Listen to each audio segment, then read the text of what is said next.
are enclosed within that one breast. It is coextensive with the entire field of Olympus. In this sense one of old has said, out of thine own passions, O man, hast thou created the gods.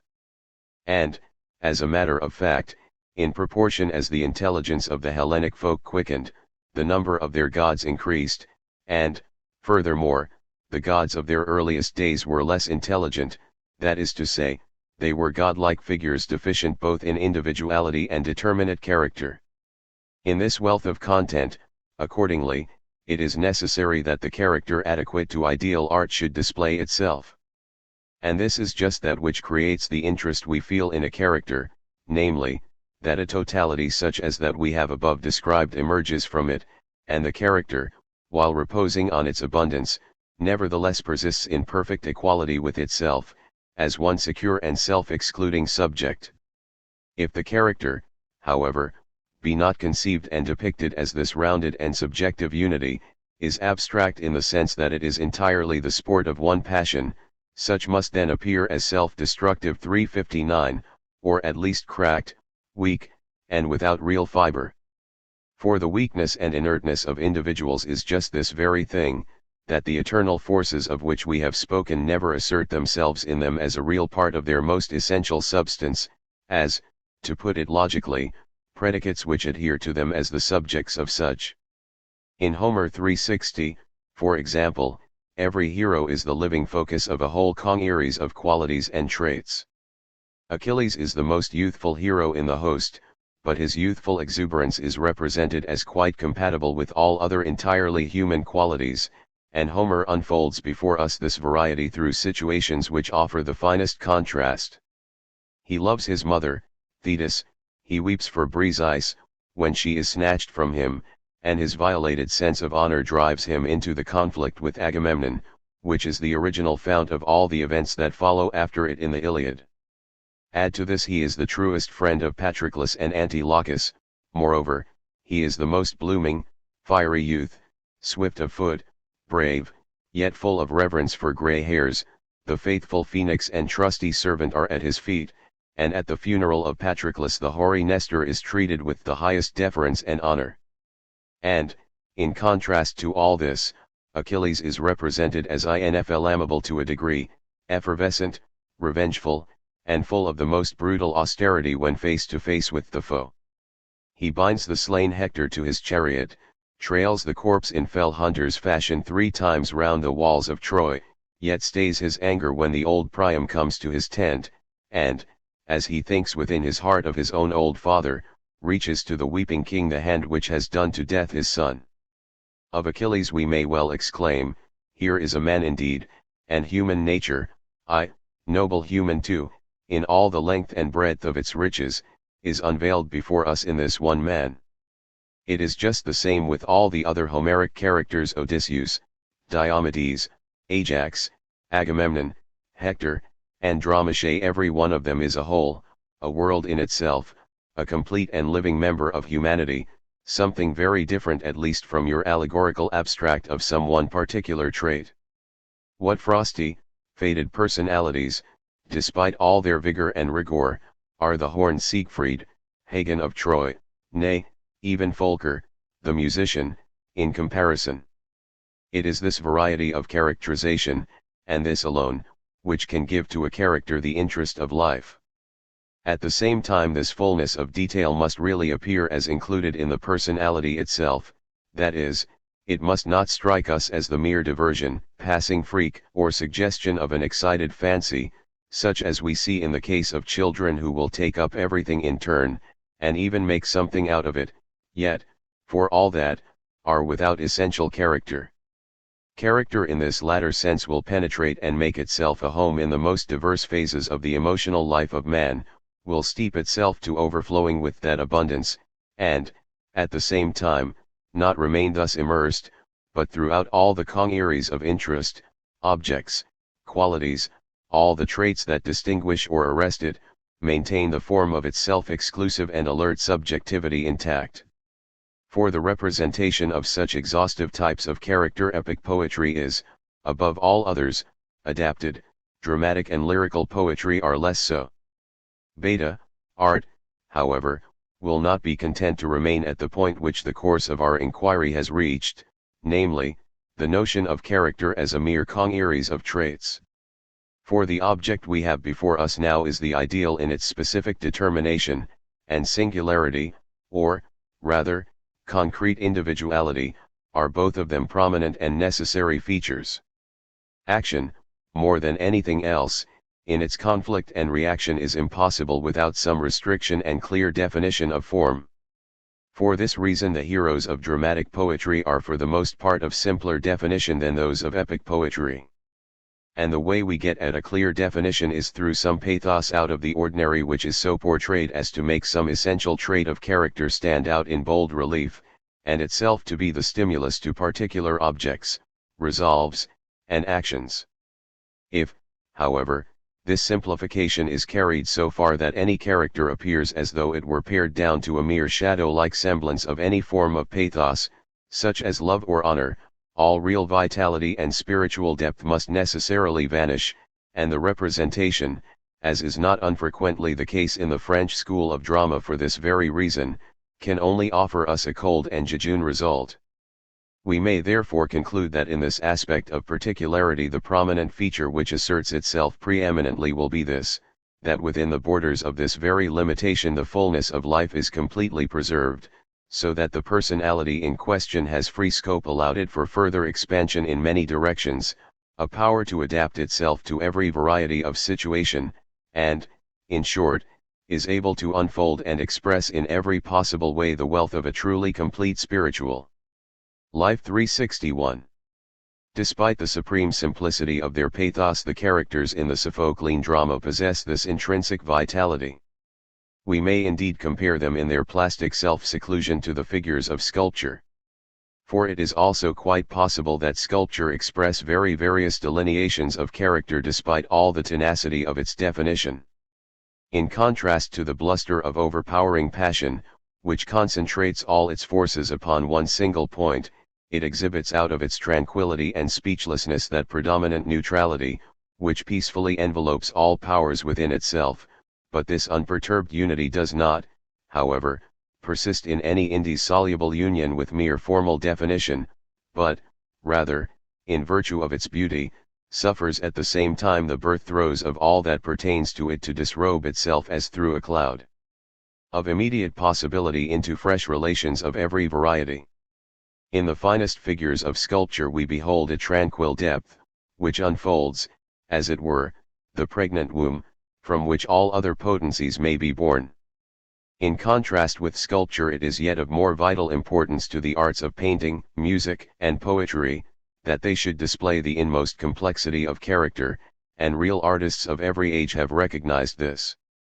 In Shakespeare's Romeo and Juliet, for example, the most pathetic characteristic of Romeo is his love, but he is also placed before us under relations of the greatest contrast, whether it be in reference to his parents, his friends, his love troubles, or his affair of honor in which he fights with Tybalt, his attitude of deference and trust to the monk, nay, even on the verge of the grave his conversation with the apothecary, from whom he purchases the poison.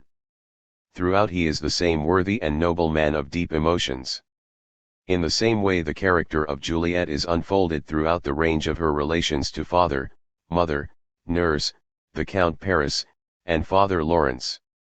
And, despite of this, she is as deeply immersed 362 in her one preoccupation as she is in every one of these situations, and her entire character is transpierced with and carried away by the one single emotion, her passionate love for her lover, which is as deep and broad as the unbounded sea, so that it is but the simple truth when she exclaims, "The more I give, the more I possess, both are infinite." From all this it appears that even when there is but one pathos visible, it must unfold itself as the wealth of all it possesses. And this is what really happens even in lyrical poetry, where we find the pathos is not attached to actions determined by positive circumstances and conditions. For in this latter case the pathos can only assert itself as the spiritual state of an emotional nature otherwise complete in itself, which is, that is to say, free to express itself in any other conceivable circumstance and situation which may confront it.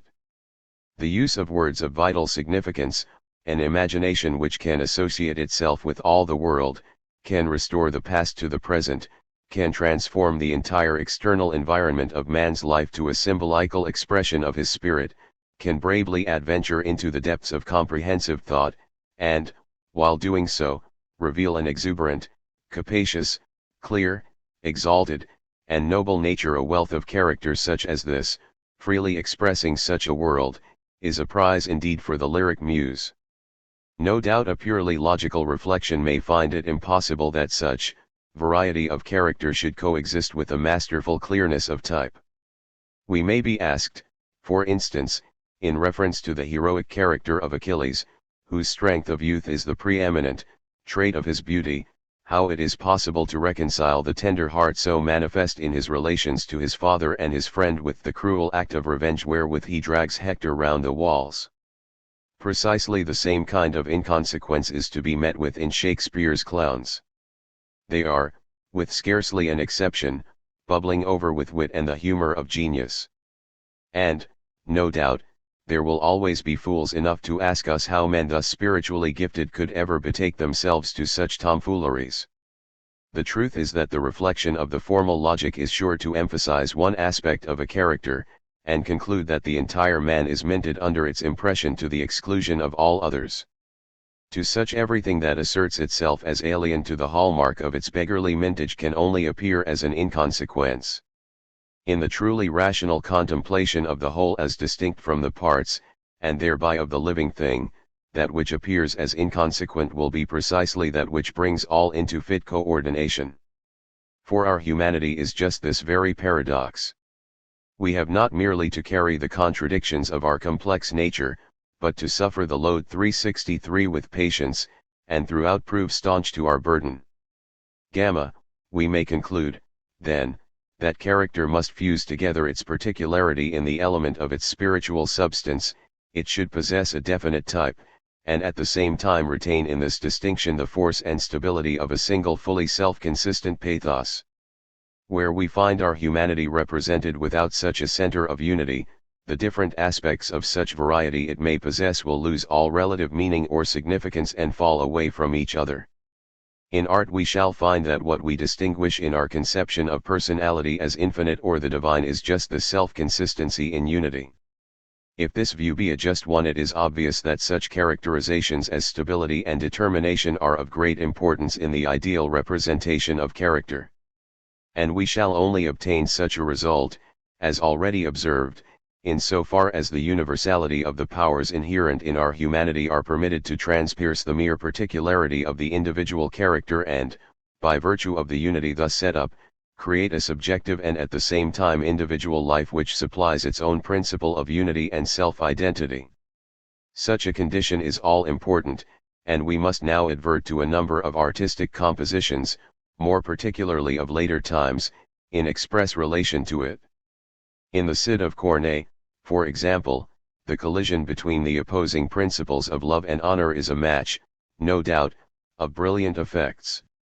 A pathos of this kind, involved as it is in the opposition of distinct forces may, no doubt, be the operative ground of conflicts, but when we find such portrayed as the spiritual struggle of one and the same character, though such antagonism may very readily supply us with the material for brilliant rhetoric and effective monologue, the cataclysm which is here presented in the emotional life of one person driven thus by turns from its abstract subjection to honor into the equally abstract one of love, and forthwith hounded back again, is not favorable to the portrayal of a character of genuine stability and homogeneousness. It is equally inconsistent with the delineation of resolute personality when a leading character, already under the predominant influence of some specific pathos, is portrayed as one overmastered by the direction or persuasion of a subordinate character, such is thus enabled to shift the responsibility upon other shoulders. This is what actually takes place in the Phèdre of Racine when the mind of Phèdre is depicted as entirely motived by the words of Enon. A character of real distinction acts out of its own initiative, and will not suffer the views of a mere stranger to be that which determines its own resolution. Only when action is the direct result of its own reflections do we get that clear relation between personal initiative and the consequent result which carries with it the full weight of guilt or responsibility. We find yet another type of this instability of character as quite a peculiar possession of the more recent literary output of Germany. It is a type of character in which a kind of flatulence in emotion is the rule no less than the source. The classic example is the Werther of Goethe's romance, a thoroughly morbid type of character, without any vestige of real manliness such as might carry him beyond the egotism of his love passion. What makes him interesting is the passion and beauty of his emotional life, the intimate fellowship between himself and nature which the course of his spiritual experience and the pliability of his temperament accentuate. This effeminacy has yet more recently embodied itself in many other forms of expression which descend with increasing rapidity to the lowest circle of jejune and tasteless egotism. We must not even omit, for instance, to include in our list that illustration of the lovely soul which we find in Jacobi's Voldemar. In this romance we are made a present of the glory of emotional volubility in all its pretensions. It would be difficult, indeed, to cite a better example of the self-deceptive illusion of personal virtue and excellence. Here we have all that sublimity and divinity of soul, which relates itself crookedly to every possible aspect of the actual world, that type of feebleness which is wholly unable to share in or tolerate any portion of the labors or interests of practical life as it really is. So rooted is it in its own consciousness of superiority it passes everything as unworthy of it on the other side.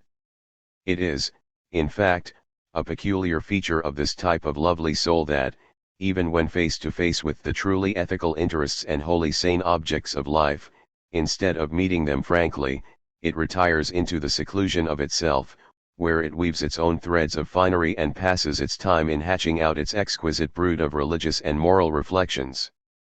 And connected closely with this personal enthusiasm for our superabundant excellence, which we set forth in front of ourselves with such a brave show, there will always be an intense sensitiveness for all other beings who may appear at any moment to sympathize with, comprehend, and appreciate this beauty of the solitary life. If such fellow feeling is not forthcoming, we find the very heart of us troubled to its depths and infinitely bruised. We have lost at one stroke all humanity, friendship, and love.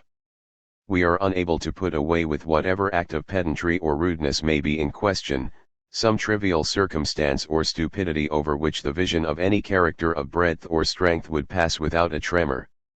It whirls away the thought of everything else, and that which is by itself of least significance proves to be that which finally most reduces us to despair. Such is the source of all that endless train of melancholy, trouble, heartache, peevishness, sickness, dejection, and poverty of spirit which follows, such the spring of all those self-torturing reflections one on the top of another, that cramp and obstinacy, nay, finally, that cruelty of soul, through which the wretchedness and weakness of the spiritual content of such a type of loveliness consummates and declares itself. No heart that is truly sound can wish to unite itself with such an emotional hermitage. For it is a fundamental characteristic of all genuine character that it carries within itself both the courage and the strength to do and to will some actual thing. The interest, therefore, that such natures which are forever revolving round themselves may arouse in us is after all an empty interest, and necessarily so despite all the conviction with which such natures may assure us that they belong to a higher and purer sphere than our own, a sphere which has revealed to our vision that peculiar type of the divine they have uncovered from their secret parts and finally present to us, to borrow an apt figure, en négligé. This want of genuine solidity of character appears in yet another form where we find the particular manifestations of this world of fine feelings turned as it were upside down and hypostatized as independent forces. Much that passes for magic, magnetism, spiritualism, the apparitions of clairvoyance, the morbid condition of sleepwalking, is attributable to this source. The living person in question is placed in a relation to these abstruse powers, which from one point of view identifies him with them, and in another makes them appear as something foreign to his spiritual life, which determines and controls it. It is assumed that underlying these undefined forces there is some inexplicable truth which borders on the marvelous, or at any rate passes comprehension. From the world of art, however, all such powers of darkness should be banished.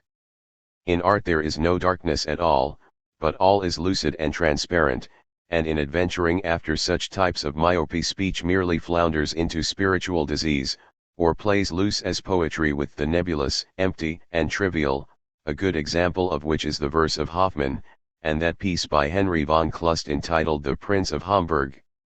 The truly ideal character has nothing in his composition, or the pathos which expresses it, of another world and its ghosts, but only actual interests, in which he finds himself at home.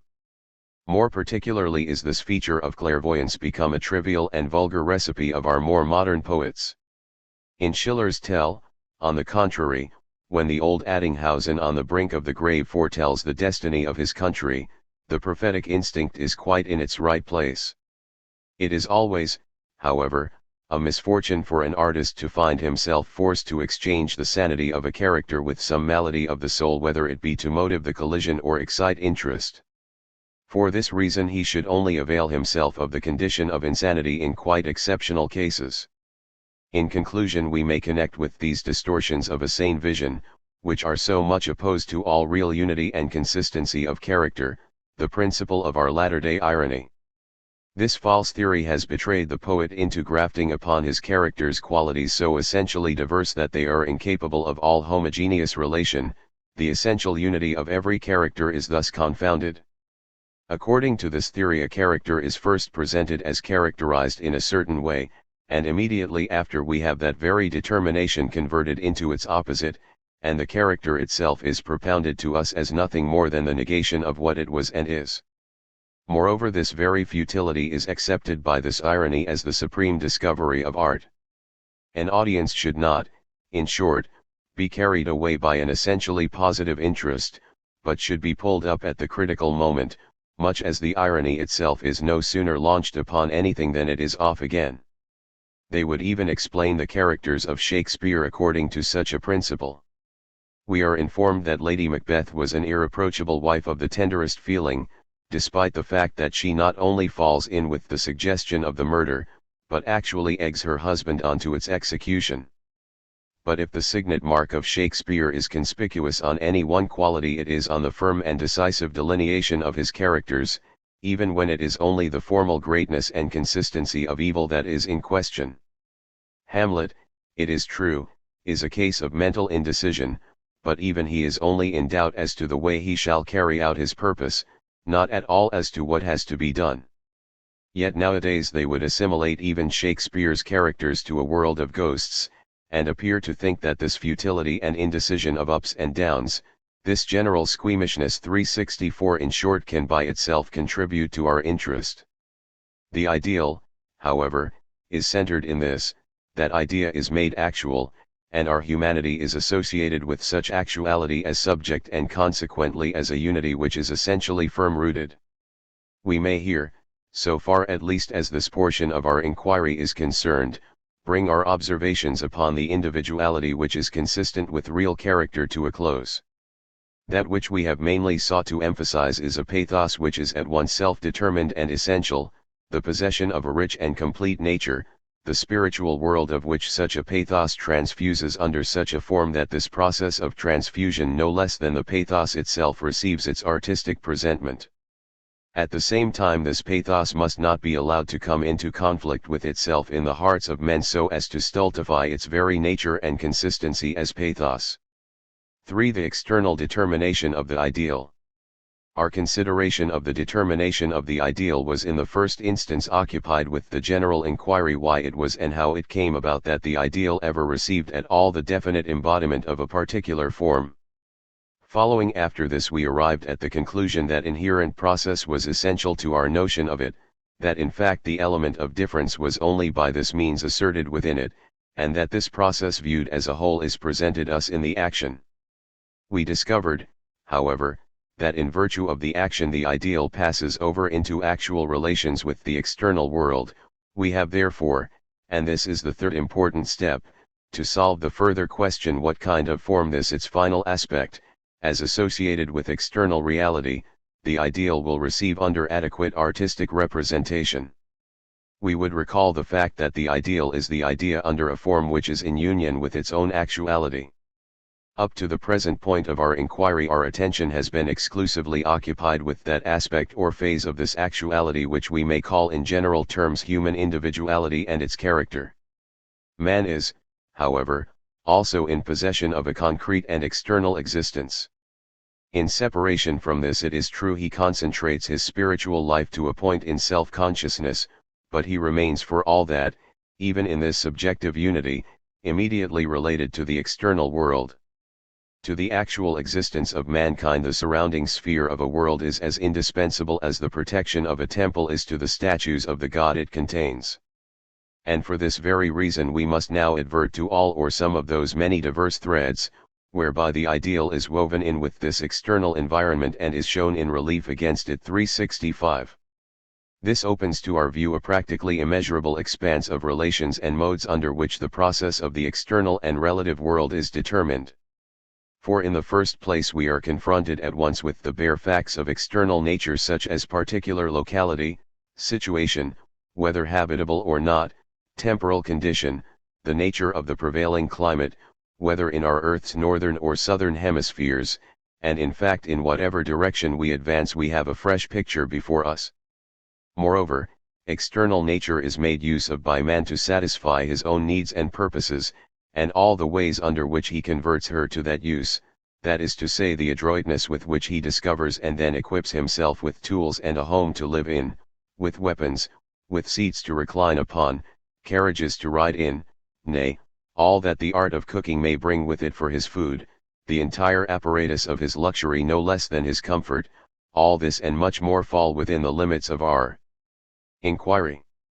Add to this the further and yet more important consideration that every man lives within a comprehensive and equally real world of spiritual relations, which itself, too, presents to his view all the different modes under which command and submission is maintained, that is to say the family, blood relationship, property, country and town life, the cultus of religion, the organization of defense and offense, civic and political associations, private society, in short every conceivable form under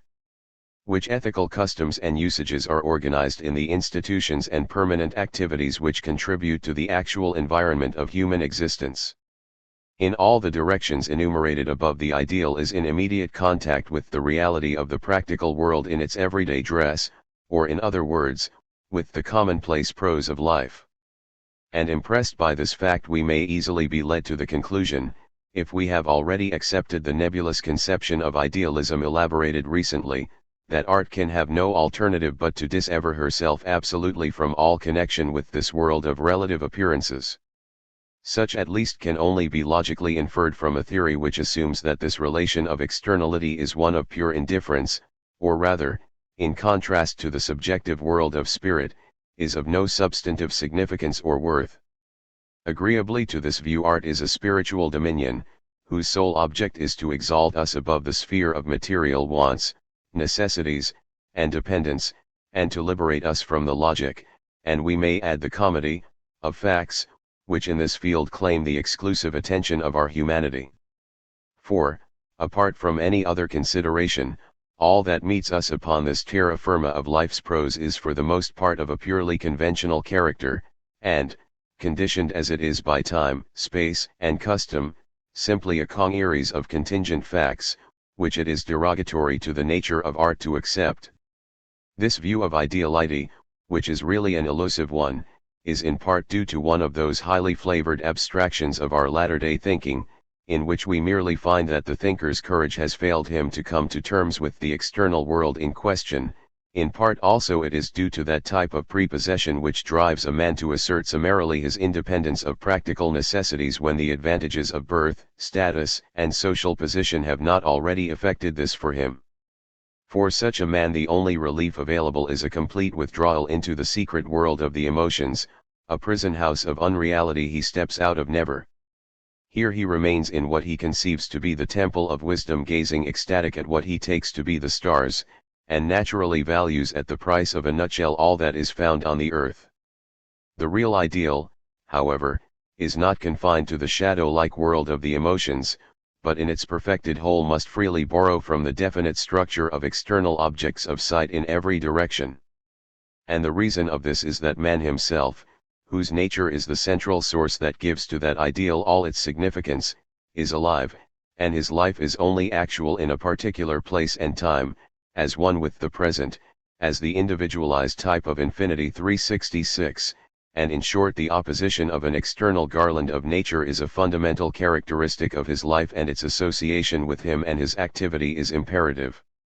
It follows that if this activity is to be apprehended by art, not merely as belonging to man alone, but in the specific form it may take in that world of appearance, the mode of its existence there will assert itself, as the mobility, reaction, and animating force of life itself in contact and transfusion with the material complex which surrounds it.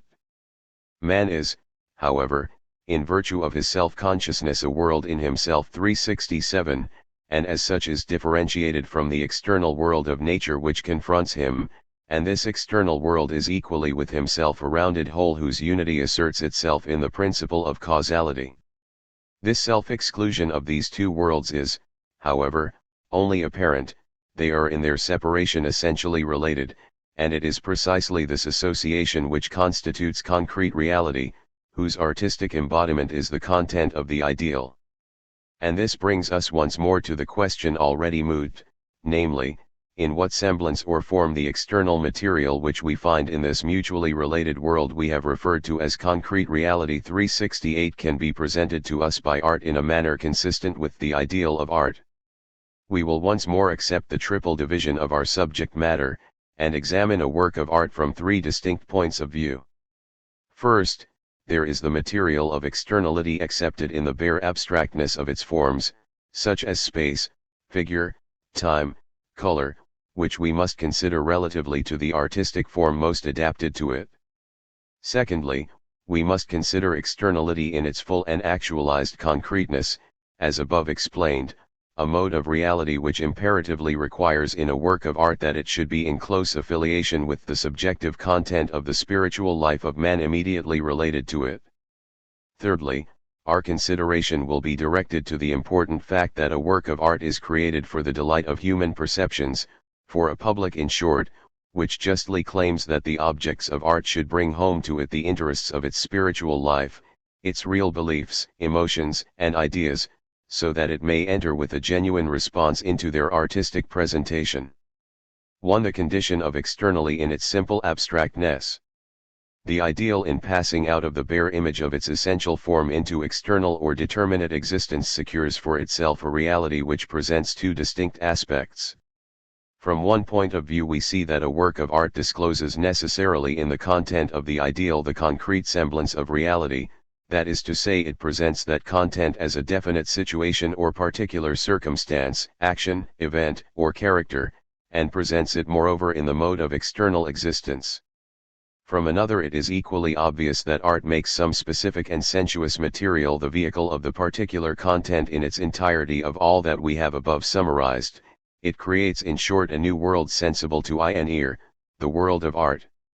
Under both these aspects we may further observe that art penetrates to the remotest limits of externality which are compatible with its form as the self-including unity of the ideal and conformable to its appearance as a concrete whole permeated with the energy of spirit 369. A work of art moreover itself may, as an object qualified by externality, be viewed in two distinct ways. We may regard it simply as an external thing, and as such only conformable to a unity that is external in the sense external objects are such. In considering it from this latter point of view we have once more to consider that relation of externality which we found it necessary to discuss in our examination of the beauty of nature. And for this reason we shall again have to make use of those specific determinants which we previously discussed, and even then primarily in their connection with art. The modes under which external form was in the previous section exhaustively considered were then treated in a twofold way. First we analyzed such conceptions as uniformity, symmetry, and conformity to rule. We then examined unity itself regarded as the simplicity and purity of the sensuous material, which art makes use of as the external medium for the existence of her expositions. A. we will start our inquiry by examining the position in which we now find ourselves relatively to such conceptions as uniformity and symmetry. It is obvious that these, expressing as they do the entirely lifeless unity of the geometrical logic, can by no means exhaust the nature of a work of art even when entirely regarded as an external object. Such determinations are only exhaustive in their relation to what is in itself lifeless, such as time and the configuration of space. Confined in this way though they be to the barest forms of externality, they are then true witnesses both to the power and substance of reason. And consequently we find they assert themselves in a twofold manner even in art. In the first of these, it is this very quality of their abstractness which operates by way of contrast to the living pulse of art, which is forced even in the confines of its sensuous material to raise itself over and beyond mere symmetry into the freedom of the ideal. In this process of liberation which may be exemplified in the melodies of the art of music we do not, however, find that the conformity to rule disappears altogether, it is merely made subservient as a foundation. In the second, this principle of measure and rule in its application to the indefinite and unlimited is the one and only qualifying principle which certain arts can accept owing to the nature of the media which those arts make use of. In such cases uniformity is itself and alone raised to the ideal significance of the art. The principal example of an art of this type is that of architecture, and the reason of this is that a work of art which is wholly architectonic is directed to the one object of reconstituting, by means of an artistic form, that which is essentially the external and inorganic environment of spirit. In this art, consequently, all that is rectilinear, right-angled, circular, or presents uniformity of pillars, windows, arches, piers, vaults, and so forth is the dominant principle of unity. The artistic structure of architecture is not erected entirely as an object in itself, but rather as an external frame, embellishment, and local habitation for something else which it subserves.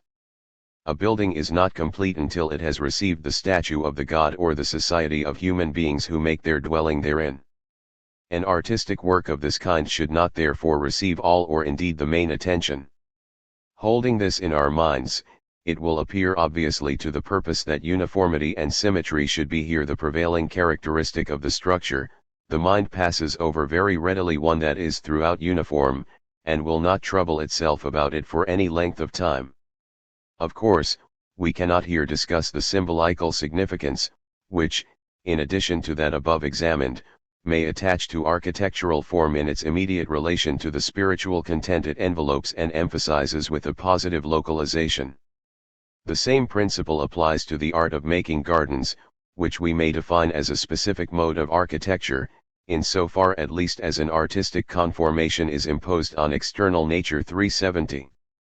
In the garden no less than in the building man himself is the main object. There are two distinct types in this art of garden construction. The one adopts as its main principle uniformity and symmetry, the other those of variety and irregularity. As an artistic product the former is to be preferred. Labyrinths, however numerous and intricate, garden beds in endless alternation of spiral lines, bridges over water usually stagnant, with every conceivable surprise that Gothic church, temples, Chinese pagodas, hermitages, urns, summer houses, mounds, statues may claim to afford us one glance, and only one glance at such things is sufficient. The vulgar and artificial pretensions of it all is too patent, and we do not seek for another. It is quite another matter when we cross any actual situation of real natural beauty, which has not at least been exploited expressly for our enjoyment. 371, and by its own exceptional merit makes an irresistible appeal to our love of nature and our sense of her beauty. A garden laid out with strict reference to the other extreme of regularity, makes no such attempts at surprises, but permits human beings to appear as the principal object in the external framework of natural beauty. 372. And this is really what a garden should be. Again, in the art of painting the principle of uniformity and symmetry is clearly visible in the coordination of the whole, the grouping of the figures, their place and pose in the composition. But inasmuch as in painting the animation of life can assert itself through objects in a far profounder degree than is possible in architecture, we find that it presents much less scope for the purely formal unity of the symmetrical, and the rule of uniformity in all its severity is for the most part to be traced only as the fundamental principle of composition in the earliest phases of art, making way in its more advanced forms to the freer line, which is associated in our minds with organic form rather than such we meet with in the pyramid and similar geometrical shapes. Conformity to rule and symmetry are further important factors in the composition of music and poetry. Owing to the incident of duration in the length of tones, we find in these arts an aspect of what is intrinsically a purely external relation, which is incompatible with any other more concrete mode of presentation. If we take the spatial condition, it is obvious that here everything which lies in juxtaposition can be seen at a glance. It is otherwise with that which occurs in time. Here we have merely a succession of moments, every one of which takes the place of another, and in this vanishing procession they flow on forever. And it is precisely this indeterminacy which it is the function of musical time or beat to inform by adding thereto a real definition capable of uniform repetition. In this way the indefinite progression is subordinated to a rational principle. In musical time we have a power which exerts such a fascination upon us, that, so far from being able to treat it with indifference, we not unfrequently find ourselves beating time quite unconsciously with it while listening. This constant recurrence of equal lengths of time according to a definite measure has nothing to do with tones and their duration as we find them in nature. Tones simply as musical sound and time abstractly regarded, are both of them equally indifferent to such uniform divisions and repetitions. Musical time is consequently something wholly created by the human mind, and indeed there is more than a suggestion of this in the fact that in listening to musical time we are at once impressed with the conviction, that we have, in this control of time according to fixed rule, nothing less than a real reflection of our spiritual nature, or rather that of the fundamental truth of self-identity, an illustration absolutely precise of the way in which the subject of consciousness applies this very principle of uniformity, unity with itself, that is to say, in constant recurrence, throughout all the variety and most intricate multiplicity of experience. And it is for this reason that the beat of musical time meets with such a startling response in the very depths of our being, gripping hold, as it does, of that self-identity, which is the fundamental abstract principle of our inmost life. Considered in this relation, it is not the spiritual content, not the concrete soul of our emotions, any more than it is the musical tone as tone, which appeals to us so intimately. It is simply the formal unity which the unity of consciousness transfers to the temporal process, and which is thus re-echoed back to our conscious life. And the same remarks apply to the measure and rhyme of poetry. The sensuous medium is here, too, in the same way carried out of the sphere of that which is external to ourselves, and at once asserts there the presence of something over and above that which is expressed by our ordinary consciousness, which in its general use treats the time divisions of tones with indifference or caprice. A uniformity of similar character, if not so consistently defined, may be traced still further, and is involved in the living content of poetry itself, although the relation here is quite an external one. By this we mean that in an epic poem or a drama, both of which have their particular subdivisions, cantos, or acts, whatever may be the specific term applicable, there is an approximate principle of equality apparent in the division of subject matter. And the same characteristic is generally true in the grouping of the subject in pictures, although such should not appear to be a necessary result of the nature of the subject matter itself, nor create the impression that this uniform distribution is due to any controlling principle of first importance. Conformity to rule and symmetry, which are the abstract unity and definition of all that is essentially spatial and its configuration no less than of all which is external under temporal condition, are mainly the coordinating principles of quantity and size, as we have already noticed in our consideration of the beauty of nature. All that which does not, in virtue of its own specific medium 373, strictly form part of external extension, is consequently freed from the range of those principles which assert themselves exclusively in the relations of quantity, and are determined through relations of deeper significance, and the unity which coordinates them. It follows from this that the further art embraces subject matter which is independent of the external condition, so much the less significant the principle of uniformity becomes, in the coordination of that art's subject matter, and the more completely is it restricted to a subordinate position. It will be, perhaps, advisable here to close the above discussion of symmetry with a few general observations upon harmony. The relation of harmony is no longer one to mere quantity, but rather one to essential distinctions of quality, differences of tone, that is to say, which do not persist against each other in their native opposition, but as harmony or music have to be brought into concord. In music we find that the relation of the tonic to the mediant and dominant notes of the scale is no relation of bare quantity 374, but implies the presence of tones whose difference is essentially a qualitative difference, which, that is to say, combine naturally in a unity, rather than continue to assert their distinguishing timbre in all its glaring antithesis and contradiction. The true discord, on the contrary, requires its harmonic resolution.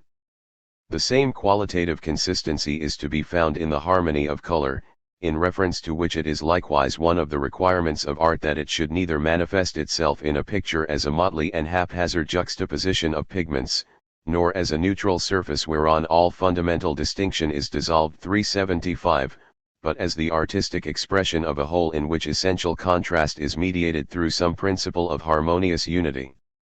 Furthermore, we observe that harmony contains in itself a definite number of contrasted differences, which have naturally a particular significance of their own. Thus we find under the differentiation of color a definite number known as the cardinal colors, which are primary derivatives of the fundamental notion of color, and are not due to accidental composition. Harmony consists in bringing together a number of positive colors such as this classification implies, and uniting them in concordant unity.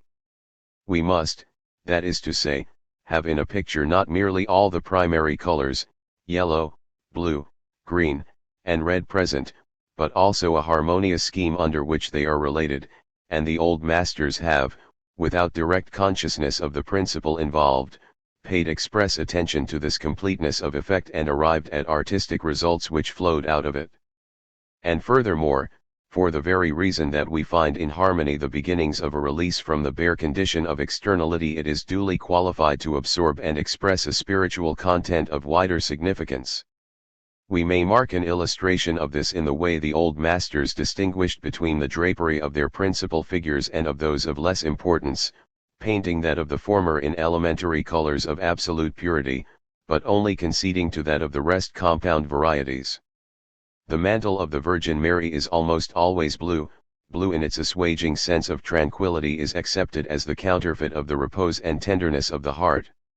It is only rarely that we find her in a drapery of emphatic red. b. The second aspect of externality is the relation it occupies directly in the various material which art employs in the various media of its presentations. The unity here consists in the clear definition and homogeneousness of the material, which ought not to deviate in the direction of a vague characterization and mere confusion, or, speaking generally, give us the impression of dirtiness. This determinacy is also entirely dependent upon the spatial condition, that is to say, upon the purity of its delineation, the distinctness of its rectilinear and circular lines, and so on, no less than upon a consistent definition of time such as we find in the accurate measure of the musical beat. It depends furthermore on the translucency both of specific tones and colors. In a good picture we shall find that there is nothing unclean or dirty 376 in the colors employed, but everything is clear and asserts itself openly for what it is. The directness of its purity is, in fact, that which constitutes the lovely impression of color upon our sense, and those colors which are most direct in their simplicity, such as a yellow which has no dash of green in it, or a red that is wholly independent of blue or yellow, produce the most emphatic effect. On the other hand, it is obviously more difficult to maintain a harmony of the whole when colors are thus contrasted in all their pristine simplicity. Yet in despite of this, these essentially simple colors form the foundation of every true color scheme, and although it may be impossible to dispense with a considerable use of their compounds, even these should not be allowed to appear in one dead and dull interfusion, but with their simple and luminous derivations shining through them. 377, otherwise instead of the clear lamine sea of color we shall get nothing but a muddy residuum. We shall find that the same thing is necessary in the timbre of musical tone. In the case of strings, whether of metal or catgut, it is the vibration of the material, and, moreover, of a material of definite tension and length, which educes the musical note. If the tension is insufficient, or the length of the string which is struck is not the right one, the tone inevitably loses its clearness of definition, rings false, as we say, owing to the interfusion with it of other tones. 378. We have the same kind of result when a purely mechanical fretting or scraping is suffered to interfere with the purity of the vibratory motion, and so to render the emitted sound confused and harsh. In the same way, it is of the first importance to the art of singing that the human voice should be produced from throat and chest freely and with purest intonation. The voice should be heard without the least indication of its organic instrument, or, as in the case of hoarseness, with an obstructive accompaniment the singer fails to repress. We may conclude, then, that this translucency and purity, free from all admixture with anything foreign to it, and consistent throughout in its clearness, is that which creates the beauty of tone as immediately apprehended by our senses, and which distinguishes it from every kind of mere noise. And we may add further, it is this which in human speech conspicuously applies to the articulation of the vowels. A language which enunciates the 5 vowels with distinction and purity, as is strongly the case in the Italian, is essentially musical and adapted to song.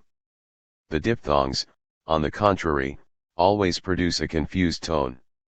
In literature little attention is paid to the direct reproduction of folk dialects, we find them rather reduced to the simplest form of expression. In actual speech, however, this clearness of intonation only too often entirely disappears, so that we find, and markedly so in the case of dialects such as the South German, Swabian, and Swiss, men actually speak with an articulation of sound it is quite impossible to write down. We do not regard this, however, to be necessarily a defect in human speech, but rather a reflection of the rawness of the common folk. And here we must close our observations upon that external aspect of art, which, from the fact that it is external, and nothing more, is only capable of receiving an external and abstract unity. Now, according to its more comprehensive definition, it is the concrete individuality of the ideal impregnated with reason, which takes to itself externality as the form of its embodiment, and, moreover, in such a way that the external semblance, which is thus the medium of its expression, is throughout suffused with the mind inherent in this concrete individual form. In consequence of this, such modes of relation as uniformity, symmetry, and harmony, or, in other words, the more simple determinations of the sensuous material, are no longer adequate. This defect naturally extends our inquiry to that second aspect of the external determination of the ideal already stated. To the coalescence of the concrete ideal with its external reality. The fundamental truth which we shall endeavor to substantiate before everything in the matter which now immediately engages our attention is this, that man is under an obligation to make himself at peace and at home in the environment of the world, or, to put it rather differently, his individuality must live itself into nature and all the conditions of that external world, and by doing so assert its freedom visibly. And, moreover, this must take place in such a way that these two related factors, that is, on the one side, the entirety of his inward life and the character it possesses or displays in all conditions or actions whatsoever, and, on the other, that objective entirety of external existence which confronts him, must wholly lose the appearance of two worlds which are either indifferent to or not homogeneous with 379 each other, and forthwith proclaim themselves as harmoniously related and identical. In substance, this externally objective world must, in so far as it is the reality of the ideal, surrender the semblance of its own objective self-subsistency and stubbornness, in order that its fundamental unity with that to which it supplies the external and particular embodiment may be exhibited in truth. To establish this unity with more conclusiveness, we propose now to examine our subject under 3 different heads of discussion.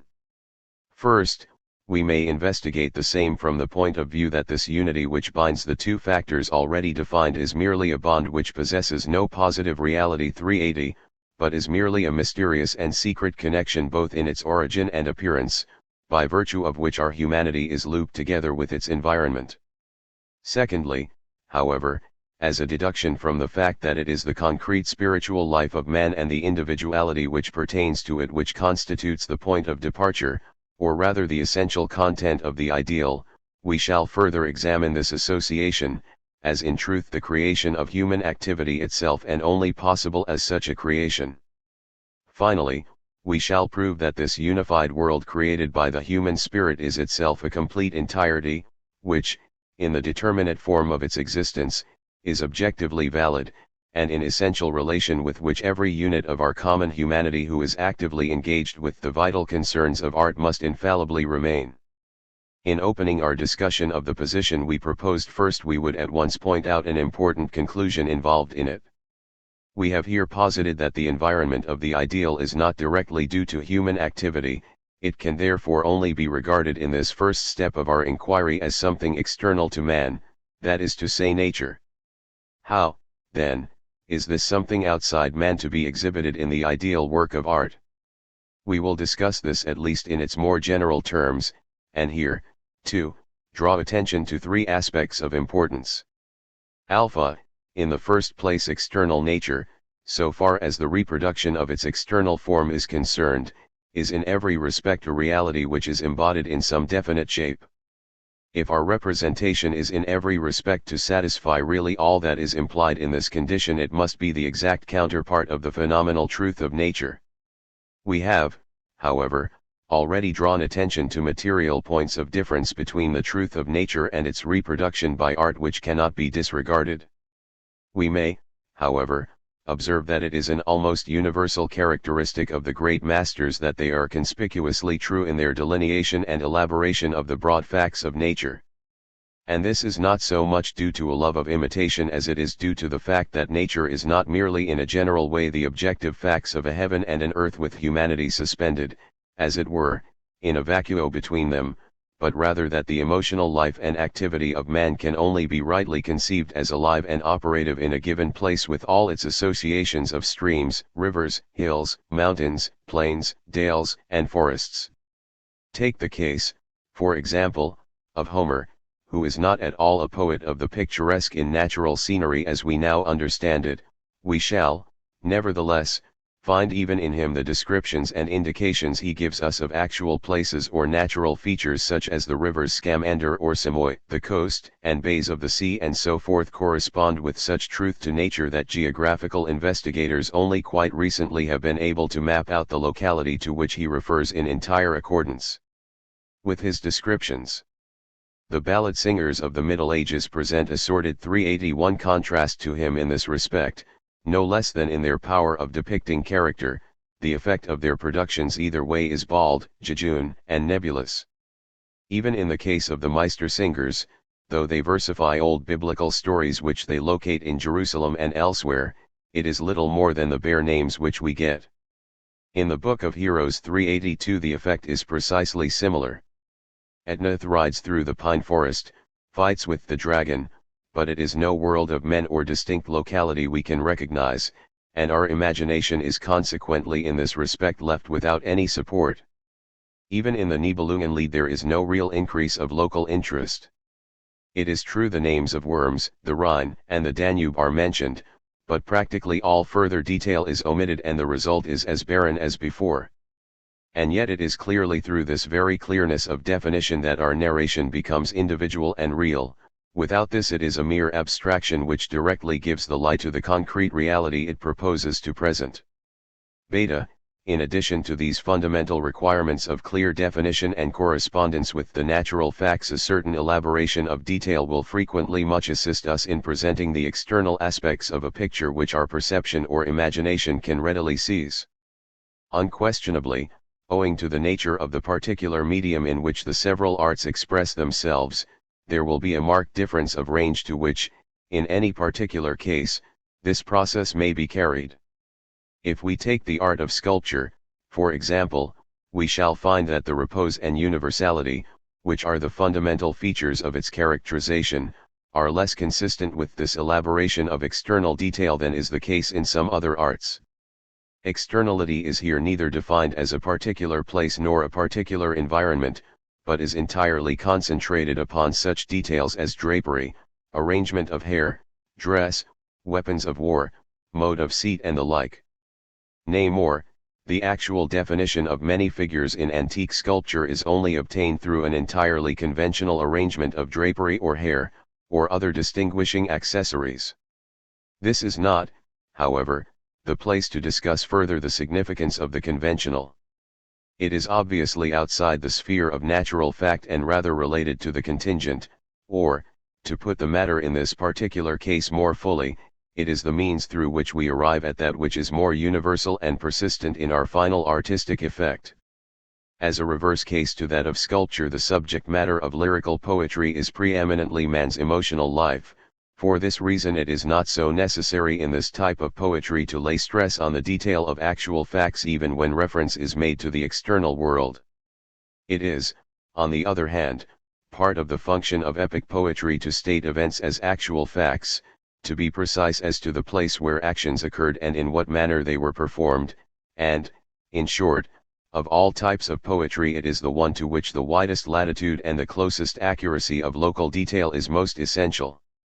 And, furthermore, if we contrast all the arts together in this respect we shall find that not one of them is, by virtue of its medium 383, so exclusively occupied with the detail of external nature as that of painting.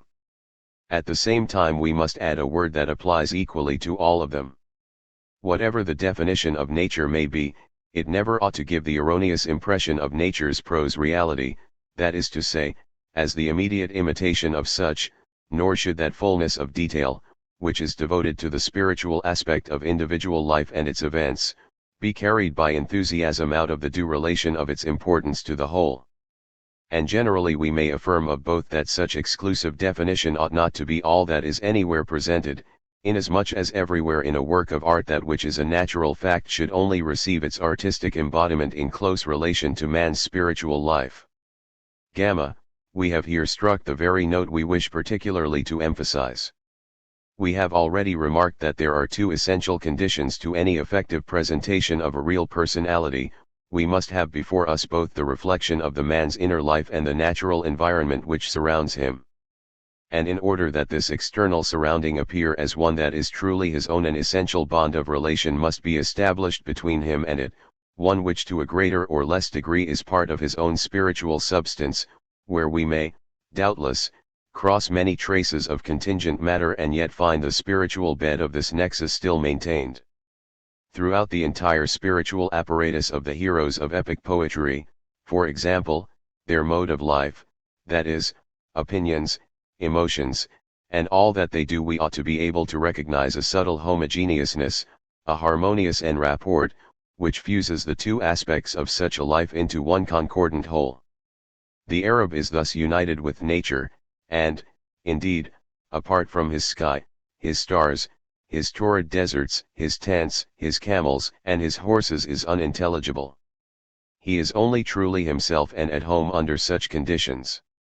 In the same way the heroes of Ossian possess in the highest degree an intense inward life, but in their very gloominess and melancholy they appear as the genuine growth of their hills of heather, whose thistles are swept by the wind, of their rain clouds, mists, mountains, and dark caves. The physiognomy of the conditions under which they live reveals to us as nothing else can the secret of that inner life of emotion which is lived through with all its sadness, mourning, its pains, its battles, and its mist-like apparitions in such a natural setting. They are, in short, entirely at home in it and in it alone.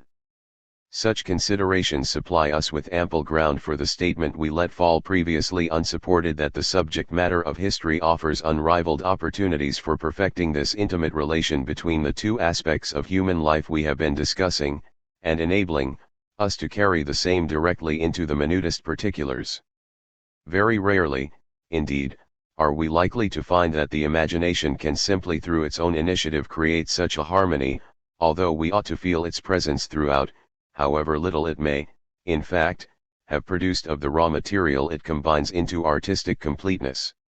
No doubt there is a common tendency to rate what we fancy is the free creation of imaginative genius above the effort of assimilating in artistic form a material which is borrowed, but it is for all that quite impossible that the imagination should alone create that harmonious entente, the unity of the ideal requires in the consistent and defined form which lies before us in actual existence, where national traits, to cite the examples above, are the veritable growth of such a harmony. And here we close our consideration of the principle accordant with which we have rendered more clear that aspect of the unity of the inner life with its natural environment which we posited as secret or potential, not at any rate directly due to human activity. b. The second phase of this harmonious relation may be explained more positively, being expressly due to man's own activity and his adaptation of means to ends.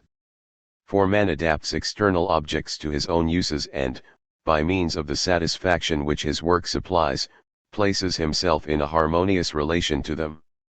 In contrast therefore to our first indefinite 384, and, in fact, entirely general type of harmonious association, the present one is directly concerned with what is particular, as exemplified in the particular needs of man and their satisfaction by his converting to his use such natural objects as he may require. The range of his wants and the consequent impulse of their satisfaction is of a practically unlimited variety, yet it is nothing in comparison with the variety of nature herself. Simplification is therefore inseparable from the task whereby our humanity imposes on the facts of nature its own vital purposes, and interpenetrates the external world with its own volitions.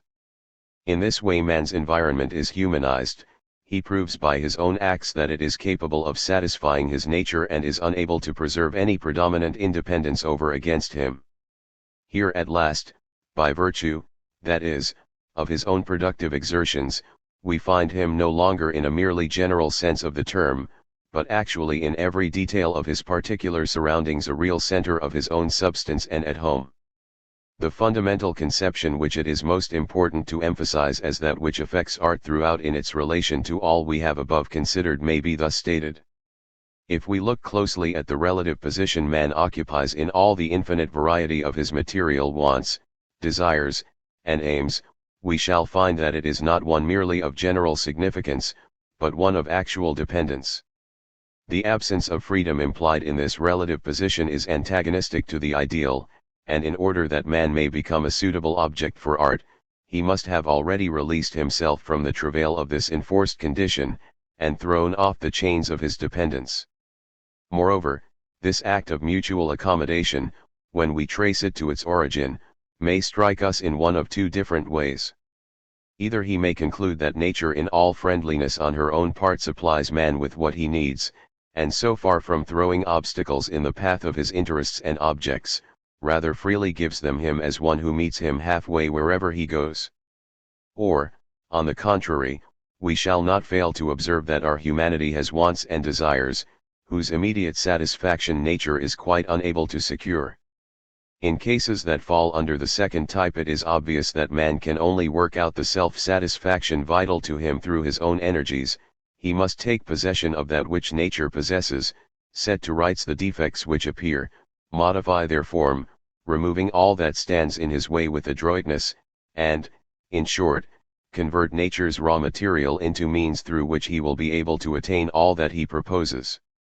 The relation in which the unity between man and his environment will be most conspicuous must be sought for in an example, where there is already a real contact between them, where, that is to say, human ability is on such good terms with the amenability of nature that all the severity of a conflict between them as unreconciled forces disappears, and we have forthwith the completed symphony under our eyes. For the reasons, then, already advanced, the ideal province of art must be held secure from the bare necessities of life. Property and the favor of circumstances, in so far as they supply a condition, under which poverty and labor vanish not merely for this or that hour, but for the most part altogether, are for this reason, we will not say incompatible with art, but rather in full concurrence with the ideal. Yet it would only betray a real lack of comprehension 385, if in cases where the conditions of our art compelled us to consider the facts of life in all their multifold variety, we nevertheless omitted from our composition all reference to the relation in which human life is placed to these very natural constraints. It is true enough that such are purely finite conditions, but art is not therefore able to dispense with them. They must not, in fact, even be treated by her as something merely bad. It is rather her function to reconcile them with the real in her embracing unity. And indeed the finest actions and opinions which she reflects on her mirror, if we consider the particular form of the determination and content alone 386, are necessarily limited and consequently finite. That I find it necessary to provide myself with nourishment, food and drink, a house to live in, and clothing to wear, seats to sit upon, and everything else incidental to domestic life is no doubt an inevitable concomitant of the fact that I live in the world, but the life that only I myself experience within me permeates this external aspect of my life so completely, that men are fain to clothe and arm the very gods themselves, and to picture them under conditions inseparable from a variety of things they seek to possess, and find their satisfaction in obtaining. In short, for art to be possible, this satisfaction of the necessities of life must be assured to us. Or to take an example where this is not so, there is that of adventurous knights who only secure their immunity from external hardship through the continued success of their enterprise, which is therefore itself but a contingency, in much the same way as the prosperity of savages is contingent upon the amenities of nature. The conditions in both cases are not favorable to art. Her true ideal is not merely to be found where our humanity is barely lifted above the most rigorous condition of dependence upon the smiles or frowns of nature, but is most of all at home in that superfluity which suffers it in conjunction with nature's bounty to expatiate with freedom no less than delight. The above remarks are obviously of very general application. Two considerations, however, of a somewhat more restricted interest may be deduced from them. Alpha, the first of these relates to the kind of use to which mankind put the objects of nature in seeking for a satisfaction which is wholly aesthetic, or due to some habit of the mind. Everything in the nature of ornament and finery, or, in general terms, everything that men convert to their use for the sake of mere show comes under this head. And the point to which we draw attention is this, that when we find men thus decorating themselves no less than their immediate surroundings, we ought not so much to conclude that all that they thus collect together from nature's most costly and beautiful storehouse, whatever may most attract their eyes in the same whether it be gold, precious stones, pearls, ivory, or precious raiment, that all this unrivaled rarity and brilliancy, in short, is that which for its own sake, and primarily as a product of nature, interests them. Rather their interest in it all is essentially personal, as a thing suitable for the houses they live in, or for that which they most love and honor, whether it be their rulers, their temples, or their gods. A man selects in this way that which already appears to him as externally beautiful, pure translucent color, glitter of metals, fragrant woods, marble, and all the rest.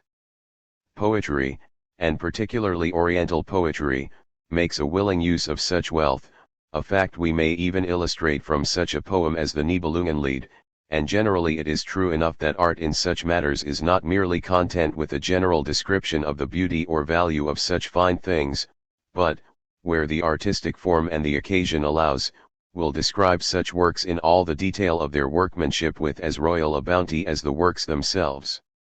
There was no stint of either gold or ivory on the statue of Pallas at Athens, or that of Zeus at Olympia, and the temples of the ancient gods, the churches of Christendom, the pictures of saints, and the palaces of kings, are notable illustrations among all nations that possess any of them, to what kind of service splendor and brilliant show may be devoted. Thus have nations in every age delighted in seeing upon their gods the visible presence of their own wealth, precisely as they have found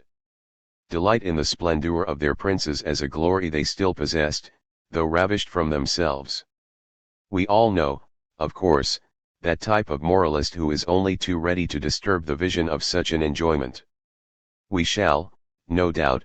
be reminded how many poor Athenians the aegis of Pallas could have supplied with a hearty meal, or how many slaves could have thus been liberated, and, doubtless, we must admit that in the case of the ancient world, no less than in days more near to our own wealth, all that has been lavished on temple, cloister, or cathedral, or other objects of public utility, has been expended under social conditions of the direst need to many. Nay, we may carry such melancholy reflections yet further, and find in them a condemnation not merely of particular works of art, but of art herself and all that she gives us. What sums of money are involved in the building by the state of an Academy of Arts, or the purchase of ancient and modern works of art, and the appropriate embellishment of public galleries, theaters, and museums. But whatever the effect of such reflections may be upon us, whether ethical or otherwise, such is, after all, only due to the fact that we are once more reminded of those very constraints and hardships whose removal is a vital condition of the appearance of fine art. The appropriation of a unique sphere in its life for the exposition of its artistic treasures, which stands safe above the stress of that reality to which it contributes so largely, can therefore only redound to the glory and supreme honor of any people. Beta, but, further, mankind is not merely interested in the adornment of individuals and the environment of their life, but is actively employed in adapting the objects of nature to its practical needs and purposes. It is on this plane that we come into contact for the first time with all the labor and struggle which the dependence of our humanity upon the prose of its finite life implies. And the question inevitably arises, how far all that is involved in this practical effort is suitable to artistic presentation. Alpha, in attempting some answer to this problem, we would draw attention to the historical fact that the earliest way in which art attempted to banish all the prose reality of human life was the conception of the well-known Golden Age, or, if we care to call it so, the idyllic state. In this we have nature depicted as satisfying man's every want with no trouble to himself, while he, for his part, enjoys in a state of innocence all that mead, wood, flocks, garden, shelter, and so forth, can supply him with nourishment, dwelling, and all other comforts incidental to such a life. Of the passions of ambition or avarice, indeed of every impulse that may appear to run counter to the nobility of man's spiritual nature, we hear no word at all. At first blush, no doubt, a state of this description may strike us more or less as ideal, and certain types of art, limited in their range, may find definite satisfaction in presenting us with a picture of it. But we have only to penetrate further below the surface and we shall quickly have enough of such a vision. The writings of Gessner are little read nowadays, and when we do read them we find in such little satisfaction. The truth is that a restricted state of life, such as the above described, presupposes a very elementary stage in human development.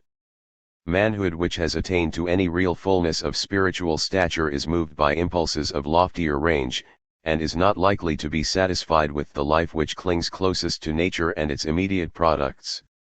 In such idyllic poverty of soul no man ought to live, but rather to accept his birthright of toil, that which his spiritual impulse urges him forward to, that he must secure through his own activity.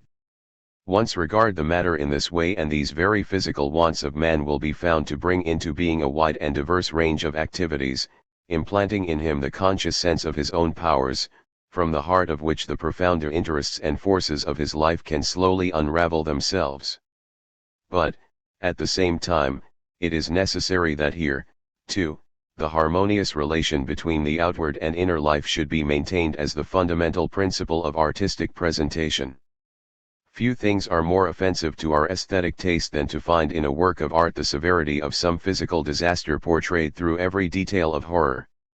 Dante flashes on us the starvation of Ugolino in a few trenchant strokes. When a Gerstenberg, in his tragedy of Ugolino, wrings out every detail of the catastrophe to the last drop, telling us precisely how first Ugolino's 2 sons, and after them their father, were done to death by starvation, we feel at once that the subject, as thus handled, is entirely at variance with the principles of fine art. Beta, we shall, however, find that the condition of life which offers the strongest contrast to that we have described as the idyllic state, we will call it the generally civilized life 387, presents, though on other grounds, difficulties to an ideal exposition which are equally serious. In a culture state the complexes of social wants and labor, of interests, and all that may go to satisfying the same, is throughout and in all its comprehensiveness completely evolved. Every individual here is immersed in an infinite network of relations with other units of the whole, and with so much loss to his complete independence. What he himself requires for himself is either nothing at all, or only, in a quite insignificant fraction of it, the result of his own labor. Add to this the tendency of all a man's normal activities is to become more and more mechanical. We find, too, at the heart of this industrial development and the interchange of employment and rejection of human labor which it implies, on the one hand the most ruthless conditions of poverty, and on the other a class which, raised as it is above the bare necessities of existence, stands out in relief as wealthy, entirely released from all toil for the sake of a subsistence, able at any rate to devote individual attention to the finer interests of life and its pathetic contrasts. No doubt the possession of such a superfluity may create an impression as though for the favored few the constant recurrence of a position of dependence had passed away, and a man is just so much the more released from the accidents incidental to property because his hands are at length free from the grime which soils them in securing it. But such a consolatory reflection will never make a man thoroughly at home in all that immediately surrounds him in the real sense that such is the garland of his own labor. For he is the center of that to the upraising of which he has not himself been instrumental, it has come there out of that provision store which was already full without him, which quite other persons and for the most part in a quite mechanical and, therefore, formal way have provided, and to which he is only introduced after a long series of effort and struggle wholly strange to himself.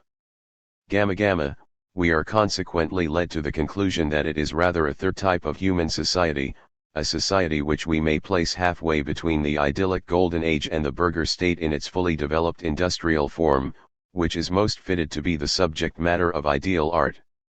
We have already analyzed this state of society in another connection under the description of the heroic and preeminently ideal world condition.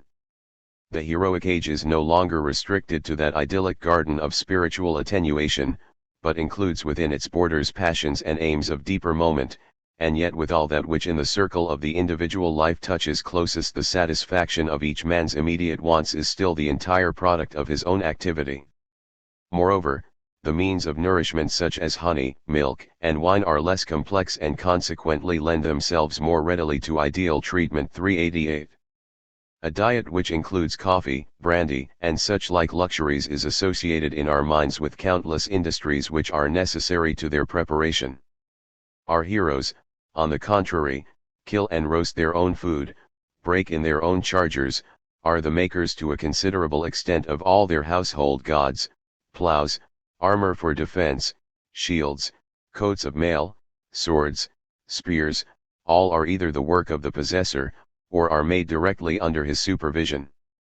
In a condition of life of this kind a man necessarily feels that in all the things he makes use of, and in all that encircles him, he is in touch with something produced by himself, that in contact with external objects he is in contact with his own substance rather than with objects which emanate from a world strange to himself and outside that in which he is himself master.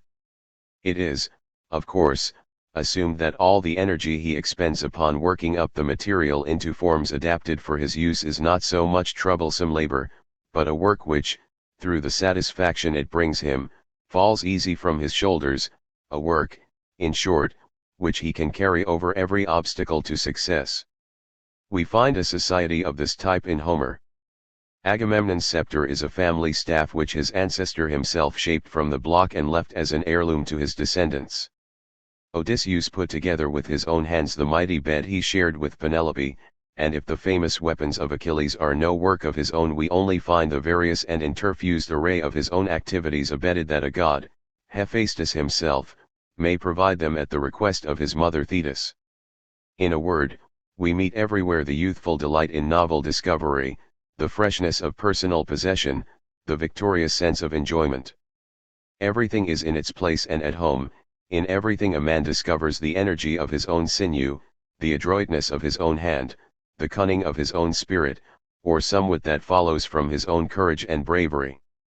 In this way, and by this alone, the instruments which satisfy our human sense are not as yet relegated to a merely external relation, but men have before them the living process of the instruments themselves, the vital consciousness of the human worth they attach to them, and they find it there inasmuch as for them they are not mere lifeless things or things which habit has made lifeless, but creations impregnated with their own energies. And for the same reason we find here an idyllic condition of things, it is true, but not in that restricted sense of the term that the earth and her streams, seas, forests, and cattle supply to mankind their sustaining substance, while man himself is only visible to us as a passive creature limited by the active powers which support him and their enjoyment. Rather we already see within this morning time of human life deep interests at work, in relation to which the great world itself is but a subordinate realm, the ground and the instrument for bringing into being the higher aims which are present, as a ground and environment, however, over which that harmonious concord, yet with all independence, of both sides of our human world prevails, and which does prevail in the sight of all for this reason that everything there exists as the product and for the use of human life, is at the same time the creation and enjoyment of the man who creates and enjoys its use. 389. To apply such a mode of artistic presentation to material borrowed from more recent times, whose completed culture offers the strongest contrast to the heroic age above mentioned, is always beset with extreme difficulty and liable to failure. Yet for all that Goethe in his Hermann and Dorothea has furnished us in this respect with an admirable masterpiece. Here an attempt will only be made to elucidate a few significant points by contrasting the same with a composition of similar type.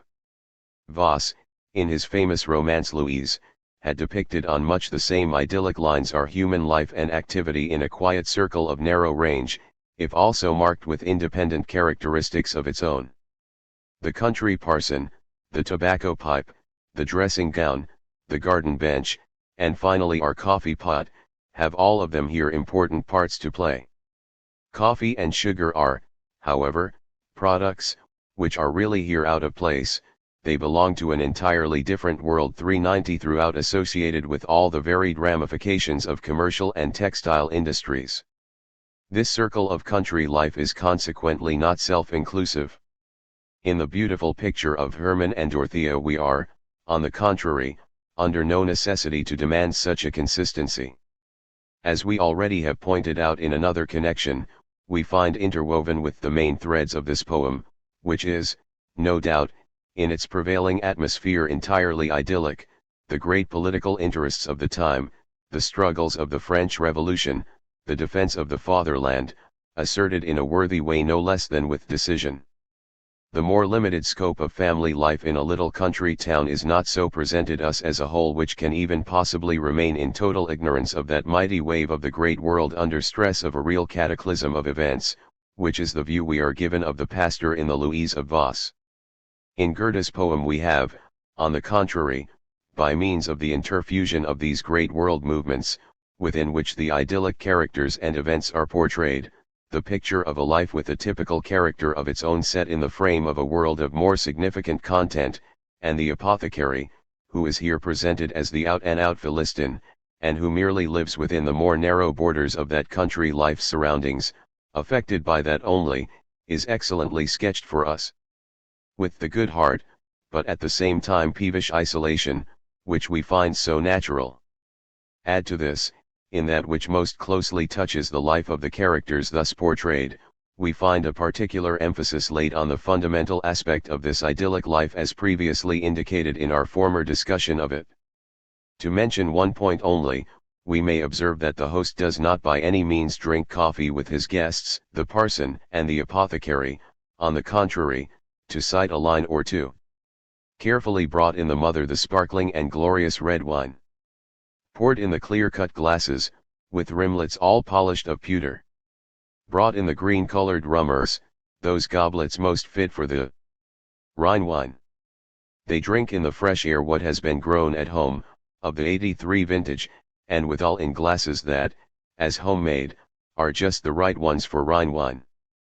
A few lines further on our fancy is yet further kindled with the streams of the Rhine River and its dearly loved banks, and we are even introduced to the vineyard of the host behind the house itself, and, in short, there is nothing to arrest our attention outside the typical circle of a self-contented life which of its own bounty provides for its wants.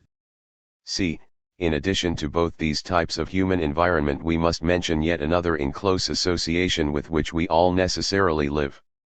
It is no other than the universally prevailing spiritual surroundings of our life, whether they be religious, legal, or moral, the organization of the state, that is to say, the constitution of the government, the judicial institutions, the family, the institutions of both public and private life, and all other social relations. For the ideal character is not merely to be portrayed in its relation to all that satisfies material wants, but as itself a focus of spiritual interests. It is certainly true that all that is truly substantive, divine, and essentially necessary in all these relations is fundamentally an envisagement of one reality. In the objective world, however, the forms under which this reality is manifested are various, and they are, one and all, involved in that which is wholly contingent in particular examples, and the conventional usages which are only valid for definite periods of time and distinct nations. In this variety of form all the interests of men's spiritual life receive an external embodiment of reality, with which every man is confronted in the customs, usages, and habits of society. Every man thereby, in addition to possessing a self-exclusive individuality of his own, becomes, in virtue of his association with such spiritual realities, even more a member of a whole cognate with and vital to himself than as a unit of that external world of nature with which he is similarly conjoined. Speaking generally, we may attach to this spiritual association of human life very much the same terms and significance we have already discussed in the foregoing sections. Consequently, we will for the present pass over the more detailed consideration of it, whose most important features will apply more strictly to another aspect of our inquiry, and will then be more appropriately discussed. 3. The externally of the ideal work of art in its relation to a public. It is therefore necessary that art, as the representation of the ideal, must embody this ideal in all the relations to external reality we have above described, and thereby associate the inward possessions of character with the objective world. A work of art, however much in form it may be a self-including and harmonious world by itself, exists nonetheless as such an object, both real and particular, not for itself but for such as behold and enjoy it, that is the public. Actors, for example, in the representation they give us of a particular drama do not merely enter into converse with one another, but appeal directly to ourselves, their audience, and it is equally important that they make themselves intelligible under both these aspects. Every work of art is in fact a direct appeal to the intelligence of everyone who confronts it. Now it is indeed true that the real ideal, as envisaged for us in the universal interests and passions of its gods and men, is so far intelligible to everyone as it gives us a view of its characters within some typical external world of customs, usages, and everything else that characteristically distinguishes it. But the condition of art we have above formulated makes it further necessary that this element of external reality is not merely one with which the characters thereby represented are harmoniously associated, but must be also one within which we ourselves to whom the work is addressed feel equally at home. The appropriateness of the external environment to the characters enfolded within it must apply with equal force to our own attitude of mind in regarding both. But it so happens that from whatever period of the world's history the subject matter of a work of art may be borrowed, it will be sure to contain essential features, which are quite distinct from those which specifically determine other nations and periods. In other words, artists of every description, whether they be poets, painters, sculptors, or musicians, select subject matter from the past, which in their particular state of culture and intelligence, ethical customs, usages, and the form of their government, differ from the civilization of the times they live in. Moreover, as we have already observed, this return upon the past possesses the considerable advantage that in having thus recourse to memory instead of being face to face with all the facts of the present, there is an appreciable diminution of the material from which the artist selects his subject, and this he cannot readily dispense with. At the same time the artist belongs only to his own century, and it is in the ethical customs, modes of conception, and generally the intellectual outlook of that he lives. The Homeric poems Homer, to take him for once as the individual creator of both Iliad and Odyssey, may have actually lived through or he may not, but in any case they are at least 400 years later 391 than the time of the Trojan War, and further a period twice as long separates the great Greek tragedians from the days of the ancient heroes, who, as translated into the atmosphere of their own time, form the subject matter of their poetry. It is just the same in the case of the Nibelungenlied and the artist who finally fused together the various saga which that poem contains into one homogeneous work. We may no doubt admit that the artist finds himself entirely on congenial ground when dealing with everything truly pathetic, either in the history of gods or men, but the external and actual conditions of that ancient world, whose characters and actions he endeavors to portray, have altered in essential features and become consequently strange to him. And further than this, a poet creates for the sake of a public, and primarily for his own nation and his time, both of which should be able to enter into such a work of art with intelligence, and feel at home in it. The most genuine works of art no doubt assert a further claim to immortality, a hope that they may continue to be a source of delight to all times and nations. But even in the case of works of the highest class it is none the less true that nations and times situated far away from those which produced them can only fully apprehend them with the assistance of an extensive apparatus of geographical, historical, and it may be even philosophical knowledge and the results of much critical investigation. Bearing in mind these fundamental, and to some extent incompatible differences which characterize the various points of view from which a work of art must be regarded, the question arises what kind of form relatively to its external framework of locality, custom, usage, and generally any and every condition of religious, political or ethical significance a particular work of art should receive. Should an artist suffer his own times to pass from his mind altogether, and attempt only to secure the substantial appearance of the past and what actually then existed, so that his work becomes simply a true portrayal of that, or is he not merely justified, but rather under an obligation, to pay an exclusive attention to his own nation and the life around him, elaborating his work with express regard to the principle that it should stand in harmonious relation to his own times?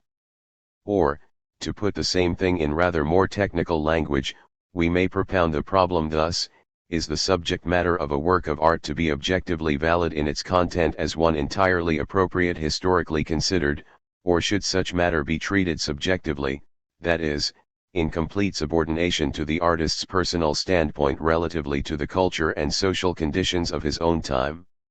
We would rather observe that both these positions, if thus pressed unduly, land us in extreme conclusions equally false, and we propose now to examine them briefly that we may by their means elucidate a more satisfactory theory. And we would consider three fundamental aspects which this problem suggests.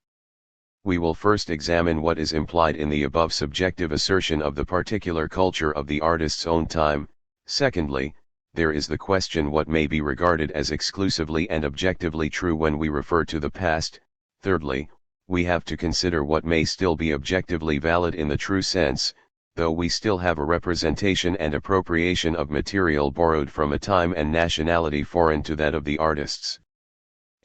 Now to start with, if we consider this purely subjective assertion, it is obvious that when we press the position closely we are finally driven to exclude the objective embodiment of the past altogether, and to maintain that artistic representation is exclusively concerned with the appearance of present times. Such a result may be doubtless, under one aspect of it, presented by mere ignorance of the past. It is, then, rather the result of a naivete, which is unable to feel the contradiction between the object itself and the representation given, or at least fails to bring the same to consciousness. Such a form of artistic presentation is therefore fundamentally due to lack of sufficient culture. We could hardly wish for a more vivid illustration of this than we find in the naive productions of Hans Sachs, who has, no doubt with a vivid freshness of imaginative vigor and spirit, as we may truly say, domesticated among us 392 our dear Lord and Father God no less than Adam, Eve, and the rest of the patriarchs. Here, for example, God the Father is portrayed as teaching a school in which Cain, Abel, and the rest of Adam's children are the pupils, precisely as any pedagogue of the time might have done. He catechisses them upon the Ten Commandments and the Lord's Prayer. Abel knows his lesson as a pious and good boy ought to. Cain on the contrary behaves and replies to his teachers as only naughty and wicked boys would think of doing, and when it is his turn to repeat the commandments turns them inside out: thou shalt steal, thou shalt not honor thy father and mother, and so forth. A representation of much the same crude simplicity having for its subject the tale of our Lord's Passion used to be carried out in South Germany, was then made illegal, and has since once more been resuscitated. In this Pilate is portrayed in the character of an insolent, rough, and arrogant official. The common soldiers, much in the same familiar way our own might, offer Christ surreptitiously a pinch of tobacco, he disdains it, and they flatten it out on his nose. Vulgarity finds all the more jest in such an incident for the reason that it wholly conforms to its notions of piety and reverence, indeed calls up such feelings all the more readily through its immediate reference to that which it finds in its own world, thereby making more vivid its own sense of devotional fervour. No doubt there is a certain justification for this mode of translating, so to speak, the appearance and form of objective history into modern equivalents, such as we have found in our literature, and we may even attach a kind of greatness to the courage of Hans Sachs in making himself so familiar with God Almighty, and those old religious ideas that without the least vestige of impiety he could rivet them deep within the conditions of our most commonplace life. At the same time such an attempt is none the less a rude intrusion upon our feelings, and indicates lack of cultivation, inasmuch as it not merely disallows to the object itself a right to assert itself as it really is, but forces upon it a mode of appearance so directly contrary to that which it possesses, that the result can only impress us as an emphatic caricature. Beta, as an antithesis to the above type of subjectivity we find another equally supreme asserting itself out of sheer pride in its own culture under the belief that the views peculiar to its own times, its ethical customs, and social conventions are those alone worth preservation or acceptance. Owing to a bias of this kind it is quite unable to enjoy the content of a work of art until such a form of culture prevails in it. An illustration of this latter type is the so-called classical good taste of the French school. Everything that is here attempted must forthwith be Frenchified, and all that it presents under the form of any other nationality and more particularly with any reference to the Middle Ages is voted incorrect and barbarous and is cast on one side with absolute contempt. Voltaire expressed anything but the truth when he said that the French have improved the works of the ancient world. What they have done is to nationalize them, and by this process of recasting have corrupted them with every kind of foreign and angular quality of their own that such a taste as theirs could develop to any extent, requiring as it did throughout a culture absolutely based on court etiquette, and a conformity to conventional rule and generalization in both the meaning and mode of any dramatic work. Indeed, we shall find the trail of this abstraction of a superfine culture visible in the very diction of their poetry. Not a poet among them dare venture to use the word cochon, or add their own nomenclature to spoons, forks, and 1,000 other simple objects. Consequently we have roundabout definitions and circumlocutions.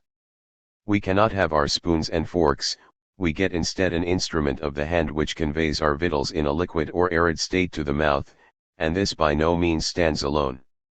And with all its refinement their taste is vulgar to a degree, for the simple truth is that genuine art, so far from planing away and polishing its content to one flat and unruffled surface of generalities, is most of all anxious to set in full relief all that makes toward the well-defined characterization of life. It is on account of this very taste that the French can make less of Shakespeare than any other poet. And when they have attempted to work him up to their graces they have clipped off from him precisely that portion which we Germans find nearest to our hearts. For the same reason Voltaire makes merry over Pindar because he has made the remark, rho iota sigma tau omicron nu mu nu delta omega 0.393 and, consequently, in their works of art they find it necessary to make Chinese, Americans, or the heroes of Greek or Roman antiquity all speak in one tongue and in one manner that of their French court. Achilles, for instance, in the Iphigenie en Aulide 394 is nothing more or less than a French prince, and if we had no name to help us no one could conceivably discover one particle of Achilles in him.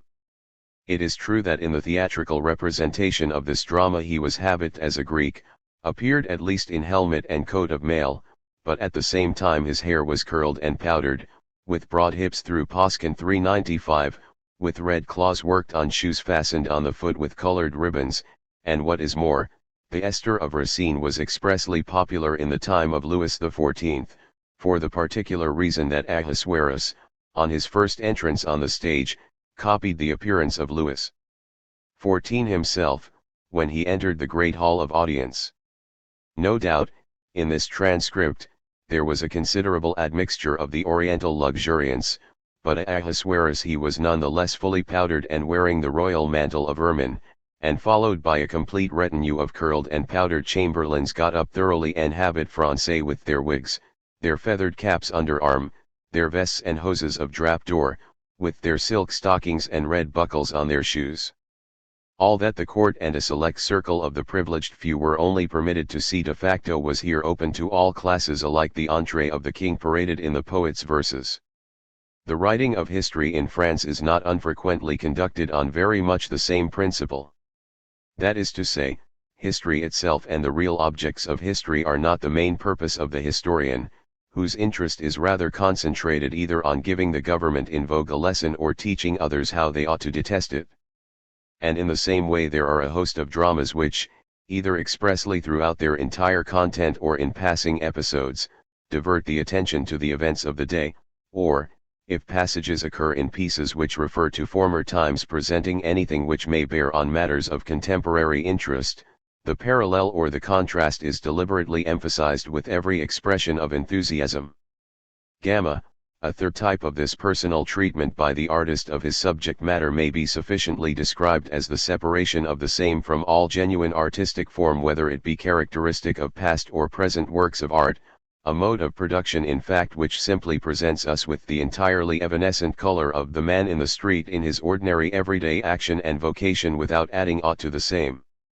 In other words, we may describe it as the bare counterpart of what the man of common sense is conscious in the prosaic facts of life, that and nothing more. In such an atmosphere of prose no doubt everyone finds himself at home readily enough, or rather, he will only not find himself at home who takes up such a work with some definite conception of that which the very conditions of a work of art demand, and consequently is aware that it is precisely from this type of handling that art undertakes to liberate us. Kotzebue, in his day, obtained all his popular effects through compositions of this kind, which aimed at nothing else but letting the general public both see and hear life's troubles and vexations, the pocketing of silver spoons, the risking of the pillory, or, to take particular characters, parsons, chamberlains, ensign-bearers, secretaries, and cavalry majors, in their naked colors. Everyone might here recognize his own household, or, at least, that of some relation or friend, might see at a glance where in his own precious circumstances and aims of life the shoe pinched.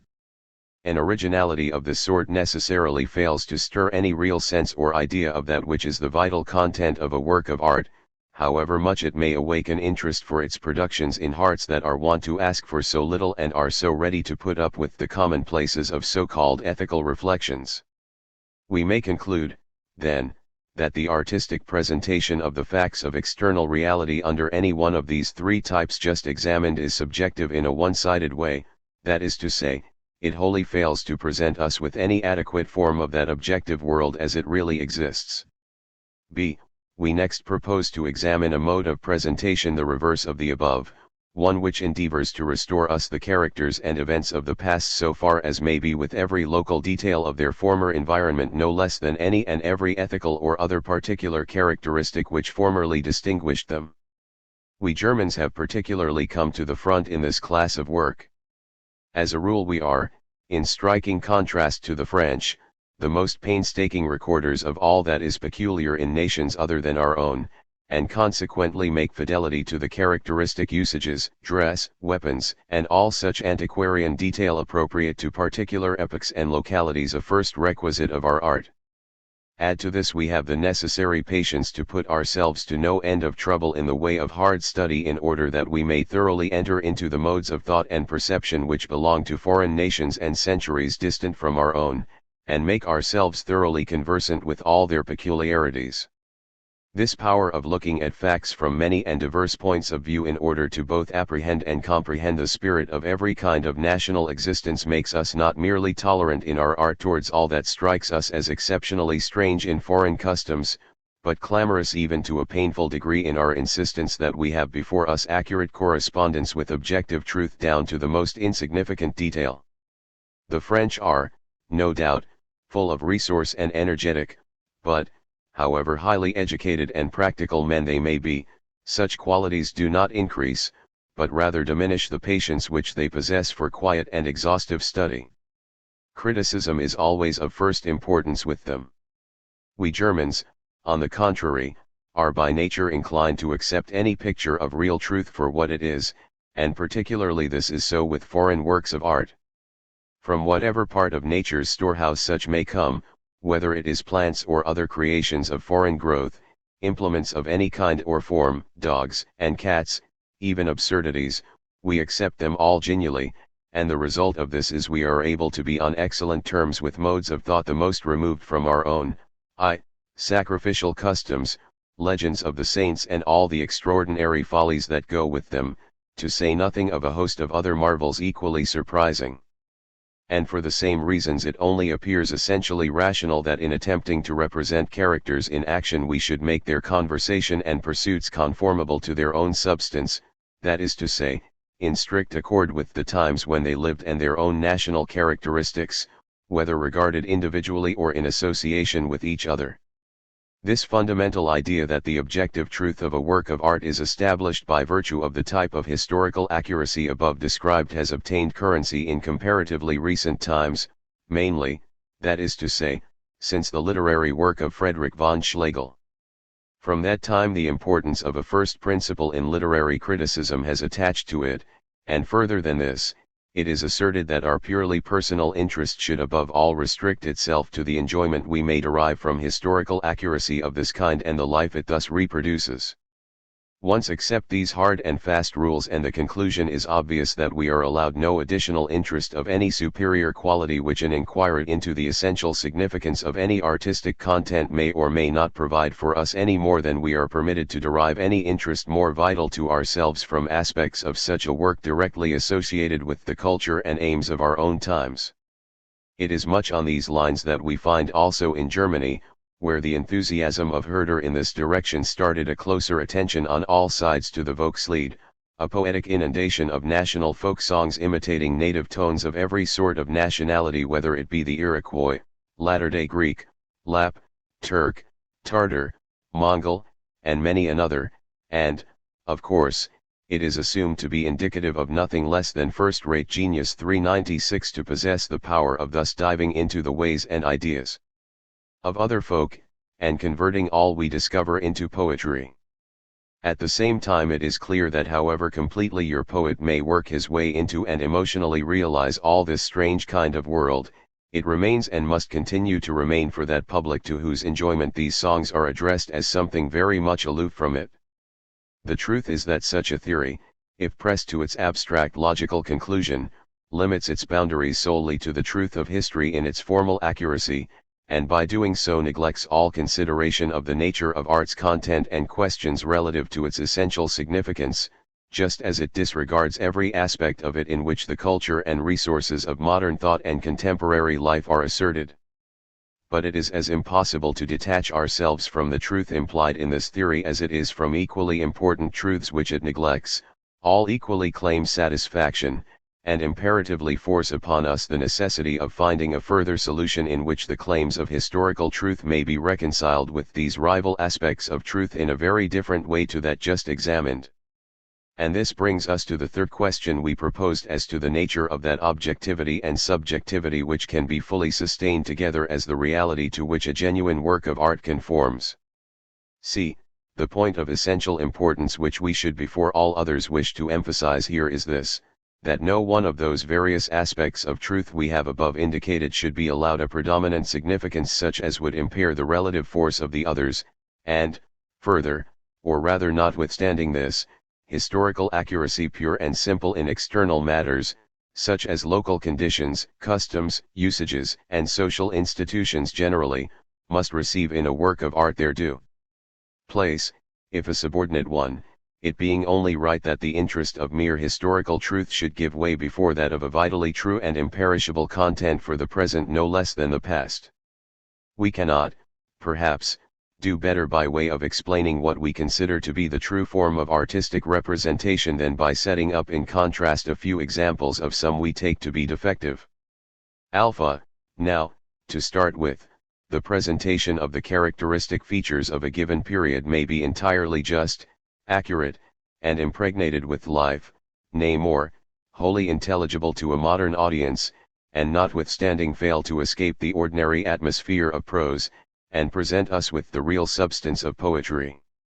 Goethe's Gotts von Berlichingen will alone furnish us with notable illustrations of this defect. It is only necessary to open the book at the first scene, which introduces us to an inn near Schwarzenberg in Franconia. The dramatis personae are Metzler and Sievers sitting at a table, 2 grooms by the fire, also the landlord. Sievers: another glass of brandy, Hans, my boy, and good Christian measure. Landlord: you carry a glass that is never full. Metzler (aside to Sievers): tell us that once again about Berlichingen. The Bambergers are in a pretty fume out there, black as thunder, etc. The same kind of thing we find in the third act. George enters with a gutter spout. There you have lead and to spare, spot the target with but one half of it, and devil a soul shall get off, who is like to say to your majesty, that's a miss this time. 397. Lurs aloud: a fine piece of metal. George: the rain may take another road for all I care, a brave night and a real good rain get through most things. Lurs pours into glass. Hold the spoon. Goes to the window. There's one of those imperial cockades prowling about with his musket, they believe we have aimed a point too far. He shall have a taste of my bullet, hot too and fresh from the pen. Loads. George drops the spoon. Let me have a look. Lurs fires. There lies the fool, etc. All this is exceedingly vivid, intelligible, depicted in perfect keeping with the situation and the characters portrayed. Yet for all that these scenes are both trivial to a degree and essentially prosaic, all we get from either the matter or the form is just the ordinary man's way of seeing things and reality as it appears to him, or rather all of us to some extent. We find the same tendency in many another of Goethe's youthful productions, which no doubt were deliberately directed against everything which previously had passed for the rule of the guild, and which sought for their most impressive effect by means of the nearness made clear to ourselves, an impression gained by the extraordinary grasp with which the poet's imagination and feeling seized upon everything.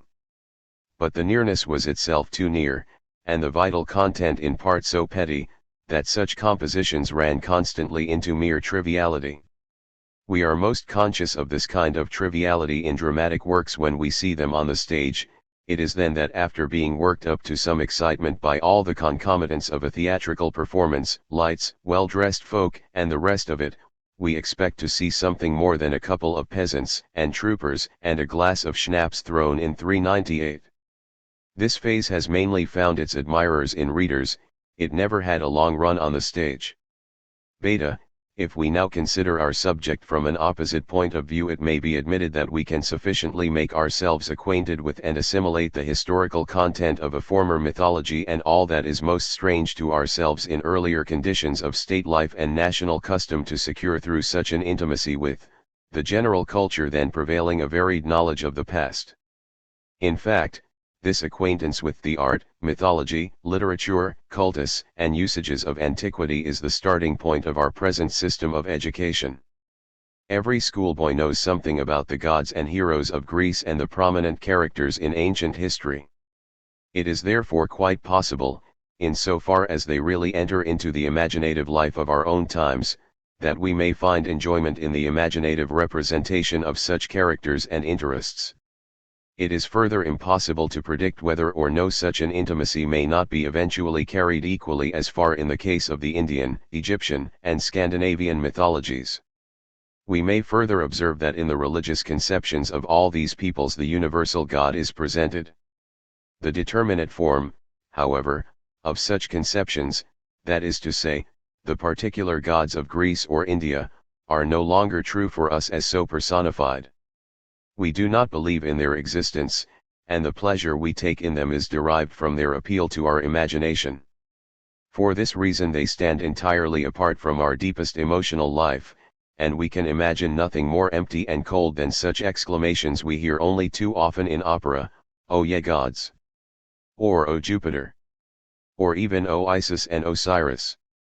And the folly of it all reaches its height when we have the wretched saws of oracular wisdom thrown in, and the opera can seldom get along without them, a position of dignity which nowadays for the first time in tragic drama is occupied by pure folly and clairvoyance. The same criticism applies with equal truth to all other historical material relating to national customs, laws, and the like. Such historical fact is excellent in its way, but it belongs to the past, and when it has once ceased to have anything in common with present life it necessarily ceases, in spite of all our knowledge of it, to belong to us. We have, in short, no interest 399 in what has passed away on the mere ground that it once existed.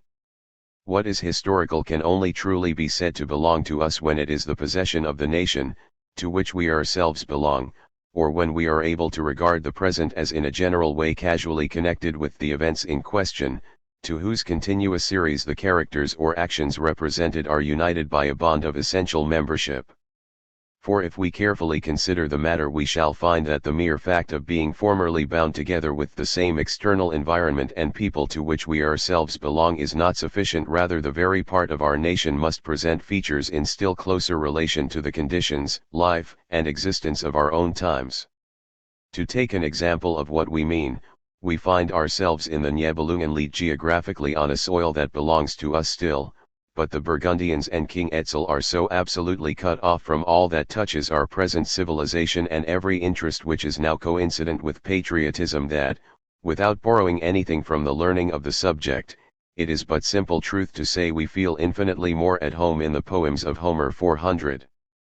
Klopstock, no doubt, in his enthusiasm for everything that concerned the fatherland, was prompted to substitute his Scandinavian gods for those of Hellenic mythology, but, for all his zeal, Wotan, Valhalla, and Frigga remain mere names for us, which appeal to our imaginations and patriotic emotions even less than Zeus and his compeers of Olympus. The point above all we desire to emphasize is this. Works of art are not composed primarily for the mere student or the professor, but with the express purpose that they shall be intelligible on their face, and a source of enjoyment without anyone having to undertake first a circuitous route of extensive historical investigation.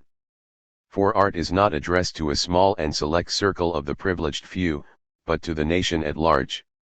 What, moreover, is generally valid for a work of art applies also to the external form of the historical reality therein portrayed.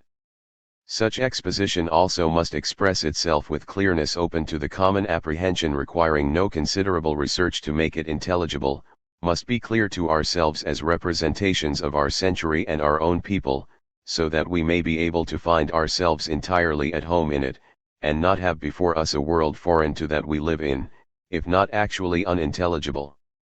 Gamma. Considerations such as the foregoing have already brought us within reach of the truer conception of the objective truth of art and the mode under which it assimilates the material of past history. We propose now to offer further illustrations in support of the same. Alpha, and we may start at once by drawing attention to a characteristic which is common alike to the genuine national poetry of all peoples and in every period of past history, namely, that the historical and formal aspect of that poetry is entirely national, that is to say, it retains nothing incongruous to the people for whom it is composed. This is a feature shared alike by the great epics of India, the Homeric poems and the Greek drama. Sophocles never made his philoctetes, Antigone, Ajax, Orestes, Oedipus, his choregi and choruses speak in the speech and manner that would have been entirely appropriate to their own times. The Spaniards have written their romances of the Cid under the same guiding principle. Tasso in his Jerusalem Liberated celebrated the universal interests of Catholic Christendom. Camões, the poet of Portugal, depicted the discovery of the seaway to the East Indies round the Cape of Good Hope, and all the infinitely various adventures of the sea heroes that made it possible, and these acts of daring were the acts of his own people. Shakespeare threw into dramatic form the tragic history of his own country, and even a Voltaire wrote his Henriade. Far indeed have we Germans strayed from the path thus marked for us when we hope to work up into national epics histories remote from our own, which carry no longer with them a national interest of any kind. Bodmer's Noachides and Clodagh have started a new fashion of their own, as they have overturned that old one which taught us that it redounds to a nation's glory to have its Homer, to say nothing of its Pindar and Sophocles. Those biblical stories, it is true, present points of special affinity with the national imagination owing to our close acquaintance with the Old and New Testaments, but the historical material in its association with ancient custom and the like remains for all that only intelligible to the savant, and all the most of us can pick up from such epics is the prosaic interfusion of events and characters, which, in such a process of translation, have merely some novel form of speech thrust into their mouths, and the final result can only impress us as hollow and artificial. Beta. At the same time, art cannot be restricted wholly to material borrowed from one nation. And as a matter of fact, the more nationalities have come into contact with one another, the more their poets have looked abroad among all nations and times for the subject matter of their poems. But however this may be the case, it is none the less an error to suppose that the mere fact that a poet is able, so to speak, to live into times aloof from his own at once stamps him as a man of creative genius.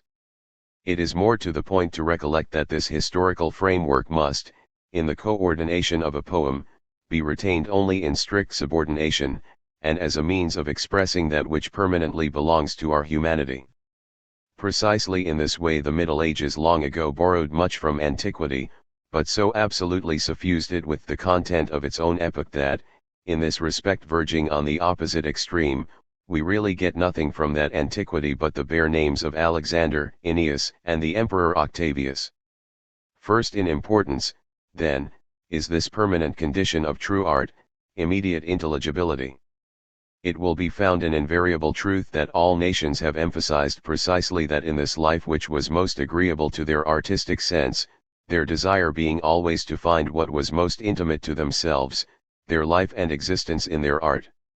It was this independent flavor of patriotism which Calderon worked into such characters as his Zenobia and Semiramis, and Shakespeare in the same way was able to imprint upon the most varied subject matter the hallmark of his English ancestry, although he knew how to preserve along with it the essential traits of historical characters belonging to nations foreign to his own, the Roman for example, in a far profounder degree than was possible to the Spanish poets. Even the Greek tragedians had their eyes constantly directed to the actual conditions of their times and the particular city in which they lived. The Oedipus Colonus in its local references is not merely in a peculiar way associated with Athens but, by virtue of the fact that Oedipus dies in this locality, at once indicates him as the future preserver of that city. In somewhat other associations the Eumenides of Aeschylus is, owing to the decisive sentence of the Areopagus, marked by an interest of more vital interest to the Athenians 401. On the other hand, Greek mythology, despite all the varied and oft-repeated use that has been made of it since the revival of the arts and learning, has never fully come home to the general sense of modern emotions, and in various degrees in the plastic arts and still more in poetry, despite its very extensive influence here, has failed to arouse real enthusiasm. No one thinks now of writing an ode to Venus, Zeus, or Pallas 402. Sculpture, it is true, can hardly get along even in modern times without the assistance of the Greek pantheon, but for that very reason it is mainly only appreciated by and intelligible to a select circle of cultivated men who are either connoisseurs or critics.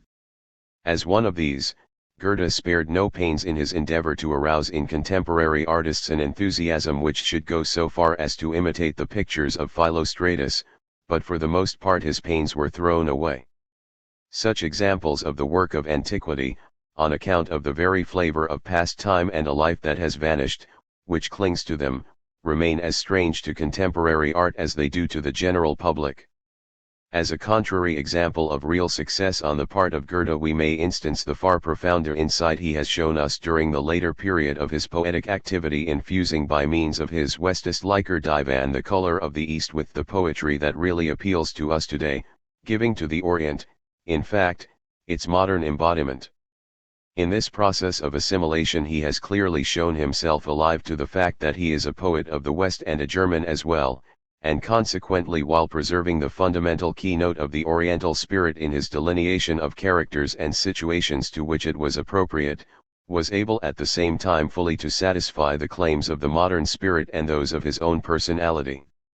Subject to such reservations, it is undoubtedly in the province of a poet to borrow his material from remote regions, past centuries, and foreign nations, maintaining in their broad and most characteristic outlines the historical form of ancient mythology, custom, and institution. At the same time he will take care to utilize such forms only as the external frame of his delineations, never permitting the essential content of such productions to fall into any disharmony with the profounder instincts of his own native world. As the most extraordinary example of this, Goethe's Iphigenia still stands without a rival. In their relation to such a transformation, the several arts dispose of their material very differently. In the love poems of lyrical poetry, very little use is made of local associations depicted with historical accuracy. The emotional situation and the movement of sentiment is here the main thing. We receive, for example, in the sonnets of Petrarch a very small substratum of natural fact relatively to Laura, hardly anything more than her name, which might just as well have been another. Of local interest we get the barest scraps, and that entirely of general significance, such as the existence of the fountain of Vaucluse and things of that kind. Epical poetry, on the contrary, requires the greatest detail in its natural descriptions, and we are most readily pleased with their historical truth, provided always that the picture is both clear and intelligible.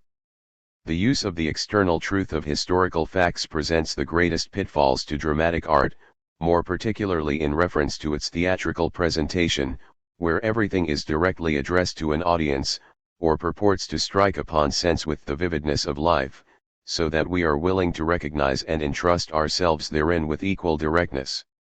Here the delineation of historical truth in its external aspects must for the most part be of subsidiary importance, in fact retain little more than the framework of it.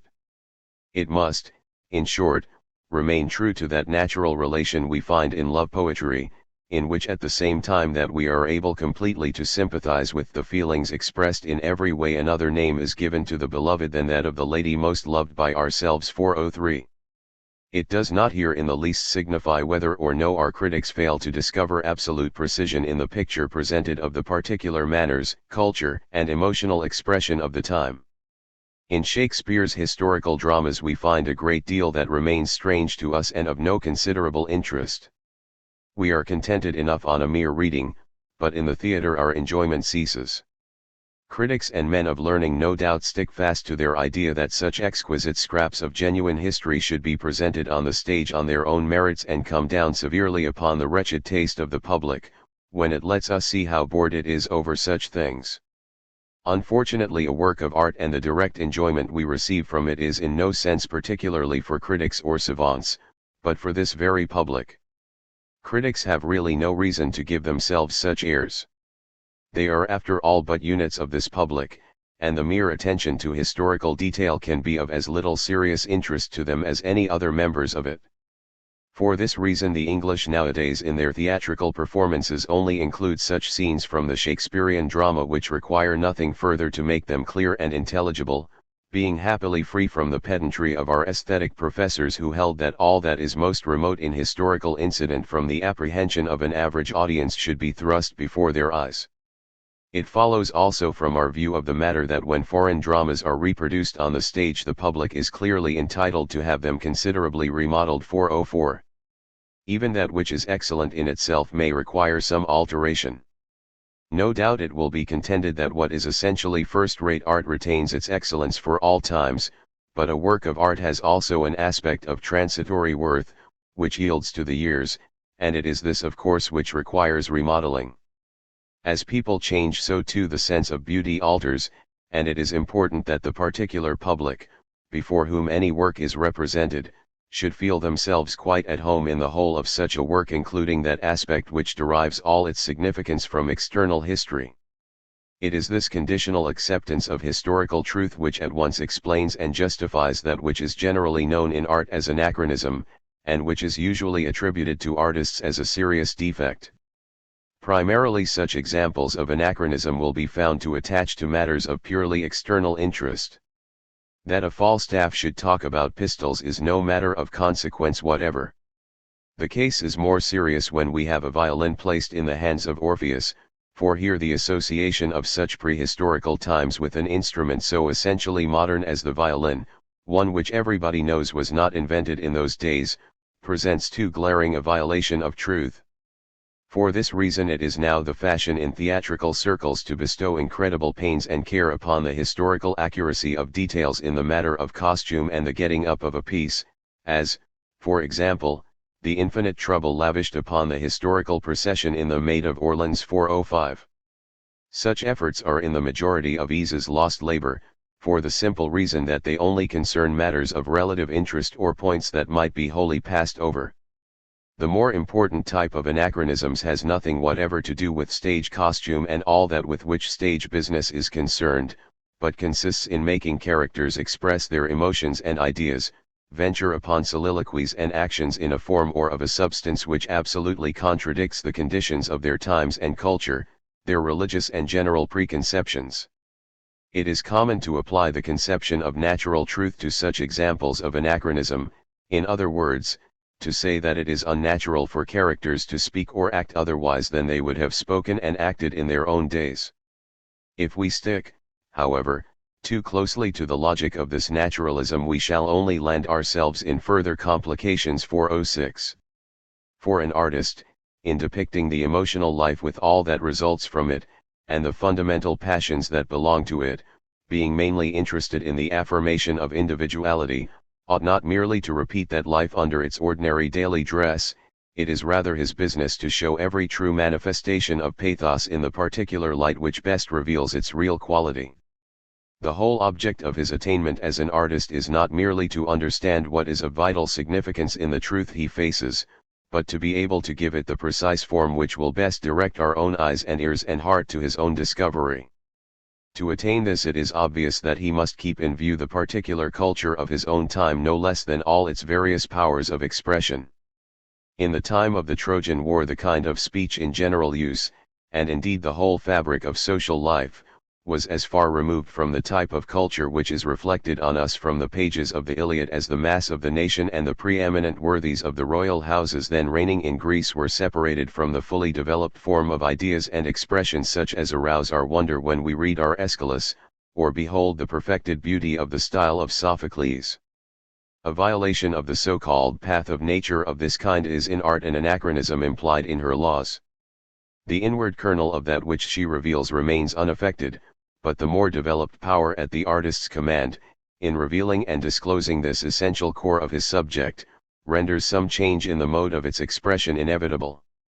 It is a wholly different matter when a modification of this kind proceeds so far as to impose ideas and conceptions of a later form of the religious and moral consciousness on a century or a nation whose entire spiritual outlook is opposed to such more recent conceptions. The Christian religion has gathered in its train forms of the moral life, which were entirely foreign to the moral consciousness of ancient Greece. That inward introspection of conscience, for example, ever on the alert to decide the ethical significance of action, with its accompanying remorse and repentance, first appears in the moral culture of a more modern date. The heroic character knows nothing of a repentance which sets itself in hostility to its past. What it has done it abides by. Orestes does not repent of his mother's murder. The furies that rise out of the shadow of his action pursue him, no doubt, but the Eumenides are, at the same time, represented as universal powers, and not as voices that cry out to him from his own conscience simply. This very heart and substance of a given period of man's history a poet must master, and only when we find him interfusing with this central core of reality matter that directly contradicts it is he guilty of any truly grave anachronism. In conclusion, then, We may say that it is indeed part of the poet's function to live into the spirit of past times and foreign peoples, for this substance of their life, if it be truly such, remains a possession for all time, but to attempt to reflect with every accuracy of detail all the definition of that external show now buried beneath the rust of antiquity is merely the effort of a learning essentially childish, intent on preserving what is itself shadow rather than substance. No doubt even in this direction, the truth of general outlines should be carefully respected, but never to such lengths as would compel art to forfeit her claim of drawing upon the fiction of her invention, and the truth of fact with equal impartiality. We are now in a better condition to understand all that is really implied in the assimilation by art of that which is strange in the external features of remote history, and the true conception of the objective life of her creations. A work of art must primarily enclose for us within its embrace the higher interests of spirit and volitional power, all that is essentially human, and possesses real weight, the depths, that is to say, of man's emotional life. The main thing of all is that this embodied content 407 should transpierce all purely external conditions of manifestation, should ring, as it were, through all that is less vital in its significance 408 this fundamental chord of truth. The real objectivity, therefore, unfolds as from a sheath, the pathos, that is the substantive content of a situation, unfolds, moreover, the rich and powerful personality in which the essential phases of spirit are alive, and find their realization and expression. For such embodiment all that is absolutely indispensable is a definition and determination of the real, which is generally suitable to the object thus defined, and which requires nothing further to explain it. If we have once got hold of such a form unfolded in strict accordance with our ideal principle, then we have a work of art essentially objective in the true sense, and the question whether each and every historical detail is justified is of no further importance. We have before us a work of art which appeals directly to our inner life, and one which is our own possession. Once possessed of that, and we may take as much as we please of that element of the form which lay more closely to periods of life which have passed, but the eternal foundation is that which appeals to all men in all places, which is carried forward with a power that never wanes or fails to influence us, and it does so because the objective life it reveals is the same that abounds in and overflows our own souls.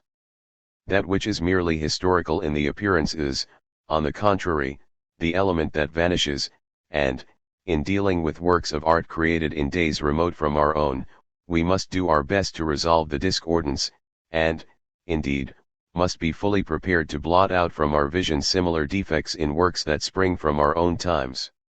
Thus it is that the Psalms of David, with their immortal celebration of the Lord in his goodness, and the wrath of his almightiness, no less than the profound sorrows of the Hebrew prophets as they face Babylon and Zion, touch men with the same force today as they did of old time, nay, even a moral diatribe, such as is sung by Sarastro in the Zauberflote, may come home to the hearts of us all, including the sons of Egypt 409, owing to the soul and vitality which rings through its melodies. And we may add that every individual to whom a work of art objective in this, the true sense, is presented, must on his part discard his own false prepossessions, wherein he merely wishes to find his own idiosyncrasies repeated. On the first reproduction of William Tell, it appears, not a single Swiss among the audience was satisfied. In much the same way, when the most beautiful love songs have been sung, many another, failing to find therein his own passions reflected, has presumed to think the beauty untrue to life, just as so many more, whose knowledge of love is confined to the perusal of romances, have imagined that the love God would only then be their immortal possession when they found themselves face to face with precisely the same emotions and situations their favorite studies had propounded. See the artist. We have, in this first part of our aesthetical philosophy, examined as a first step the universal idea of beauty. We then proceeded to inquire in what respects it was defective in its existence as the beauty of nature, and after thus clearing the way we were in a position to grasp the complete notion of the ideal as the adequate realization of beauty. We developed the ideal, first, as conceived abstractly according to the general notion of it, and having determined that were assisted thereby to elucidate the modes of its particular manifestations. Inasmuch, however, as a work of art has its origin in the human spirit, it requires the pregnant activity of an individual life from which it proceeds, and as the creation of the same exists for others, that is, a public which is emotionally receptive. This spiritual and informing activity is the imagination of the artist. We have consequently now, and this is the third and last aspect of the ideal to which we shall refer, to raise the question how it comes about that this product of men's inner world is not the direct and native growth forten of that world, but receives its due form through the creative impulse of particular men, in other words, by virtue of the genius and talent of the artist. At the same time we must admit that the question is only raised that we may be able to add the statement that it really is excluded from the sphere of scientific investigation, or, at the most, we can only furnish a few general remarks towards its solution. Yet it is undoubtedly a question frequently raised, this, namely, from what source an artist receives the gift and faculty of conception and execution with which he creates his work. We should all of us like, no doubt, to have a ready prescription, a recipe of what we must exactly do, what conditions we must impose on ourselves to produce something as wonderful. We would emulate Cardinal von Este when he asked Ariosto, with reference to his raging Roland, "But, Master Louis, where in the world did you get all this damned stuff from?" Raphael replied to a similar question in a letter we still possess, that he was hunting after a certain idea. The more obvious aspects of artistic activity we propose to examine under the following heads of discussion. First, we will give our definition of the general conception of artistic genius and the inspiration it implies. Secondly, we will make a few observations on the objective character of this creative activity. Thirdly, we will endeavor to ascertain in virtue of what real artistic originality consists. 1. Imagination, genius, and inspiration. Before inquiring more closely into the meaning of the term genius, we must obviously limit the field within which we propose to discuss it. Genius is an expression of very wide connotation, and is used not merely in its application to artists, but equally when we refer to great generals and kings, as also to the heroic captains of scientific discovery. For the sake of simplification, we would once more discuss the distinctions involved under a triple division of our subject matter. A. The imagination. 411. The most conspicuous faculty of an artist which arrests our attention when we direct it expressly upon the capacities implied in artistic productivity is the imagination. And we must be careful here not to confuse it with a visionary fancy which is wholly passive. The imagination creates. Alpha, and, in the first place, we shall find that this creative activity carries with it in possession and endowment a peculiar power of grasping reality and the forms it presents, all that through the channels of alert eyes and ears imprints pictures of infinite variety caught from the external world upon the mind, and further implies an exceptionally retentive memory wherein to store up this varied world of innumerable reflections. The artist, therefore, in this initial stage of our analysis is not merely thrown back upon images of his own creation, but is rather compelled to turn aside from the dull level of ideals falsely so called and to boldly enter the fields of nature and life. To attempt art or poetry merely with fanciful ideas of our own is always a suspicious way of starting on our journey, for the artist must mold his creations from the abundance of his life and by no means from the overplus of abstract generalities. It is not, as in philosophy, thoughts, but the real external forms of what actually exists which furnishes the material for artistic production. In contact with this raw material to work upon, the artist must feel thoroughly at home. He must have seen much, heard much, and stored away a great deal as well, and in illustration of this we almost invariably find that a great personality is distinguished by a capacious memory. All that interests mankind he will lay hold of, and the more profound his spirit the more it will enlarge the field of its interests in countless directions. This was the way in which we find the genius of Goethe first opened its wings, and throughout his life the circle of his spirit's restless horizon broadened and broadened. This peculiar gift of receptiveness, this interest in the comprehension of facts after their true definitions and color, their steadfast adherence to the truth of experience is the first thing we look for in a great artist. And this accurate knowledge of the truth of form must be accompanied in equal measure by approved acquaintance with the souls of men, the passions that rise in the heart, and everything that it yearns and strives for. And, in addition to this twofold armory of knowledge, he must understand yet further all the various ways that this world of the human soul expresses itself on the face of the reality which confronts his senses, transpiercing thus the outer veil. Beta, but, in the second place, this imaginative power is not exhausted with merely receiving that which is presented to the senses, or is inferred as the content of the human soul. The ideal work of art does not merely embrace the outward semblance of the inward spirit as clothed in the forms of its actual existence, but should rather succeed in manifesting the essential truth and reason of the real itself. This element of reason, as determined in the particular object the artist has selected, must not merely be pressed in his own consciousness, as an active influence, but must already have been reflected upon in that essential and rich significance which brings it into relation with the entire breadth and depth of reality. Without reflection no man can grasp fully the wealth that is in him, and it is consequently an inseparable feature of any great work of art that everything which attaches to it both as a whole and in its detail has been long and deeply weighed and thought out.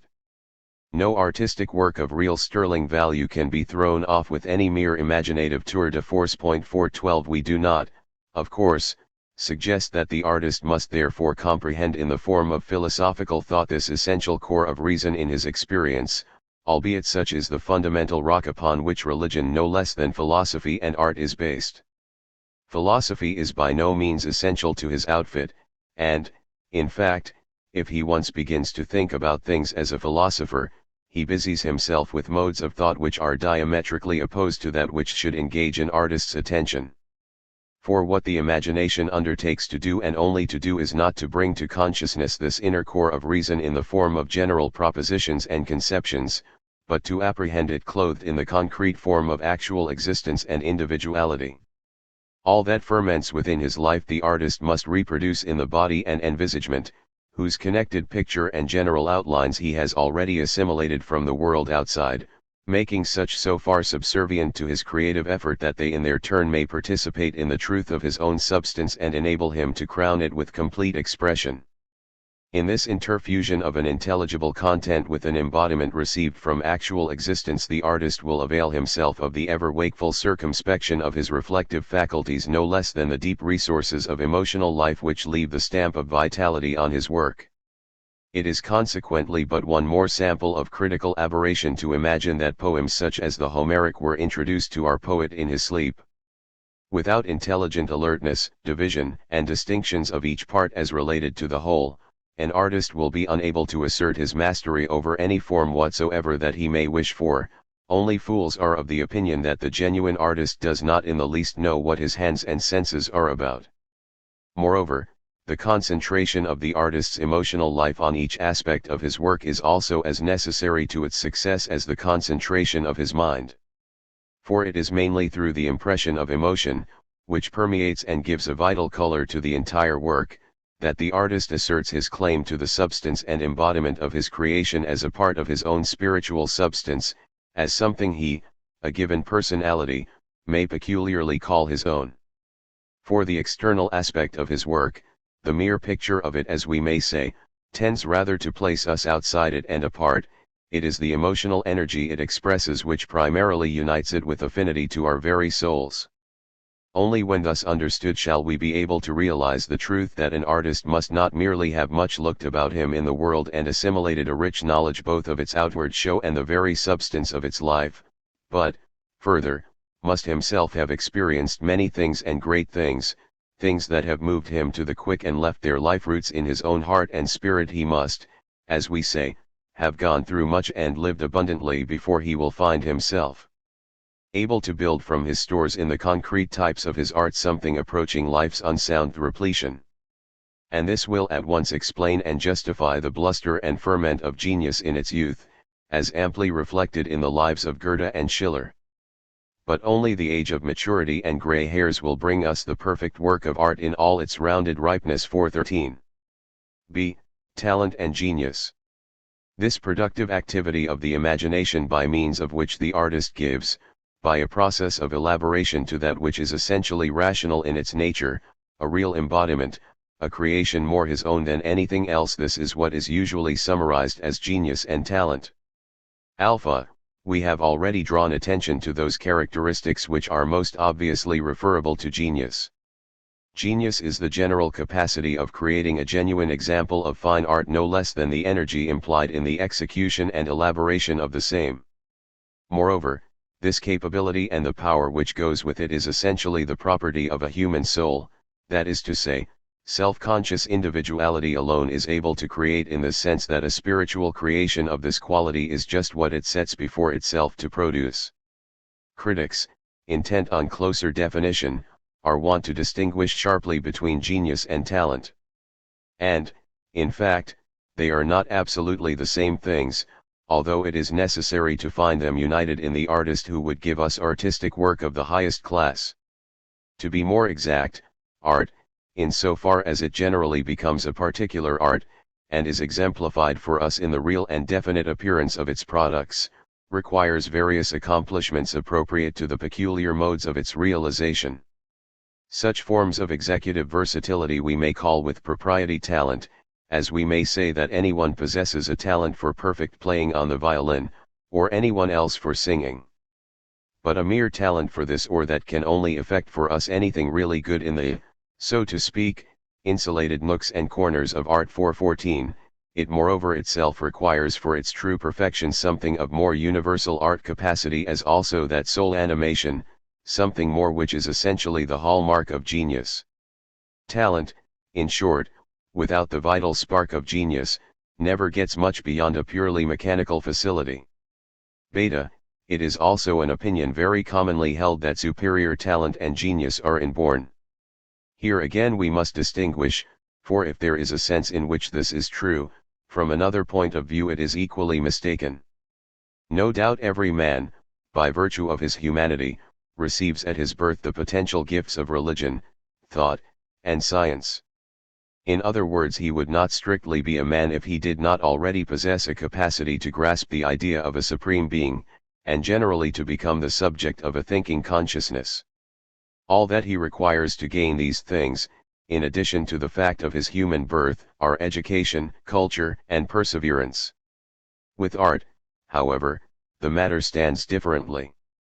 Art requires specific aptitude. 415, in which unquestionably natural endowment plays an essential part. As, that is to say, beauty is itself the idea realized in that which is apprehended as real by the senses, and a work of art embodies the workings of spirit in a form of existence immediately cognized by the eye and the ear. In the same way the artist must discover and embody the content of his art not in the exclusively spiritual form of thought, but within the sphere of sensuous perception and feeling, and indeed as creator in actual relation to a given sensuous material and within the limits of the same.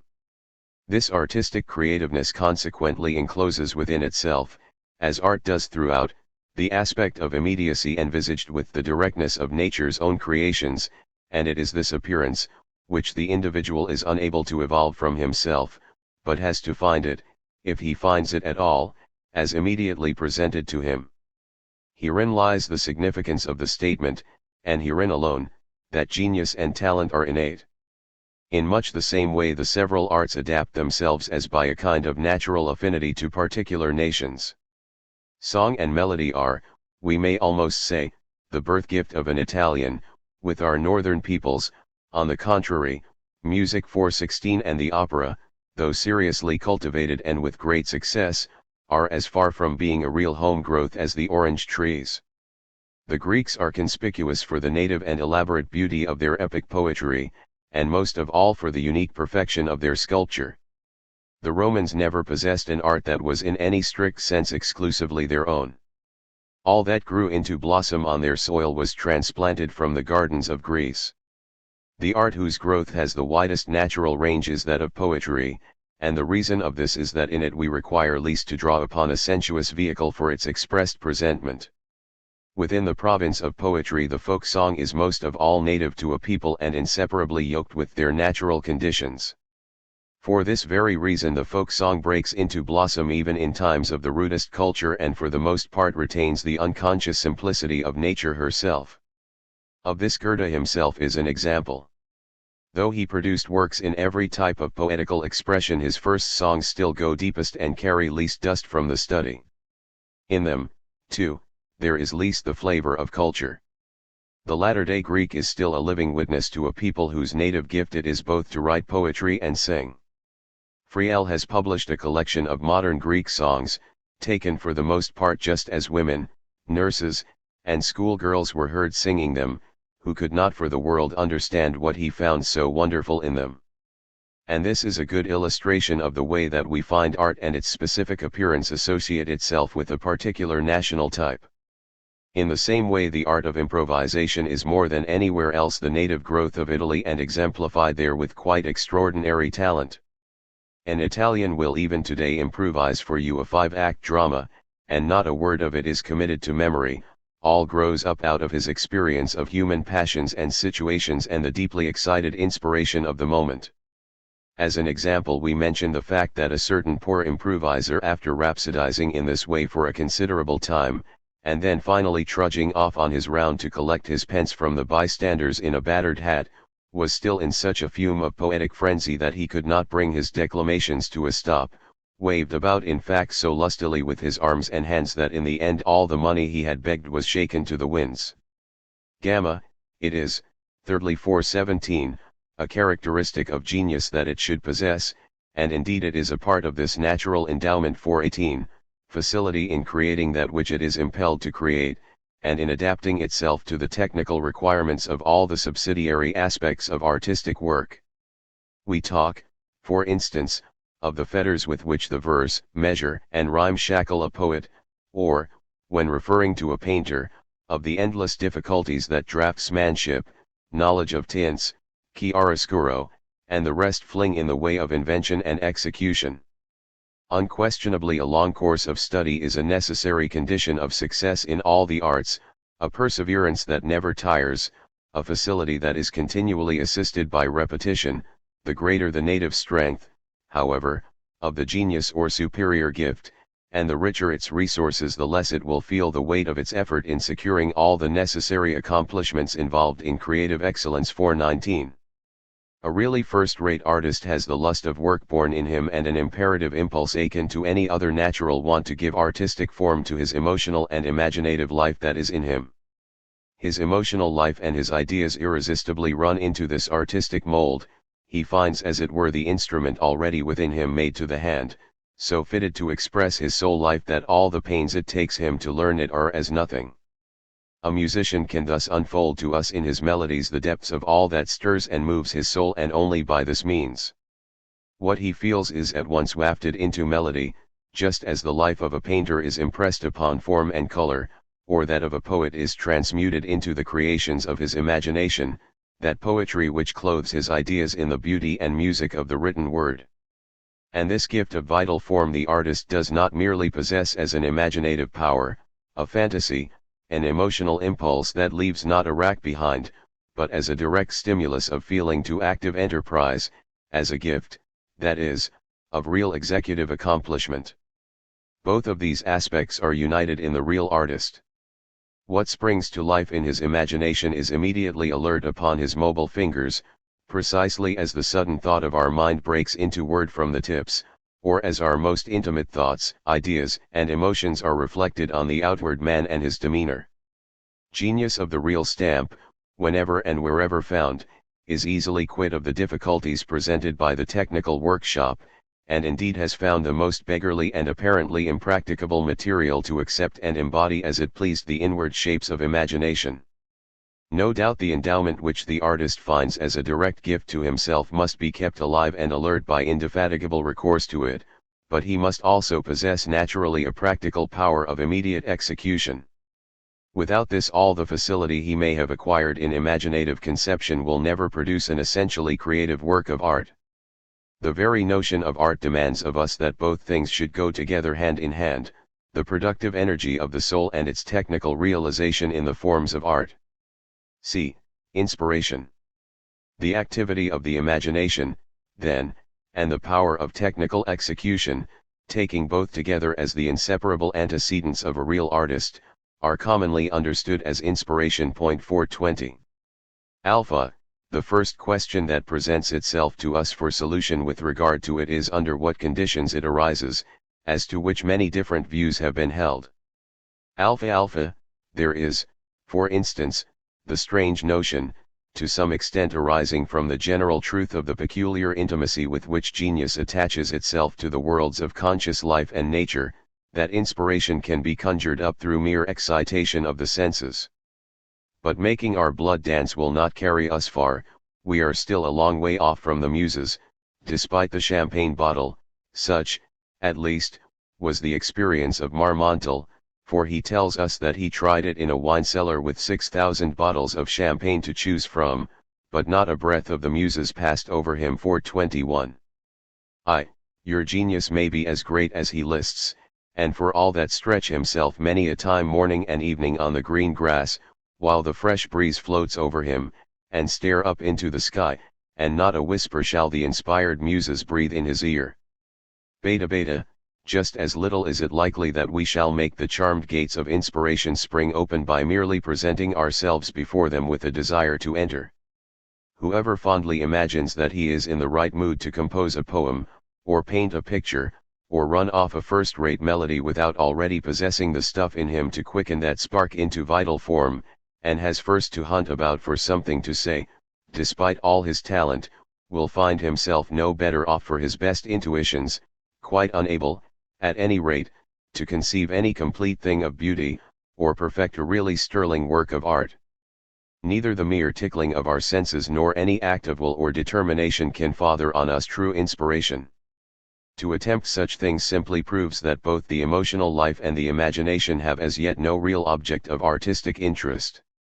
When once we have the artistic impulse of the real kind, we may conclude the interest there has already its fixed seal and object, a content that it intends to master.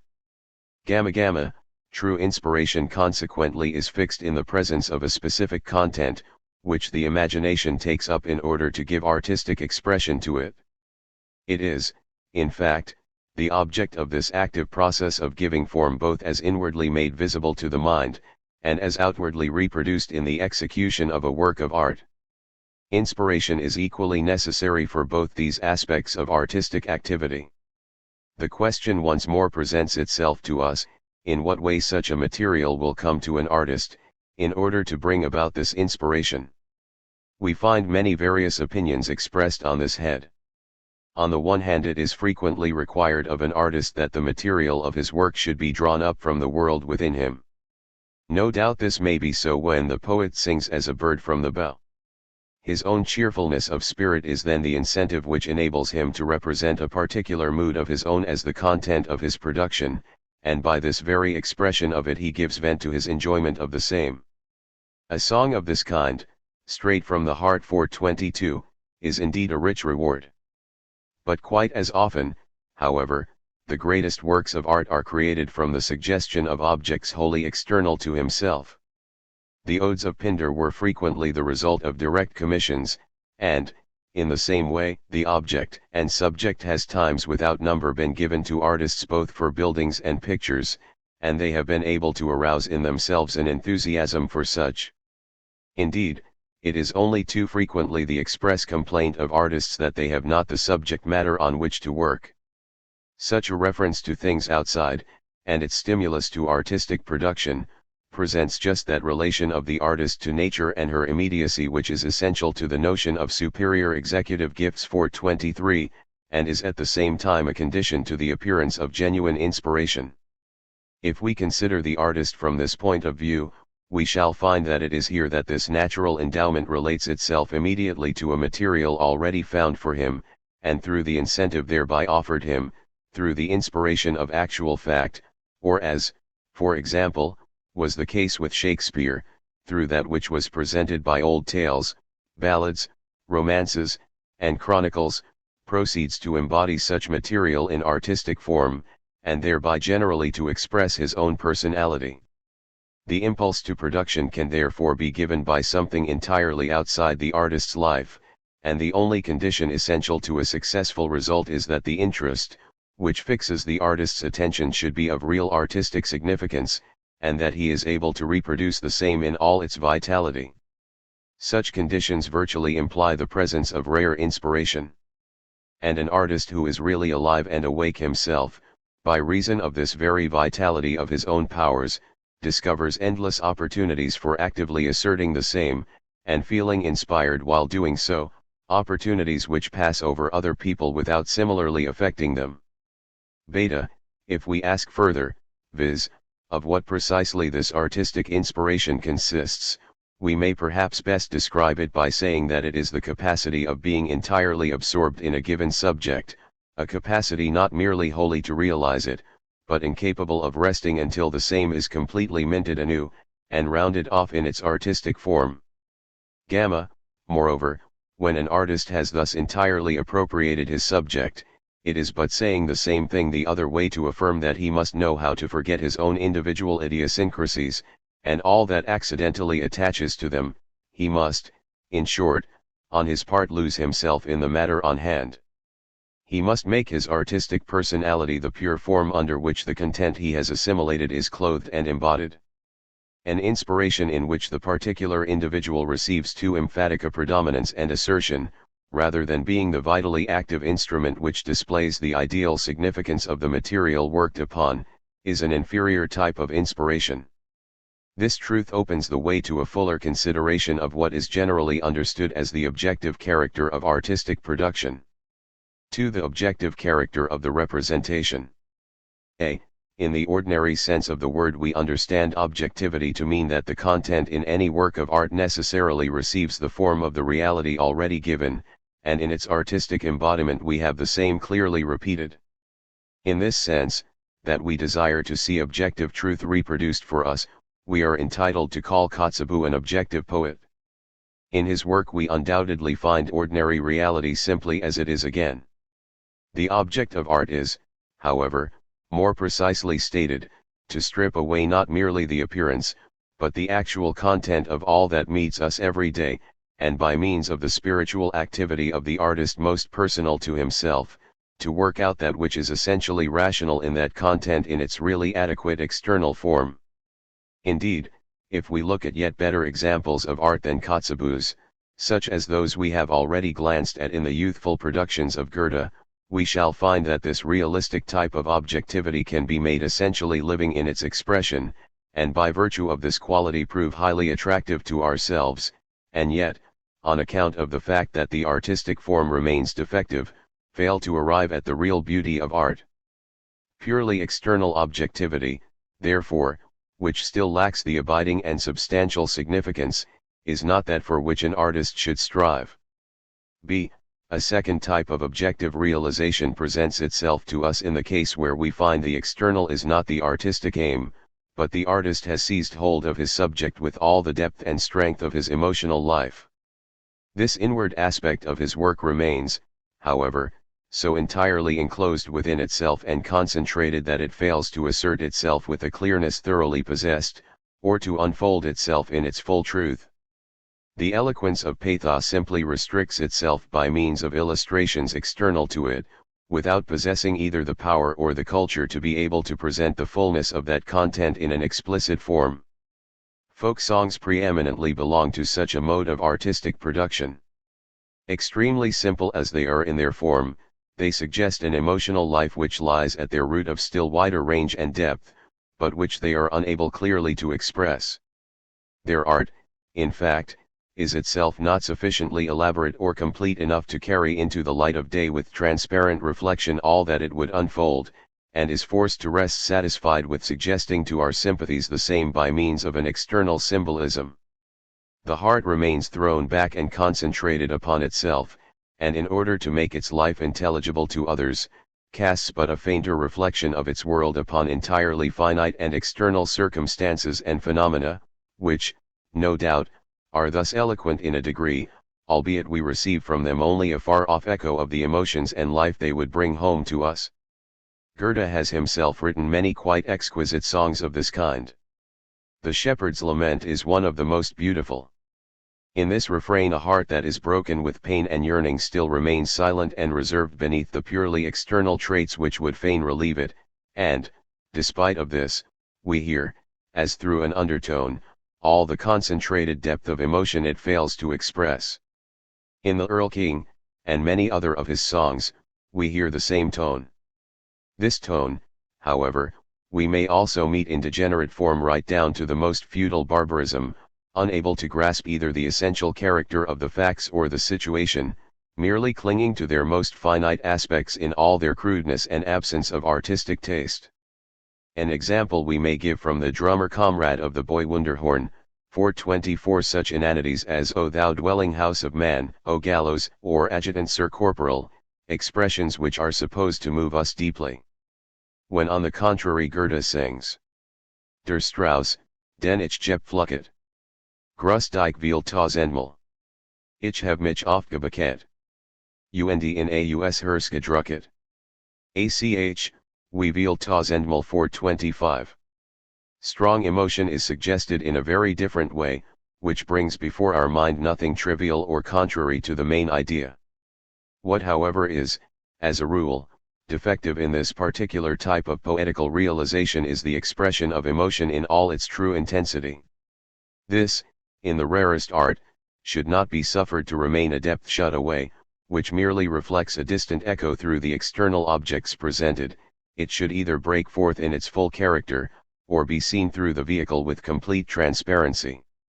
Schiller, for example, brings out his soul in its full strength in the pathos of his work, withal a great soul, which penetrates to the very core of his subject, and is able to express its very deepest significance in the freest and most perspicuous way through the wealth and music of his verse. See, in conformity, then, with the notion of the ideal, we may conclude that even when we are dealing with the mere expression of emotional life, we shall never fully establish our title to truly objective art so long as any part of all that is comprised in the subject matter, which stirs the artistic inspiration, remains still wrapped up within the soul that seeks to express itself. Rather all that lies there should be completely unfolded, and unfolded in a way which not merely shall reveal to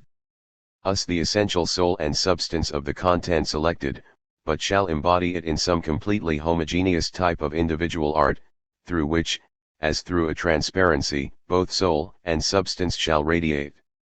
For that which is highest and most excellent is not by any means that we are unable to express, as though the poet contained in himself still greater depths than those expressed on the face of his work. The work of an artist is the consummate fruit of that artist, and reflects precisely what he is, and only what he is, and all that remains behind in the temple of his soul is a naught or nothing. 426. 3. Manner, style, and originality. However much it may be imperatively required of the artist that he should give to his work an objective character such as we have above indicated, this must not make us oblivious to the fact that the artist's production is at the same time the work of his inspiration. It is he alone who has, by his entire identification of his personality with the specific subject matter and its artistic embodiment, brought into being the entire creation out of the life of his own emotional nature and imagination. And it is this identity of the free personality of the artist and the truly objective construction of his artistic creation which constitutes the third fundamental aspect of his activity as set forth above, and which we must now shortly consider, in so far as we may be thus enabled to unite that which we have hitherto separated in our independent consideration of the conceptions of genius and the objective presentment of a work of art. We may characterize such a unity as the conception of true artistic originality. Before, however, we come to close quarters with all that is implied in this conception, it is necessary to clearly grasp 2 points of view already related to it whose insufficiency we have to expose on the ground of their one-sidedness before a true conception of originality can be fully appreciated. These may be sufficiently indicated by the terms subjective manner 427 and style. A. The subjective manner. The point of first importance in discussing the meaning of the expression artistic manner is to differentiate it fundamentally from artistic originality. The term manner, in our view, is only used in direct relation to the specific and consequently accidental idiosyncrasies of the artist, that is, merely in so far as such qualities assert themselves as effective in his work without being called forth by the nature of the subject itself and its ideal exposition. Alpha, a manner thus interpreted has no connection with the universal types of art, that is to say, types which require an essentially different mode of representation, as, for instance, the landscape painter necessarily treats the objects of nature in quite a different way from that under which a historical painter would so treat them, or the epic poet would handle similar subject matter in a different way from that appropriate to the dramatic poet. On the contrary, a manner is a form of artistic expression wholly emanating from a particular individuality, an entirely supposititious idiosyncrasy of executive ability which may be carried so far as to contradict absolutely the true notion of the ideal. As thus defined, manner stands at the bottom of the scale among the forms which may characterize an artist's general handling. An artist who thus expresses his individuality simply gives free rein to any chance notions of his own without testing them as subject to the substantive claims of art.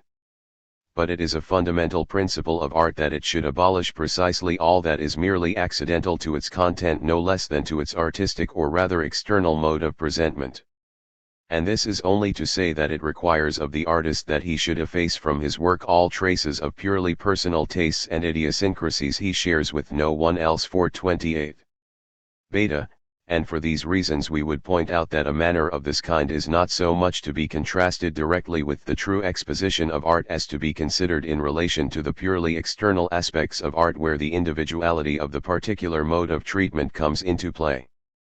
This kind of manner is most conspicuous in the arts of painting and music for the reason that these arts 429 present to the artist the widest variety of external characterization for him to seize upon and reproduce.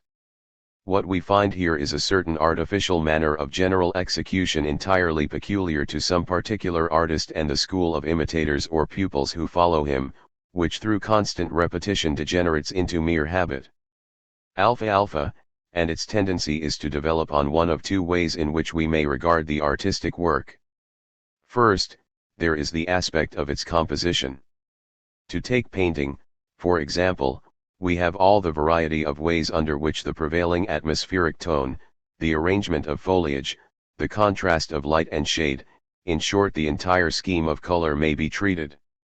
Most particularly in this feature of the general scheme 430 of the coloring and lighting of a picture we find that painters permit themselves the most varied freedom of individual preference and distaste. Of course such a prevailing tone may appear to us as that we do not find in nature for the simple reason that we have not had our attention directed to it although it is really there. But we shall often find that such a scheme has simply been adopted by this or that artist on grounds of personal taste or convenience 431, and it becomes simply a habit in him to use everything now as subject to that particular scheme. And what we have observed with reference to coloring is equally true when applied to the treatment of natural objects, their grouping, position, motion, and general characterization. This inferior mode of treatment is particularly to be observed in the works of the Dutch school. Take the case of Van der Neer's night scenes and his artificial presentation of moonlight, or Van der Goyen's sand hills in so many of his landscapes. The ever-repeated reflections of light from satin and silk stuffs that we find in so many pictures of other masters of the same school are indications of the same artificial mode of handling. Beta, a manner of this type may be still further traced in the execution of other details, the handling of brush or pencil, the laying on and blending of tints and many other features of executive work. Gamma, the general conclusion we come to, after considering all such examples of specialized handling and conception in which constant repetition grows at last habitual to, and indeed becomes a second nature of the artist, is this, that just in proportion as the manner adopted is more specialized 432, there is an increasing and dangerous tendency for it to degenerate into that which is nothing more than a soulless and consequently arid repetition and mechanical exercise, throughout which the artist is no longer present with the fullness of his spiritual resources and the entire strength of his inspiration. When this takes place, his art necessarily sinks to the level of a mere executive facility or accomplishment of his hands, and a manner, otherwise innocent enough, may very readily grow starved and lifeless. The the more truly artistic manner has consequently to disengage itself from such jejune peculiarities, to broaden out into a freer atmosphere. 433, so that no specialized mode of handling shall be suffered to sterilize itself into what is simply a matter of habit. In this way an artist will approach the facts of nature with a breadth of view more in keeping with her own, and will understand how to identify his larger conceptions and the general technique of his craft with the same ideal spirit. In something of the same sense we may describe it as a peculiar manner of Goethe that he is particularly apt in concluding not merely poems of society but also openings to works of a more serious character with a sudden turn of pleasantry, in order to remove the impression of or throw into the background the serious nature of previous reflection or situation. We meet with the same characteristic in the correspondence of Horace.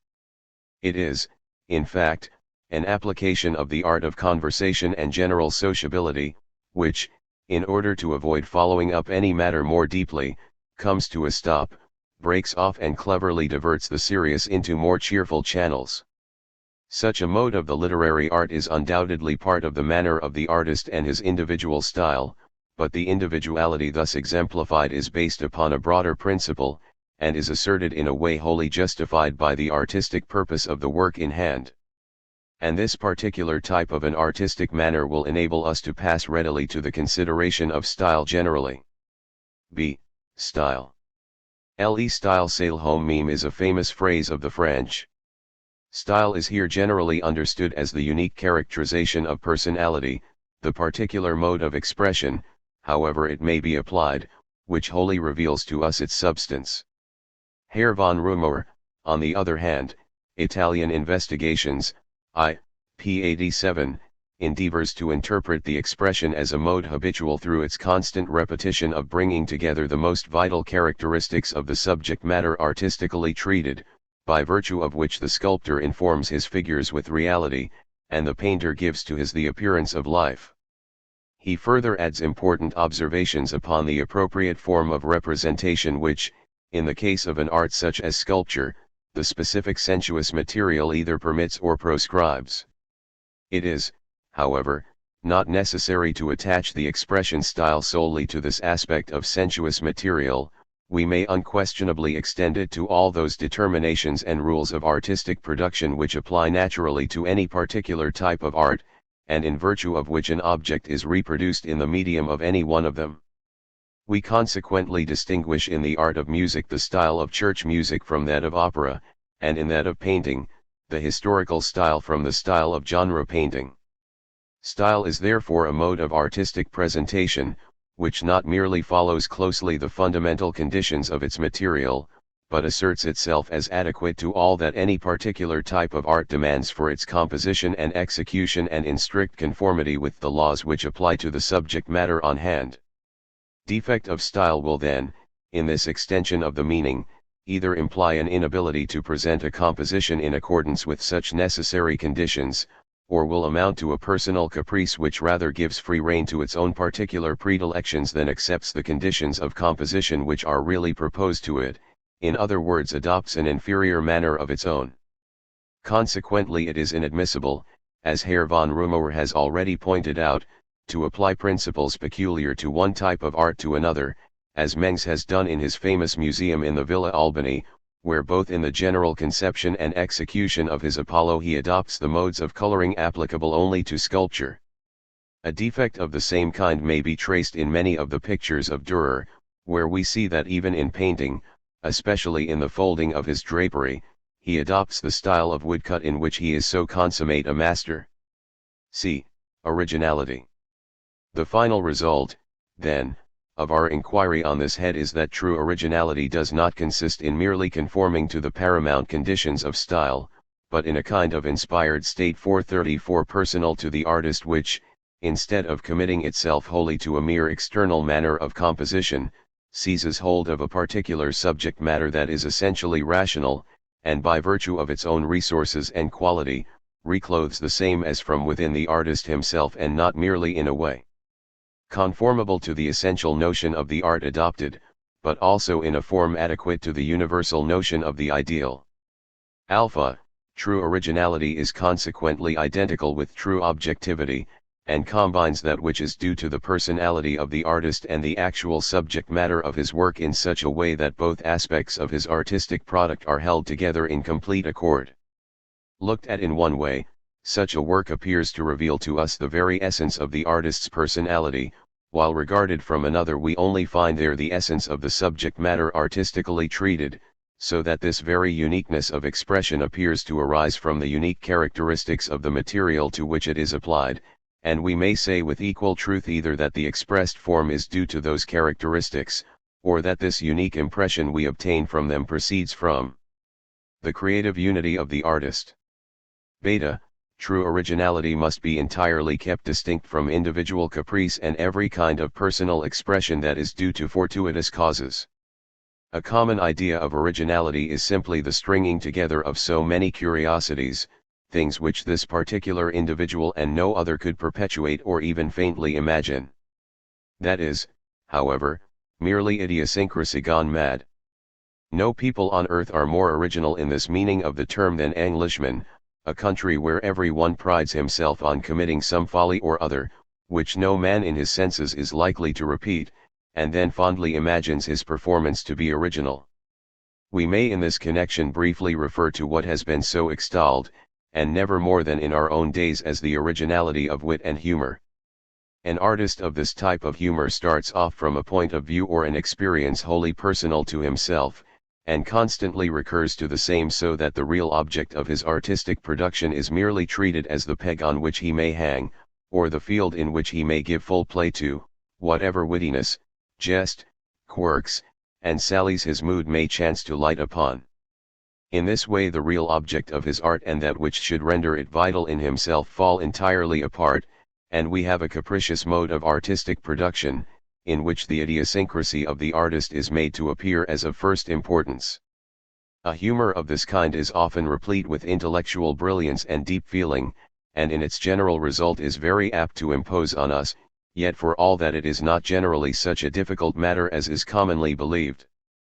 To constantly interrupt the rational content of that which we are really dealing with, interrupting all steady progress with a stream of capricious fresh starts and conclusions, a sort of patchwork of whims and emotional excursions, and thereby to create a caricature of imaginative vigor is far easier than to develop and round off with completeness an artistic whole of sterling quality throughout such as will testify to the real ideal. Moreover, our humor nowadays is only too ready to give us the repulsive features of a talent for wit essentially crude, and is constantly degenerating into coarse buffoonery and emptiness. We do not often get from it real humor at all. The stalest trivialities are wont to pass now for brilliancy and depth of soul provided they only rig themselves out in the pretentious motley of humor. Shakespeare, on the contrary, possessed a grand and profound sense of humor, but even his works are by no means destitute of shallows. The humor of Jean-Paul too often surprises us with the depth of its wit and the beauty of its sentiment, but we are quite as often repelled by the absurdly eccentric way in which he hitches together his subjects, or rather leaves them with the bare jointure to lie apart, and then floods all he has to say with a kind of humor that leaves it almost impossible to make head or tail of. No humorist, however great he may be, is likely to find anything resembling it in his memory, and our main impression is frequently, even in the case of Jean-Paul's kaleidoscopic effects, that they are rather the result of mechanical pasting together than a spontaneous product from the crucible of genius. For this reason Jean-Paul finds it necessary, in order continually to present new effects, to drag into books differing wholly in kind, botanical, legal and philosophical disquisitions, no less than descriptions of travel, whatever whim in fact may strike his fancy at the time is promptly inserted. Even when his subject relates to scientific discovery he will run together the most heterogeneous material such as a collection of Brazilian plants and observations upon the old imperial chamber 435. There are people who will praise a motley of this kind as original. But it is really precisely the kind of caprice which originality of the genuine stamp excludes. While we are on this topic it will not be out of place to add some further remarks upon irony, which particularly prides itself upon presenting us with the very flower of originality on just those occasions when it has ceased to treat any artistic material with seriousness and converts the whole affair into a subject of witticism, only worth notice for the sake of the wit it suggests. Looked at from another point of view, this irony rakes together a lot of things which are quite foreign to the essence of the matter in hand, things the deeper significance of which the poet keeps to himself, and his notion seems to be that by this subtle exercise of his powers the imagination will be enlarged. And it is just in external associations of this sort that we get what we have already described as the poetry of a poetry, wherein everything that is deepest and most excellent is concealed from us for no other reason than this, that we must not be allowed to look at it because it is so profound.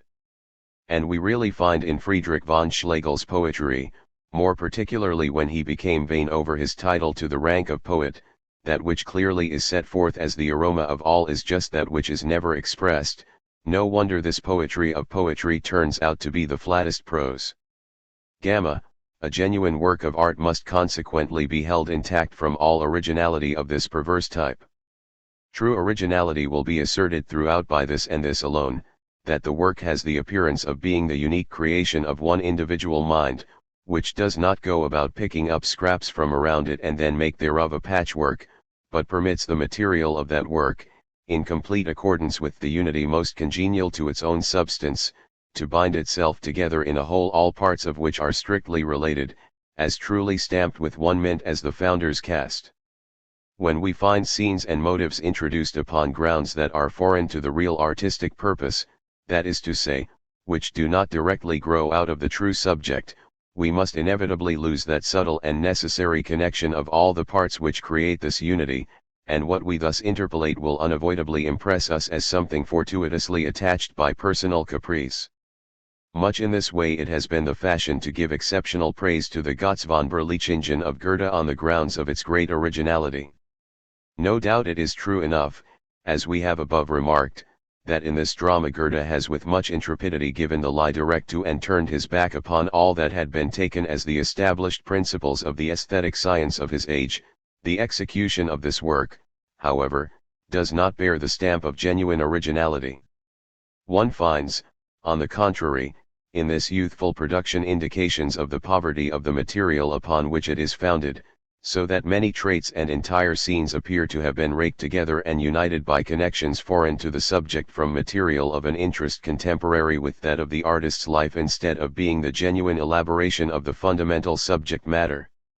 The scene, for example, between Götz and Brother Martin, where Martin Luther is clearly suggested, contains ideas which Goethe could only have borrowed from a time such as his own when people began once more to wail over the conditions of monastic life, how they durst not drink wine, could only sleep off their meals, were at the mercy of evil desires and generally must submit to the three intolerable vows of poverty, chastity, and obedience. Brother Martin, on the other hand, grows enthusiastic over the knightly life of Götz, how he recalled to memory the load of booty he took from his foe, whom he ran through with lance on horseback before he could shoot, then tumbled over, horse and all, and finally returned to his castle and wife. Whereupon the good monk drinks the health of the Dame Elizabeth, wiping his eyes the while. With mundane reflections of this sort Luther never started on his journey, but rather as a pious monk who had penetrated to their depths the religious conceptions and convictions of Augustine, another source altogether. Subject to precisely similar defects are the pedagogical references to that period which occur in the following scene and for which Vasto is mainly responsible. We are informed that children of that age are taught much that is unintelligible, that the true method of instruction should rather educate their minds through the senses and experience. Karl, for example, repeats phrases to his father by heart precisely similar to those current in Goethe's own younger days. Junthausen is a village and castle on the Jund and for 200 years has been the ancestral property of the lords of Berlichingen. When Götz asks him if he knows any lord of Berlichingen personally, the lad stares blankly at him and through sheer overteaching does not know his own father. Götz declares that he knew every path and road in the country before he knew the names of a single river, village, or mountain. All this kind of thing is mere literary stucco which has nothing to do with the actual subject at all. and when an occasion does arise in which we ought to find some really characteristic grip of the very marrow of the subject, as in the conversations between Gotz and Weislingen, we get nothing more than cold reflections upon the times. We find much the same association of irrelevant matter in the same poet's Walverwanskaften 436. The laying out of pleasure grounds, the living pictures, the observations upon pendulum oscillations, the testing of metals, the headaches, the entire description of elective affinities, which is borrowed straight from chemical science, are all of this category. It may, of course, be freely admitted that in a romance, referring to an essentially prosaic age, such things are prima facie admissible, and more particularly so when we have a Goethe to introduce them so cleverly and apply them so charmingly. Moreover, no work of art of any kind can be kept wholly unaffected by the culture of the artist's own age. It is one thing to allow the reflection of contemporary culture to appear as part of the artistic whole, quite another to bring together such material of research in a way that places it as something wholly outside and independent of the genuine substance of the composition. For the true originality of the artist, no less than that of his work, consists exclusively in their being vitally bound up with that which is only intelligible as part of the real subject matter treated. When the artist has fully appropriated the subjective reason, without mixing up with it, to the detriment of its clarity, details he may have borrowed from his personal experience or other sources which do not strictly belong to it, in that case alone will he stamp the material with the genuine mark of his own artistic mintage. This personal effect upon his work merely serves him as a bridge of life over which he passes to secure a work of art wholly complete in itself, just as in all genuine thought and action true freedom consists in allowing that which is of essential significance to assert itself without restraint, so that it becomes itself the force which dominates both the particular thought and volition of the man who thus appropriates it, and by so doing reconciles every vestige of opposition. In this way the originality of art absorbs every accidental trait peculiar to a given personality, but it only absorbs it that the artist may follow without reserve the impulse and bent of his genius as inspired through every fiber of the material he molds, and instead of reflecting a purely barren willfulness and caprice of his own may give an objective form to his true artistic individuality conjoined with consummate accomplishment. To have no manner was ever the one great manner, and in this sense alone can we ascribe originality to Homer, Sophocles, Raphael, and Shakespeare. Second part. Evolution of the ideal in the particular types of fine art. Introduction. All that has hitherto been the object of our examination in the first part of this inquiry referred to the reality of the idea of the beautiful as ideal of art. In whatever direction, however, we developed the notion of the ideal art product, we throughout applied to it a meaning of purely general signification. But the idea of the beautiful implies a totality likewise of essential differences, which as such must in veritable form assert themselves. These differences we may broadly describe as the particular modes of art, as the evolved content of that which is implied in the notion of the ideal, and which secures actual form through art. When, however, we speak of these forms of art as of distinct species or grades one of the ideal, we do not accept the term in the ordinary usage of it as though we found here in external guise particular classes of objects related to and modifying the ideal respectively as their common genus. Species in the sense used here simply expresses the various and continuously expanding determination of the idea of the beautiful and the ideal of art itself. The universality of the ideal representation is in the case posited not determined on the side of external existence, but is assumed to be the closer determination of itself in the explication of its own notion, or, in other words, it is the notion itself which unfolds itself in a totality of particular types of art. More closely regarded, then, the specific types of art have their origin, as the unfolded realization of the idea of the beautiful, in the very nature of the idea itself, which by means of them presses forward to real and concrete appearance. Moreover, just in so far as it ceases to expand to in the abstract determination or concrete fullness of any one of them, it manifests itself in some other form of realized expression. For the idea is only idea in its essential truth in so far as it proceeds in this self-evolution by means of its own activity. And inasmuch as it is, as ideal, immediate appearance, and moreover with each mode thereof is still identical as the idea of the beautiful, we find that in every particular phase which reveals the ideal in its process of self-explication we have another actual manifestation which is immediately related to the essential characterization of those diverse types of yet further expansion.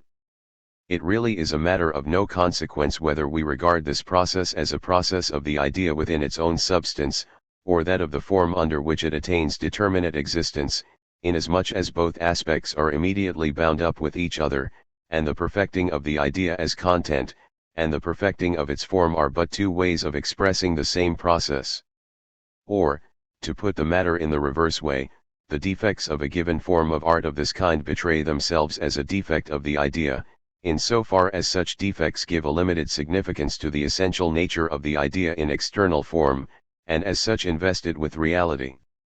When we consequently compare such still inadequate forms of art with what most obviously presents itself for comparison, that is, the true ideal, we must be careful not to use expressions commonly applicable to works of art that are failures, which either express nothing at all, or have discovered an incompetence to express what ought to have been expressed.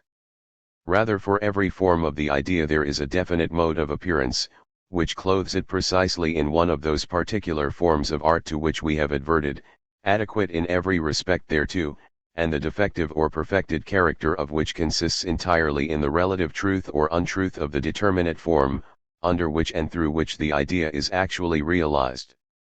For the content must first be clothed with reality and concreteness before it can attain to the form wholly adequate to its essential truth. As we have already indicated in the previous division of our subject matter, we have three fundamental forms or types of art to examine. First, we have the symbolical. In this the idea is still seeking for its true artistic expression, because it is here still essentially abstract and undetermined, and consequently has not mastered for itself the external appearance adequate to its own substance, but rather finds itself in unresolved opposition to the external objects in physical nature and the world of mankind. And inasmuch as in this crude relation to objective existence it immediately surmises its own isolation, or is carried into some form of concrete existence by means of universal characteristics which are void of all true definition, it vitiates and falsifies the actual forms of reality which it has found, and which it seizes in a wholly capricious way. 3. And, consequently, instead of being able to identify itself completely with the object, it can only assert a kind of accord, or rather a still abstract reflection of significance and figure, a mode of representation which, being neither complete in its artistic fusion, nor capable of being completed, suffers the object to emerge as reciprocally external, strange, and inadequate to itself as it was before. Secondly, we have the form in which the idea, here in accordance with its true notional activity, is carried beyond the abstraction and indeterminacy of general characterization, for, is conscious of itself as free and infinite subjectivity, and grasps that self-conscious life in its real existence as spirit, mind. Spirit, as the free subject of consciousness, is self-determined through its own resources, and even in this its conscious grasp of self-determination possesses a form of externality adequate to express it, and one in which the essential import of that consciousness can be united with an explicit reality entirely appropriate.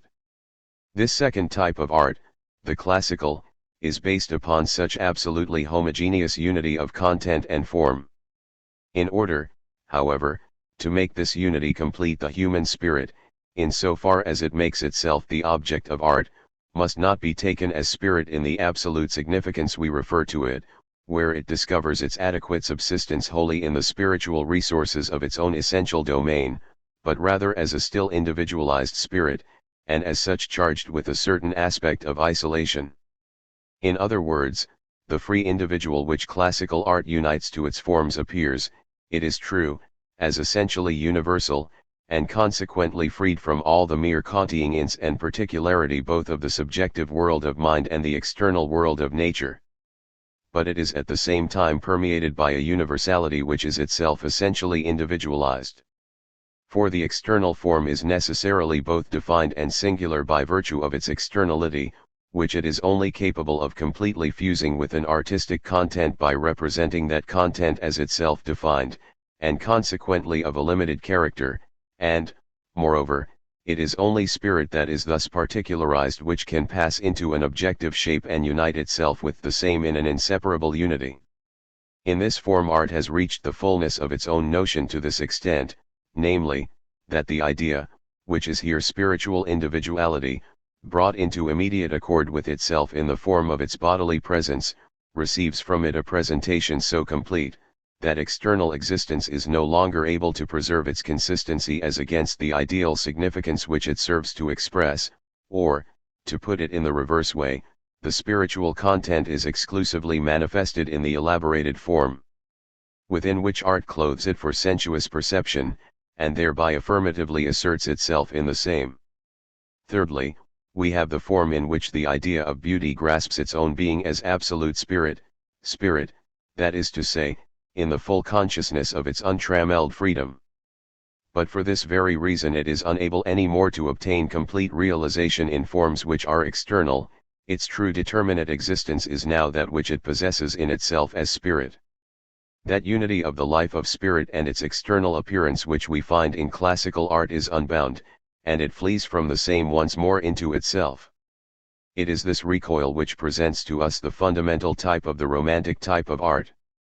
Here we find, by reason of the free spirituality which pervades the content, such content makes a more ideal demand upon expression than the mere representation through an external or physical medium is able to supply. The form on its external side sinks therefore to a relation of indifference, and in the romantic form of art we consequently meet with a separation between content and form as we previously found it in the symbolic form, with this difference that it is now due to the subordination of matter to spiritual expression rather than the predominance of externality over ideal significance. It is in this way that symbolic art seeks after that perfected unity of ideal significance and external form, which classical art in its representation of substantive individuality succeeds in communicating to sensuous perception, and which romantic art passes over and beyond through its overwhelming insistence on the claims of spirit. Subsection I. The symbolic type of art. Introduction. Of the symbol generally. Symbol, in the signification we here attach to the word, is not merely the beginning of art from the point of view of its notional development, but marks also its first appearance in history. We may consequently regard it as only the forecourt of art, which is principally the possession of the East, and through which, after a variety of transitional steps and mediating passages, we are at last introduced to the genuine realization of the ideal in the classical type of art. We must therefore from the very first take care to distinguish symbol where its unique characteristics provide it with an independent sphere of its own, in which it determines the radical and effective type of a certain form of art's exposition and presentment from that kind of symbolic expression which amounts to no more than a purely external aspect of form entirely without such independent significance. In the latter sense we, in fact, come across it in the classical and romantic forms of art just as certain aspects of symbolical art are not wholly without the characteristic features of the classical ideal, or present to us the origins of romantic art. Such reciprocal interplay between the fundamental forms of art attaches, however, merely to subsidiary images or isolated traits. It has no power whatever to modify, still less to expunge, the animating principle which essentially determines the character of the entire work of art. In such cases where we find symbol elaborated in its entirely unique and independent form, it is as a general rule characterized by the quality of the sublime, because its main impression is to show us the idea still united to measureless dimension rather than rounded in a free and self-defined content. It would fain clothe itself with form, and yet is unable to secure in the substantial appearances of the world a definite form which is entirely adequate to express the abstractness and universality of its longing. On account of this inability to attain its purpose, the idea passes over and beyond the external existence which surrounds it instead of penetrating to the core or completely making its home therein. And this flight beyond the limits of the finite and visible world is precisely that which constitutes the general character of the sublime. But before we proceed further, it will be convenient, by way of elucidating the formal aspect of our subject, to explain at once, if in quite general terms, what we understand by the expression symbol. Generally speaking, Symbol is some form of external existence immediately presented to the senses, which, however, is not accepted for its own worth, as it lies thus before us in its immediacy, but for the wider and more general significance which it offers to our reflection. We may consequently distinguish between 2 points of view equally applicable to the term: first, the significance, and, secondly, the mode in which such significance is expressed. The first is a conception of the mind, or an object which stands wholly indifferent to any particular content; the latter is a form of sensuous existence or a representation of some kind or other. One symbol, then, is in the first place a sign. When we speak of the significant and nothing more, there is no necessary connection between the thing signified and its modus of expression whatever. This manner of its expression, this sensuous thing or image, so far from being immediately called up by that for which it is the sign, rather presents itself to the imagination as a wholly foreign content to it, by no means necessarily associated with it in a unique way. So, for example, in language tones are signs of specific conditions of idea or emotion. By far the greater number of the tones of any language are, however, associated with the ideas, which are thereby expressed entirely by chance, so far as the content of those ideas is concerned, even though the history of the development of language may show us that the original connection between the two was of a different nature, and that an essential element in the difference between one language and another consists in this, that the same idea is expressed through a different sound. Another example of such bare signs are colors 5, which we used in cockades or flags in order to express the nationality of an individual or vessel.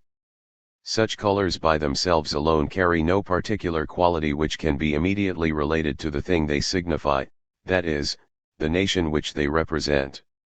In a sense such as this, where the bond between the signification and the sign is one of indifference, symbol must not be understood when we connect the expression with art.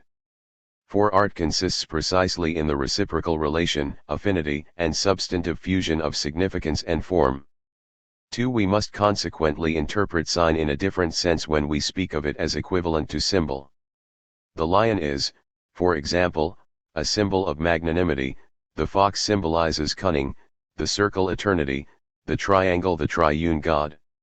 Here we find that the lion and the fox themselves possess the qualities whose import they serve to express. In the same way the circle points beyond a mere indefinite extension, or the capriciously fixed limit of a straight line, or any other line that does not return upon itself, and which at the same time is suitable as the expression of a definite period of time, and the triangle regarded as a totality possesses the same number of sides and angles as is involved in the idea of God, when the determinations under which the religious consciousness defines the Supreme Being are expressed numerically. In the latter forms of symbol, therefore, the objects presented to the senses have already in their own existence that significance, to represent and express which they are used. Symbol as employed in this expanded sense is consequently no purely indifferent mark for something other than itself, but a significant fact which in its own external form already presents the content of the idea which it symbolizes. At the same time it is not the concrete thing it is itself, which it should bring before the imagination, but simply that general quality of significance which attaches to it. 3. We would, thirdly, draw attention to the fact that although symbol may not, as is the case with the purely external and formal sign, be wholly inadequate to the significance derived from it, yet, in order that it may retain its character as symbol, it must on the other hand present an aspect which is strange to it.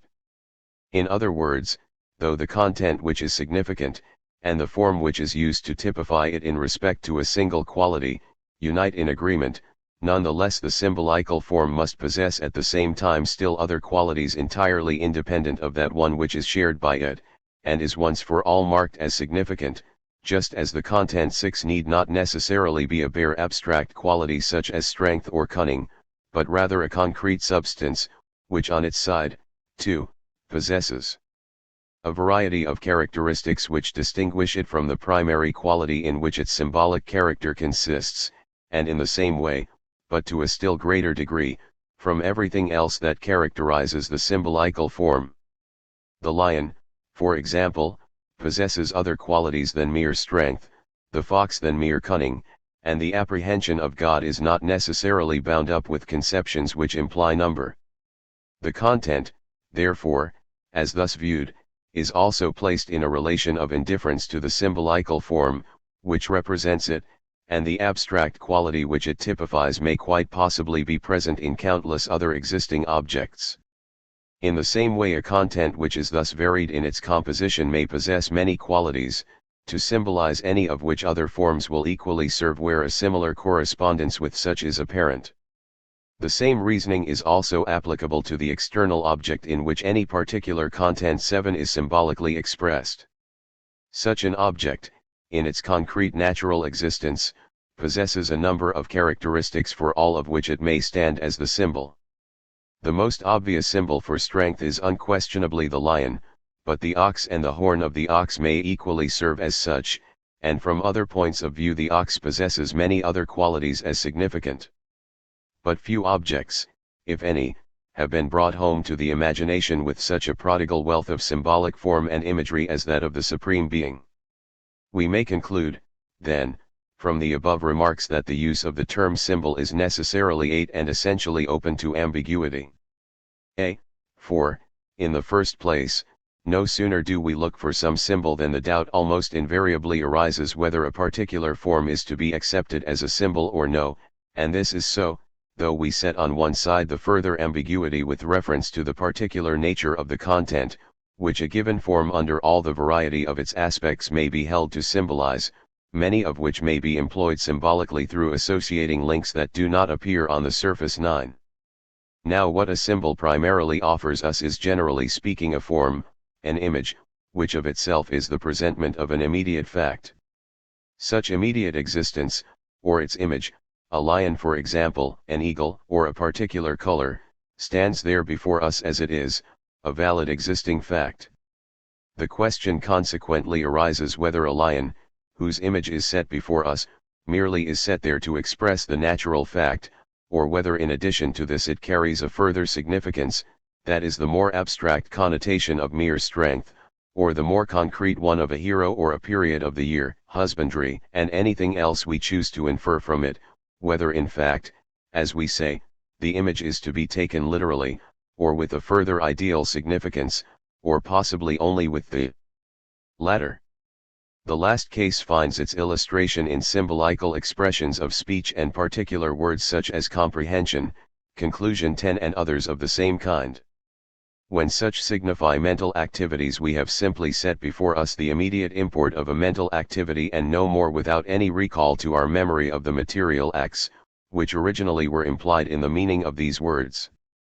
When on the contrary the picture of a lion is presented us, we have not merely the significance to consider which it may bear as symbol, but also the bodily shape and presence of the king of beasts before our eyes. An ambiguity of this nature can only fully disappear when the sense attached to both aspects, namely, symbolical import, and its external form, is expressly stated, and we learn by this means the exact relation which exists between them.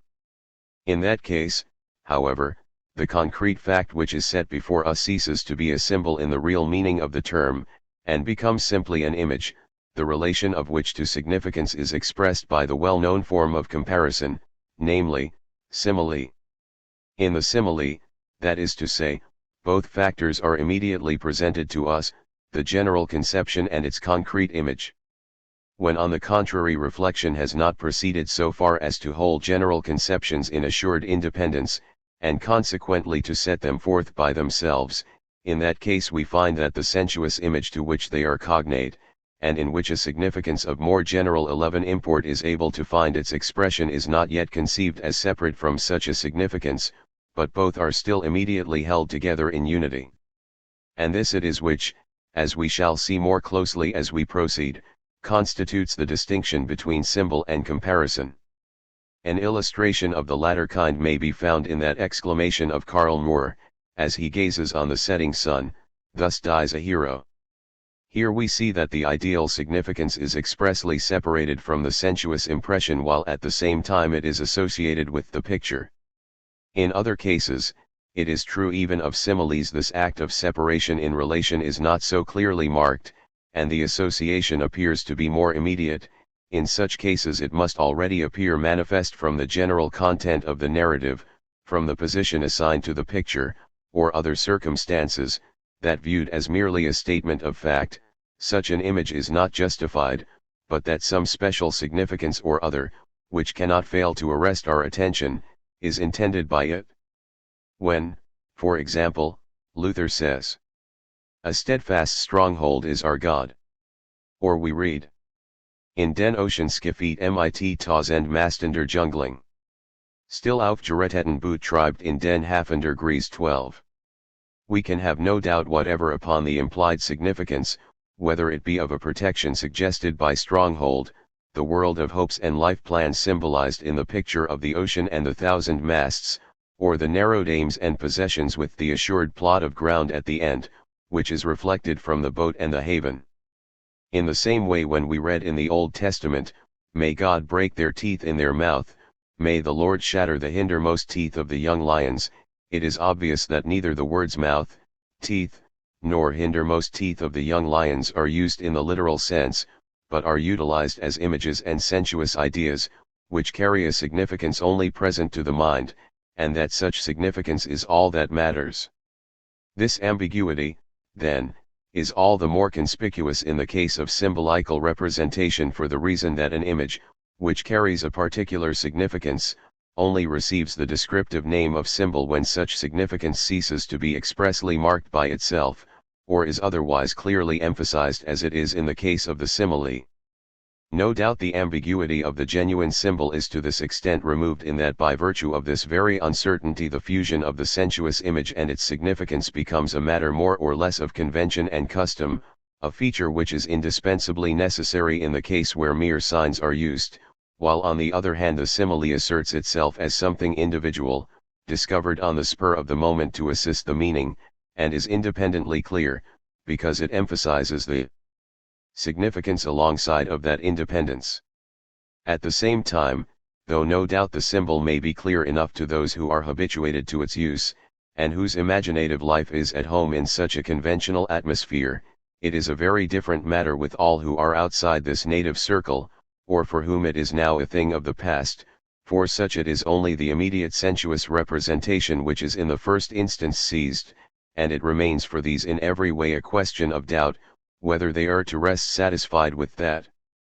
which lies openly before their eyes, or are to accept these as indicators to yet further imagery or ideas. When, for example, we gaze in Christian churches upon the triangle in some conspicuous position on the walls, we at once recognize that the intention is not to place before the view this geometrical figure simply as such, but rather to draw our attention to its spiritual significance. If, however, we were to find it elsewhere, we should probably feel equally certain that such a figure had no reference whatever, either as sign or symbol, to the Trinity. On the other hand, a folk strange to the ideas which have grown up in Christian countries might easily feel doubts in both cases, and it is by no means easy for ourselves to determine with equal certainty in all cases, whether a figure of this kind is to be understood as presenting us with its literal or symbolical interpretation. b. Moreover, this ambiguity does not merely apply to isolated cases, but extends to vast areas of the entire domain of art, to the content of an almost unlimited material open to our inspection, to the content in full of all that Oriental art has ever produced. For this reason, as we enter for the first time the world of ancient Persian, Indian, or Egyptian figures and imaginative conceptions, we experience a certain feeling of uncanniness. We wander at any rate in a world of problems. These fantastic images do not at once respond to our own world, we are neither pleased nor satisfied with the immediate impression they produce on us, rather we are instinctively carried forward by it to probe yet further into their significance, and to inquire what wider and profounder truths may lie concealed behind such representations.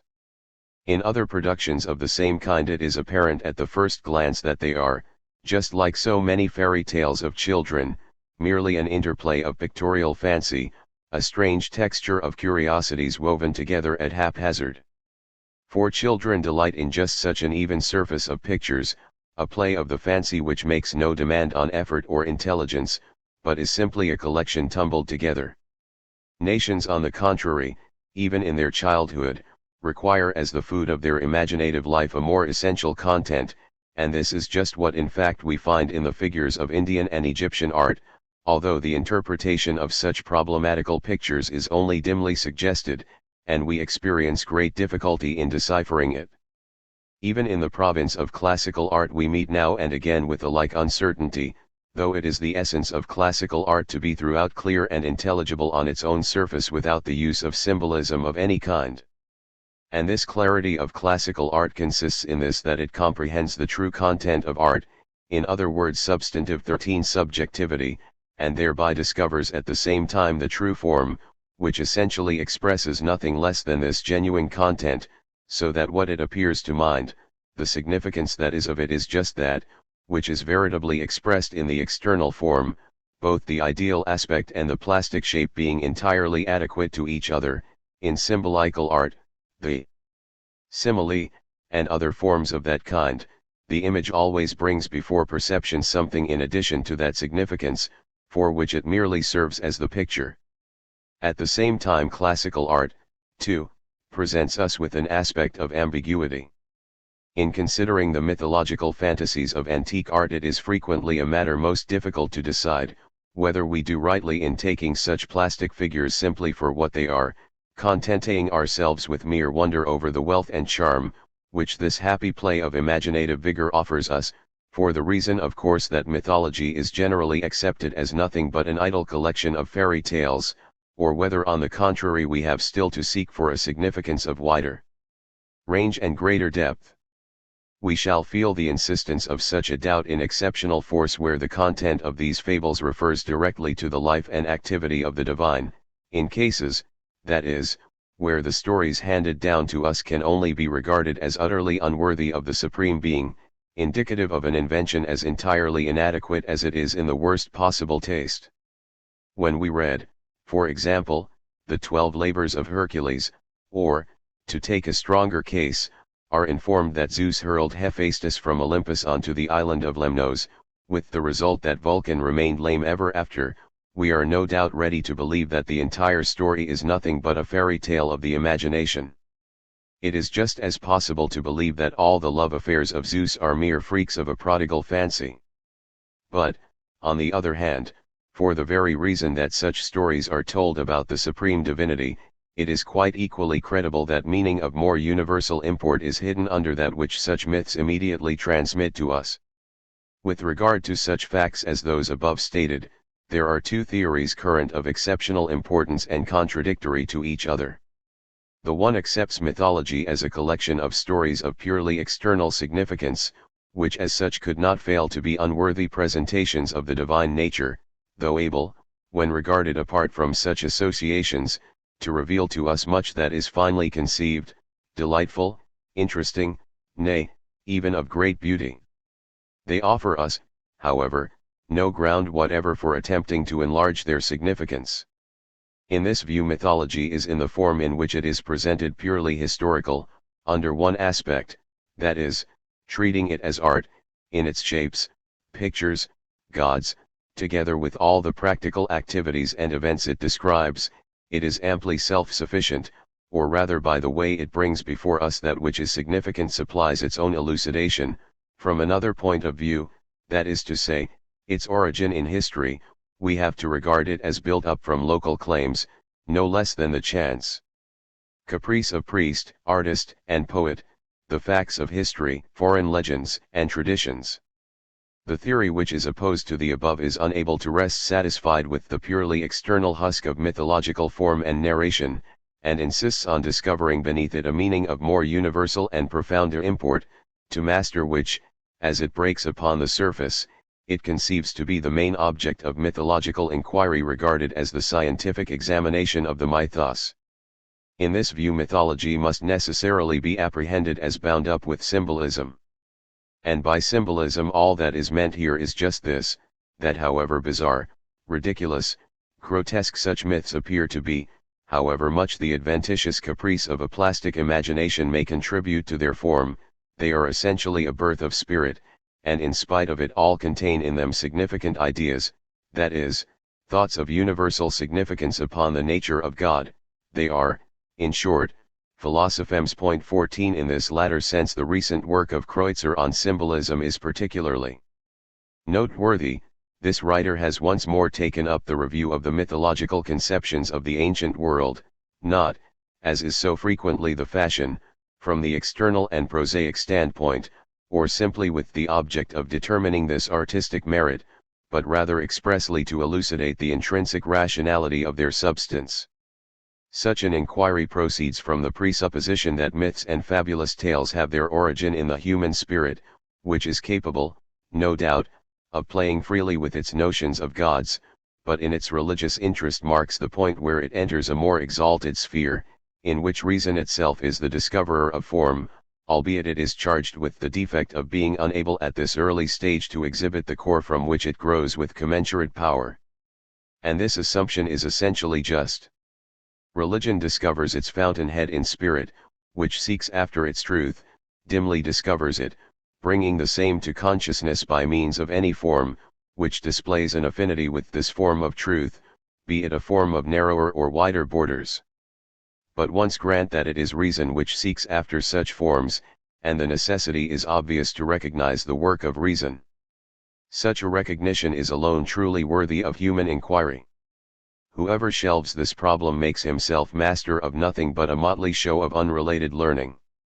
If we, on the other hand, probe into the truth of mythological conceptions as it presents itself to mind, without at the same time excluding from our grasp that other aspect of them, that is, the haphazard caprice therein exercised by the imagination, and all the external influences, local or otherwise, which have contributed to this creation, we shall then be in a position to justify the various systems of mythology.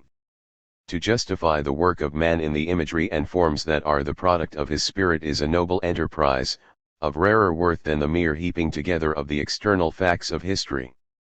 The objection has no doubt been pressed against Kreutzer that here, treading in the steps of the new Platonists 15, the wider significance he elucidates from the myths is a creation he attaches to them himself, that, in short, he discovers conceptions in them which are not merely without any historical basis to uphold them, but which it can be positively shown he must have first introduced before he could have found them. In other words, it is asserted that neither the people of such times nor the poets or priests, although from another point of view emphasis is frequently laid on the occult wisdom of the priesthood, could have possessed any knowledge of such ideas, which would have been wholly incompatible with the prevailing culture. Such objections, of course, are entitled to their full weight. These peoples, poets, and priests have not, in fact, been conscious of universal conceptions in the particular form of universality which the human mind now discovers at the root of their mythological ideas, in the sense that they could have deliberately clothed such conceptions in the forms of symbolism. And as a matter of fact this is never maintained even by Kreutzer. But however true it may be that the reflections of the ancient world over its mythology were entirely different from those of the modern, we are by no means therefore entitled to conclude that the conceptions of its mythology are not essentially symbolical, and as such must be fully accepted. Rather our inference should be that in the times when these peoples created the poetry of their myths, from the midst of a life itself steeped in poetry, they would instinctively bring home to consciousness all that was most spiritual and profound in that life in the forms of the imagination rather than that of reflection, and fail to separate conceptions which were more universal or abstract from the concrete creations of their fantasy. That this really was the case is a fact which we have in this inquiry to accept as fundamentally established. We may, nevertheless, be equally prepared to admit that, in such a form of interpretation as the symbolical, theories are apt to slip in which are merely the product of artifice and ingenuity, much as is the case with etymological science. See, at the same time, however much we may find ourselves in general agreement with the view that mythology, with its tales of the gods and its circumstantial pictures of a persistently poetic imagination, includes within its borders a content, that is to say rational and profound religious conceptions, it is still open to us to ask in our examination of the symbolical form of art whether for the same reason all mythology and art is to be interpreted in a symbolical sense, in accordance with That typical assertion of Friedrich von Schlegel, to the effect that we are bound to look for an allegory in every artistic representation. The symbolical or allegorical is then understood in the sense that a general conception 16 is assumed to underlie every work of art as its motive principle and every mythological form, by bringing the universal character of which into prominence it should then be possible to expound the real significance of such a work or imaginative creation. This mode of treatment is, moreover, very commonly adopted in our own days. We find, for instance, in the more recent editions of Dante a marked tendency to interpret every canto in an exclusively allegorical sense, and no doubt the poetry of Dante contains many examples of such allegories. In the same way Heine's editions of the classical poets evince the same disposition in their commentaries to elucidate the general significance of every metaphorical expression by means of the abstract conceptions of the understanding. Nor is this to be wondered at, for it is just this faculty which is most ready to seize upon symbol and allegory, while at the same time it separates the sensuous image from its significance, and by so doing destroys the unity of the artistic form, an aspect over which it is, in its zeal for a symbolical interpretation, which aims exclusively at setting the universal characteristic as such in relief, wholly indifferent. Such an extension of symbolism over every province of mythology and art is by no means that which we have in view in our present consideration of the symbolical form of art. It is not any part of our labors to ascertain to what extent a symbolical or allegorical significance, in this enlarged use of the term, is applicable to the forms of art. On the contrary, we shall restrict ourselves entirely to the question how far symbolism itself is entitled to rank as a form of art, and the question is raised in order that we may finally determine the precise relation which subsists between artistic significance and artistic form in so far as such a relation is symbolical and stands in contrast to other modes of artistic presentation, in particular those of the classical and romantic art forms. We must consequently endeavor before everything else expressly to limit the field of our review to that portion where we find the symbolical is independently portrayed in its essential character and is open to our consideration as such, rather than attempt to make a symbolical interpretation coextensive with the entire domain of art. And it is consistently with such a purpose that we have already subdivided the ideal of art under its respective symbolical, classical, and romantic forms. In the signification we give to the expression, the symbolical disappears at the point where we find that a free subjectivity rather than purely abstract conceptions determines the content of the artistic product. In this case the conscious subject is his own self-assured significance, his own self-manifestation.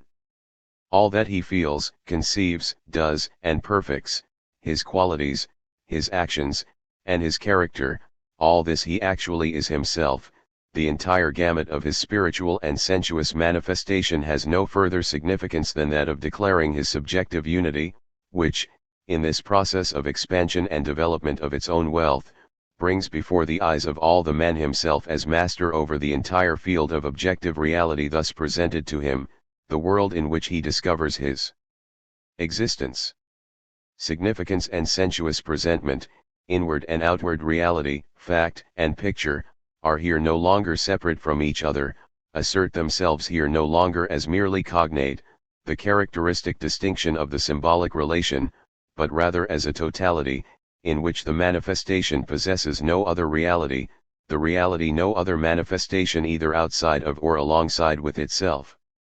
That which declares itself and that which is declared is here posited 17 in its concrete unity.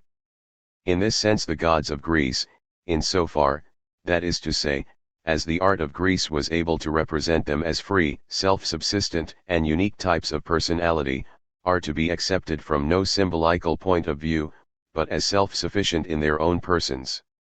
The actions of Zeus, for example, of Apollo or Athene are actions appropriated by art to themselves and only themselves, and must not be allowed to stand for anything but the might and passion of such personages.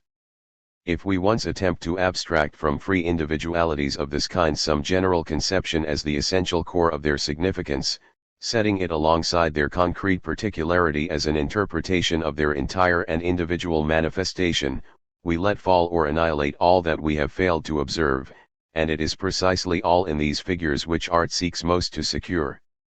For this reason artists have been unable to take kindly to such symbolical interpretations of all works of art and the mythological figures we find in them. For all that is left us in the sphere of art we have just been considering, which is really compatible with an interpretation based on symbolism or allegory, only affects subsidiary aspects, and is for that reason expressly limited to the attribute and the representative signs. The eagle, for example, stands by Zeus. An ox is the companion of the evangelist Luke. The Egyptians, on the contrary, beheld in the form of Apis the divine itself.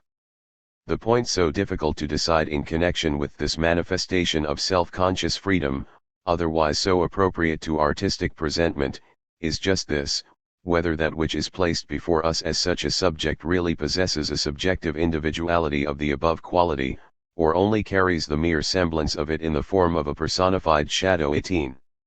In this latter case personality is nothing but a superficial form, which fails to express its vital substance in particular acts no less than bodily form, which would otherwise enable it to penetrate through all that is external in its appearance as its own possession, and instead of this still retains another inwardness for the external reality as its significance, which is not either true personality or subjective freedom.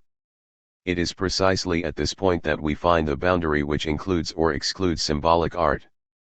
Our interest, then, in the consideration of the symbol consists in this, that we recognize thereby that process within itself where we find the beginnings of art, in so far as the same proceeds from the notion of that ideal which unfolds itself gradually as art in its truth, and while doing so recognizes each stage of symbolical art as successive steps which conduct us to the same consummation. However intimate the connection between religion and art may be, we are not here concerned to pass in review either symbols or religion under the range which is coextensive with the wider signification of the word symbol or emblematical conceptions. We have exclusively to consider that aspect of them, according to which they belong to art in its own right, handing over their religious aspect to the historian of mythology and symbolism.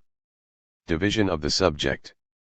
In proceeding now to a closer determination of the several divisions of symbolic art, it will be necessary, in the first place, to fix the boundary lines within which the development of the successive grades of this type moves forward. Speaking generally, as we have already observed, the entire sphere we have now to define is in principle a forecourt of art.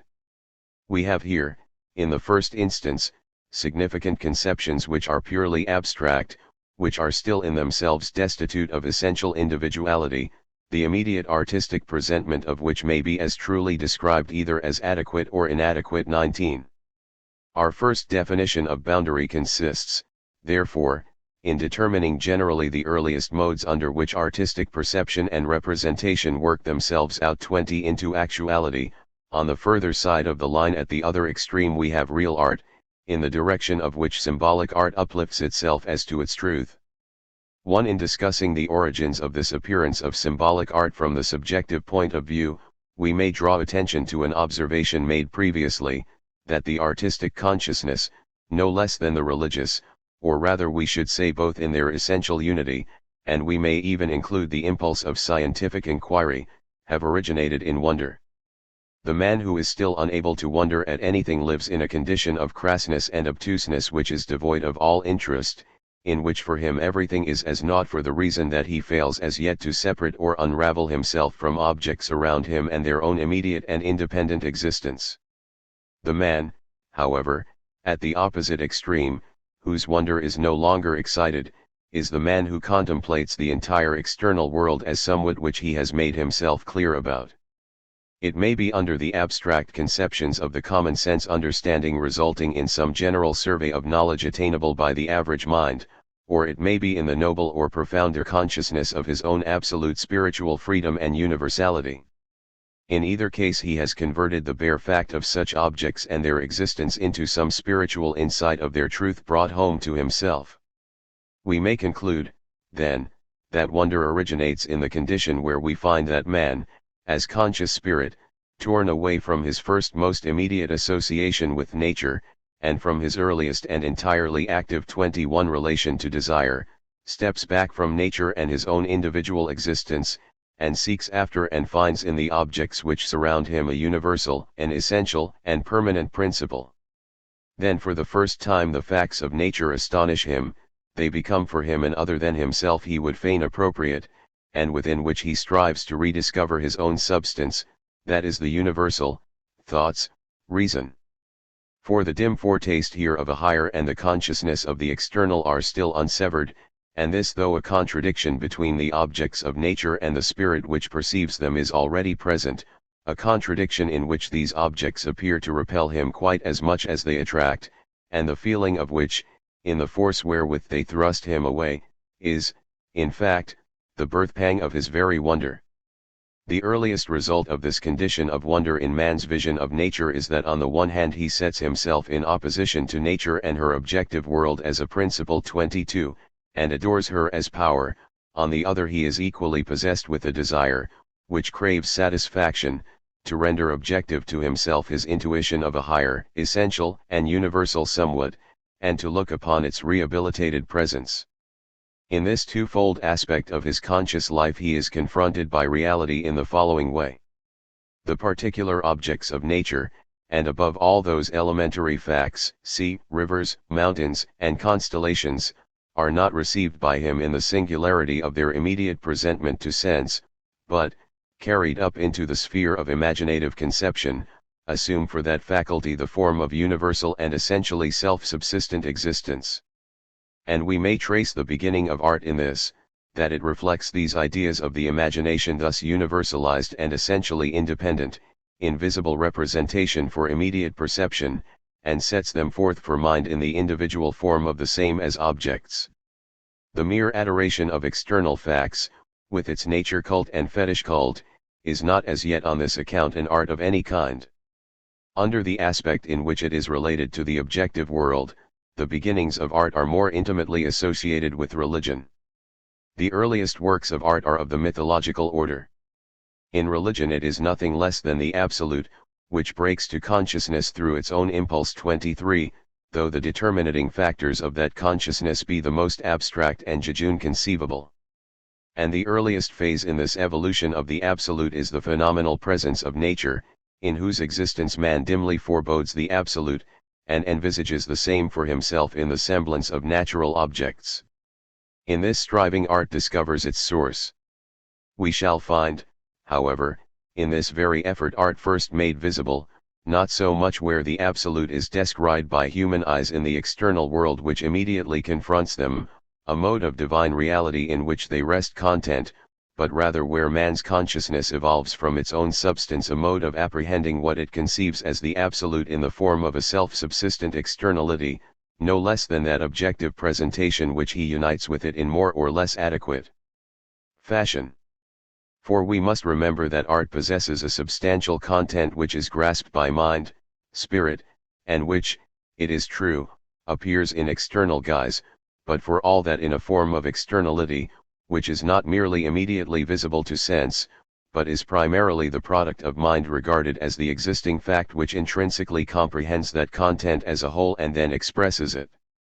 Art is consequently and by virtue of its power to create forms cognate with its own substance the first interpreter of the religious consciousness. It, in fact, is the first to make the prosaic view of the objective world a thing valid to itself. 24, when our humanity has fought itself essentially free as the self-consciousness of spirit from the immediacy of sense, and sets itself over against the same in the strength of the same freedom with which it accepts and understands that objectivity as simply external fact and no more. This complete separation of the subject and object of sense perception is, however, indicative of a considerably later phase of man's spiritual history. The first knowledge of truth, on the contrary, declares itself as an intermediate state between the purely unintelligent absorption of the individual in nature and that spiritual condition which is entirely released from it. This intermediate state, however, in which spirit merely envisages for itself its conceptions in the plastic forms of nature's objects because it still fails to master any form of higher significance, although it strives through such association to bring the two aspects of its experience into one homogeneous whole, is, to put it in its general terms, the attitude of art and poetry as contrasted with that of the prosaic understanding. And for this reason we find that the prosaic consciousness declares itself first in its full bloom, where, as is the case in the Roman and in later times throughout our own Christian world, the principle of the subjective freedom of spirit is realized in its abstract and actually concrete form. 2. And, secondly, the final aim toward which the effort of symbolic art is directed, and with the attainment of which the symbolic type is dissolved, is classical art. But although we find in this latter form the true manifestation of art's essence first elaborated, it is not the first type of art. Rather it presupposes within its content all the various mediating and transitional stages of the symbolic form itself. It is quite true that the essential aim of that content is to reveal the notion as a rounded and self-defined totality, that is in its concreteness and actuality as the individuality of spirit, but the notion is only then able to declare itself in such concrete form to conscious life after it has passed through a variety of mediatory stages forced upon it by the abstract conceptions which the nature of its own initial impulse presupposes. It is classical art, however, which brings to a close all the mere preliminary experiments of art in the direction of symbolism and the sublime 25.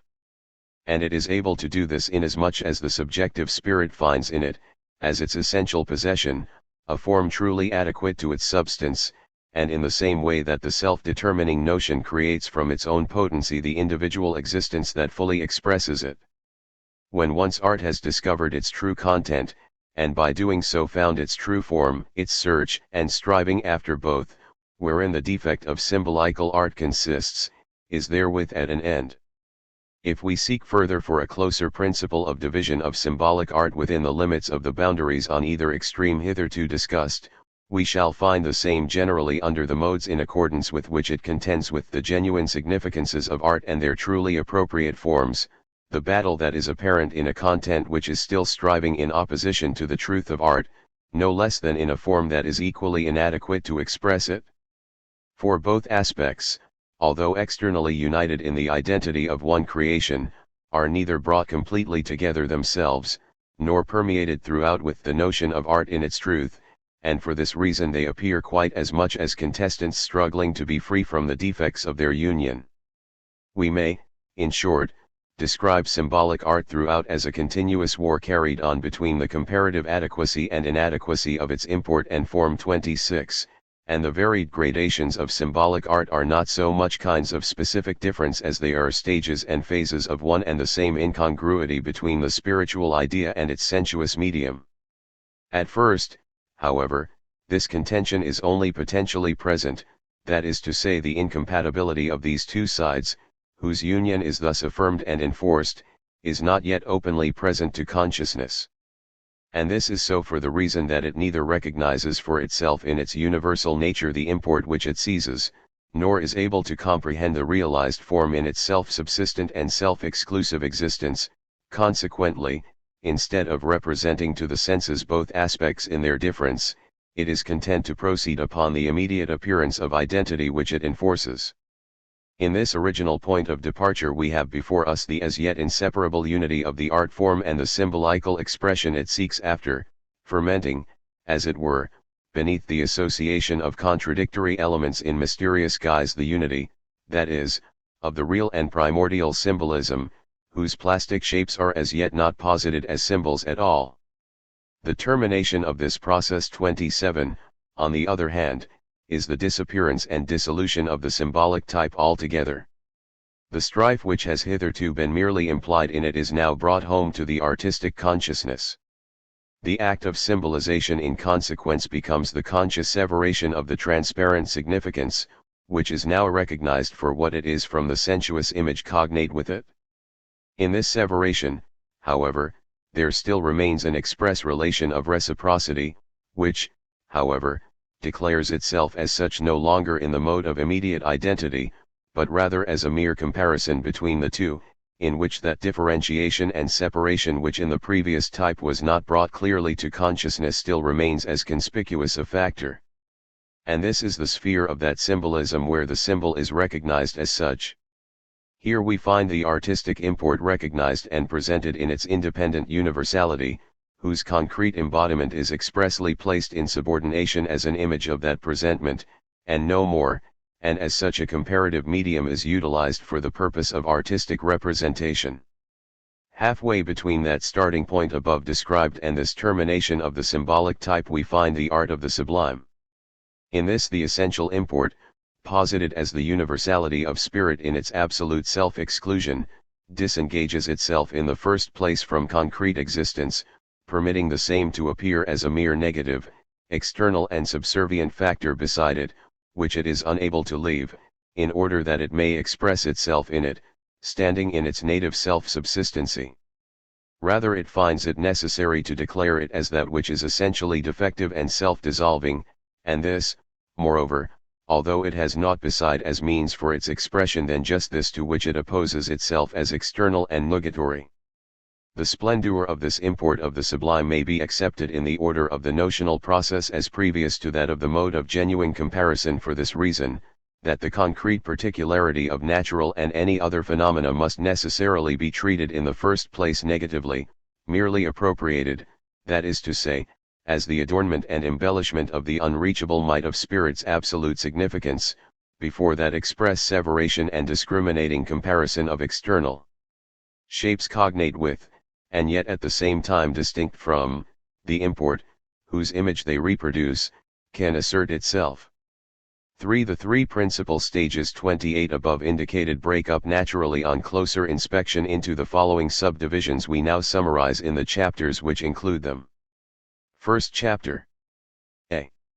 The first stage which presents itself in this portion of our subject matter is as yet neither to be described strictly as symbolical, nor as belonging strictly to art, it rather clears the road to both. It is the sphere of the immediately cognized and substantive unity of the absolute regarded as spiritual significance with its unsevered sensuous existence in a form presented by nature. B. In the second stage we pass to the symbol in its real sense. The dissolution of the first unity above described here commences, and while, on the one hand, the significances assert themselves in their independent universality above the particular phenomena of nature, on the other they are necessarily forced with a like insistency to present themselves to consciousness together with this preconceived universality in the concrete form of natural objects. In this primary and twofold struggle to spiritualize nature, and to present that which is born of spirit to sense, at this stage of the conflict between them, we meet with all the ferment and wild, tossed hither and thither medley, the entire fantastic and confused world that is to say of symbolic art, which half surmises, it is true, the incongruity of its manner of shaping, yet is unable to remedy the same save through the distortion of its figures, while straining after a purely quantitative sublimity that would fain devour all limits. In this phase consequently we find ourselves in a world steeped with poetic fantasies, incredibilities, and miracle, yet fail to encounter one work of genuine beauty. See, owing to the strife between the spiritual significance and its sensuous presentation, we are conducted thirdly to the stage we may describe as that of the true symbol, on which the symbolic work of art for the first time appears in its complete character. The forms and shapes are here no longer those present to sense, which, as we saw on the first mentioned stage, were immediately coincident with the absolute as their positive existence, without any further modification at the hands of art, neither, as in the second phase, are they intent on asserting their unreconciled material against the universality of the significance merely through extensions of the quantitative limits of nature's objects, the ebullitions of a rioting fancy.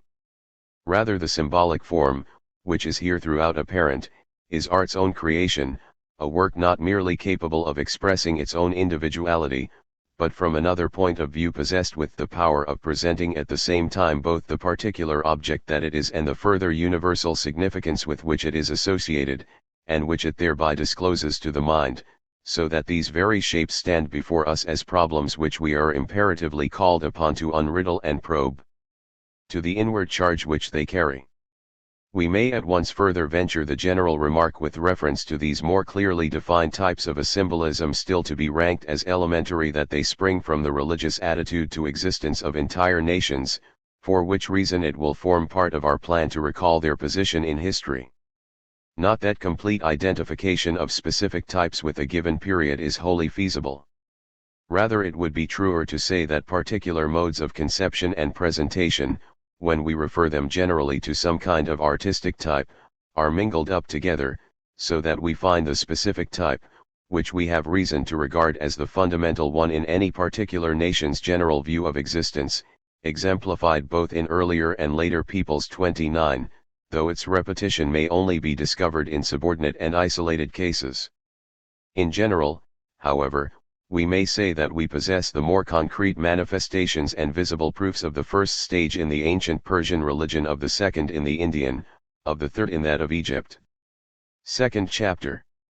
In the second chapter, that significance, which has hitherto been more or less obscured by its particular sensuous form, has at last wrested its way to freedom, and its independent character is brought clearly to consciousness. With this victory the relation of real symbolism is dissolved. We have instead, through the way in which the absolute significance 30 is cognized as the universal substance interpenetrating the entire extension of the visible world, the art of the absolute essence 31 in the form of a symbolism of the sublime, and this now takes the place of purely symbolical and fantastic suggestions, deformities, and riddles. We have here mainly two points of view to distinguish, which are based upon differences in the relation of the substantive essence, that is the absolute and divine, to the finitude of the apparent. Or rather we may say that this relation is capable of being twofold, both positive and negative, although in both forms, inasmuch as it is in either case universal substance, which has to appear. It is not the particular form and import of the objective facts, but their general principle of animation and their position relatively to the substance which is made visible to sense. In the first phase or type this relation is so conceived, that substance, here the all and the one delivered from every form of particularity, is immanent in the determinate phenomena as the animating principle which brings them into being and is their life, and moreover, it is affirmatively and immediately present to the vision in this immanence, and is comprehended, and made the object of representation by the individual who surrenders himself to its presence through the adoring self. Absorption in this indwelling essence of the entire world of contingent and material things. In this point of view we have the art of the pantheism, which possesses the sublime as its inherent principle, an art such as we find it in its elementary stage in India, then elaborated in all its splendor in Mohammedanism and its artistic mysticism, and finally with still profounder significance reappearing in certain manifestations of Christian mysticism. b. The negative relation, on the other hand, of true sublimity we must look for in Hebraic poetry. In this poetry of the glorious, which is only concerned to celebrate and exalt the unimaginable Lord of the heavens and the earth, that it may employ his entire creation as the passing instrument of his power, as the messengers of his glory, as the delight and ornament of his greatness, this service of his creation, be it never so magnificent 32, is deliberately posited as negative, and this for the reason that it is unable to discover any adequate or positively sufficient expression for the power and dominion of the highest, and is only able to attain a genuine satisfaction by means of the subjection of the creature, which in the feeling and admission of its unworthiness is alone able with adequacy to express its insignificance. 33. Third chapter. Through this independent self-assertion of significance, made thus transparent to consciousness in its isolated simplicity, the separation of the same from the imaged appearance, whose incommensurability over against it has already been accepted, is now essentially complete, and albeit, along with the fact of this conscious separation, both form and import may still persist in the relation of an intimate affinity, a necessity which is implied in the fact of their being symbolical art, yet this relation no longer attaches to either import or form, but is placed now in a third mode of conception, which according to its own point of view, carries relations of similarity with both these sides. 34, and in reliance on these relations makes visible and declares the independently transparent significance by means of the cognate and particular image. Owing to this change the image, instead of remaining as it was previously the unique expression of the absolute, becomes now merely an ornament, and we thereby discover a relation which ceases to correspond with the notion of beauty. In other words, image and significance, instead of being molded one within the other, confront each other as opposites, precisely, in fact, as was the case in genuine symbolism, though then the process remained incomplete. Consequently, works of art which are based on this form are of subordinate rank, and their content is unable to comprise the absolute itself, and is necessarily restricted to circumstances and occurrences of narrower range. For this reason the forms which are now under discussion are for the most part merely used occasionally and by way of diversion. More closely considered, we have in this chapter to distinguish between three principal stages of our process. A. To the first we appropriate those types of presentation commonly known as fable, parable, and apology. In these the separation of form and significance, which constitutes the characteristic trait of the entire sphere to which this chapter refers, is not as yet expressly recognized, that is to say, the subjective aspect of the comparison is not yet fully emphasized, consequently also the representation of the particular and concrete phenomenon, through which the universal significance is finally to declare itself, still remains the predominant factor. B. In the second stage, on the contrary, the universal import asserts its independent mastery over the elucidating form, which now appears merely as attribute, or, under the guise of an image, capriciously selected by the mind which makes the contrast. To this type belong the allegory, metaphor, and simile.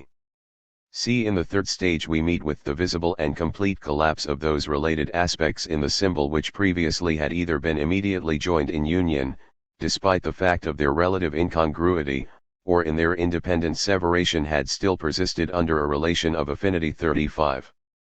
Out of this arises that form of content which is cognized as independent in its prosaic 36 universality, to which the art form has become wholly an external relation. On the one hand we find it represented by the didactic poem, on the other that very aspect of its external form is accepted for what it is, and exemplified in so-called descriptive poetry. Here we find that every association and relation of symbolism has vanished. We have to look round us for some more comprehensive union of form and content, and one more truly adequate to the notion of art. Chapter I. Unconscious Symbolism. Now that we pass to the consideration of the several distinctions of symbolical art in more detail, we have to make a beginning with the identical beginning of art as it proceeds out of the notion of art itself. This commencement, as we have seen, is the symbolical form of art in its still immediate form, wherein the appearance, as purely image or likeness, is neither brought to consciousness nor presupposed unconscious symbolism, that is to say.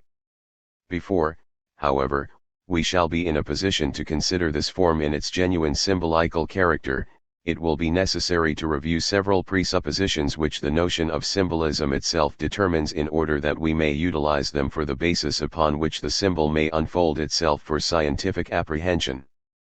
The point from which we make a start may be defined more closely as follows. The fundamental root of the symbol is, regarding it from one aspect, the immediate union of the universal and thereby spiritual significance with the form, which may at the same time be described as adequate and inadequate, an inadequacy, however, which is as yet unperceived. This association, however, must, on the other hand, receive a form from the imagination and art, and must not merely be conceived as a divine reality exclusively immediate to sense. By this means the symbolical originates in the first instance with the separation of a universal import from the immediate presence of nature, in whose existence the absolute is contemplated as actually present. These two aspects supply us with the preliminary stages for the genuine forms of symbolic art. The first presupposition, consequently we may call it the coming into being of the symbolical, is not that union which is the product of art, but rather just that immediate unity of the absolute and true and its existence, which is discovered in the visible world apart from art's mediation. A. Immediate unity of significance and form. In this identity of the divine immediately and visualized, a divine, which is brought home to consciousness as the union of its determinate existence in nature and humanity, nature is neither taken simply for that which it is in isolation by itself, nor is the absolute severed from it and posited in an independent self-subsistence. Consequently it is wholly beside the point to speak of a distinction here between the inward and the external, the significance and the form, and this for the reason that the inward is not as yet released in its independence as significance from its immediate reality in the object of sense. When we apply here the expression import 37, such merely emphasizes our own reflection upon it, which is due to the necessity for ourselves personally to regard the form, which contains that which is spiritual and inward under the mode of sense perception, generally as something external to us, through which we are desirous of penetrating into the inward, that is, its animating life and significance, in order that we may understand it. For this reason we are under the necessity from the very first, when dealing with such general impressions of sense perception, of making an essential demarcation between those cases in which the peoples, who in the first instance experienced them, themselves were clearly conscious of this inward itself as such, that is, as a spiritual significance, and those in which the use of such expressions is only applicable to ourselves, who now and only now recognize an import of this kind in the content of that external expression of sense envisagement. In this primary unity such as the latter cases involve, there is no such distinction between soul and body, notion and reality, as is implied in the former. That which we describe as corporeal and sensuous, natural and human, is not merely an expression for a significance which proceeds at the same time to a point of distinction from it. 38, but the phenomenon is itself conceived as the immediate reality and presence of the Absolute, which does not in addition possess some other mode of self-subsistent existence, but is confined exclusively to the immediate presence of an object of sense, which is God or the divine. In the service of the Lama, for example, this particular, actual human being is immediately known and adored as God, just as in other natural religions the sun, mountains, rivers, the moon, particular animals, such as the bull, ape, and so on, are looked upon as immediately divine existences and worshipped as sacred.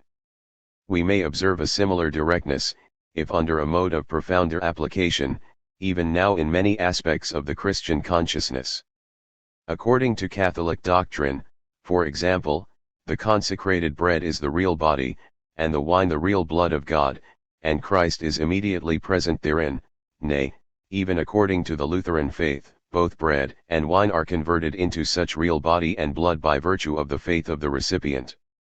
In this mystical union it is not merely a symbolism which is expressed, a point of view which comes into prominence as the result of it for the first time in later doctrines of the Reformed Church, where we find as a result the spiritual significance is expressly severed from the sensuous object, and the external medium is then accepted as merely pointing to an import which is distinct from itself.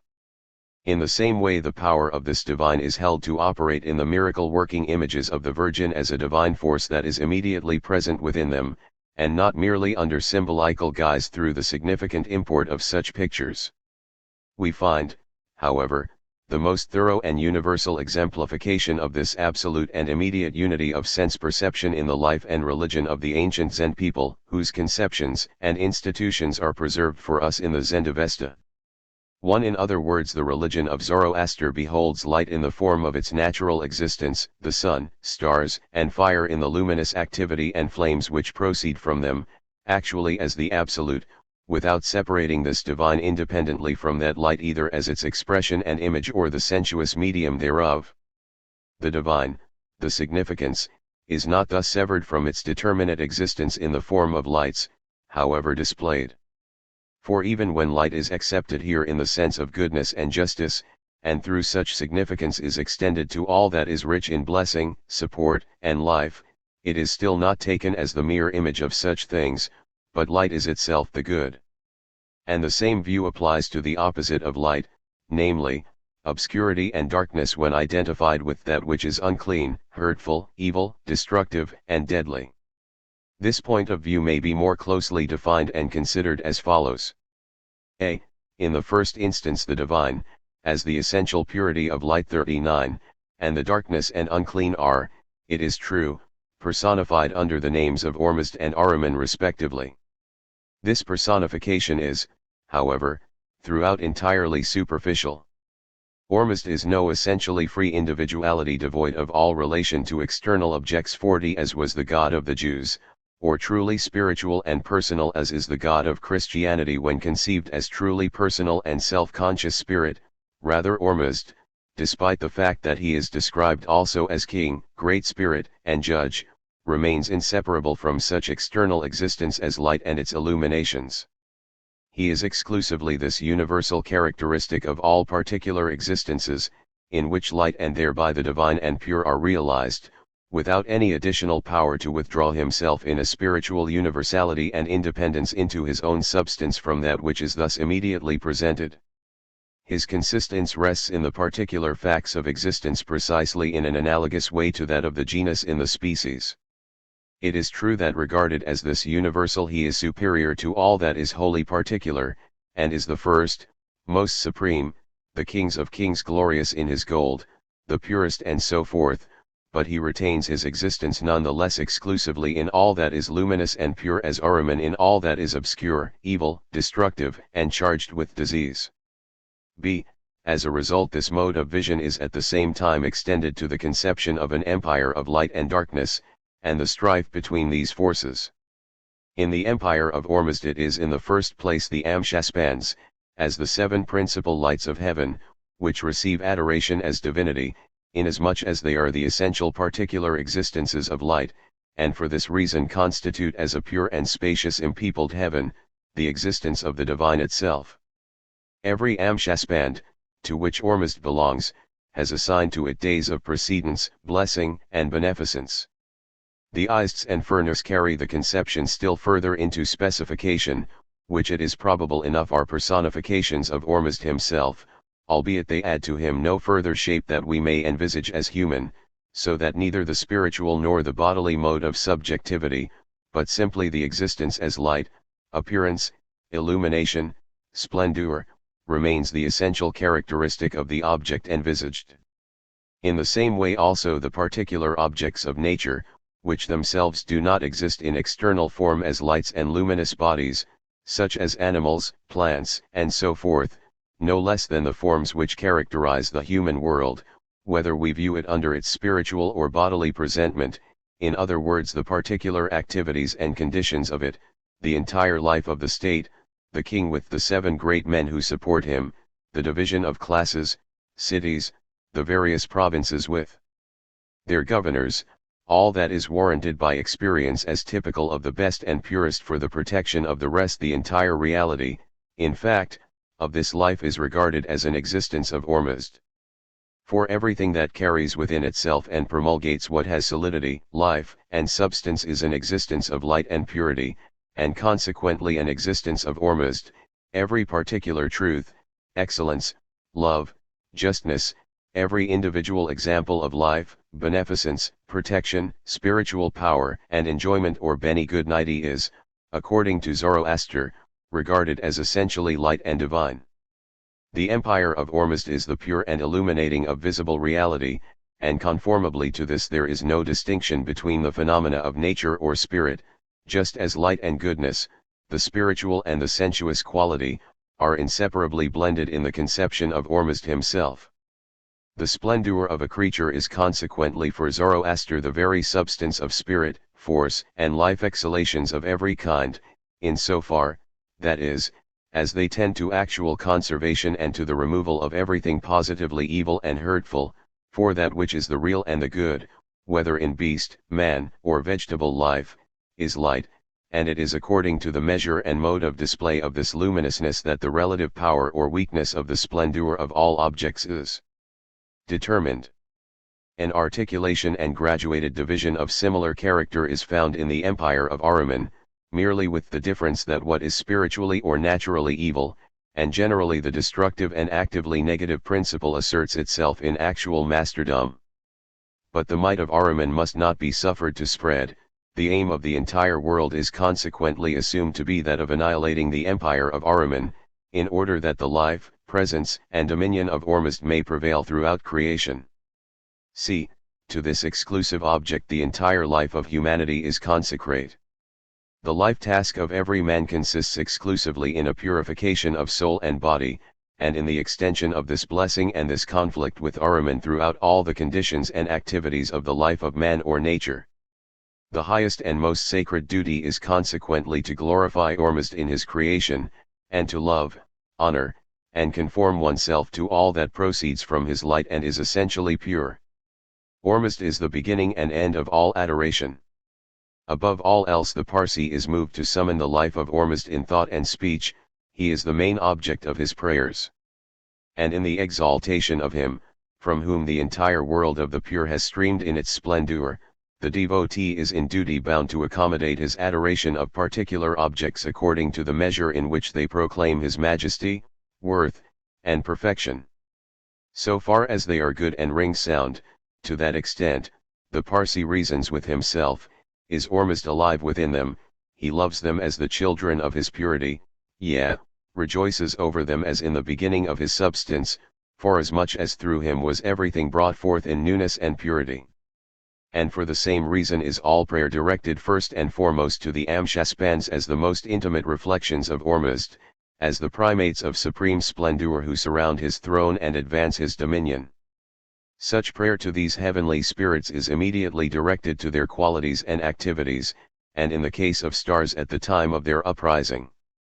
The sun is invoked by day, and always with the changes appropriate to his own motion through sunrise, noonday, or sunset. From morning till noonday the devotion of the Parsi centers in this that Ormuzd may exalt his splendor, at evening he prays that the sun may through Ormuzd and the protecting care of every Zud perfect the course of his life. But principally we find honor paid to Mitras, who, as the fruit bringer to the earth and the wilderness, pours forth the fermenting sap over all nature, and as mighty champion against all the devas of contention, war, confusion, and destruction, is the author of peace. In addition to this the Parsi, in his generally single-toned songs of praise, exalts his ideals, that is, the purest and most veritable examples of human life, the fervor conceived as pure human spirits, on whatever portion of the earth's surface they live or have lived. In the chief place prayer is offered to the pure spirit of Zoroaster, and after him to the leading lights of all classes, cities, and provinces, and already in this religion, we find that the spirits of all mankind are contemplated as united together with a sufficient bond in that they are members in the living association of light, which hereafter in Garotman shall receive a yet more perfect union. Finally, not even the animals, mountains, and vegetable world are forgotten, but are appealed to as embodiments of Ormuzd. All that is good and serviceable in them to mankind is extolled, and especially the first and most excellent of its kind is adored as the present existence of deity. And over and above this worship of Ormuzd and of every form of selected excellence among the pure and beneficent objects of his creation, the Zendavesta is insistent upon the practice of goodness and the purity of thought, word, and deed. The Parsi is to be in the entire display of his external and inward man as light, as Ormuzd, the Amshaspans, and the Ists, as Zoroaster and all good men live and do. Such live and have lived in the light, and all their deeds are light, therefore shall every man make them an example to his eyes and follow after the same. The more purity of light and goodness man expresses in his life and accomplishment, the nearer he stands to those spirits of heaven. As the Ists throw the blessing of their beneficence over everything, are a source of life and fruitfulness and friendship, so, too, he must seek to purify nature, to ennoble her, and to reach abroad the light of life and the joy of plenteousness.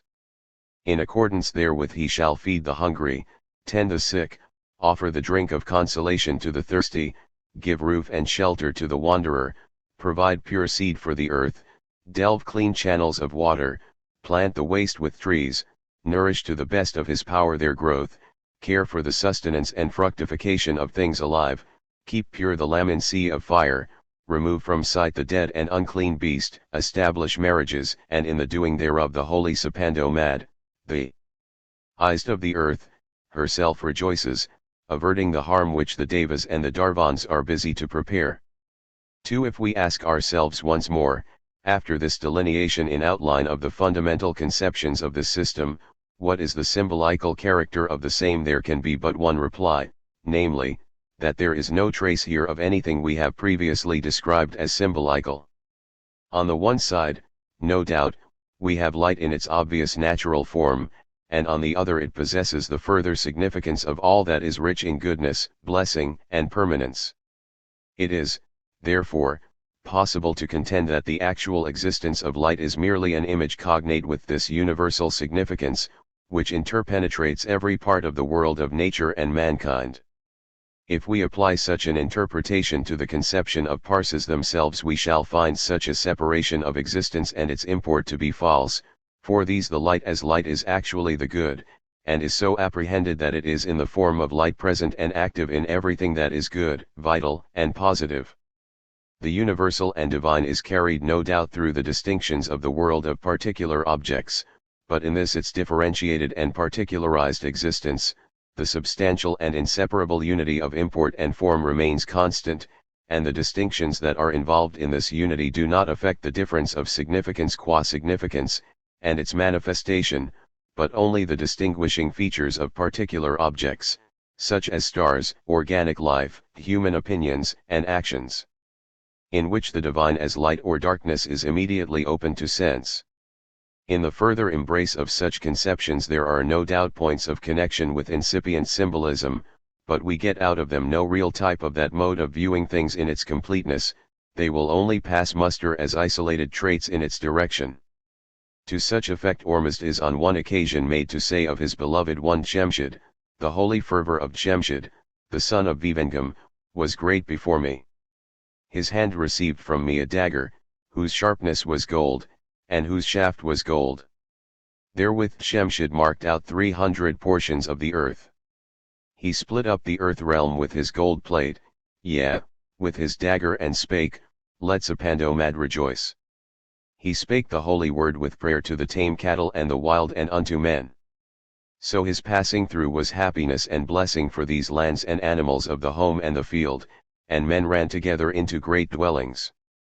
Here we find in the dagger, and the cleaving of the earth soil an image which may be interpreted as significant of agriculture. Agriculture is still no essentially spiritual activity, and just as little is it a purely natural one, it is rather a universal occupation of mankind, which results from reflective thought and experience, and which has point of association with all the relations of life. It is no doubt never expressly stated in this conception of the passing of Jemshid that this splitting of the earth with the dagger indicates agriculture, nor is there a single word added of any increase of the fruits of the field by virtue of this division, for the reason, however, that in this particular act more appears to be included than the mere turning over and loosening of the soil. We are led to look for a further significance beneath it. The same observations apply to more recent conceptions, such as we find exemplified in the later elaboration of the worship of Mitras, where Mitras is represented as a youth who in the dusk of a grotto raises on high the bull's head and plunges a dagger in his neck, whereon a serpent licks up the blood, and a scorpion gnaws his genitals. This symbolical account has received an astronomical and other interpretations. We may, however, find in it a still more universal and profounder meaning, and take the bull generally to personify the principle of nature, over which man, as essentially spirit, secures the victory, and this though astronomical associations may also be implied in it. That, however, such a revolution as the victory of spirit over nature is contained in it is also suggested by the name of Mitras, or mediator, more especially if we refer it to a later period when such uplifting over nature was already a necessity present to the national consciousness. Symbols such as the above, however, as already observed, only incidentally come to the fore in the conceptions of the ancient Parses, and do not in any way constitute a principle for their fundamental type of thought. Still less can we describe the cultus, which the Zendavesta inculcates, as one of symbolical tendency. We find no trace here, for example, of symbolical dances in celebration or imitation of the interlaced revolutions of the stars, as little any other forms of activity which may pass as the suggestive counterfeit of universal conceptions. Rather all actions which are prescribed to the Parsi as imperative in a religious sense are matters directly concerned with the actual enlargement of his purity, either of soul or body, and appear as directed with one intent and one object of realization. Namely, that of increasing the actual dominion of Ormuzd over men and the objects of nature, an object consequently which is not merely symbolized in such activity, but entirely carried out. 3. For the reason, then, that a genuine symbolic type fails absolutely when applied to this religious system, it is equally destitute of a true artistic character. No doubt we may generally describe its mode of conception as poetical, for the particular facts of nature are just as little as the particular sentiments, circumstances, acts, and affairs of men treated in their immediate and consequently haphazard and prosaic relation, which is void of all significance, and are rather contemplated essentially in the absolute as very light, or to put it the other way, the universal essence of the concrete reality of nature and mankind is not conceived in the universality which is without existence or form, but this universal and that particular is envisaged and expressed in immediate union.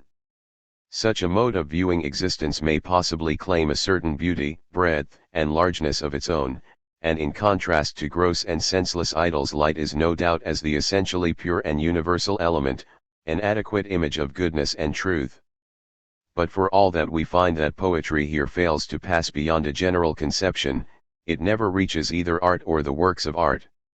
For the good and the divine are neither essentially defined, nor is the consistency and form of this content a creation of mind, spirit, but rather, as we have already found, the thing which is immediately present to sense, namely, the actual sun, stars, fire, organic nature, throughout its vegetation, animal and human life, is conceived as the appropriate form of the absolute in this its existent and immediate shape.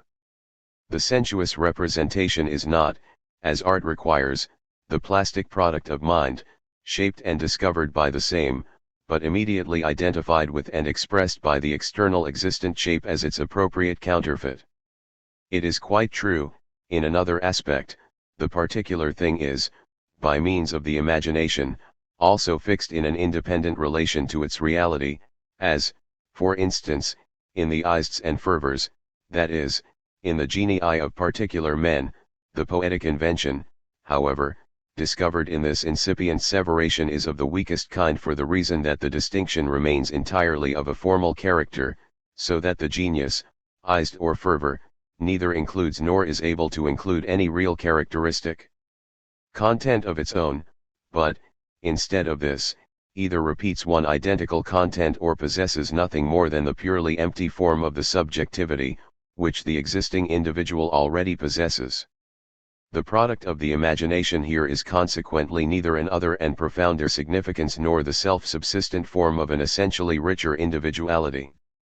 And when we moreover find particular objects envisaged on the wider plane of general conceptions and generic types, to which, as appropriate to such types, the imagination vouchsafes a real existence, even here also this uplifting of multiplicity into the sphere of an all-comprehending and essential unity, regarded as the basic core and substance of the individuals that constitute the same species and genus, can only in a yet more indefinite sense be accepted as an activity of the imagination. No real exemplification of either poetry or art. So we have, for instance, in the holy fire of Biram the essence of fire, and in the same way there is a water that underlies all existent water. So, too, horn is esteemed as the first, purest, and most stalwart among trees, the primordial tree from which the life sap full of immortality flows, and among all mountains Alborsk, the sacred mountain, is set before us as the primeval root of the earth, erect in the splendor of the light, from which the good deeds of all men proceed, who have possessed the knowledge of light, and on whom the sun, moon, and stars repose. In general, however, we may affirm that the universal is visibly known in immediate union with the actual objects of sense, and it is merely now and again that universal conceptions are embodied in the particular image. In yet more prosaic fashion does the cultus of this religion make as its principal object the dominion of Ormuzd, a reality which interpenetrates all things, merely requiring this one essential condition to the adequacy of every object, namely, its purity, and without attempting therewith to construct from such any existent form of art that is based upon immediate life, as, for example, the warriors and wrestlers of Greece were so ready to do in their artistic elaboration of physical perfection. From whatever side, then, or whatever may be the point of view from which we regard this first unity of spiritual universality and sensuous reality, we only get from it the basis of symbolical art. It still fails to possess a real symbolism of its own, and is unable to produce works of art. In order that we may attain this object, which is the next in view, we must pass away from the union we have just considered, and examine modes of conception where the difference and conflict between significance and form is more really emphasized. b. Fantastic symbolism. Quitting now the sphere of thought in which the identity of the absolute and its externally envisaged existence is immediately cognized, we have, as an essential determination to start from, the separation of these two aspects hitherto united, a cleavage which stimulates the effort to restore once more the visible breach by means of an elaborate fusing together of the whole thus divided by a rich use of the images of fantasy. With this attempt the essential need for art is felt for the first time. No sooner has the imagination succeeded in holding fast its envisaged content, which is no longer grasped in immediate union with the objects of sense, in isolated separation from that existence, then for the first time spirit is confronted with the task of reclothing with the material of fantasy for sensuous perception, that is, under the renewed mode of a spiritual product, these general conceptions and of creating through this activity the shapes of art. And for the reason that in the stage of our process where we now find ourselves, this task is capable of only a symbolic solution, we may easily fall under the impression that we stand already in the sphere of genuine symbolism. This, however, is not the case. What immediately faces us here are the forms of a fermenting fantasy 41, which in the restlessness of its fantastic dreams merely indicates the path which conducts us to the real center of symbolical art. In the first appearance of the distinguishing relation between significance and the mode of its presentation, both the separation and the association are still grasped in a confused manner. This confusion is necessitated by the fact that neither of the parted aspects of difference have as yet attained a totality, capable of emphasizing the precise point in the process, which will serve as the fundamental determination of the opposed side in it, and by means of which for the first time a really adequate union and reconciliation is rendered possible. Spirit, mind, to illustrate our difficulty further, determines by virtue of its own totality the side of the external phenomenon out of its own essential substance quite as really as it does its own spiritual content, for the obvious reason that the essentially complete and independent phenomenon only receives its adequate form as the external existence of that which is spiritual. In the case, however, of this primary separation of the significances apprehended by mind, and the existent world of phenomena, such aspects of significance are not those of concrete spiritual life, but abstractions, and this expression also is entirely destitute of spiritual intention, and is consequently, in an abstract sense, purely external and sensuous. This twofold impulse in the direction of disunion and union is for the same reason an unsteady gate 42, which ranges from the objects of sense in undefined and unmeasured waste immediately to the aspects of universal import, and is only able to discover for the inward content of consciousness the absolutely opposed form of sensuous shapes. And it is this very contradiction which is set forth as a means of really uniting elements which contradict each other. The result is that instead of so doing it is first driven from one side of the opposition into the other, and then again is hurled in its ceaselessly alternating dance into the former extreme, while it believes that in this rocking to and fro of its strain it has found the means to lull itself to repose. Instead of getting, therefore, a true satisfaction, we have the contradiction merely affirmed as its genuine resolution, and in addition the union most incomplete of all is set forth as that which art really requires. We must not therefore expect to find in such a field of confusion worse confounded the true forms of beauty. In this restless leap from one opposed extreme to the other, all that we find from one point of view in the sensuous material that is absorbed, regarding the same in its singularity no less than as it constitutes its elementary appearance to sense, is that the breadth and potency of every import of universality is associated therewith in what must consequently be a wholly inadequate way. From another aspect, that which is most universal, as soon as the process has passed from the same, is shamelessly plunged under the reverse treatment into the very heart of the sensuous present, and if any feeling of the incompatibility of such an effort is consciously perceived, the imagination here is only capable of rendering assistance by means of distortions which carry the particular shapes over and beyond their own secure boundaries, adding to their extension, making them ever more indefinite, by an imaginative leap which mounts to the immeasurable, breaks up every bond of union, and in its very strain after reconciliation reveals each opposing factor in its most unmitigated hostility. 43. These earliest and still most uncontrolled attempts of imagination and art we meet most signally among the ancient races of India, the main defect of whose productions, when viewed relatively to their particular position at this stage of our classification, consists in this, that they are neither able to seize the profounder aspects of significance in independent clarity, nor grasp the reality of sense perception in its characteristic form and meaning. The Hindu race has consequently proved itself unable to comprehend either persons or events as parts of continuous history, because to any historical treatment a certain soberness is essential of accepting and understanding facts in their true and independent form, and subject to their mediating links, grounds, causes, and objects, being empirically ascertained. The natural impulse to refer all and everything back to the divine is hostile to this prosaic reasonableness, no less than its tendency to prefigure for itself in the most ordinary or most sensuous of objects a presence and reality of Godhead created by its own imagination.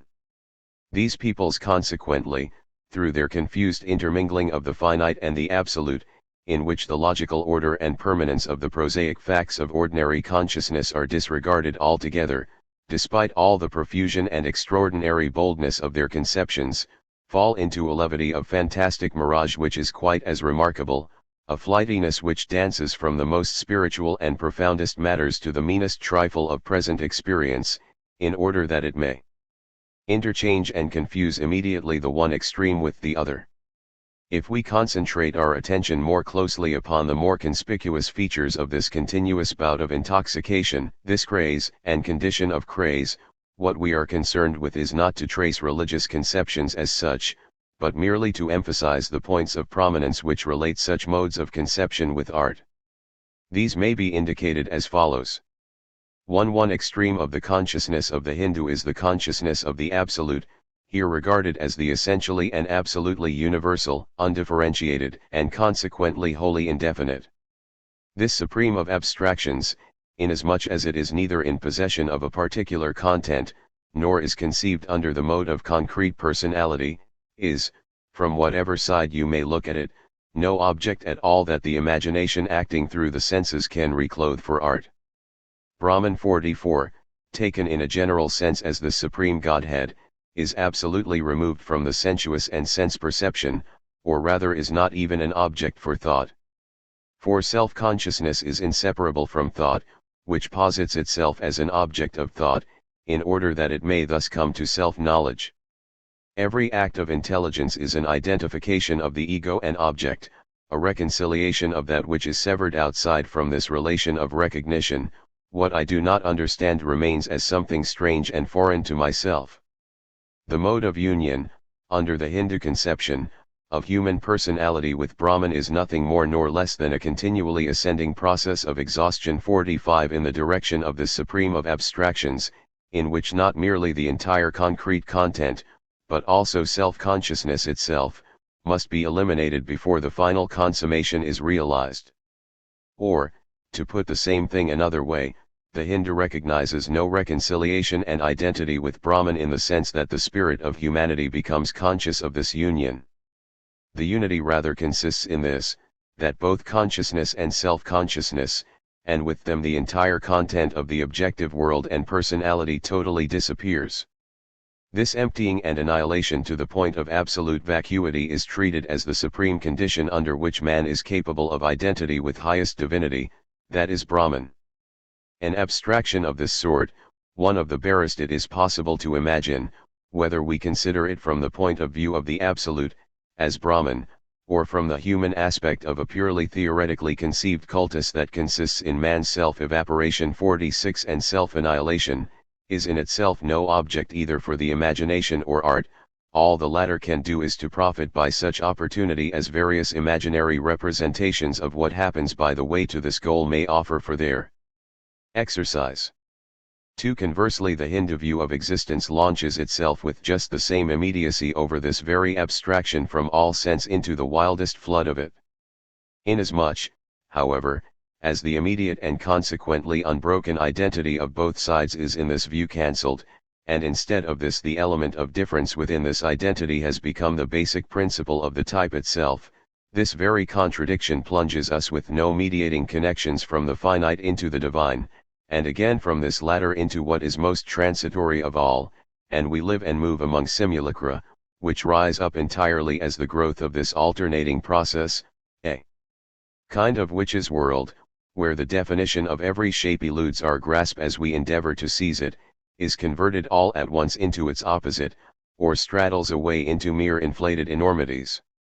The general modes under which Hindu art manifests itself may be summarized under the three following points of view. A. In the first place we find the full hugeness of the content of the Absolute is imposed by the imagination upon the sensuous in its aspect of singularity in such a way that this particular thing is itself, in its own form and station, taken completely to represent such a content and to exist as such for the imaginative sense. In the Ramayana, for example, the friend of Rama, namely, the Prince of Apes Hanuman, is a principal personage, and he accomplishes the bravest of exploits. And generally we may observe that among the Hindus the ape is revered as divine, and we find, in fact, an entire city of apes. In the ape, as this point of singularity, the infinite content of the Absolute is envisaged and adored. It is just the same with the cow, Sabala, which in the Ramayana during the episodic treatment of the expiations of Visvamitra, appears clothed with immeasurable power. If we take a glance on higher planes we find entire families in India even though the individual here be merely a vacant and monotonously vegetating life unit in whom the Absolute itself, as this concrete reality, is adored in its immediate life and presence as God. This same coincidence is found in Lamaism. Here, too, a single individual receives the highest worship due to the present God. In India, however, this honor is not exclusively paid to one man. Every Brahmin proves at once his claim from the day of his birth in his own caste to be ranked as Brahmin, and possesses that second birth of the spirit which identifies his humanity with God, in the way of nature through his actual bodily birth, so that the crown of the most divine itself is immediately referred back upon the entirely commonplace fact of physical existence. For although the Brahmin is under the most sacred obligation to read the Vedas, and attain by this means an insight into the secrets of deity, this duty can be actually carried out in the most perfunctory way without detracting in the least from the Brahmin's own divinity. In a similar manner it is one of the modes most common to the representations of Hinduism to have the primordial god set forth as the procreator or begetter, as we find Eros is in the case of Greek mythology.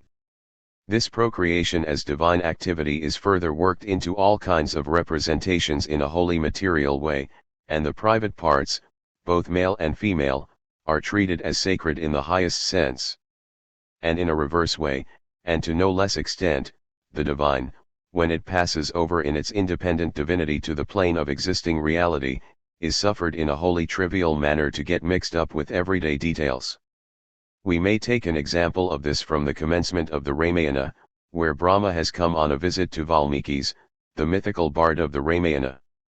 Valmikis receives him entirely in the common Hindu fashion, pays him a compliment or two, places a stool before him, and supplies him with water and fruits. Brahma sits down just like anybody else and constrains his host to do likewise, and there they sit on until at last Brahma orders Valmikis to compose the poem of the Ramayana. Modes of conception such as these are still not symbolic in the strict sense, for although we find that here, as the symbol requires, forms are taken from the material of sense and diverted to the use of conceptions of more universal import, we still find the further condition of this requirement wanting, namely, that the particular existences must not actually exist for sense perception as this absolute significance, but merely suggest the same. For the Hindu imagination the ape, the cow and the particular Brahmin are not merely a cognate symbol of the divine, but are contemplated and represented as the Godhead itself, as existences adequate to that Godhead. It is the contradiction inherent in this immediacy which is the motive force of another feature in the conceptions of Hindu art. For while, on the one hand, that which is absolutely severed from sense, the spiritual significance out and out, is conceived as the actually divine, yet, on the other, the particular facts of concrete reality are immediately envisaged by the imagination, even in their sensuous existence, as divine manifestations. They are no doubt partly only taken to represent particular aspects of the absolute, but even so the particular thing in its immediacy is still incompatible with the universality, which it is, as adequate to the same, introduced to express, and it appears in all the more glaring contradiction to it for the reason that the significance is here already conceived in its universality, yet, despite of this, an express relation of identity is immediately set up by the imagination between it and the most particular of material facts. b. The most obvious way in which Hindu art endeavors to mitigate this disunion is, as we have already suggested, by the measureless extension of its images. Particular shapes are drawn out into colossal and grotesque proportions in order that they may, as forms of sense, attain to universality. The particular form of sense, which is taken to express not itself and its own characteristic meaning as a fact of external existence, but a universal significance which lies outside it, fails to satisfy the imagination until it has been torn out itself into vastness which knows neither measure nor limit. This is the cause of all that extravagant exaggeration of size, not merely in the case of spatial dimension, but also of measurelessness of time durations, or the reduplication of particular determinations, as in figures with many heads, arms, and so on, by means of which this art strains to compass the breadth and universality of the significance it assumes. The egg, for example, contains the bird within it. This particular fact is enlarged to the measureless conception of a world egg secreting the universal life of all creation, and in which Brahma, the procreating God, accomplishes without effort the year of creation, until by virtue of his thought alone the two halves of the egg fall asunder. And, in addition to natural objects, human individuals and events are exalted that they may express the significance of truly divine action in such a way that we can neither hold fast the divine or the human in their independence, but both seem to run in a continual confusion backwards and forwards into one another. As a striking illustration of such a mode of conception, we have the incarnations of certain Hindu gods, principally Vishnu, the conserver of life, whose exploits figure largely in the great epic poems. Rama's is, for instance, himself the seventh incarnation of Vishnu, Ramachandra. From a review of particular demands, actions, circumstances, modes of appearance, and traits of demeanor, we are led to infer from these poems that this content is in great measure borrowed from actual events, that is from the exploits of ancient kings who exercised a powerful influence in creating new conditions of law and order. We find ourselves surrounded by a thoroughly human atmosphere and on the firm ground of reality. But then again, in a converse direction, the entire scene expands, reaches out into the nebulous, playing over and beyond it with universal conceptions, so that we lose the vantage ground we had gained and are robbed of all our bearings. We are treated in just the same way in the Sakuntala.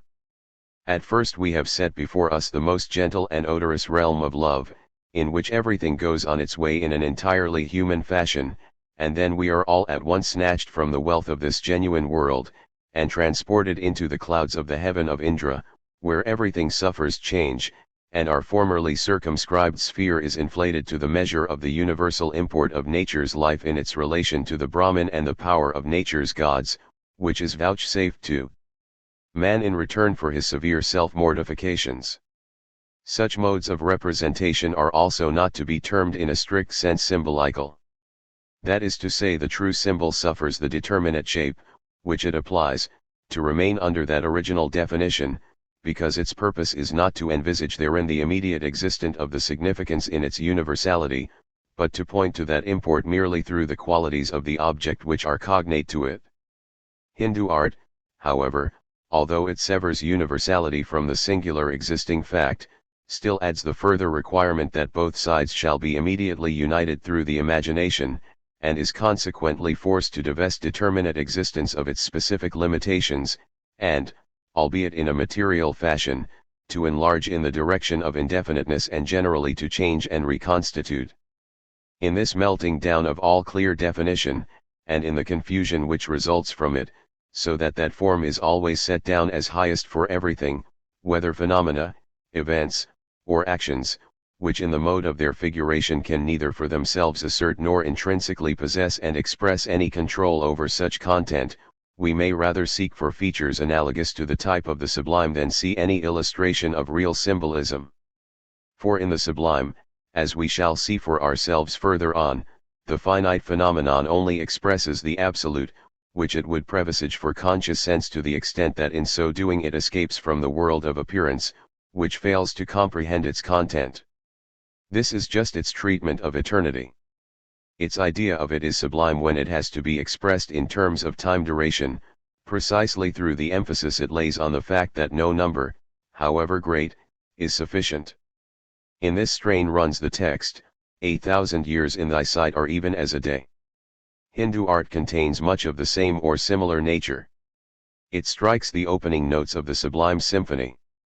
The main difference, however, between it and the true sublimity consists in this, that the Hindu imagination does not in the wild exuberance of its images bring about the essential nothingness of the phenomena which it makes use of, but rather through just this very measurelessness and unlimited range of its visions believes that it has annihilated and made to vanish all difference and opposition between the absolute and its mode of configuration.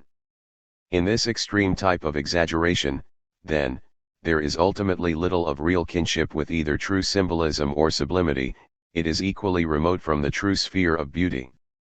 It offers us no doubt, more particularly in its more sober delineation of that which is exclusively human, much that is endearing and benign, many gracious pictures and tender emotions, the most splendid and seductive descriptions of nature, the most childlike traits of love and naive innocence, and withal much too that is magnanimous and noble, but, none the less, if we review it generally according to the fundamental import of all it expresses, we shall find that the spiritual is throughout rooted in sense. The meanest objects are placed on the same plane as the highest, true definition is wrecked, the sublime is lowered to the conception of mere immeasurability, and that which is the original material of mythos for the most part vanishes before our eyes in the fantastic dreams of a restless and inquisitive imaginative power, and modes of shaping the same devoid of all intelligent purpose. See, in conclusion, the purest form of representation which we meet with at this stage of imaginative conception is that of personification, as it generally applies to the human figure. For the reason, however, that the significance on this plane is not as yet grasped as the free subjectivity of spirit, but rather either under a determination of abstract universality or as a mode of natural existence, one that contains, for example, the life of rivers, mountains, stars, or sun. For this reason it is only employed as means of expression for this kind of content under a mode which really detracts from the full worth of the human form. For the human body, if we view it in its true definition, no less than the form of human activities and events, expresses simply concrete spirit and a spiritual content, which is self-contained and subsistent in this its reality, and possesses therewith no mere symbol or external sign. From one point of view consequently this personification, albeit the significance, which it is invoked to represent, is taken to belong to the spiritual no less than the natural, yet, on account of the abstractness which clings to this form of significance, is on this stage of thought still of a superficial nature, and needs yet many other modes of representation to be rendered clear to the closer inspection, forms with which it is here confusedly mingled and thereby itself made obscure. And, moreover, taking it under another aspect, it is not the subjectivity here and its form which supplies the characterization, but rather its expressions, actions, and so forth, for it is indeed an action that the more defined line of separation first asserts itself, which can be brought into relation with the specific content of the universal significances. In that case, however, we are again face to face with the defect that it is not the conscious subject, but merely its means of expression, which supply the signification, no less than the confusion of thought, that events and deeds, instead of constituting the reality and the existence of the subject as determinately self-realized, preserve its content and significance elsewhere. A series of such actions is able therefore very possibly to carry with it a certain result and consequence, which is derived from the content which such a series subserves as its expression. This consequent result is, however, to an extent equally great, liable again to be interrupted and in part suspended by that which is central in the personification and the man. 47, because subjective activity is also a stimulus to capricious action and its manifestation, so that both that which is significant and that which is destitute of this quality keep up their varied and irregular interplay just in so far as the imagination is unable to unite their significant characteristics and the forms which are appropriate to them in one substantial and secure mode of association. And, moreover, if it is the purely natural aspect of such facts which is exclusively accepted as the unified content, in that case the material must inevitably prove itself inadequate to support the human form, just as this, being only fully adapted as a means of expressing spirit, is on its side incapable of representing what is wholly natural. In all these respects such a mode of personification as the one we are examining fails to express a true mode, for the truth of art requires, as the truth universally requires, that there should be a complete concordance between the inward and the outward, that is, the notion and its reality.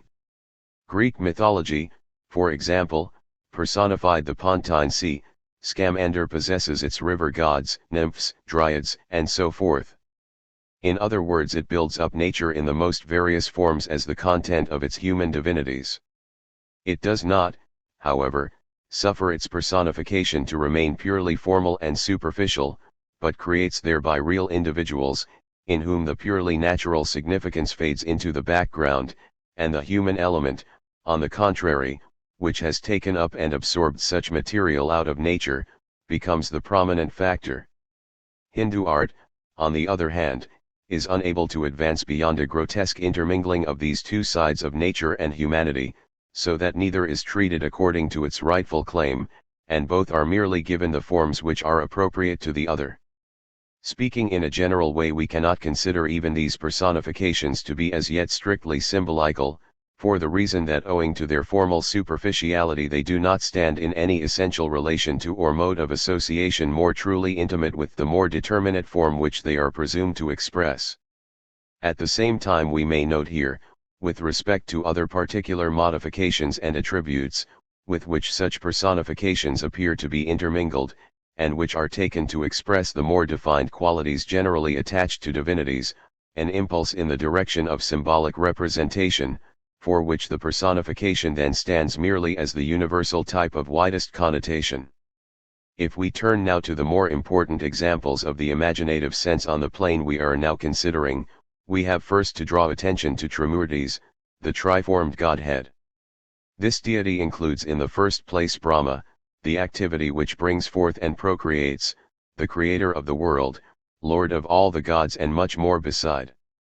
On the one hand he is to be kept distinct from Brahman, as neuter, that is from the ultimate being, and is the firstborn of such. In another aspect, however, he again seems to fall into union with this abstract Godhead, as generally happens with Hindu thought, where the lines of difference are rarely held secure, and part are allowed to vanish and the rest simply to get confused with each other. The form with which he is most closely identified has much that is symbolical about it. He is formed with 4 heads and 4 hands, and with the latter are his scepter and ring. 48. He is of a red color, an obvious suggestion of sunlight, since these divinities invariably carry qualities which are of universal significance in nature and which are thus personified in them. The second deity of this triune Trimurtis, is Vishnu, the preserving Godhead, the third Shivas, the destructive power. The symbols employed to represent these gods are countless. For by reason of the universality of the significances they express, they comprehend an infinite number of varied activities. In part these are related to particular phenomena of nature, mainly the elementary, such as, for example, the quality of fiery, 49, which is an attribute of Vishnu, and frequently we have set before us shapes of the most antagonistic description. In the conception of this triform God we have the fact at once brought home to us in the clearest way that the form of spirit is not yet able to assert itself in its truth, if for no other reason than this, that here it is not the spiritual which constitutes the truly permeating significance. That is to say, this trinity of gods would only be spirit if the third God were an essentially concrete unity, a unity which returned upon itself from the differentiation and reduplication of its substance. For God, according to the true conception of Godhead, is spirit as this active and absolute self-differentiation and unity, a conception which is generally what constitutes the notion of spirit. In this Trimurtis, however, the triune God is not by any means such a concrete totality, but merely a passage from this to that, a metamorphosis, a procreator, a destroyer, and so forth. We must be accordingly very careful not to imagine that we have discovered the highest truth in these most primordial gropings of man's reason, and in this one note of concord which, no doubt, as mere rhythmic expression 50, contains the triune form of deity, that is, the fundamental conception of Christian theology, believe that we already have before us a recognition of the Christian doctrine of the Trinity. Starting from such fundamental conceptions as those of Brahman and Trimurtis, Hindu imagination expatiates still further without let in a countless number of the most varied formed divinities. For those primary significances of universal application which are apprehended as essential deity are of such a kind that they may be rediscovered in an infinite number of phenomena, which are again personified and symbolized as gods, and each and all combine in throwing the greatest obstacles in the way of any intelligible system by reason of the indefinite character and confusing volubility 51 of this type of imagination, which fails utterly to grasp the real nature of anything that it discovers, and merely wrests everything that it touches from its own appropriate sphere. For these gods of subordinate rank, at the head of which we may place such a divinity as Indras, who represents the air and the heavens, the chief material is furnished by the general forces of nature, such as stars, rivers, and mountains conceived in the various phases of their activity, their change, their influence on mankind, whether beneficent or hurtful, preservative or destructive. One of the most important subjects, however, of Hindu imagination and art is the origin of gods and the rest of creation, in other words its theogony and cosmogony. For this type of imagination is generally rooted in the continual effort to carry over that which is most removed from sense into the very heart of the external world, or in the reverse process once more to expunge that which stands nearest to sense and nature by means of the barest abstraction. Consequently the origin of the gods is referred back to the primordial Godhead 52, and at the same time the workings and existence of Brahma, Vishnu, and Shivas are represented as actual in mountains, streams, and human events. A cosmological content of this kind can, on the one hand, contain an independent and specific order of deities, while on the other these gods are made to merge in those universal significances of the supremest type of Godhead. Such theogonies and cosmogonies are numerous and of every conceivable variety.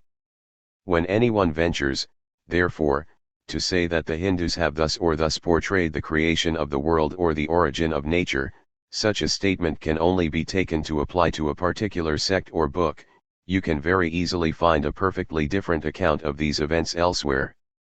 The imagination of this people in the pictures and images they have created is exhaustless. A mode of conception which is conspicuous throughout the entire series of these creation stories is the constantly repeated presentation of the creative act not in the form of spiritual fiat, but of a purely natural process of generation. Only after having made ourselves thoroughly conversant with this mode of imaginative vision shall we discover the key to unlock the meaning of many representations which at first totally confound all our feelings of shame, shamelessness being here apparently driven to its furthest limits, and in its utter sensuousness carried beyond all belief. A striking example of this mode of imaginative treatment is offered us by the notoriously popular episode from the Ramayana, known as the Descent of Ganga. This tale is narrated on the occasion when Ramas happens by chance to come to the Ganges. The wintry and ice-covered Himavan, the prince of the mountains, was fathered by the slender Meena of two daughters, Ganga, the elder, and the beautiful Uma the younger one. Certain gods, more particularly Indras, beseech the father to send them Ganga, in order that they may institute the sacred rites, and as Himavad proves himself quite ready to accede to their request, Ganga mounts on high to the blessed gods. After this follows the further story of Uma, who after accomplishing wonderful actions of humility and penitence, is espoused to Rudras, that is, Shivas.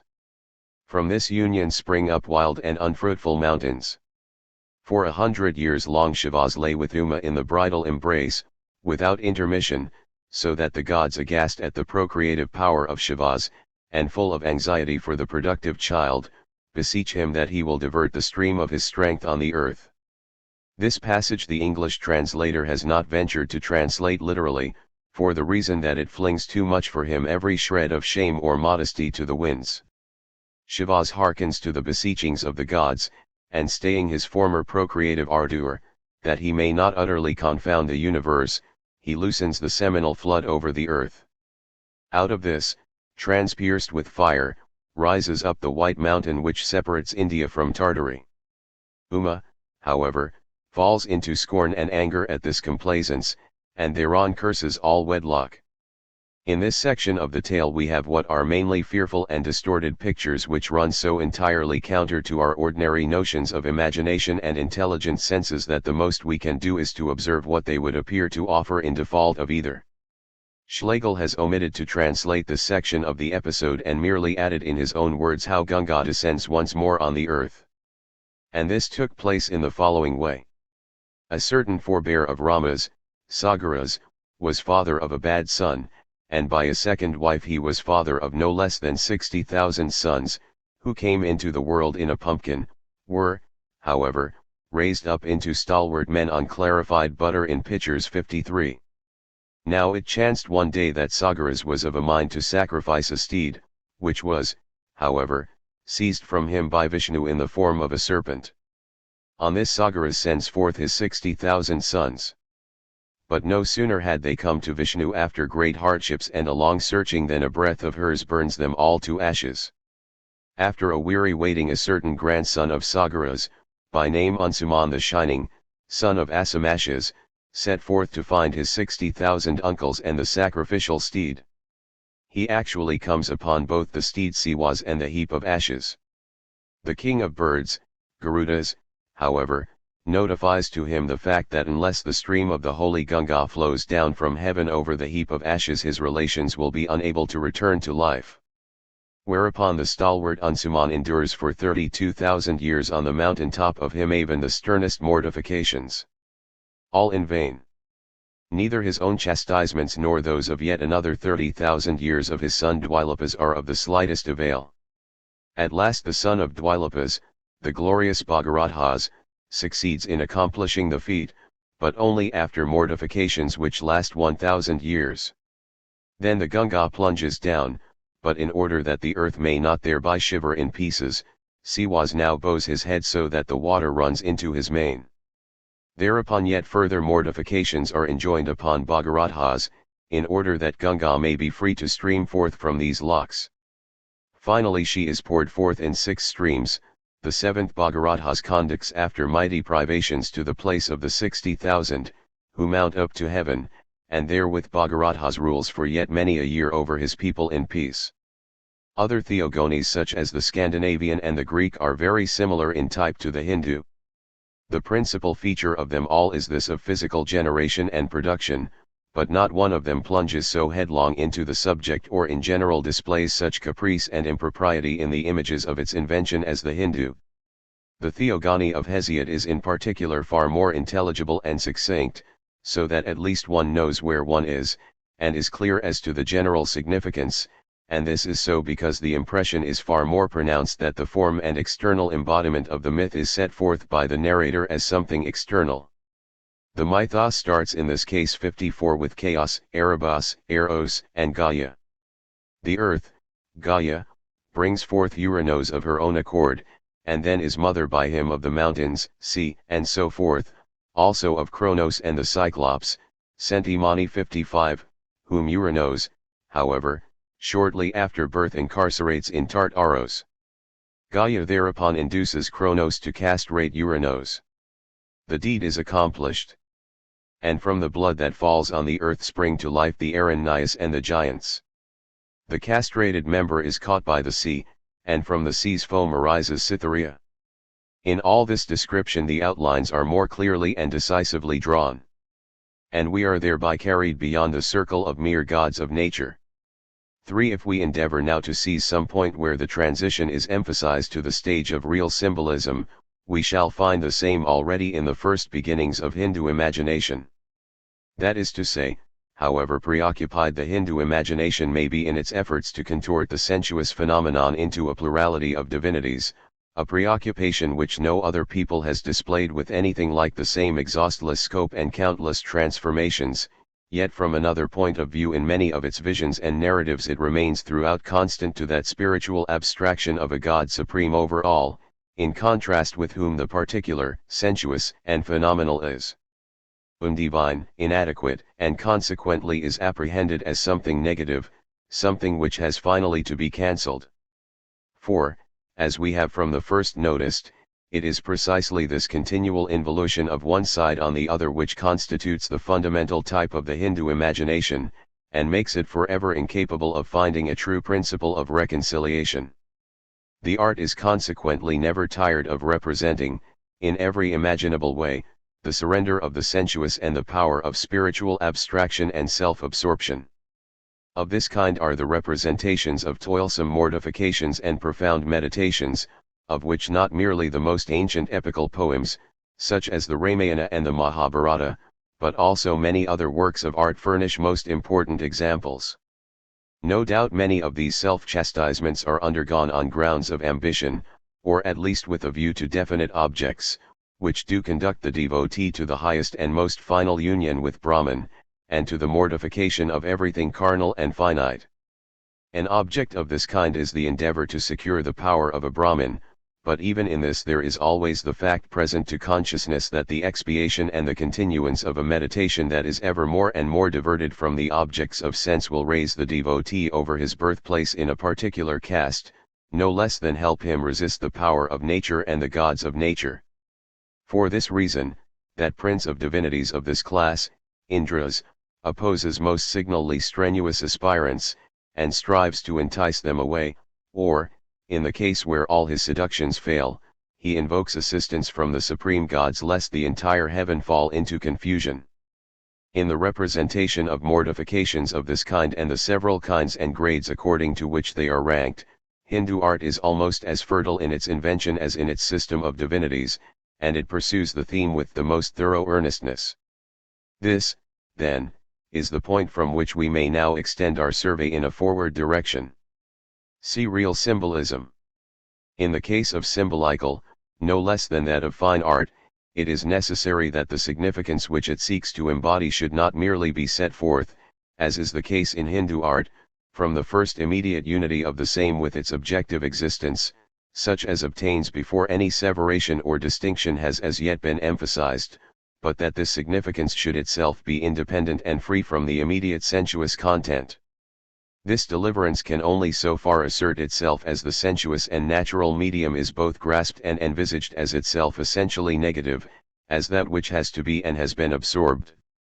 It is a further requirement, moreover, that the negativity, which is successful in making its appearance as the passing off and the self-dissolution of the natural, should be accepted and receive embodiment as the absolute import of the object generally, as a phase, that is to say, of the divine. But with the fulfillment of such claims we are already beyond the limits of Hindu art.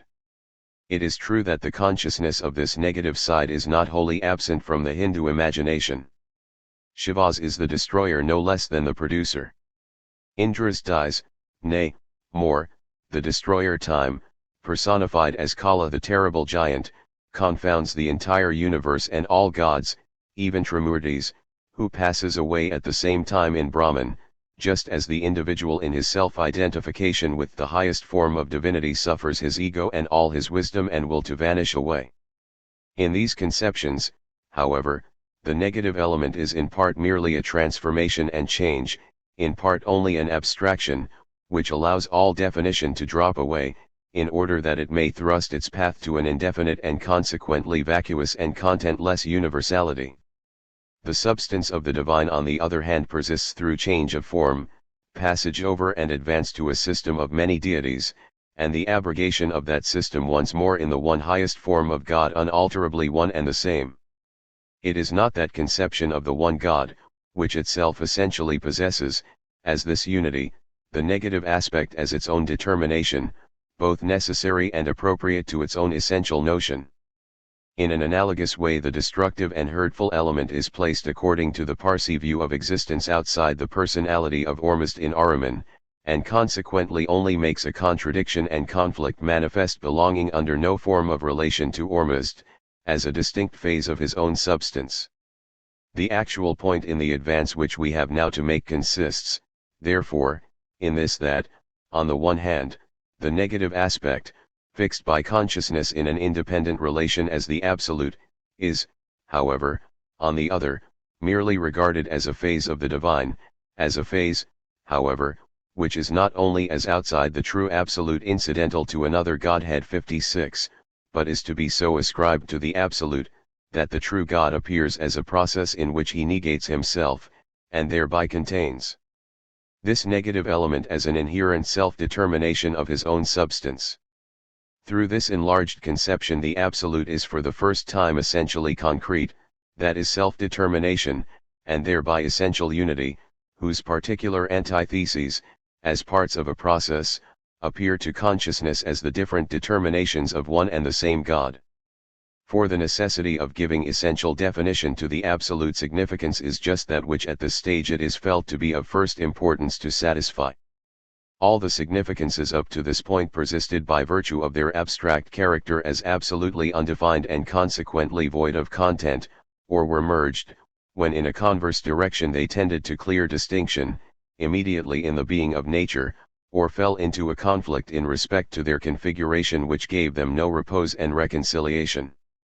This twofold defect we have now to remove, both by showing the advance of thought regarded as itself an ideal process, and by illustrating that advance by means of particular facts of the mind and institutions of nations on the objective plane of history.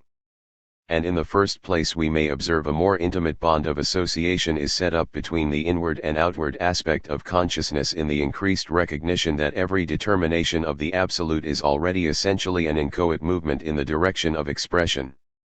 For every determination is essentially distinction 57. The external, however, is as such always defined and distinct, and consequently there is thus an aspect immediately presented, according to which the external is manifested in a form more adequate to the significance than was possible under the modes of conception as yet examined.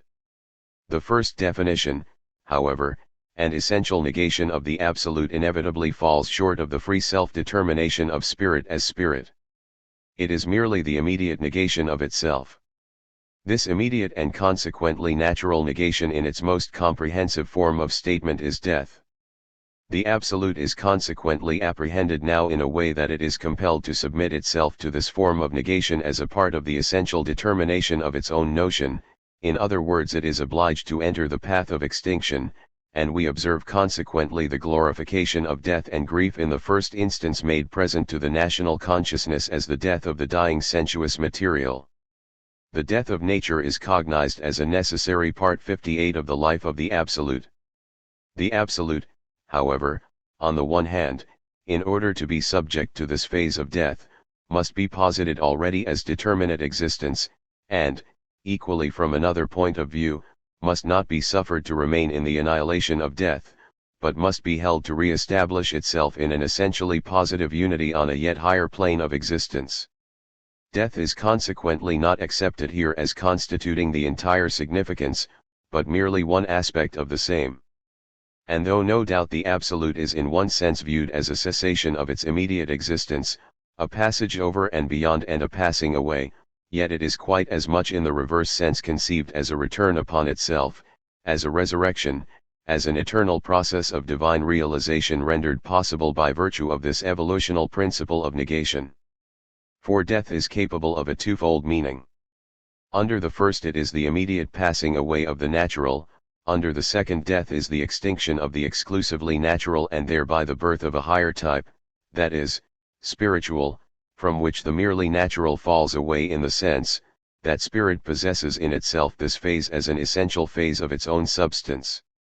For this reason, secondly, the form of nature can no longer be accepted in the immediacy of sensuous existence as adequate to the significance referred to it, because the significance of the external consists just in this, that it must die in the form of its real existence and rise again.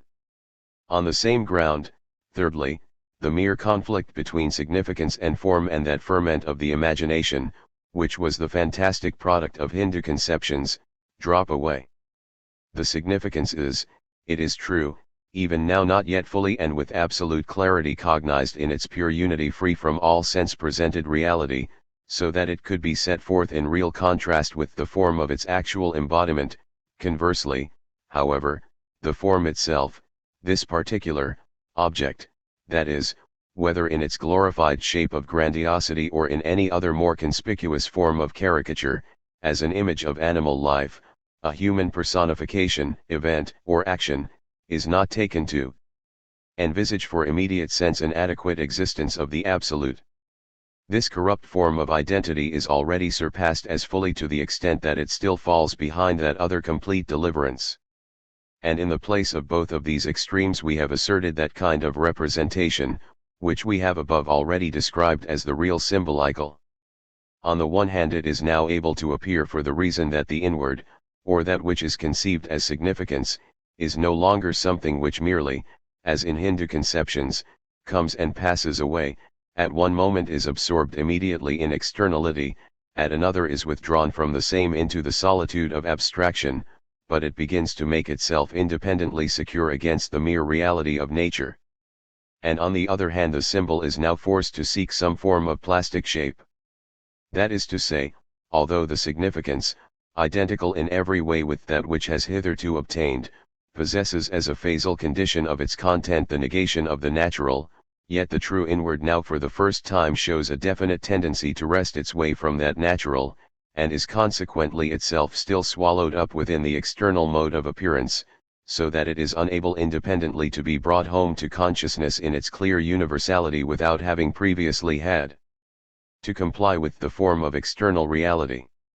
Now the kind of configuration which is implied by the notion of that which generally constitutes the fundamental significance in symbolism, may be described in the following terms, namely, we find in it that the definite forms of nature, human activities, and so forth, neither to express one aspect of it represent or signify merely themselves severally in their isolated natural characteristics, nor to emphasize the other aspect bring their immediate form to consciousness as the divine,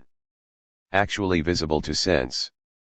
They are rather employed to suggest that same divine through qualities which they possess cognate with a significance of more comprehensive range.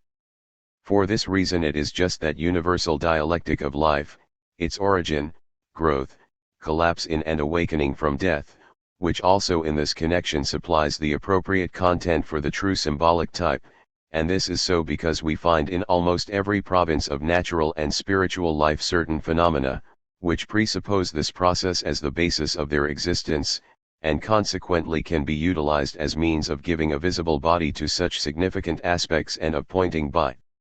suggestion to the same, a real affinity being actually inherent between the two sides. Thus plants spring from their seed, sprout, grow, bring forth fruit, the fruit corrupts and produces fresh seed. In the same way the sun rises to a low elevation in winter, in spring he mounts on high, until we have his meridian reached in summer, it is then that he pours forth his richest blessing or exerts the greatest destructive force, after that he inclines once more towards the horizon. The various stages of human life, too, childhood, youth, maturity, and old age, illustrate precisely the same universal process. But in a special sense specific localities such as the Nile Valley are adapted to the closer particularization in the direction indicated. In so far, then, as that which is purely fantastic is displaced by these more fundamental traits of affinity and the more intimate applicability of the expression to the import it expresses, there arises a thoughtful process of selection with reference to the comparative congruity or incongruity of the symbolizing forms, and the intoxicated eddy to and fro which prevailed is laid to rest in a more intelligent circumspection. We consequently observe that a union more at one with itself reappears in the place of that which we found in the first stage of our process, subject, however, to this characteristic difference, that the identity of the significance with its objectively real existence is no longer one immediately envisaged, but one that is set up out of the difference and consequently not one previously discovered, rather we should say a mode of union that is the product of mind, spirit. That which, in its most general terms, we call the inward begins at this point to assume the solidity of self-subsistence, to be conscious of itself. It seeks for its counterfeit in the objects of nature, which on their part possess a similar reflection in the life and destinies of spirit. Out of this eager movement to recognize the one side in the other, and by means of the external to bring for itself visibly to sense and the imaginative faculty the significance, as also to envisage by virtue of that inward the significance of the external shapes through a union in which both sides are associated, we get that vast impulse of art which finds its satisfaction through means which are purely symbolical. Only when the inward is free and is driven forward to make clear to the imaginative vision in real form what it essentially is, and to have before itself this very vision, moreover, in the form of an external work, do we find that the genuine impulse of art, and the particularly plastic arts, begins to be a living fact. Then it is that the necessity is felt to clothe the inward with a form not merely previously discovered from the resources of spiritual activity, but rather one that is minted out of spirit, mind, for the first time. In the symbol, then, there is a second form created, which, however, is not independently valid for itself as its main purpose, but is rather employed to envisage the significance, and stands consequently in a dependent relation to the same. It were possible to apprehend the above relation in such a way as though the significance were that point from which the artistic consciousness starts on its journey, and that only after having found this it begins to look round for means to express its universal conceptions through external phenomena cognate in their affinity to such conceptions. This, however, is not the way that real symbolic art proceeds. For its characteristic distinction consists in this, that its penetration fails as yet to grasp the significances in their independent consistency, independent, that is, from every mode of externality. For this reason its point of departure is rather from that which is immediately presented and its concrete existence in nature and spirit. This it thereupon, in the first instance, expands to the measure of the universality of such significances, whose determination such objective real existence contains only under more restricted conditions, adding this wider range in order that it may create a form from spirit, which is to make that universality visible to consciousness in this particular reality when once it is set forth clearly before perception. Regarded as symbolical forms, therefore, the images of art have not as yet attained a form truly adequate to spirit, inasmuch as spirit itself is not as yet at this stage essentially clear and thereby free spirit, but we have at least here embodiments, which essentially proclaim the fact to us, that they are not merely selected to represent simply themselves, but are intended to point to significances of profounder intention and more comprehensive range. That which is purely natural and sensuous asserts itself as fact and nothing beside. The symbolical work of art, however, whether it be the phenomena of nature or the human figure that it makes visible to the eye, points at the same time over and outside such facts to something further, which, however, must possess an intimate root of affinity with the images that are thus displayed, and an essential bond of relation with them. This association between the concrete form and its universal significance may conceivably be present in many different ways. At one time the emphasis will be laid on the external aspect, and it will consequently be more obscure. At another, however, the basis of affinity will be more pronounced, as in the case when the universality, which is to be symbolized, constitutes, in fact, the essential content of the concrete phenomenon. In this case naturally it is a much simpler matter to grasp the symbolic character of the object. The most abstract mode of expression in this respect is number, which, however, it is only possible to use as an indication of a further meaning beyond that it ordinarily elucidates when this significance is itself, essentially numerical. The numbers 7 and 12 are frequently met with in Egyptian architecture, because 7 is the number of the planets, and 12 is that of the lunar revolutions or the number of feet that the water of the Nile must necessarily rise in order to fructify the land. Such a number is then regarded as sacred in so far as it is present as a determinant in the great elementary relations, which are revered as forces in the whole life of nature. 12 steps or 7 pillars are to this extent symbolical. The same kind of numerical symbolism has an extensive influence upon the form of widely famous mythologies. The 12 labors of Hercules, for example, appear to contain a reference to the 12 months of the year, for if Hercules under one aspect of the myth is no doubt presented to us as the thoroughly human impersonation of a hero, in another he unquestionably indicates a significance of nature under a symbolized form, and, in fact, is a personification of the course of the sun. In a further and more complete sense, symbolical configurations of space, labyrinthine passages, and such like carry a symbolical image of the course of the planets, just as dances, too, in virtue of their complex evolution symbolically express the motion of the great elementary bodies. And further, on a higher plane, the bodies of animals are utilized as symbols, but most succinctly of all the human figure, which, even at this stage, as we shall see later on, appears to be elaborated in modes more compatible with its intrinsic worth, for the reason that even now spirit in general makes a real movement to embody itself from out the mere swaddling clothes of nature in a shape more adequate to its own self-subsistent personality. Such, then, constitutes our general concept of the true form of symbolism and the necessity under which art labors to express the same. And in order that we may discuss the more concrete exemplifications of this type of symbolism, it will be necessary in dealing with this first plunge of spirit into the wealth of its own resources to leave the East and direct our attention mainly on the West. As a symbol of universal import to indicate the point of view where we now stand, we may perhaps first and foremost fix before our eyes the image of the phoenix, which is its own funeral pile, yet ever is rejuvenated out of the flames of its death and rises from the ashes.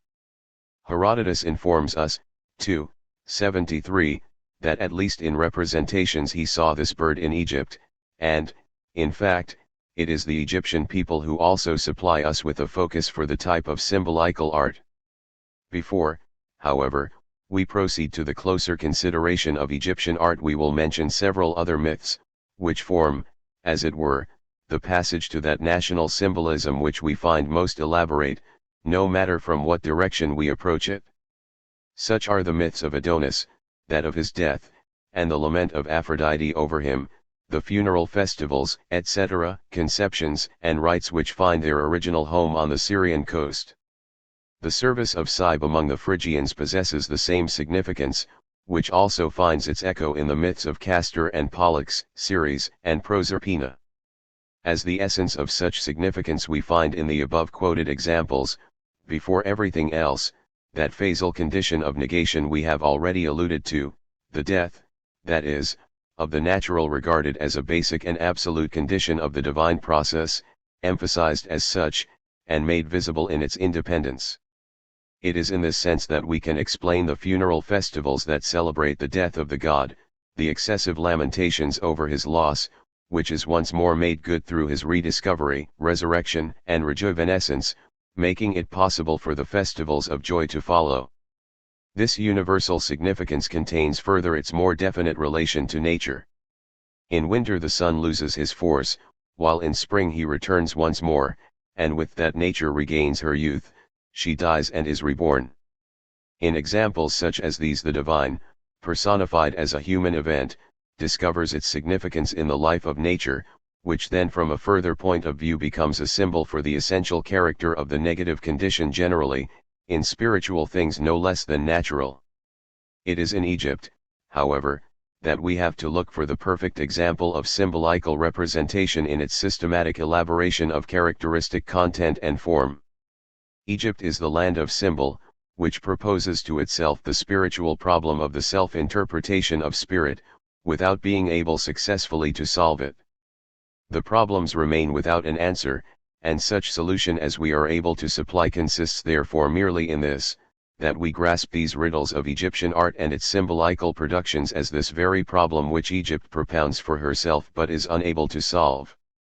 For the reason that we find that spirit here still endeavors in the external objects of sense, from which again it strains to free itself, and further labors with unwearied assiduity, to evolve from itself its essential substance by means of natural phenomena no less than to embody the same in the form of spirit for the vision of the senses, rather than as the pure content of mind. This Egyptian people may, in contrast to all the instances previously examined, be described as the nation art. Claims for herself 59. Its works of art, however, remain full of mystery and silence, without music or motion, and this is so because spirit here has not yet truly found its own life, nor has learned how to utter the clear and luminous speech of mind. In the unsatisfied stress and impulse, to bring before the vision through her art, albeit in so voiceless a way, this wrestle of herself with herself, to give shape to the inward of her life, but only to become conscious of her own inward, no less than that which universally prevails. 60. Through external forms which are cognate with it we have in a sentence the characterization of Egypt. The people of this wonderful land was not merely agricultural, but also constructive, a folk which tossed up the soil in every direction, delved lakes and canals, and exercised their artistic instincts not merely in giving visible shape to buildings of enormous solidity, but in carrying works themselves of vast dimension to a like extent into the bowels of the earth.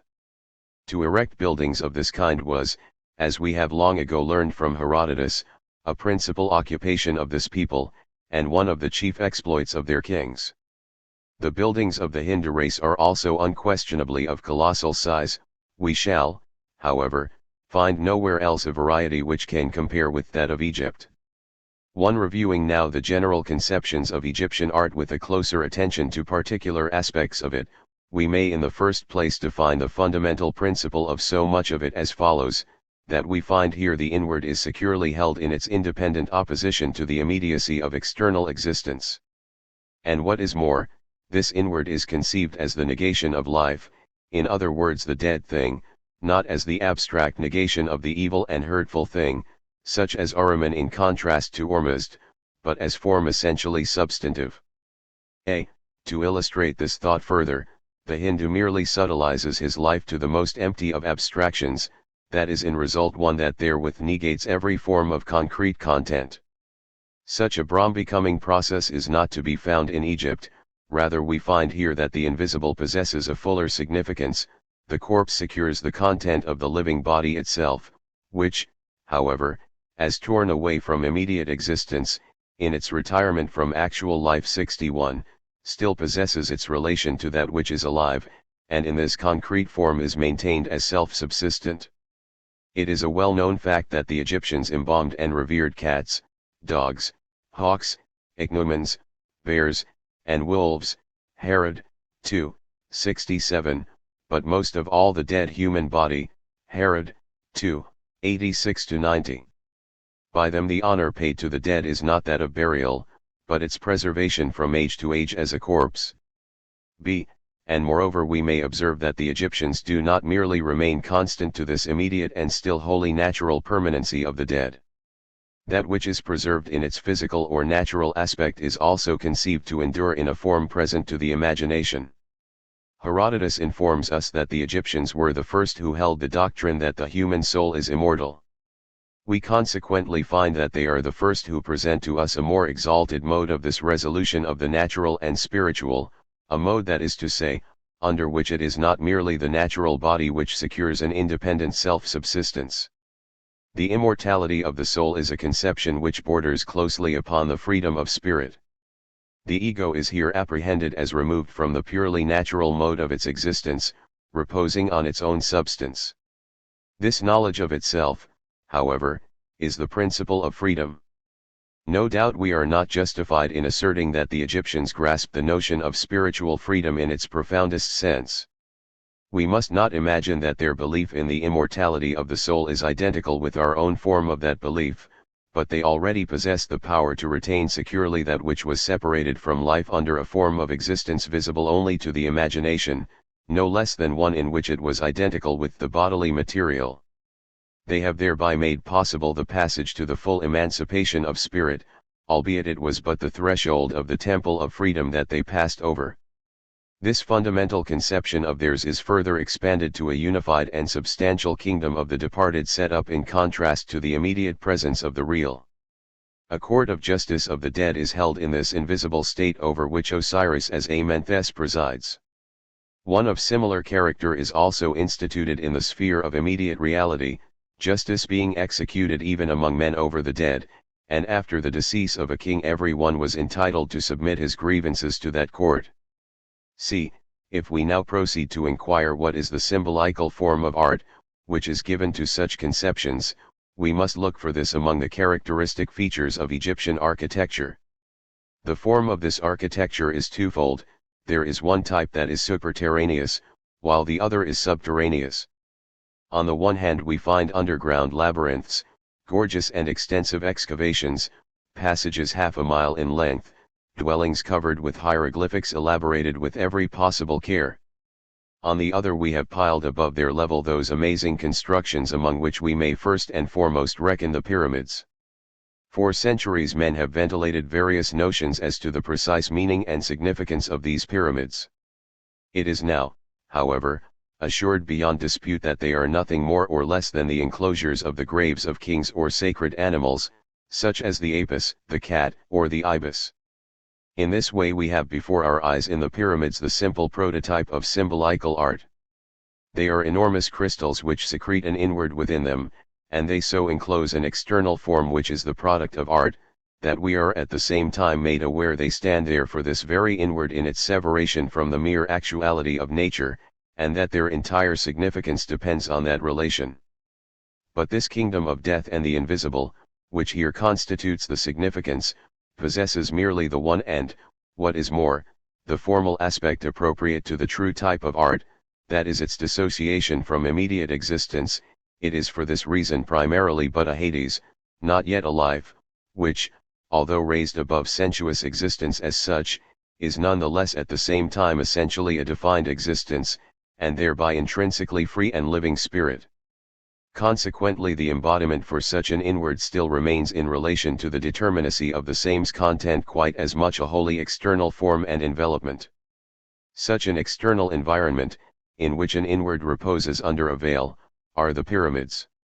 2. In so far, then, as the inward can be generally envisaged as an external object to immediate perception, the Egyptians in their relation to the aspect opposed to this externality have come to worship a divine existence in living animals, such as the bull, the cat, and various others.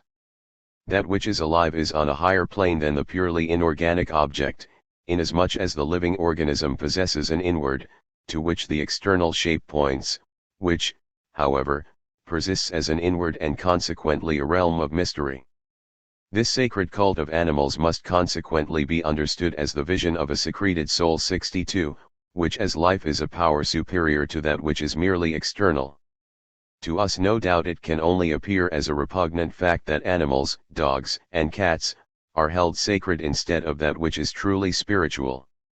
This worship, moreover, has nothing symbolical in it viewed simply as such, for it is the actual living animal, apis, or the like, which is here itself revered as the existence of God. The Egyptians, however, have used the shapes of animals in a symbolical way. In that case they are no longer valid, simply for what they are, but it is further assumed that they express a more universal import. We find the most ingenious illustration of this in the use of animal masks, which we find more particularly under representations of embalming, at which process certain individuals, who take an active part, either in opening the corpse or removing the intestines, are depicted wearing such masks. It is obvious that the animal's head is not taken to present the animal itself, but a significance at the same time distinct from it and more universal. The forms of animals are also utilized in other ways than this in admixture with the human form. Human figures are to be found with heads of lions, which have been interpreted as images of Minerva, then there are heads of the hawk, and in the heads of Ammon we find the horns still retained. Examples such as the above obviously imply symbolical relations. In a like sense the hieroglyphical writing of the Egyptians is in great measure symbolical, for it either endeavors to make its meaning comprehensible through the images of real objects which do not stand for themselves, but a universality which is cognate with them, or, as is still more frequently the case, in the so-called phonetic aspect of this style of writing, it signifies particular letters by means of the specific mark of some external object, whose initial letter possesses in speech. the same tone as that which it is the intention to express. 3. And generally it is the fact that in Egypt pretty nearly every conformation is symbolical and hieroglyphical, expressing not itself but indicative of something more, with which it possesses affinity, or in other words a cognate relation. The truest forms of the symbol, however, are only completely illustrated in such cases where we find that this relation is of a more profound and fundamental character than those we have just adverted to. We will now briefly enumerate a few constantly recurring examples of this more important type of affiliation. A. Precisely as Egyptian belief 63 surmises a mysterious inwardness of content in the animal form, we find the human figure represented in such a way that the most characteristic intention 64 of subjectivity is still asserted through an external relation, and consequently is unable to unfold into the freedom of beauty. Particularly remarkable in this respect are those colossal figures of Memnon which, reposing on themselves, motionless, with arms glued to the body, feet close together, inflexible, stiff and lifeless, are set up face to face with the sun, waiting for his ray to strike them, animate them, and make them resonant. Herodotus, at any rate, informs us that these Memnonic figures emitted a musical note on the sun's rising. The higher criticism has no doubt expressed itself as sceptical on the latter point. The fact, however, of a distinct note has recently been once more established both by Frenchmen and Englishmen, and though it appears that this echo is no result of previous mechanical ingenuity, we have an explanation of it in the fact that, as sometimes happens with minerals which make a crackling noise in water, the tone of these images of stone is actually produced by the collective action of the dew, the morning cool, and the subsequent impact of the sun's rays, to the extent, that is, that tiny fractures appear in the stone which then again disappear. In any case we may attribute to these colossal shapes the symbolical import, that they do not possess the spiritual principle of life free in themselves, and consequently require that their animation should be brought to them externally by light, which alone is able to unbar the music of their life, instead of having the power to accept the same from that real soul of inwardness, which essentially carries with it measure and beauty. In contrast to them the human voice is the echo of personal feeling and the soul's self, without any external stimulant, just as the height of human art generally consists in the fact that the inward of spirit supplies the form thereof from its own substance. The inward or soul of the human form is in Egypt still a mute, and in its animation it is the relation to external nature which alone commands attention. B. A further type of symbolical conception is to be found in Isis and Osiris. Osiris is an object of procreation and birth, and is done to death by Typhon. Isis seeks for the scattered members, finds, collects, and buries them.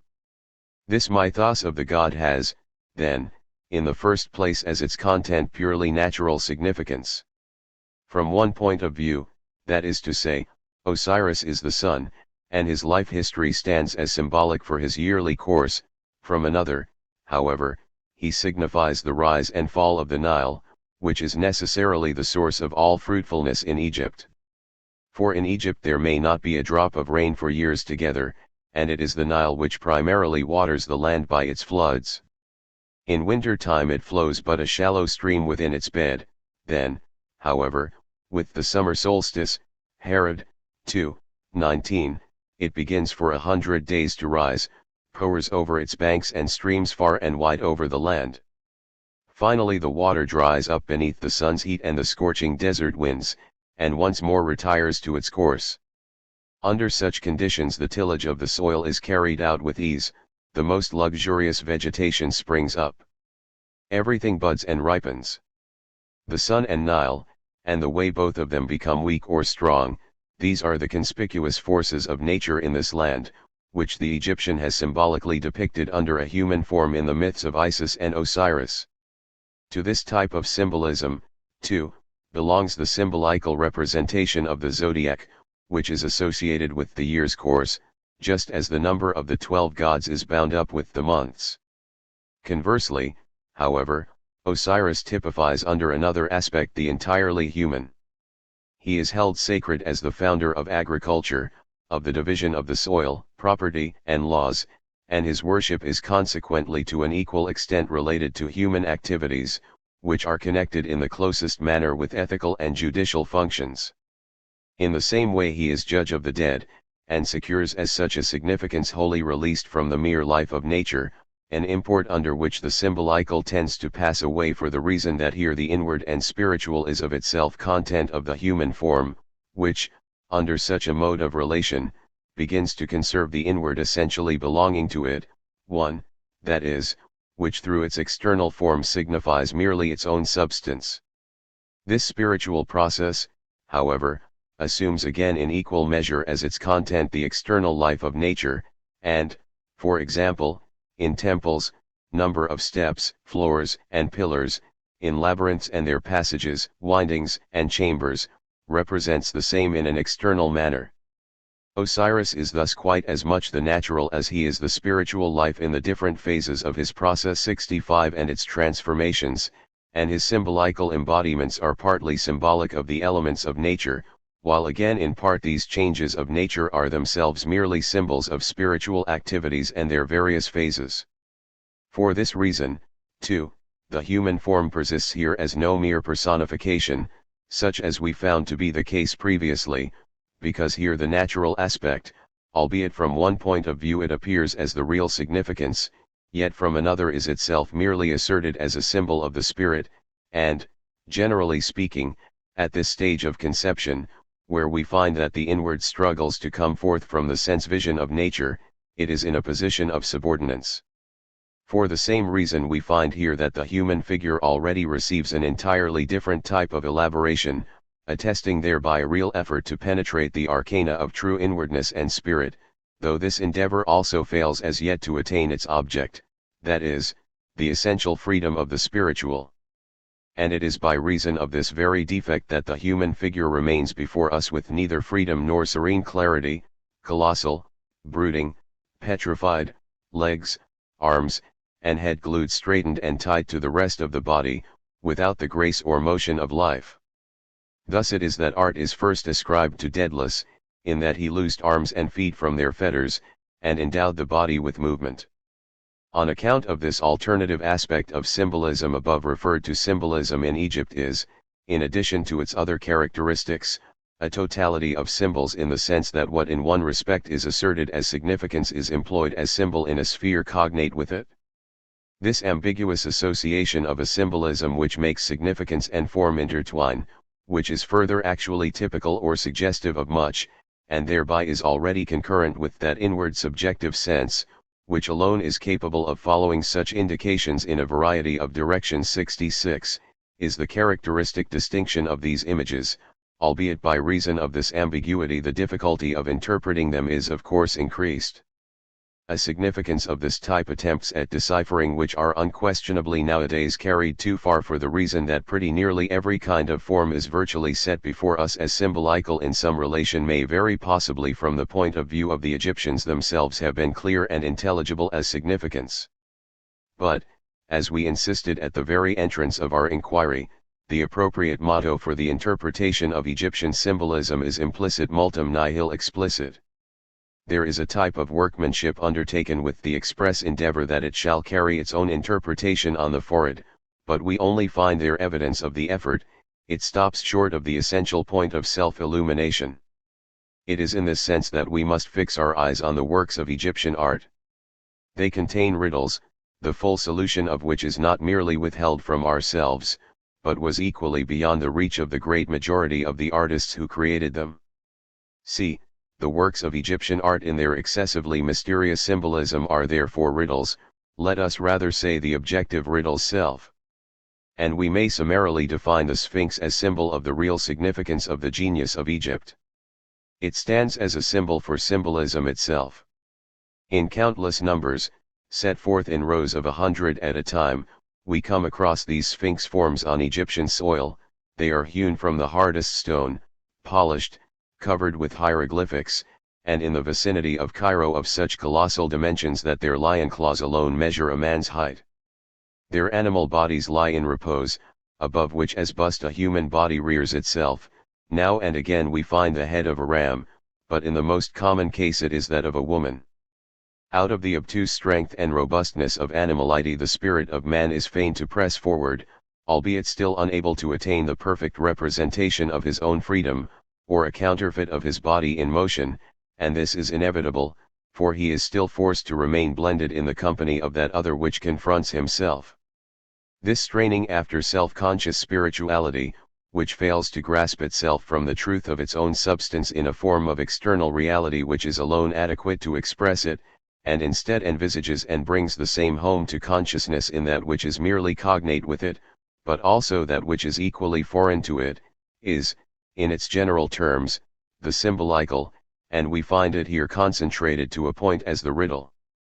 It is in this sense that the Sphinx in the Greek mythos, which itself again is open to symbolic interpretation, appears as the monster which propounds its riddle.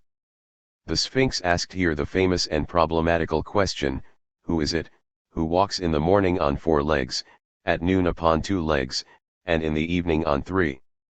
Oedipus discovered the simple answer that it was man himself, and hurled the Sphinx from the rocks.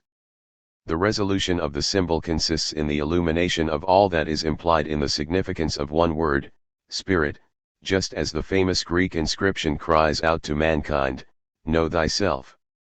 The light of consciousness is that clarity, which suffers its concrete content to shine all luminous through the form which is wholly adapted to unfold it, and in its positive form of existence simply reveals that which it is in truth. Chapter 2. The Symbolism of the Sublime. The perspicuity that has no riddles to expound, which is the object of symbolic art and veritably the mark of spirit self-clothed to the perfect measure of its own substance, can only be attained on condition that first and foremost the significance be presented to consciousness distinct and separate from all the phenomena of external existence. To the union of both immediately envisaged we have traced the absence of art among the ancient Parsis. The contradiction involved in their separation, followed by the association which it then stimulated under the mode of immediacy, was the source of the fantastic type of Hindu symbolism.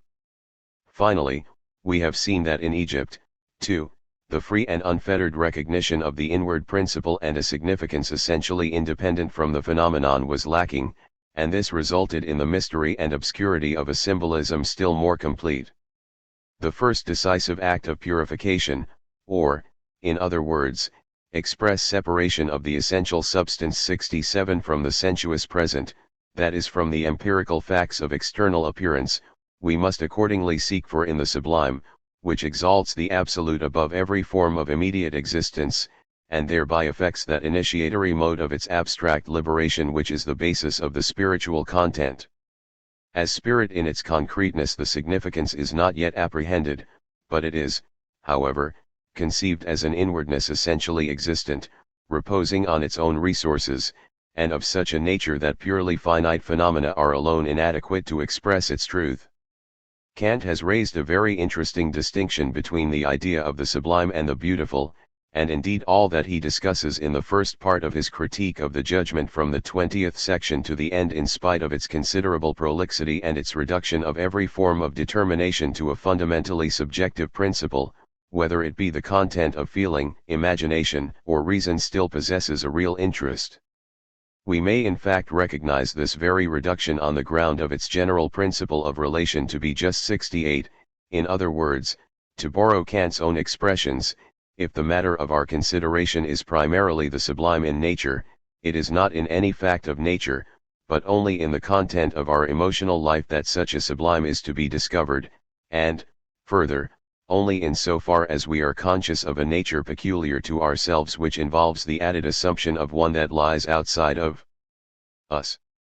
The statement of Kant is to be taken in the sense where he says, the true sublime cannot be enclosed in any sensuous form, it is only referable to the ideas of reason, which, albeit no truly adequate representation can be given them, are excited and awakened to life within the human soul by just this very incompatibility of the permissibly sensuous representation with its object 69.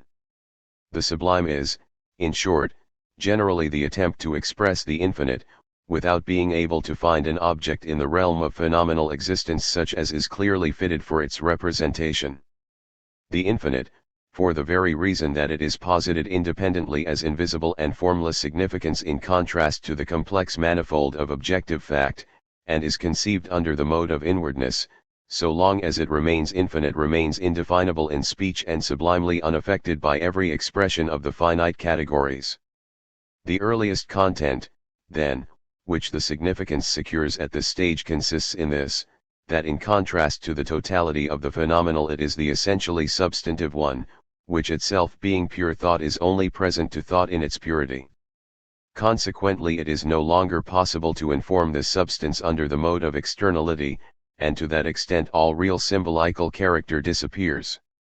If, however, an attempt is made to envisage this essential unity for sense perception, such is only possible under a mode of relation according to which, while retaining its substantive character, it is further apprehended as the creative force of everything external, in which it therefore discovers a means of revelation and appearance, and with which it is accordingly joined in a positive relation.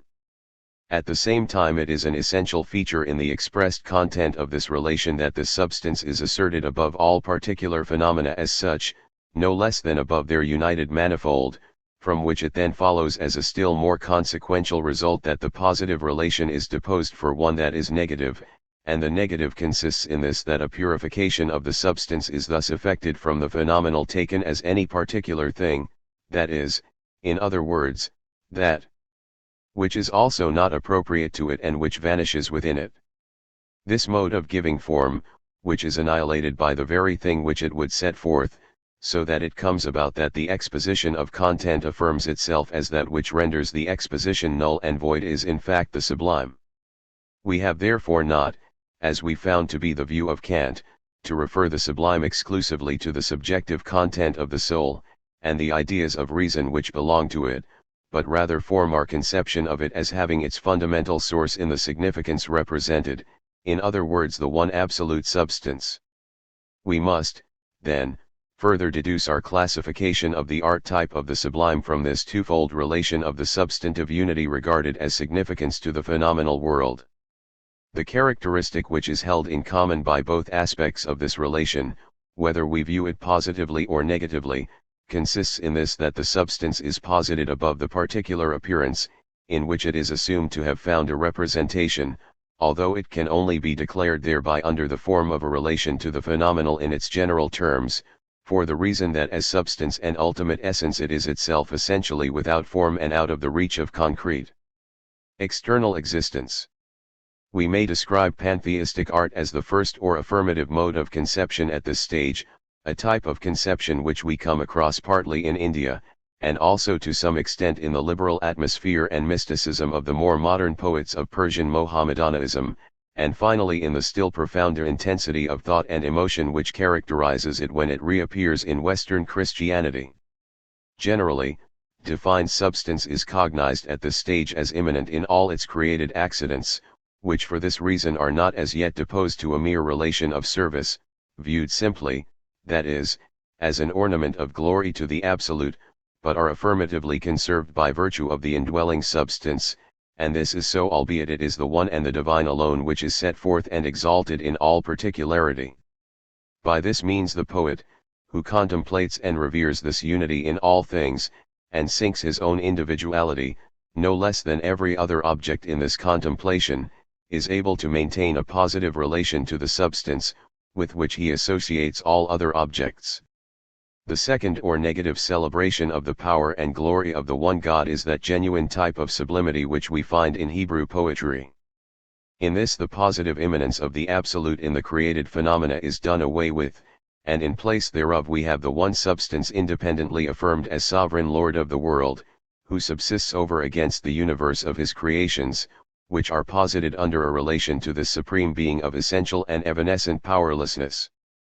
If under such a view any representation is attempted of the power and wisdom of this unity under the form of the finite objects of nature and human destinies, we find nothing here that resembles the Hindu's distortion of such objects by the unlimited accretion to their measure.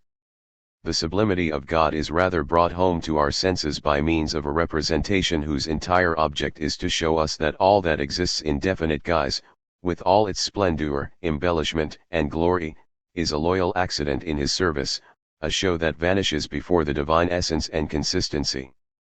A. The pantheism of art. Anyone who makes use of the word pantheism nowadays exposes himself thereby to the grossest misunderstanding. For, to take but one aspect of the difficulty, this word all signifies generally in our modern acceptation of the term all, and everything in its wholly empirical particularity. We have at once recalled to us, for example, this particular box with all its attributes, its specific color, size, form, and weight, or that particular house, book, animal, table, stool, oven, streak of cloud and so on, to the end of the list. When we consequently find the charge advanced by not a few of our modern theologians against philosophy, that it makes a god of everything in general, it is quite obvious that this everything is taken in the sense we have just adverted to, and this it is which is thus bodily thrust upon her shoulders. In one word, the complaint which attaches to it is absolutely unwarranted. Such a conception of pantheism only exists in the heads of stupidity, and is not discoverable in any form of religion whatever, not even in those of the Iroquois and Eskimo, to say nothing of any philosophy. The everything in what has been termed pantheism is therefore neither this nor that particular thing, but rather everything in the sense of the all, that is the one substantive essence, which no doubt is immanent in particular things, but is cognized in abstraction from their singularity and its empirical reality, so that it is not the particular as such, but the universal animating essence or soul, or to adopt a more popular way of speaking, it is the true and the excellent, both equally. A real presence in this particular thing, which are here affirmed and indicated. This it is which constitutes the real meaning of pantheism, and we shall only have occasion now to employ the expression in this sense. It applies first and foremost to the Orient, whose type of conception is based on the thought of an absolute unity of Godhead and of everything else as subsisting in this unity. As such unity and all the divine can only be presented to consciousness by means of the ever-recurrent evanescence of the limited number of particular objects, in which its presence is expressed.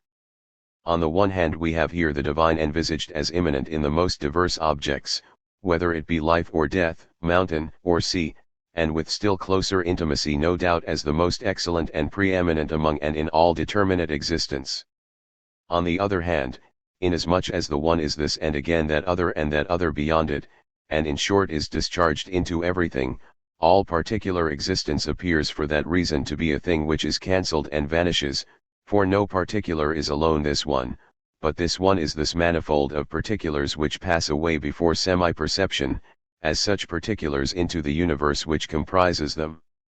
For if the one is life, it is also at another point death, and is to that extent not merely life, so that it is neither as life nor the sun nor the sea that these or any other objective realities constitute the divine and one. At the same time we do not find here, as in the genuine type of the sublime, that the accidental is expressly posited in the negative relation of mere service. So far from this being so, substance is essentially identified with one particular and accidental existence, inasmuch as it is this one in everything. Conversely, however, this very particular, because it is equally subject to change, and the imagination does not restrict substance to one definite existence, but moves over every definition, letting it fall that it may advance to another, is thereby relegated in its turn to the accidental, over which the one is superposed in the sublimity thus conjoined with it. Such a way of viewing existence therefore can only be expressed in art through poetry. The plastic arts are closed to it, inasmuch as they bring before the vision the definite and particular, which in their contrast to the substance present in the objects of nature has to be given up in a determinate and persistent form.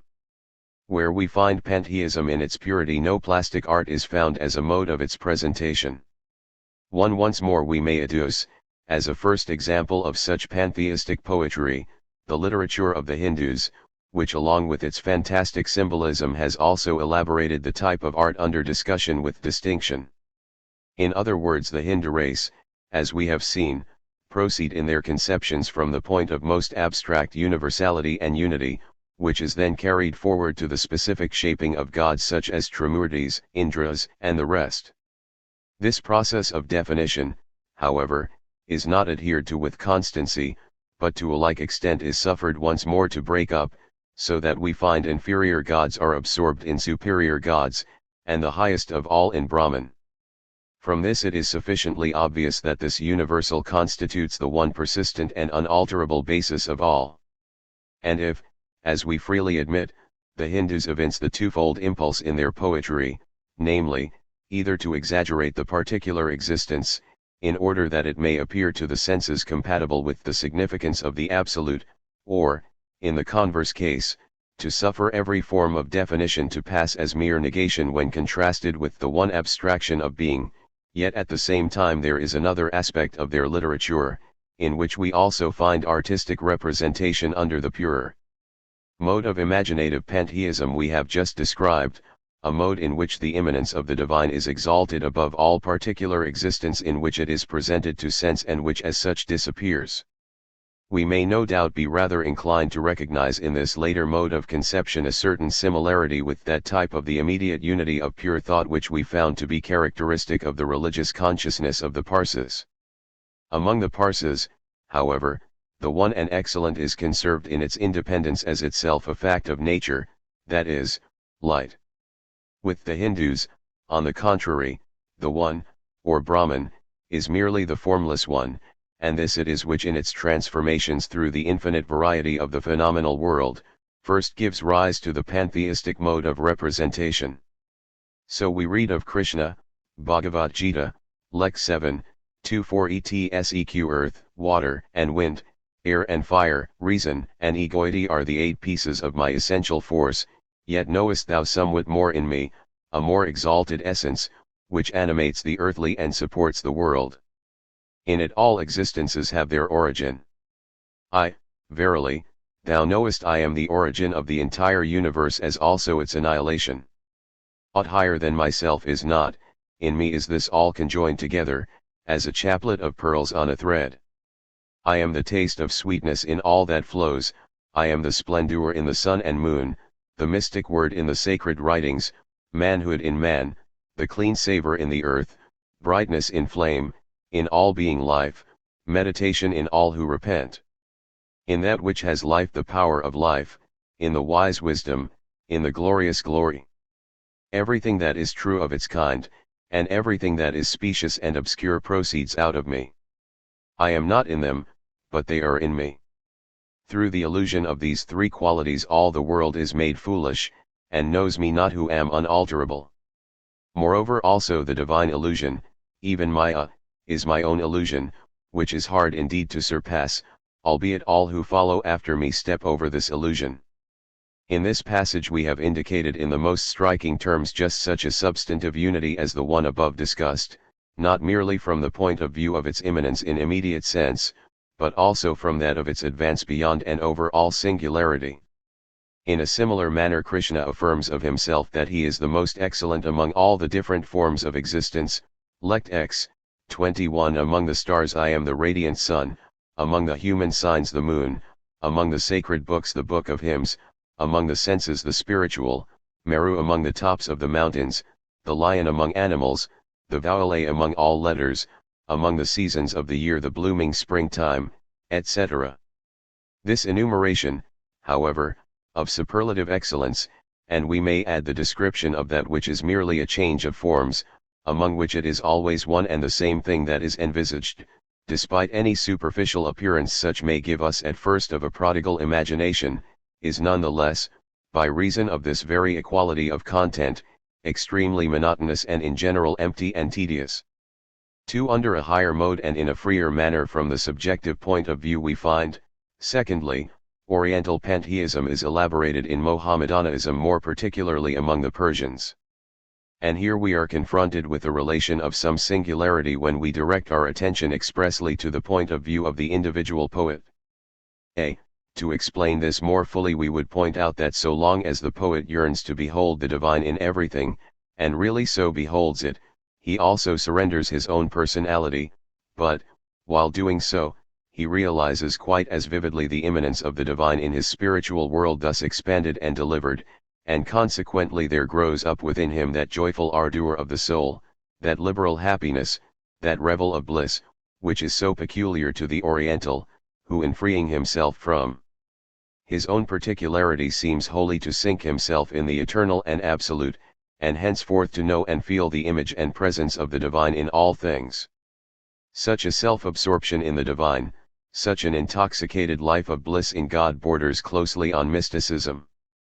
Under this aspect no volume is more famous than the Askil-ul-Din Rumi, of which Ruckert, with the help of his marvelous powers of expression, which enable him to make light of both words and rhymes with all the wealth and freedom of the fantasy that comes so natural to the Persian poet, has supplied us with the fairest examples.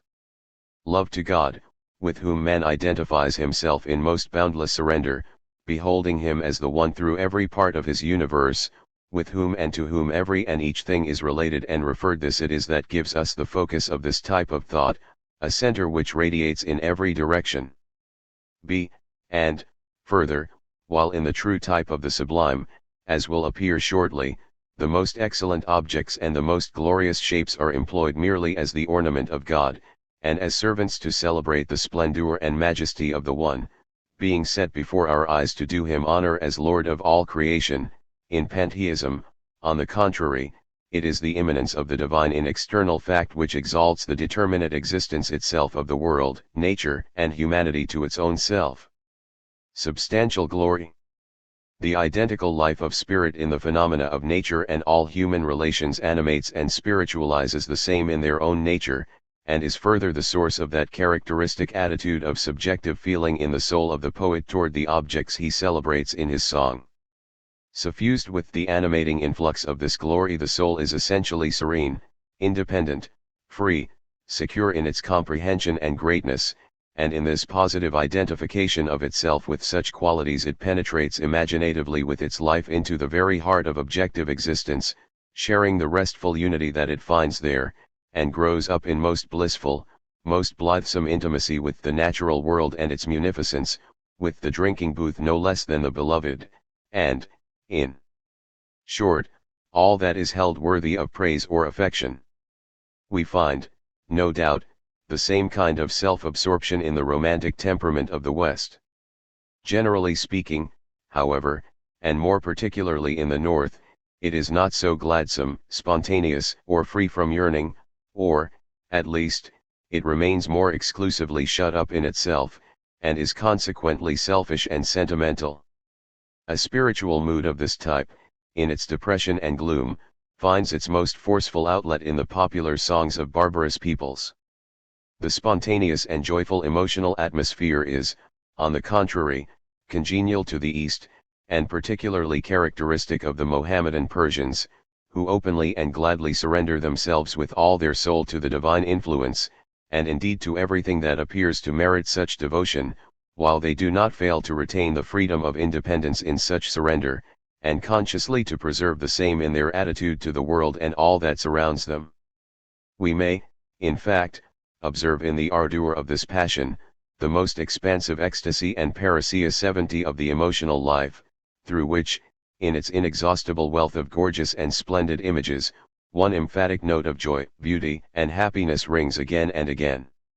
If the Oriental suffers or is unfortunate, he takes his reverses as the unalterable fiat of destiny, and falls back upon the strength of his own resources without any increase of depression, sensitiveness, or vexation of spirit.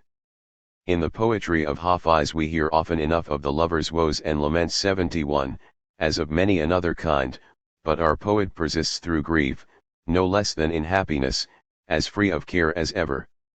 This is the mood of that sometime refrain. For thanks, in that the present glow of friendship circles thee. Light strong the taper e'en in woe, and joyful be. The taper teaches us both to laugh and to weep. It laughs through the flame of shining merriment, albeit it melts at the same time in hot tears. In the act of consumption it spreads wide the brightness of joviality. This is also the general character throughout of this type of poetry. Among the objects frequently referred to in Persian poetry we may mention flowers and jewels, and, above all, the rose and the nightingale.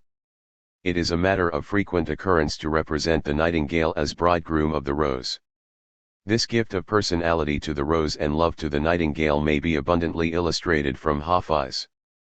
Out of gratefulness, O rose, he sings, that thou art the sultana of beauty, see to it that thou settest not a proud face to the love of the nightingale.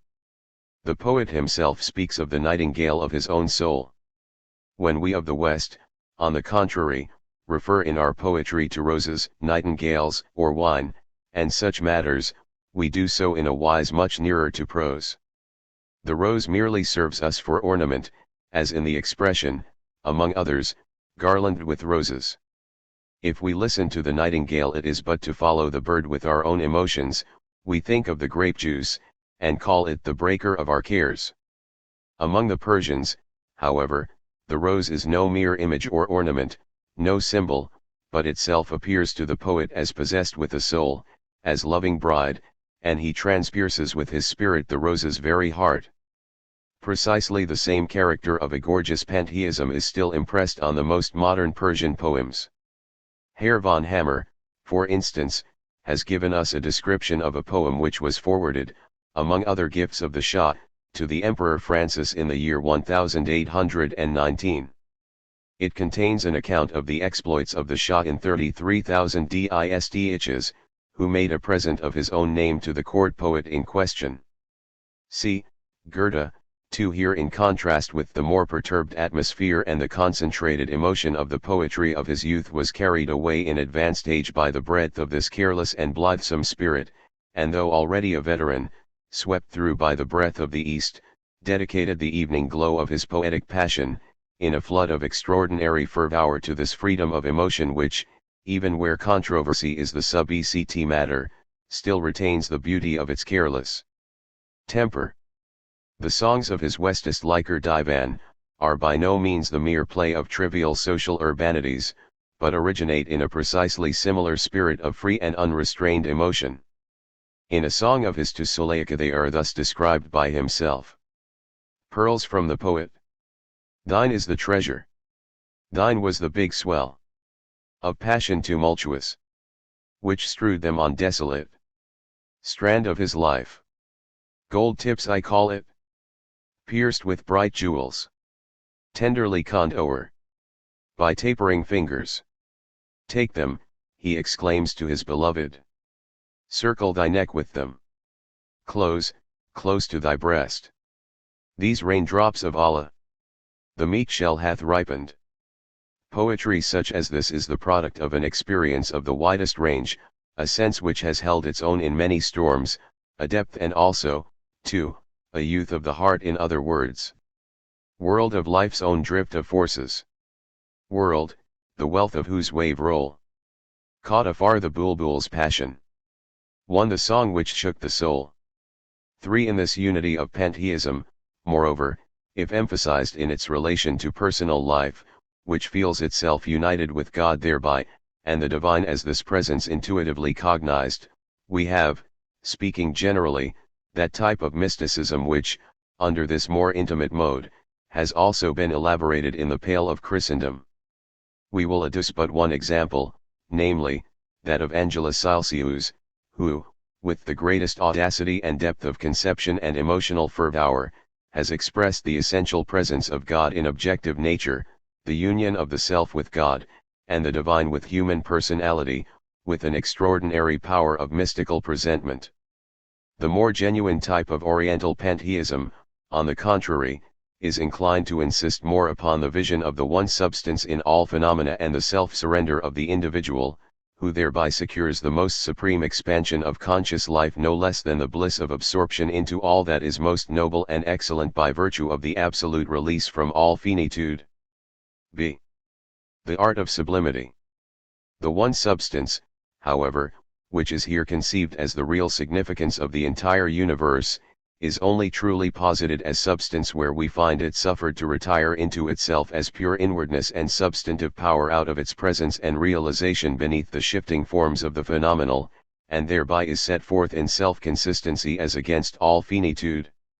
It is not till we come to this intuitive vision of the essence of God as absolutely spiritual and apart from all image, and thus opposed to the things of the world and nature, that the spiritual is completely wrested from all that pertains to mere sense perception and nature, and delivered from determinate existence in the finite.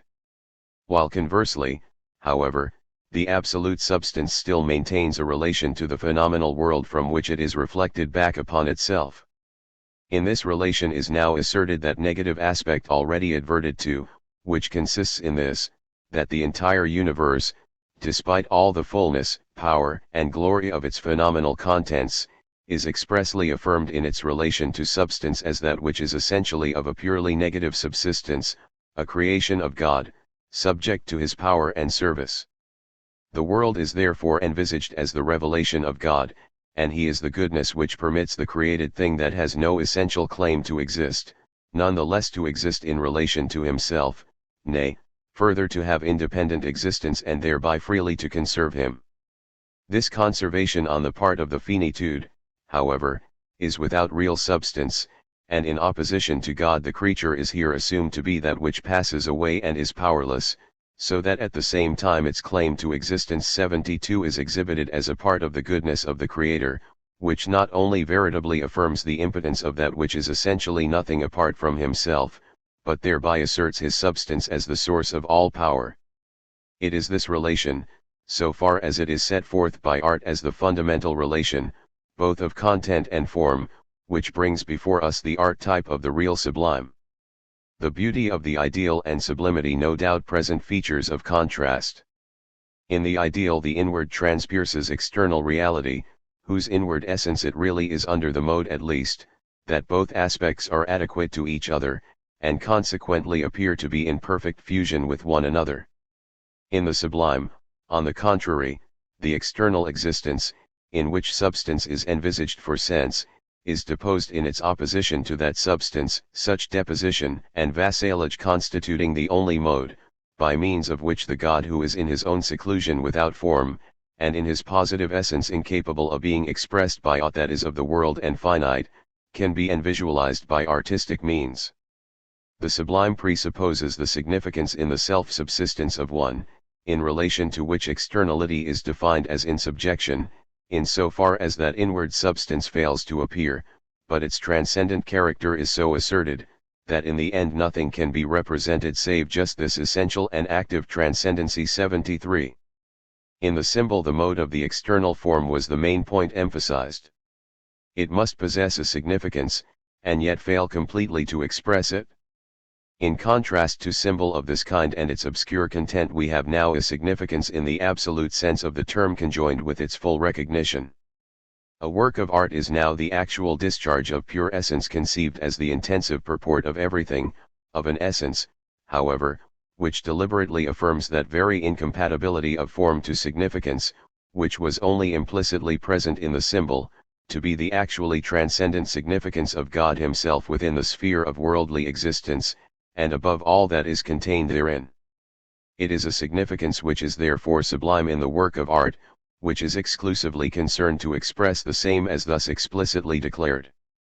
We may no doubt with justice accept the description of sacred, as applicable generally to symbolical art, in so far as it accepts the divine as comprised in the content of its productions, but the art of the sublime alone can make good its claim to the distinction without any deduction, for it is here alone that God receives all the honor. In this sphere, owing to the fundamental character of the significance implied, the content is generally of a more restricted nature than that we find in genuine symbolism, whose relation to the spiritual is that of an effort and nothing more, and which in the continuously shifting nature of its relations to the world offers such a wide field, either for transformations of that which is spiritual into natural images, or of that which is essentially material under accordant fusion with the spirit. We find as nowhere else this art of the sublime, as a mode of its original appearance, in the religious conceptions of the Hebrew race and their sacred poetry. We say poetry advisedly, because plastic art cannot possibly be in question here, where it is assumed that no image whatever is adequate to express the nature of the divine, and that the part of poetry alone by means of the spoken or written word can be employed for such a purpose. A closer examination of this type of religious conception will secure to us the following points of view most worthy of our general attention. 1. If we look at the content of this poetry under the aspect of its most universal import, one of our first conclusions will be that God, as Lord of a world created to serve him, is not conceived as incarnated in any form of the external, but rather as personality withdrawn from all determinate and worldly existence into the solitude of his pure unity.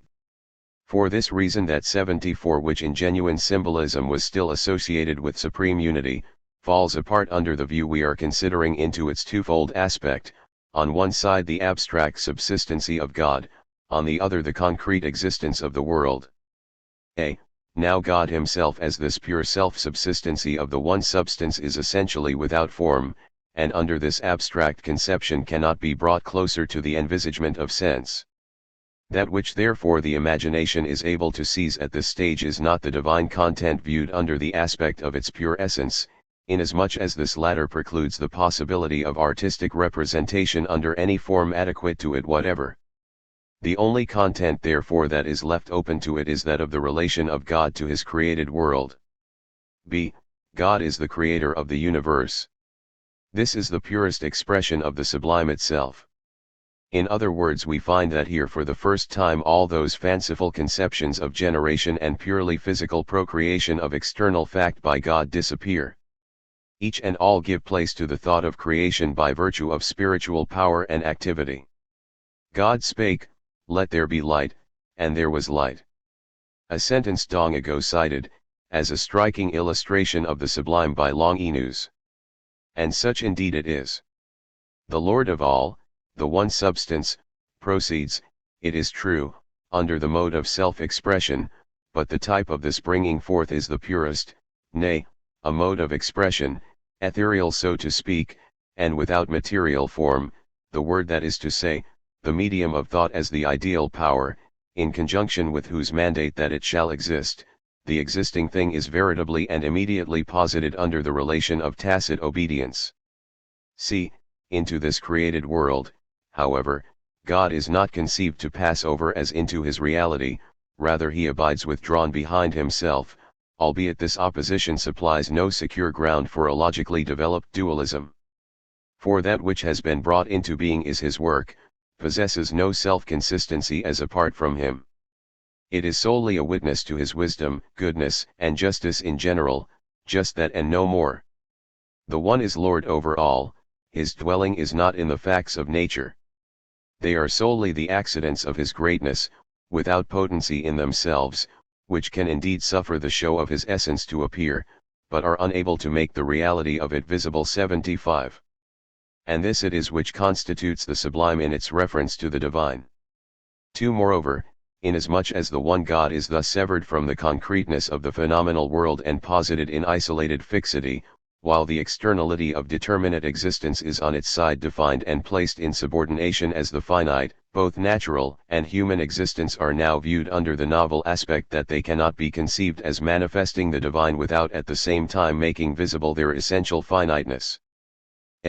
The most direct way of bringing home to ourselves the significance of the above contrasted relations may be expressed in the statement that here for the first time we have nature and the human form set before us cut off from the divine, prosaic fact in short. It is a Greek tale that when the heroes of the Argonautic expedition passed in their ships through the straits of the Hellespont, the rocks which hitherto had crashed open and shut like shears suddenly came to a standstill, rooted firmly for evermore in the ground. In a manner somewhat similar, the process of the finite toward stability in intelligible definition, as contrasted with the infinite essence, moves onward in the sacred poetry of the sublime, while in the conceptions of symbolism, where we have the finite overturned in the divine and the latter quite as frequently thrust forth from its own substance into temporal existence, nothing is permitted to keep its due position. If we turn, for example, from ancient Hindu poetry to the Old Testament, we find ourselves at once in a totally different atmosphere, one in which we feel ourselves thoroughly at home, however much we may discover in the circumstances, events, actions, and characters an environment either alien or different to that in which we live. From a world of tumble and confusion we are transported to another, and have human figures presented to us, which appear as natural as those we see with our eyes, characters with the stable outlines of patriarchal life, which in the truth of their delineation stand so near that they receive an immediate assent from our intelligence. in a general view of existence such as the above, which is able to grasp the natural process of life and to accept as valid the claim of natural laws, wonder for the first time is a really active force. In Hinduism everything is a wonder and consequently is no longer wonderful. No wonder can enter a world where the intelligible connection of facts is invariably broken, where everything is wrested from its place and turned topsy-turvy.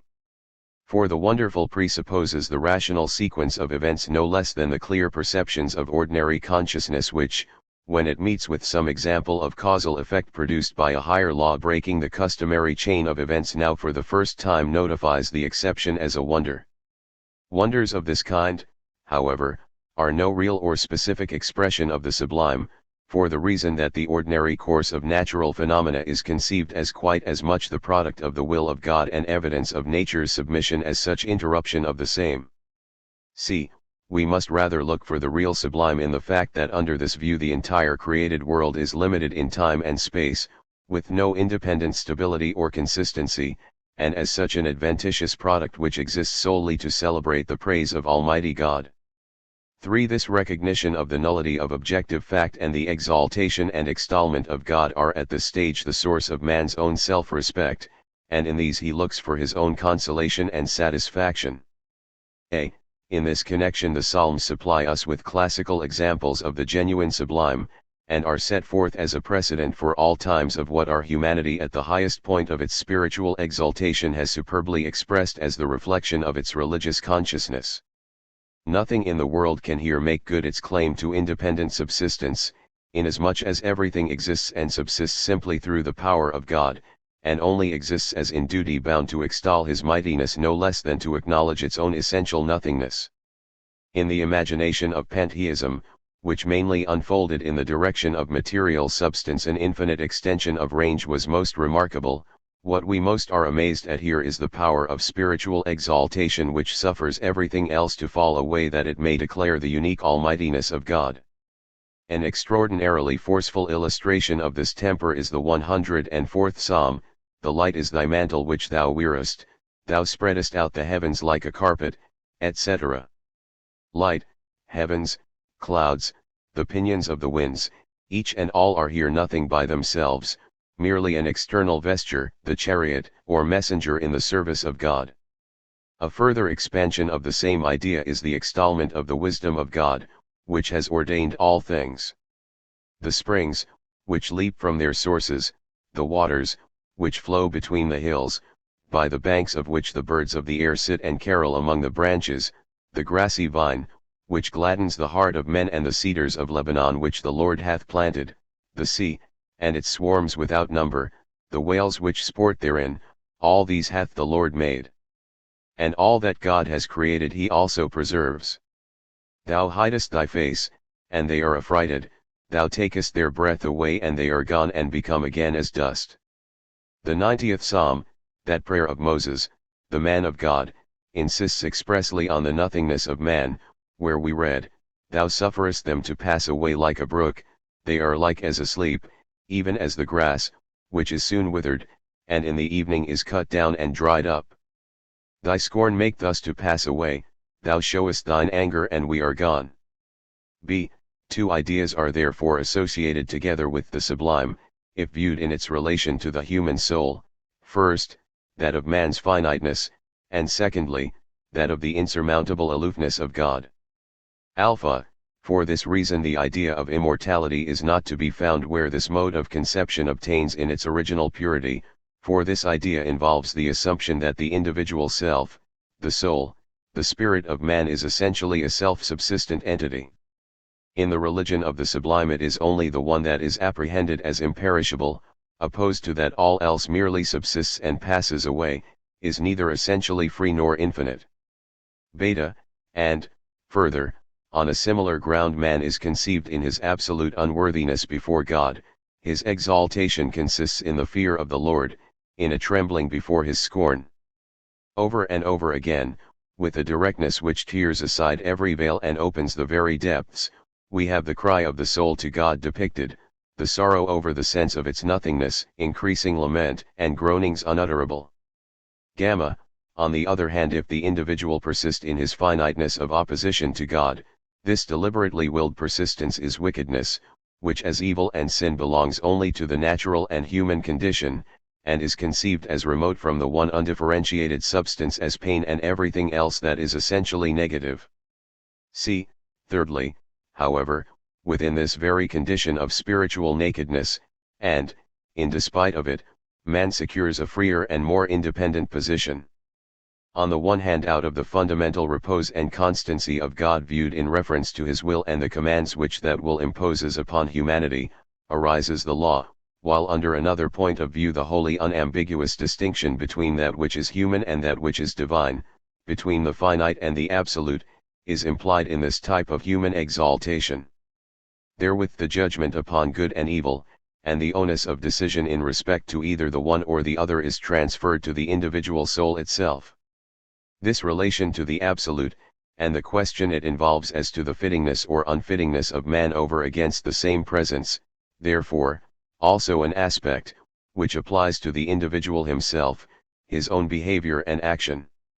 In other words, we may trace in man's rightful acts and his following of the law a relation to God which is, side by side with the former one, an affirmative relation, a relation which has to bring generally the external condition of his existence, whether it be positive or negative, will, enjoyment and satisfaction, or pain, unhappiness and oppression, into union with the obedience of his heart or his stubbornness of spirit against the law, and accept the same in the one case as favor and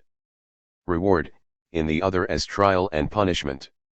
67 De nuendi versichsienden, i.e., the explicit content of all that is implied in actuality cognized as an object in itself. 68 According to Hegel, the conception of Kant is right in that, a. he makes the sublime to consist in a relation between the phenomenal fact and something which it is not, and, b. that he lays it down that no mere representation by means of phenomenal form can adequately express it. He is wrong, however, in that he refers the sublime for its source wholly to the subjective content, i.e., that nature which is peculiar to ourselves, in uns. 69 Critique of the Judgment, 3rd ed., p. 77. 70 Parousia, i.e., Pyroro sigma iota alpha, speaking freely or beyond ordinary bound. 71 Den Skenken should be Die Skenken, and a few lines below Derkers should be Dikers. I omit the Skenken altogether. Of course it is possible Derkers is genitive, in the woe of the taper, and the verb intransitive, but this is very harsh. 72 This appears to be the meaning of Gerechtigkeit. 73 Sondern so darüber hinausgeht, das eben nix als dieses Hinausgenuende hinausgehen zur Darstellung kommen kann. That is, the art of the sublime is based essentially on a contradiction, for while it assumes the one substance to be the significance of the external world, it is the truth of that significance that it points to that which transcends externality. 74 The thought here is not strictly logical.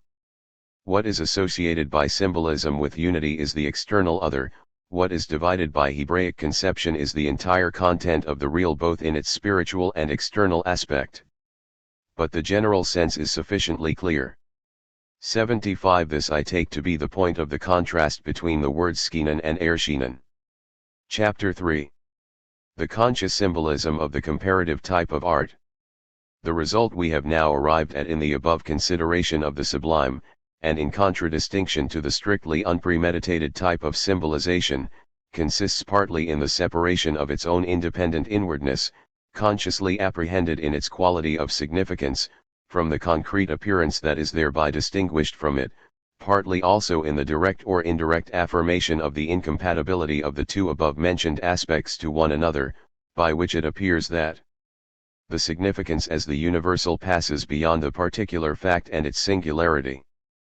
But in the imagination of pantheism, no less than in the type of the sublime, the real content, that is the one universal substance of all concrete existence, was unable to be presented to imaginative vision or sense perception without some relation to created existence, albeit created under a mode inadequate to express the essence of that unity.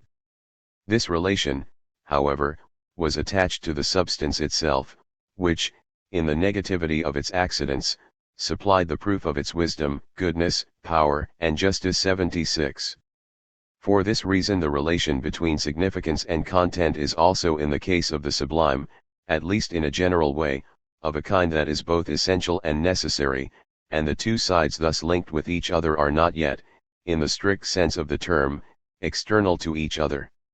It is, however, inevitable, for the reason that it is implicitly present in symbolism, that this externality should come to be directly posited and appear in the forms we have now to consider in this concluding chapter on the art of symbolism. We may summarily describe them as conscious 77 symbolism, or, in a still more direct way, the comparative type of art. In other words, what we understand by conscious symbolism is this, that the significance is not merely independently cognized, but is expressly set forth as distinct from the external mode, in which it is represented. The significance then appears, as in the case of the sublime, to receive an independent expression which is not essentially in the actual embodiment given to it under the mode employed. 78. The relation, however, of both to one another no longer continues to be, as in the type last examined, a mode of relation which is fundamentally due to the significance itself, but is a more or less haphazard association, which may generally be expressed as the product of the subjectivity of the poet, the absorption of his spirit in an external object, the result of his wit or invention, a mode, in short, which enables the poet at one time rather to make a beginning directly from a sensible phenomenon, and to imagine for it from his own mind a spiritual significance cognate with it, and at another to select in preference as his point of departure the real or only relatively personal idea, with a view to embodying the same, or even to do nothing more than relate one image with another, which presents characteristic features of resemblance. This kind of linking together must consequently be distinguished from that still naive and unconscious symbolism in virtue of the fact that now the individual recognizes the inward essence of the significances he adopts for the content of his creation no less than the positive nature of the external objects, which he employs as means of comparison for the more direct presentment of the same, placing both in this juxtaposition with clear intention owing to the similarity he has discovered between them. The distinction, on the other hand, between the present type and that of the sublime is rather to be traced to the fact that though under one aspect it may be true that the separation and juxtaposition of the significances with their concrete shaping in the work of art is itself set forth in express relief to a less or higher degree, yet, on the other hand, for the reason that it is no longer the absolute itself that is accepted as content, but any defined and restricted significance whatever, the typical relation of the sublime falls away, and in its place a relation is set up within the act of severance thus intentionally made between the real significance and its embodiment, a relation which in effect produces the very result in the sphere of premeditated comparison that we found unconscious symbolism in its own way proposed as an object. In one word, so far as content is here concerned, the Absolute itself, the Lord of creation, can no longer be conceived as the significance which art seeks after. That this is so is rendered inevitable by the already obvious fact that on account of the separation of more concrete existence from the notion, and further, if only under the mode of comparison, the juxtaposition of both sides thus separated, the category of finitude is there and then accepted by the artistic consciousness, in so far as it conceives this form as the real and ultimate one, and for this reason, moreover, the imagined significances, being selected wholly from the sphere of the finite, have no further association whatever with the Absolute as the fundamental significance of all created things. Sacred poetry stands out in entire contrast to this, for in this God is the exclusive significance of all things, as set over against him, they have no stability at all, but vanish or are nothing. If, however, the significance is able to discover its image and parallel of resemblance in that which is itself essentially restricted and finite, it follows that it must itself to that extent be limited in its range, as, in fact, it is in the type of symbolic conception which now occupies our attention, where that which is found is nothing more than an image, necessarily external to the content, selected purely at random by the poet for the sake of the similarity it presents to the content, and as such regarded as relatively adequate thereto. For this reason there is but one trait left us in the comparative type of art, which is also shared by that of the sublime, and it is this, that every image, instead of embodying the fact and significance directly under a mode adequate to their full reality, is only taken to present an image and similitude of either. For these reasons this kind of symbolization is, if we conceive it apart as an independent whole, a generic class of subordinate rank. The form which it supplies is merely the descriptive selection of a portion of sensuous existence immediately perceived, or of a prosaic idea of the mind. 79, in other words, the significance is expressly to be distinguished from it. And, further, in a measure such an employment of comparison in works of art, which are shaped out of homogeneous material, and in their specific form constitute an indivisible whole, can only assert itself as relatively valid, that is, as mere ornament and accessory, such as we find it, in fact, in the genuine products of classic and romantic art. It is a further consequence that if we regard the entire sphere of this type as the union of the two stages which preceded it, on the ground that it not merely comprehends within itself the separation of significance from external reality, which is the fundamental causa rationis of the sublime, but also includes the reference of a concrete phenomenon to a universal import cognate with it, as we have seen was asserted in the real type of symbolism, such a union is notwithstanding in no way a higher type of art. It is, in truth, despite its very clearness, a superficial way of apprehending things, limited in its content and formally more or less prosaic, which falls away into the consciousness of common sense as fully remote from the secretly fermenting depth of genuine symbolism as it is from the height of the sublime. So far as the classification of our present subject matter is concerned, we may observe, first, that in this act of comparative differentiation, which presupposes the significance independently, and affirms either a sensuous or imaginary form in a relation of opposition to it, there is the aspect held constantly throughout that the significance is here accepted as of most importance, and the form is solely the embodiment of the same and external to it, but along with this the further difference makes its appearance, namely, that it is sometimes the one aspect of this opposition which is first preeminently emphasized, and made the significant point of departure, while at other times it is the other. And owing to this fact we have either the embodiment presented us as an independently external, immediate fact or phenomenon of nature, which is then related by comparison to a significance of a more general bearing, or the significance is independently come by in another way, and only afterwards a mode of embodying it is selected from some external source, it matters not what. Relatively to the above distinctions we may classify our material under the two first fundamental and a third and other supplementary divisions as follows. A. In the first it is the concrete phenomenon, whether the selection be made from nature or human events, incidents, and actions, which constitutes both the point of departure in the process of artistic conception, and the substance of essential weight in the reproduction. It is no doubt exhibited solely on account of the more general significance, which it contains and signifies, and is only so far unfolded, that it may contribute to the object of embodying this significance in a specific occurrence or condition cognate with it. The comparison, however, of the general significance and the particular case is not as yet expressly set forth as subjective activity, and the entire reproduction will not merely be the embellishment of a work which actually possesses a substantive position without it, but is set forth as itself claiming to give the character of an independent whole. The types of this class are the fable, the parable, the apology, the proverb, and the metamorphosis. B. In the second phase the significance on the contrary is that which is first presented to consciousness, and the concrete embodiment is that which is merely incidental or accessory to it, possessing no independent subsistency of its own, but appearing as wholly subordinate to the significance, so that we are now also made more immediately aware of the element of personal caprice in the selection of this rather than any other image.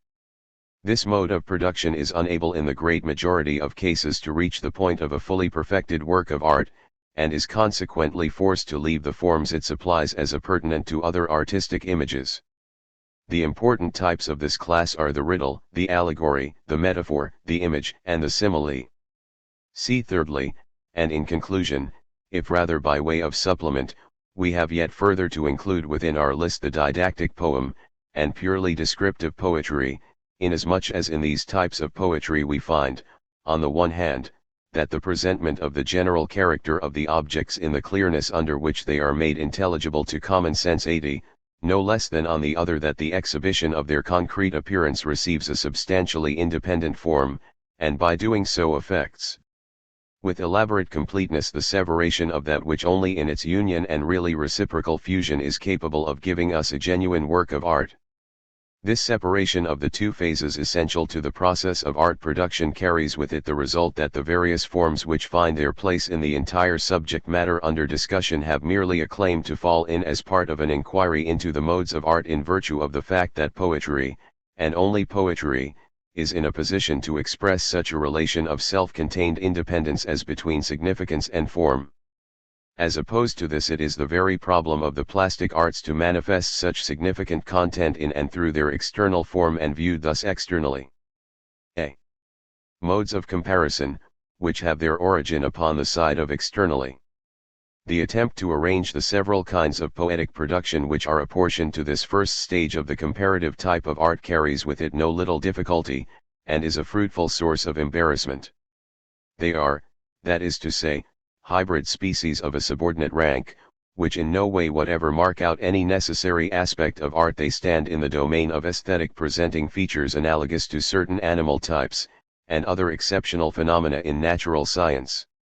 In both spheres the difficulty consists in this, that in either case it is the notion of the science itself, which is the ground of its classification and specific differences. As differentia of the notion, these are also at the same time distinctions really adequate to the notional process, and intelligible as such. With these latter such transitional modes are unable fully to conform for the reason that they are merely defective types, which proceed from a previous phase that is fundamental without being able to reach the next one. This is no fault of the notion, nay, supposing that we preferred to make such ancillary types the basis of our classification, instead of pointing out their relation to the specific phases of the notional process of our subject matter, we should have presented us precisely that aspect of them which was inadequate to this process as the irreproachable mode of their development. A true principle of classification, on the contrary, is compelled to proceed from the true notion, and such hybrid types as those now discussed can only be suitably placed where the genuine and independently stable ones show a tendency to dissolve and pass over into others. Apart from such considerations, however, the artistic types referred to belong to the forecourt of artistic symbolism, inasmuch as they are generally incomplete, and to that extent merely a search after art in its truth. Such a movement no doubt presents the essential ingredients of a genuine mode of configuration, but it lays hold of them in their aspect of finitude, separation, and purely relative propinquity. It fails consequently to rank on the same level. When we discuss, therefore, the fable, apology, and the rest, we must treat these forms not as though they belong to poetry in the specific sense, as it differs among other things from music no less than the plastic arts, but only with the view of pointing out the relation in which they stand to the generic types of art. It is only thus their specific character can be elucidated. To such an object the notion of the genuine types of the art of poetry, whether epic, lyric, or dramatic, will not assist us. We propose now to differentiate these forms in the following order. We shall begin with the fable, proceed after that to discuss the parable, apology, and proverb, and conclude our inquiry with the metamorphosis. 1. The fable. Hitherto we have throughout merely dwelt upon the formal aspect of the relation of an expressed significance to its embodiment. We have now furthermore to elucidate the content, which declares its suitability for such a mode. In our previous consideration of the various aspects of the sublime we saw that at the point where we have now arrived, it is no longer a matter of any importance to visualize the absolute and one in its indivisible power by means of the nothingness and impotency of the created thing to rise up to that infinite transcendency. We are now on the plane of the finite consciousness, and have only to concern ourselves with the finite content. If we direct our attention conversely to the genuine symbolical type, to which the comparative is under a certain aspect equally related, we find that here that inward aspect, which stands in opposition to the form up to this point always immediately presented, The natural shape, that is to say, is the spiritual, a truth that even in Egyptian symbolism received ample illustration. To the extent, however, that everything natural is left standing, and preconceived in its position of isolated solidarity, the spiritual is also something both finite and defined, that is to say man and his finite aims, and the natural maintains a certain, albeit theoretical 81, relationship to these objects, a significant suggestion and revelation of the same to the use and will of mankind.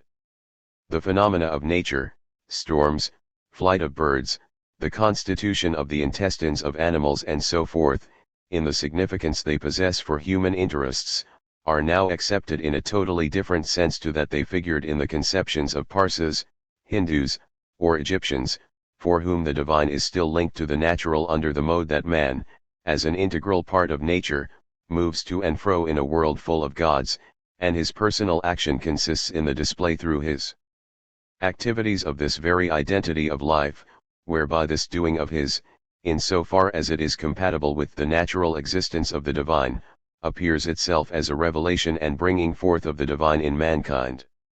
When, however, man is withdrawn into himself, and intuitively seeks for his freedom within the closed doors of his own substance 82, he becomes intrinsically the object of his own personality, he acts, transacts his affairs, and works as he himself wills, he possesses a personal life of his own, and feels the essential character of his aims as part of himself, to which the natural is only related as something outside him.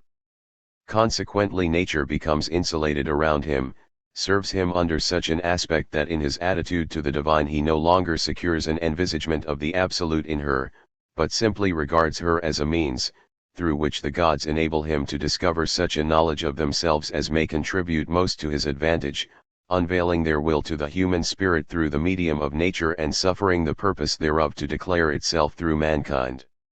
An identity of the absolute and nature is here presupposed, an identity in which human aims are preeminently emphasized.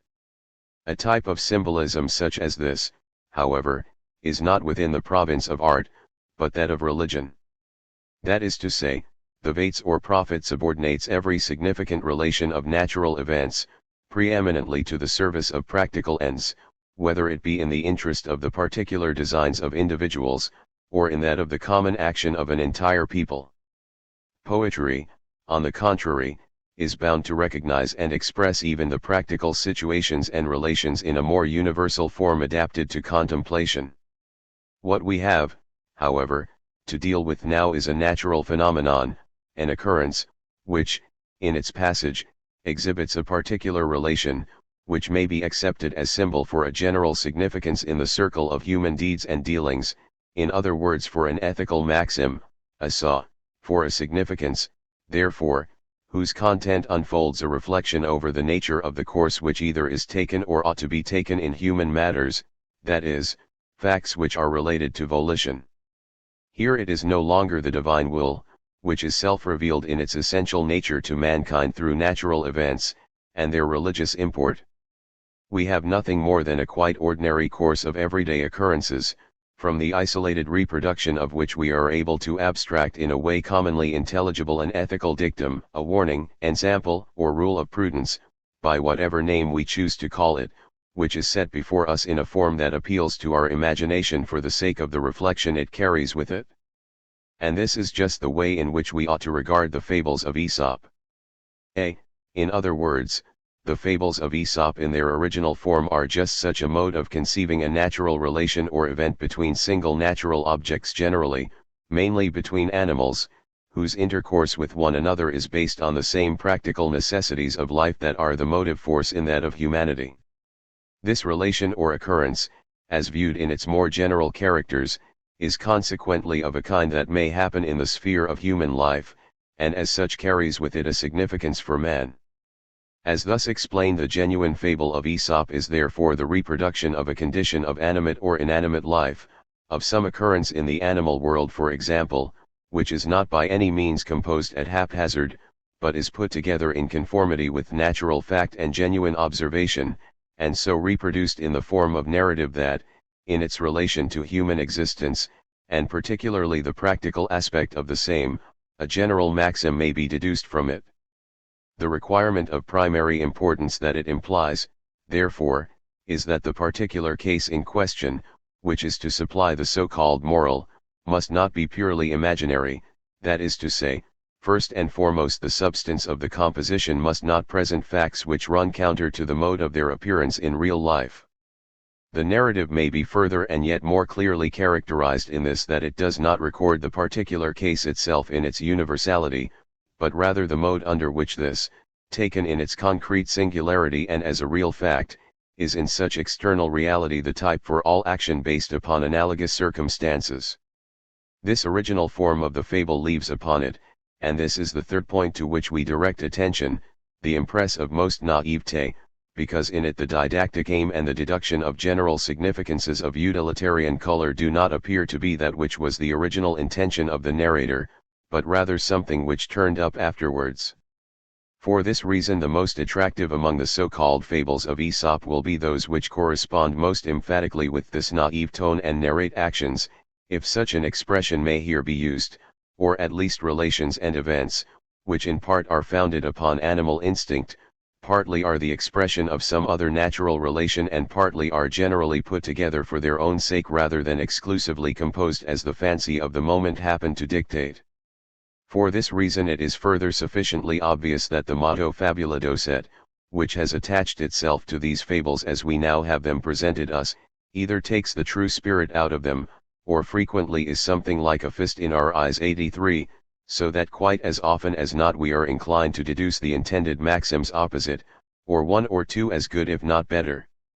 In further elucidation of this conception of these Greek fables we propose now to offer a few illustrations. The oak and the reed stand in the teeth of the storm wind. The slender reed merely bows before it, the stubborn oak snaps. This is a frequent enough occurrence in a great storm. In its ethical suggestion what we have here is some man of high position and inflexible temper as opposed to one of more modest station who, through his natural pliancy, is able in misfortune to keep himself secure on such ordinary levels, while the great man goes to ground through his pride and obstinacy. An analogous case is the fable of the swallows which we find in the Phaedrus. The swallows and other birds with them see a rustic sowing the flax seed, from the growth of which the bird snare is to be made. The provident swallows fly away, the other birds think nothing of the morrow, they abide at home and are caught. A real phenomenon of nature is also at the bottom of this fable. It is a notorious fact that in autumn swallows are off to southerly climes, and consequently are absent when birds are snared. The same thing may be said of the fable about the bat, which is despised by day and night, because it belongs to neither the one nor the other. A more general human significance is attributed to real prosaic incidents of this class, much as pious people are only too ready nowadays to interpret everything that occurs in a sense that is edifying or useful. It is, however, not essential to such a purpose that in every case the true fact of nature should appear at once as obvious. In the fable, for instance, of the fox and the raven we are unable at first blush to recognize the natural fact, although it is not wholly absent. It is, in truth, a genuine characteristic both of ravens and crows that they set about cawing when they happen to catch sight of strange objects, whatever they may be, whether man or beast, in sudden motion. Natural relations of a similar kind lie at the root of the fable of the thorn bush, which plucks the wool off the passerby, or wounds the fox that seeks refuge there, or that of the countryman who warms a snake in his bosom. Others set forth occurrences which may naturally form part of animal experience. Take, for instance, the first example of the fables of Aesop where the eagle devours the cubs of the fox and carries off a hot coal attached to the sacrificial flesh which sets his nest on fire. And, in conclusion, we find that others contain traits of old myths, such as the fable of the dung beetle, eagle, and Jupiter, where the circumstance borrowed from natural history we will pass it by for what it is worth appears to be referable to the different seasons of the year when the eagle and dung beetle respectively lay their eggs. At the same time we may observe a clear intimation here of the traditional importance of the scarab, which, however, even in our present example, is already treated with an inclination toward comedy, an inclination still more pronounced in Aristophanes. As an excuse for not entering more fully here into the question how many of these fables can actually be traced to Aesop, we mention the already well-established fact that only of quite a small minority, the last cited one of Dung Beetle and the Eagle is among them, can it be shown that they date from Aesop's time, or that in general terms there is any flavor of antiquity about them to support the view that Aesop is in fact their author.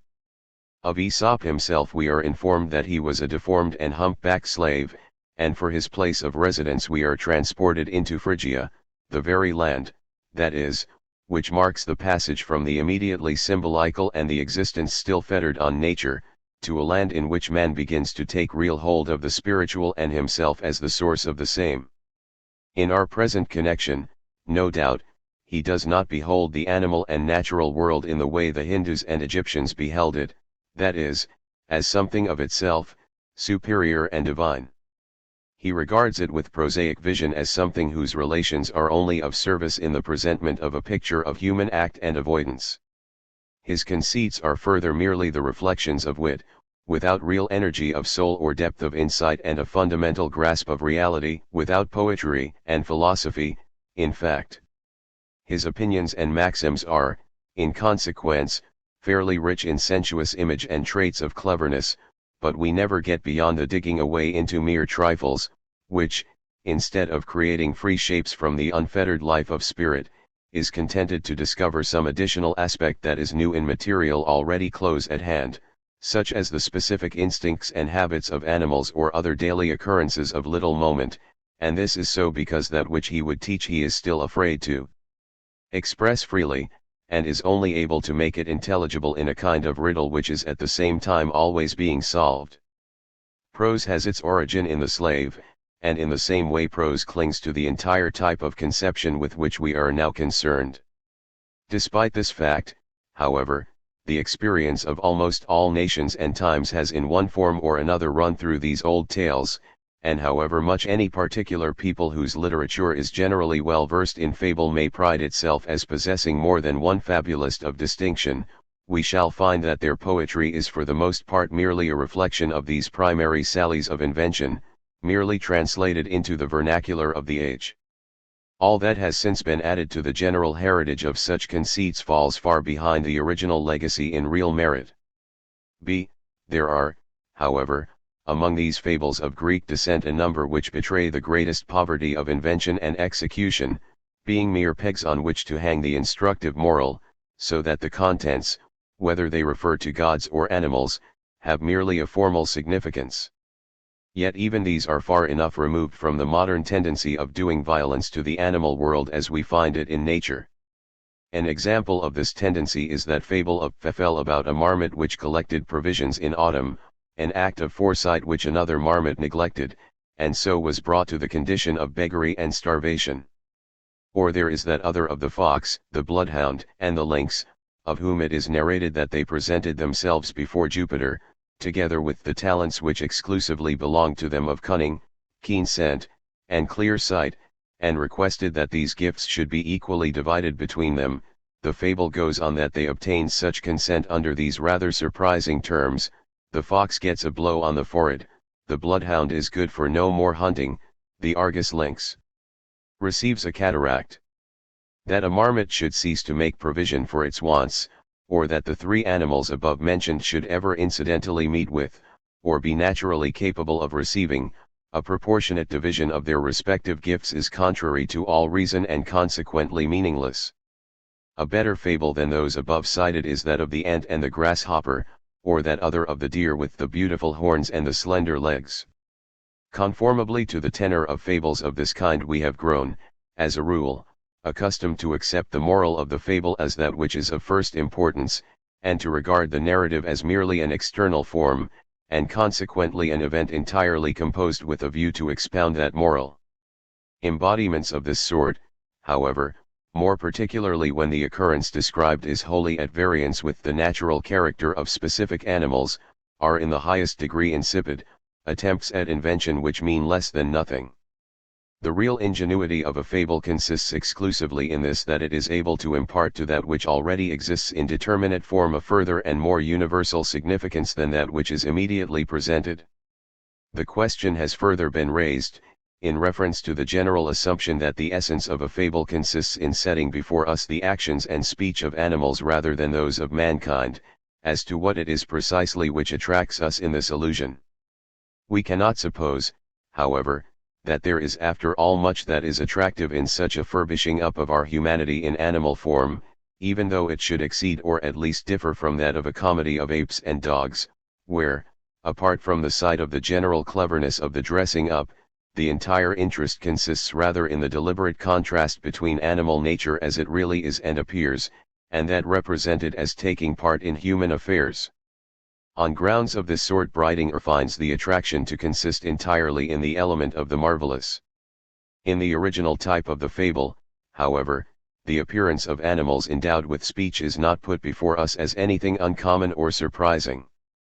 And for this very reason Lessing is of the opinion that the introduction of animals is really of great use in helping us to understand and assisting the poet to abridge his exposition. In other words, we are well acquainted with the qualities of animals, the cuteness of the fox, the magnanimity of the lion, the voracity and violence of the wolf, and are consequently able to set before our minds a concrete image in place of such abstract qualities. An advantage of this kind, however, in no essential degree mitigates the triviality of the relation when it has become one purely of form, and generally it is even a disadvantage to place animals thus before us instead of men, for the reason that the animal form remains a mask, which, so far as intelligibility is concerned, veils fully as much as it declares the significance. The most important fable of this kind should be in that case the old history of Reineke, the fox, which is notwithstanding strictly speaking no fable at all. See, in other words, we may in conclusion add a third type of the fable, in which we find that there is already a tendency to pass beyond the real boundaries of the type. The ingenuity of a fable consists, as already pointed out, in the discovery of particular cases among the variety of natural phenomena, which we are able to use as evidential support of general reflections upon human action and behavior, without essentially displacing the animal and natural world from its own native mode of existence. For the rest, this general application or adaptation of the particular case to the so-called moral is an exercise of personal caprice, or shall we say native wit, and is therefore to all intents and purposes an affair of pleasantry. It is this aspect which receives the main emphasis in the type of fable now before us. The fable is in fact accepted as a witty jest. Goethe has written many a delightful and ingenious poem in this vein. The following lines occur in one of them, which is entitled The Barking Dog. Down every road afield we ride, on business bent or pleasure, and ever in our wakeful cry a hound's bark beats the measure. Loosed from our horse's stable he will always gallop beside us, and this is what his clamour proves. We ride, are with the riders. It is equally necessary here, as in the case of Aesop's fables, that objects which are borrowed from nature should receive their native aspect, and only bring before us in their action and habits human circumstances, passions, and traits, which have a close affinity to those of the animal world. The story of Reineke is one of this kind, and is really more a fairy tale than a fable in the strict sense. We find in the content of this the reflection of an age of disorder and lawlessness, of evil generally, weakness, baseness, violence, and shamelessness, of unbelief in religion, that merely retains the appearance of a mastery, or indeed an established position in the world drama, and the result is that craft, cunning, and selfishness have it all their own way. It is, in fact, the condition of the Middle Ages, more especially as developed in Germany. The powerful vassals pay, it is true, some appearance of respect to the king, but practically every man does as he pleases, robs, murders, oppresses the weak, betrays the king, finds a way somehow to the favors of the queen, so that if the community just holds together, that is about all. Such is the human content, which by this fable is preserved, not in a mere abstract proposition but in an entire complexus of conditions and characters, and by reason of its baseness fits in with the animal nature exactly, under the forms of which it is unfolded. For this reason we find nothing embarrassing in the fact that it is without any reserves transferred to the animal realm, and for the same reason the particular form it takes does not so much appear as an exceptional case cognate with it, rather we are inclined to feel the singularity of it make way for a certain breadth of universality, a vision emphasizing the general truth, such is the way things happen in the world. The comical side consists in the forms under which the whole is put together, drollery and jest being freely mingled with the bitter earnestness of the situation, the general effect of which is that we not only have human meanness admirably depicted through that of animals, but we are further made a present of the most entertaining traits, and most characteristic anecdotes wholly peculiar to animal life, so that, despite all tartness to the palate, our final view is that of a comedy whose main intention is neither bad nor purely capricious, but one that has genuine earnestness to support it. 2. Parable, proverb, apology. A. The parable. Parable has this general affinity with fable, that it accepts events from the circle of common life, but also makes them the depositors of a higher and more universal significance, expressly with a view that the same shall become intelligible and objective by means of that daily occurrence in its ordinary guise. A difference, however, at once asserts itself between the parable and fable, and it is this, that the former selects such occurrences in human action and habits, as we have them every day before our eyes, rather than in nature and the animal world. It then expands the particular case selected, which appears trite enough at first as such a particular, to the range of wider interest, by suggesting through it a higher kind of significance. For this reason the range and the importance of the significances in wealth of content can materially be increased and deepened. 84, while, if we take the point of view of form, it is clear that the subjective process of intentional comparison and setting out of a generally instructive reflection already marks the acceptance and appearance of a more advanced type. As a parable, still united to a wholly practical end, we may view the means of persuasion used by Cyrus to induce the Persians to rebel. Herod, I. Cap 126. His letter to the Persians advised them to betake themselves to a certain spot provided with sickles. When there he set them all on the first day to clear with hard labor a certain field overgrown with thistles. On the following day, however, after they had rested and bathed, he conducted them to a meadow and supplied them with ample cheer in the shape of food and wine. Finally, at the close of the feast, he asked of them which of the 2 days had proved the most enjoyable. All voted naturally for today rather than yesterday. The former had brought them only good things, while the latter had been a day of weariness and toil. On this Cyrus exclaimed, "Follow me, and many will be the good days such as the present has brought you. Refuse to follow me, and countless labors are in store quite a match for those of yesterday." Of a type akin to the above, though of profoundest interest and the widest range considered relatively to their significance, are the parables we meet with in the Gospels. Take, for example, that of the sower, a narrative which as such possesses the most unimportant subject matter, and whose significance centers throughout in the comparison it supplies to the preaching of the kingdom of heaven. The significance in these parables is wholly a religious gospel, to which the human occurrences, wherein such is imaginatively presented, stand in a relation similar to that between the animal and human world in the fables of Aesop, where the former elicits the meaning of the latter. Of a like breadth of content is the famous story of Boccaccio, which Lessing converted in his Nathem into the parable of the 3 rings.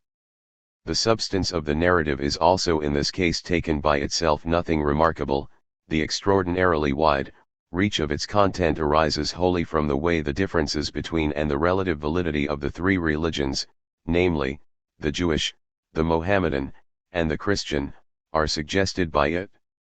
The same thing may be said of the latest novelties in this type of art, the parables of Goethe for example. Take that of the cat pasty. In this a famous chef, in order to prove himself hunter no less than cook, went out hunting, but shot a tomcat instead of a hare, which he then served up to the company sauced with his most consummate art. This is no doubt a reference to the light theory of Newton. We have here under the guise of the hare pie which the cook tried in vain to elaborate out of a cat a reflection of that abortive type of physical science which the mathematician will assume to be something better than it is. These parables of Goethe frequently have a strong touch of drollery about them, an aspect which they share with his fables, by the help of which he was wont to shed himself of life's disappointments. b. The proverb. The proverb forms as it were the middle point of this sphere. In the form of their execution, that is to say, proverbs lean at one time in the direction of the fable, at another to that of the apology. They give us a particular case selected for the most part from the daily walk of mankind, which, however, is to be interpreted universally. Take the example, one hand washes the other, or those others, every one wheels before his own door, who digs a grave for another, falls into it himself, bake a pudding for me and I will staunch your thirst, and others like them. To wise saws of this type belong the many apophthegms that Goethe has contributed to modern literature, often of exquisite grace and profound to a degree. These are not modes of comparison of the type that the general significance and the concrete phenomenon are opposed to one another in separation, but the former is immediately expressed with the latter. C. The apology. The apology may be regarded as a parable, which not only serves in the way of comparison to render visible a general significance, but rather in this its very form reproduces and expresses the general moral, the same being actually included in the particular case, which is, however, related as only a single example. Conformably to this definition we may call Goethe's Der Gott und die Bahadir an apology. Here we find the Christian tale of the repentant Magdalene reclothed in accordance with Hindu ideas. The Bahadir 85 exemplifies the same humility, a like strength of love and faith. God puts her to the proof, an ordeal she completely sustains, and her exaltation and reconciliation follows. In the apology also narrative is so extended that the outcome of it furnishes the moral itself, bare of any parallel to support it, as may be illustrated from the Treasure Finder. Work by day and guests at night. Weeks of moil, feasts of delight. Such the future's spell for thee. 3. The Metamorphosis 86. The third mode we have to discuss in its contrast to the fable, parable, proverb, and apology, is the metamorphosis. This is no doubt of a kind which is both symbolical and mythological. It sets forth, however, expressly furthermore the natural in its opposition to the spiritual. That is to say, it confers on an object immediately present to sense such as a rock, animal, flower, or spring the peculiar significance of being a delicis and a punishment of spiritual existences. Such are the examples of Philomelot, the Pierides, Narcissus, and Arethusa, all of whom, through some false step, passion, transgression, or the like, became subject to irreparable guilt or pain, and for this reason were deprived of the freedom of spiritual life, and united to the substance of physical nature. From one point of view nature is not regarded merely under its external and prosaic aspect, simply, that is, as mountain, river source, tree and so forth, but it further receives a content which is bound up with some action or event of spiritual life. The rock is not simply stone, but Niobe herself, who weeps for her children. From the other point of view this human action implies guilt of some kind, and this metamorphosis into the physical phenomenon is accepted as a degradation of spirit. It is therefore necessary to distinguish these metamorphoses of human individuals or gods very sharply from the genuine type of unconscious symbolism. To return to Egypt, for example, the divine is here in part immediately envisaged in the mysterious and secluded intention of animal life, partly, too, the real symbol is here a natural form which is immediately associated with a wider significance cognate to it, despite the fact that this form is unable to supply the determinate existence fully commensurate with it, and this is so for the reason that neither in respect to its form or its content has unconscious symbolism arrived at the free outlook of spirit. Metamorphosis, on the contrary, emphasizes the essential distinction between nature and spirit, and by doing so marks the passage from that which is both symbolical and mythological to that which is in the strict sense mythological, under, that is to say, a conception of the latter, which, albeit that it proceeds in its myths from a concrete fact of nature such as sun, sea, rivers, trees, earth, and the like, nevertheless, further and expressly sets this purely natural aspect on one side and apart, divesting such natural phenomena of their inner content and individualizing the same as a spiritual power in the adequate artistic form of gods clothed in the lineaments of humanity, whether we regard them as external shape or spiritual activity. In this sense Homer and Hesiod have given to the Greeks their mythology, a mythology which by no means merely consists in the revelation of the significance of such gods, by no means is merely an exposition of moral, physical, theological, or speculative doctrine, but one that is a mythology in the strict sense, that is the origin of a spiritual religion under the genuine guise of our humanity. In the Metamorphoses of Ovid the most heterogeneous material is brought together quite apart from the entirely modern spirit in which myth is treated.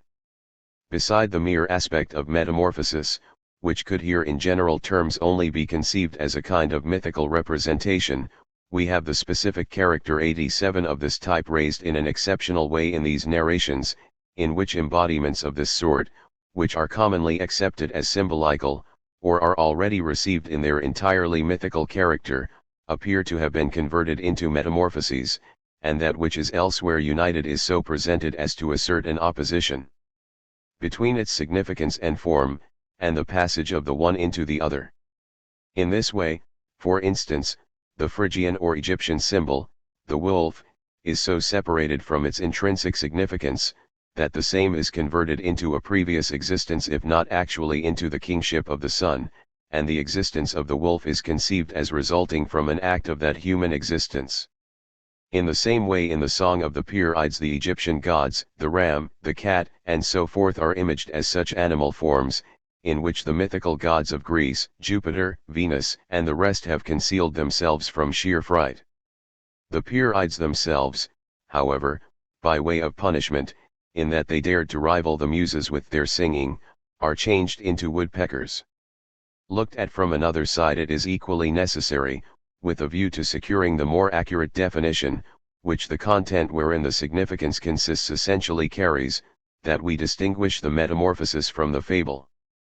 That is to say, in the fable the binding together of the moral with the natural fact is an association that is harmless, for in this the thing of nature, regarded under the mode in which it differs in its natural aspect from spirit, does not affect the significance, although there are certainly single examples of the fables of Aesop, which, with but slight alteration, would be instances of metamorphosis.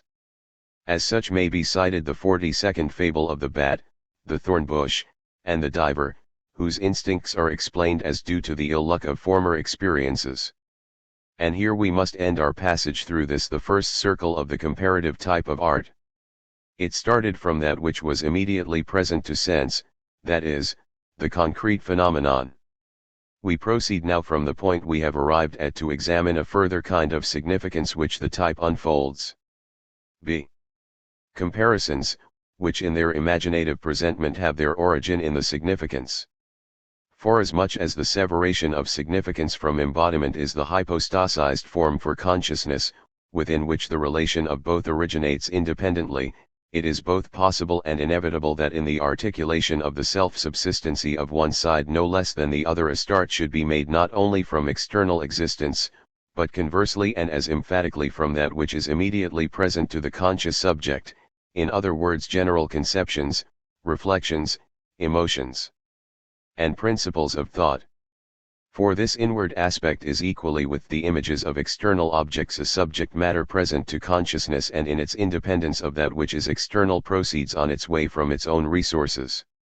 In the case, then, where we find the significance is the point of departure, the expression, that is, the reality, appears as the modus formulandi, which is abstracted from the concrete world in order to give a visible and sensuously defined shape to the significance regarded as abstract content. Owing, however, to the reciprocally indifferent relation under which both sides confront each other, this association which binds the two sides together is, as we have already seen, no essentially explicit and necessary union, consequently the relation, such as it is, that is no actual reflection of objective fact, is rather a product of active mind, which no longer even disguises this its fundamental character, but rather deliberately exposes it in the form of its representation. The very embodiment possesses this binding together of form and content, soul and body, under the guise of concrete animation 88, as essentially and explicitly the substantial union of both sides in the soul as in the body, in the content as in the form. In the case before us, however, what is presupposed by consciousness is the dislocation of the two sides, and consequently their association is the vivification of the significance simply for consciousness by means of a shape external to it, and an indication of a real existence, equally subjective in its character through the relation of the same to the general conceptions, emotions, and thoughts common to humanity. For this reason what is mainly emphasized in these forms of comparative art is the subjective art of the poet in his creative capacity, and in complete works of art we have mainly in our attitude to this particular aspect of them to separate that which strictly is appurtenant to their subject matter and its necessary embodiment from that which is attached to them by the poet as mere ornament and embellishment. Such accessory detail, which we cannot fail to distinguish, that is, consisting mainly of images, similes, allegories, and metaphor, is precisely that part of his work in virtue of which he earns his title to fame with most people, a tendency which is all the more common because it indirectly bears witness to the insight and subtlety which enables such critics to discover our poet and draw attention to that aspect of his invention which is so entirely his own. But for all that, as we have already observed, in genuine works of art such forms as those we are discussing can only be regarded as accessory, although we doubtless do find in previous works on poetics such incidental features treated as precisely those which go to make the poet. Furthermore, however, though unquestionably in the first instance the two sides which have to be associated stand in a relation of indifference to one another, yet in order to justify the subjective relation and comparison, the embodiments must also in the character of its content itself include the same relations and qualities under a cognate mode to that which the significance intrinsically possesses. The grasp of this similarity is, in fact, the one sure ground upon which the setting forth of the significance in union with this specific form rather than any other, and the envisagement of such import by its means is based. Lastly, inasmuch as we begin here, not from the concrete phenomenon, by the abstraction of a general characteristic from that, but conversely from this universal itself, which the intention is to have reflected in an image, the significance secures the position which makes it stand out actually as the real object, and as such is predominant over the sensuous picture which is the modus of its envisagement. The series in which we propose now to examine the particular types we have mentioned as belonging to this phase of comparative art may be indicated as follows. First in order, as most cognate to the previous stage, the riddle will enlist our attention. Secondly, we have to examine the allegory, in which as the main feature we shall find the abstract significance assert a mastery over the external form. Thirdly, we have the class of the comparison in its strict sense, metaphor, image, and simile. 1. The riddle. The true symbol is essentially enigmatical in so far as the externality, by means of which a general significance is made apparent, still differs from the import it is intended to express. In other words, it thereby raises the doubt as to what is the exact signification applicable to the form. The riddle, however, appertains to conscious symbolism, and an obvious distinction between it and the genuine symbol is to be found in the fact that in the former case the meaning is clearly and fully recognized by the propounder of it, and the form which veils that which is to be interpreted by it is therefore intentionally selected for this very purpose. The genuine symbol is both before and after the act of selection an unsolved problem. The riddle, on the contrary, is essentially a problem that is solved. It is therefore with very good reason that Sancho Panza exclaims, "I should much prefer to hear the solution first and the riddle afterwards." First, then, in the invention of the riddle, the point from which the process starts, is the apprehended meaning, the signification of it. b. The second step consists in the intentional selection of traits of character and other qualities from the common experience of the external world, which such is always the aspect of nature, and external objects of every kind are placed relatively to one another in piecemeal fashion, and in thus setting them forth in disparate contiguity, which makes their singularity the more striking. And inasmuch as they are so placed they are without the enfolding unity of mind, and their array and association intentionally distract has so far no intrinsic significance whatever. And yet for all that, and this is the other aspect of the riddle, they do expressly point to a unity in relation to which even traits to all appearance most heterogeneous contain, notwithstanding, both a real sense and significance. See, this unity, which may be styled the subject of these distract predicates, is just the simple preconception, the word that solves our riddle, to discover or divine which from the apparently confused medley of the mode under which it is propounded is the riddle's problem. Thus interpreted we may call the riddle the facetiousness of symbolism, aware that it is such which puts to the proof acuteness of insight and aptness at putting things together, and finally, by stimulating the zest of solution, breaks into and destroys the very mode of presentation it has itself set up. In the main we shall find this form, therefore, most employed in human speech, though we may find exceptional examples of it also in the plastic arts 89, architecture, horticulture, and painting. With regard to its historical appearance, the East is first and foremost responsible, and we may date its advent in that intermediate and transitional period out of the more obtuse type of symbolism into one of more intelligent knowledge and comprehension. Entire peoples and historical epochs have taken delight in the solution of such problems. It also plays an important part in the Middle Ages among the Arabs and the Scandinavians, and as a particular example it is much in evidence in the minstrel tourneys on the Wartburg. In modern times it is mainly under the more modest guise of recreation and purely social pleasantry that we cross it.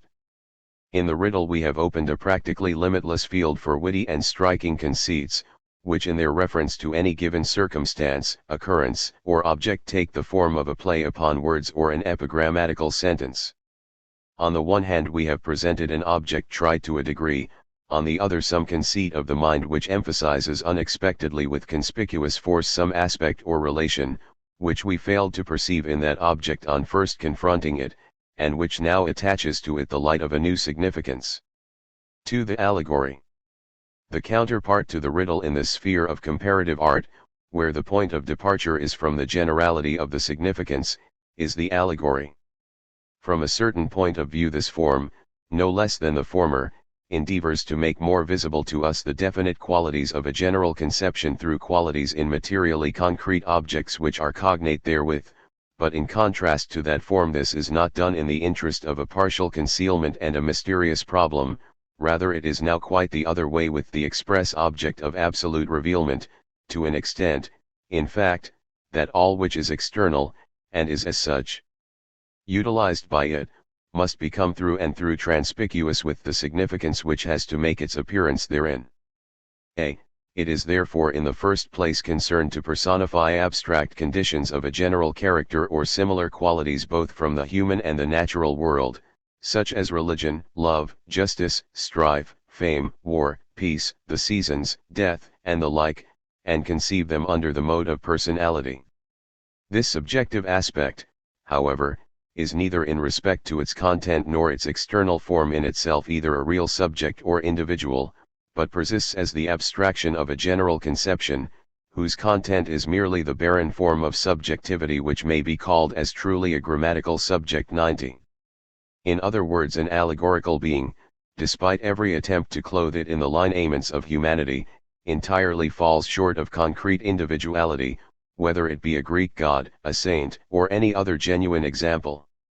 It is, in fact, so forced to pare away 91 from the substance of subjectivity, in order to make it conform with the abstract character of its significance, that all the true definition of individuality disappears. It is therefore only a just criticism of allegory to say that it is frosty and cold, and, having regard to the abstract quality of its significances, even in the point of invention, that it is rather the result of the matter-of-fact understanding than that of the complete vision and emotional depth of genuine imagination. Poets, such as Virgil, for example, are particularly ready to give us examples of allegorical individualization simply because they are unable to create gods of the Homeric type of personality. b. Secondly, however, the significant character of allegorical material is at once defined in its abstraction, and only by means of such definition is it intelligible, the expression of such particular aspects, for the reason that it is not immediately unfolded in that which is in the first instance a purely generalized conception of personality, is consequently forced to appear alongside of the subject, simply as the predicates which elucidate the same. This separation of subject from predicate, generality from particularity, is the second feature of the frost-like appearance of the allegory. The envisagement of the determinate and specific qualities is borrowed from the modes of expression, activity, and resultant effects which make their appearance in virtue of the significance, when that secures its realized form in concrete existence, or from the various means which subserve it in its true realization. For example, war is delineated through weapons, cannons, drums, and standards, etc., the yearly seasons, by an enumeration of the flowers and fruits, which preeminently spring up under the favoring influence of the particular seasons. Objects of this kind may further receive purely symbolical relations, as, for instance, justice may be brought home to our minds by means of the scales and fillet, death by that of the hourglass and scythe. For the reason, however, that the significance in allegory is the dominant factor, and the more specialized presentment is subordinate to it under an equally abstract form, for it is, after all, itself merely an abstraction, the embodiment of such definable characteristics only secures the validity of an attribute pure and simple. See, in this way the allegory is under both these aspects without vital warmth. Its general personification is empty, the definite mode of its externalization is only a sign, which taken independently has no longer any meaning, and the centrum, which is thus constrained to gather up the variety of the attributes into a focus, does not possess the potency of a truly subjective unity which is itself self-embodied in its real and determinate existence interrelated throughout, but is rather a purely abstract form, for which the substantial filling up with particular traits, which, as we have seen, never succeed in rising above the rank of the formal attribute, remains as something external. Consequently we may say that in so far as the allegory sets up any claim to real self-consistency, in which it personifies its abstraction and their delineation, it is not to be taken seriously. In other words, that which is both implicitly and explicitly self-substantive is unable really to conform with an allegorical being. The Dyke of the ancients, for instance, is not on all fours with allegorical individualization. She is universal necessity personified, eternal justice, the universally potent subject, the absolute substantivity of the relations which coordinate nature and spiritual life, that is, she is the absolute self-subsistent itself, in the train of whom all other individuals are bound, whether gods or men. Herr Friedrich von Schlegel has, it is true we have already referred to the fact, ventured the opinion that every work of art must of necessity be an allegory. Such an expression of opinion is only true if limited to the sense that every work of art must contain a general idea and a significance which is itself essentially true. What we have above, on the contrary, included under the term allegory is a mode of presentation which only conforms to the notion of art incompletely, being itself no less in content than in form subordinate to it. Every human event and development, every relation in which life is concerned, possesses no doubt intrinsically an aspect of universality, which may be emphasized as such, but abstractions of this kind are already to be found in the general contents of consciousness, and merely to assert them in their prosaic aspect of generality and external delineation, which is the point where the allegory halts, is still to fall short of the true sphere of art. Winckelmann has also written an immature work on allegory, in which he has ranged together a large number of examples, but failed for the most part to distinguish those which exemplify the symbol and allegory respectively. Among the particular arts within which we find examples of the allegory, poetry is really acting contrary to its laws when it takes refuge in such a mode of presentment. Sculpture on the contrary is in most directions barely complete without it, more especially modern sculpture, which freely admits of that which is native to portraiture, and so must avail itself of allegorical figures in order to delineate more closely the relative aspects under which the individual presentment is posed. On Blücher's monument, for example, which has been raised to him here in Berlin, we find both the genius of fame and victory, although, having regard to the general treatment of the War of Liberation, This allegorical aspect is once more set aside by means of a series of particular scenes such as the departure of the army, its march, and victorious return. Generally speaking, however, where the subject of sculpture is portraiture, the sculptor will avail himself gladly of allegorical representation as offering to the simplicity of his central figure the contrast of environment and variety. The ancients, on the other hand, on their sarcophagi for example, more frequently made use of general mythological representations of such figures as sleep, death, and the like.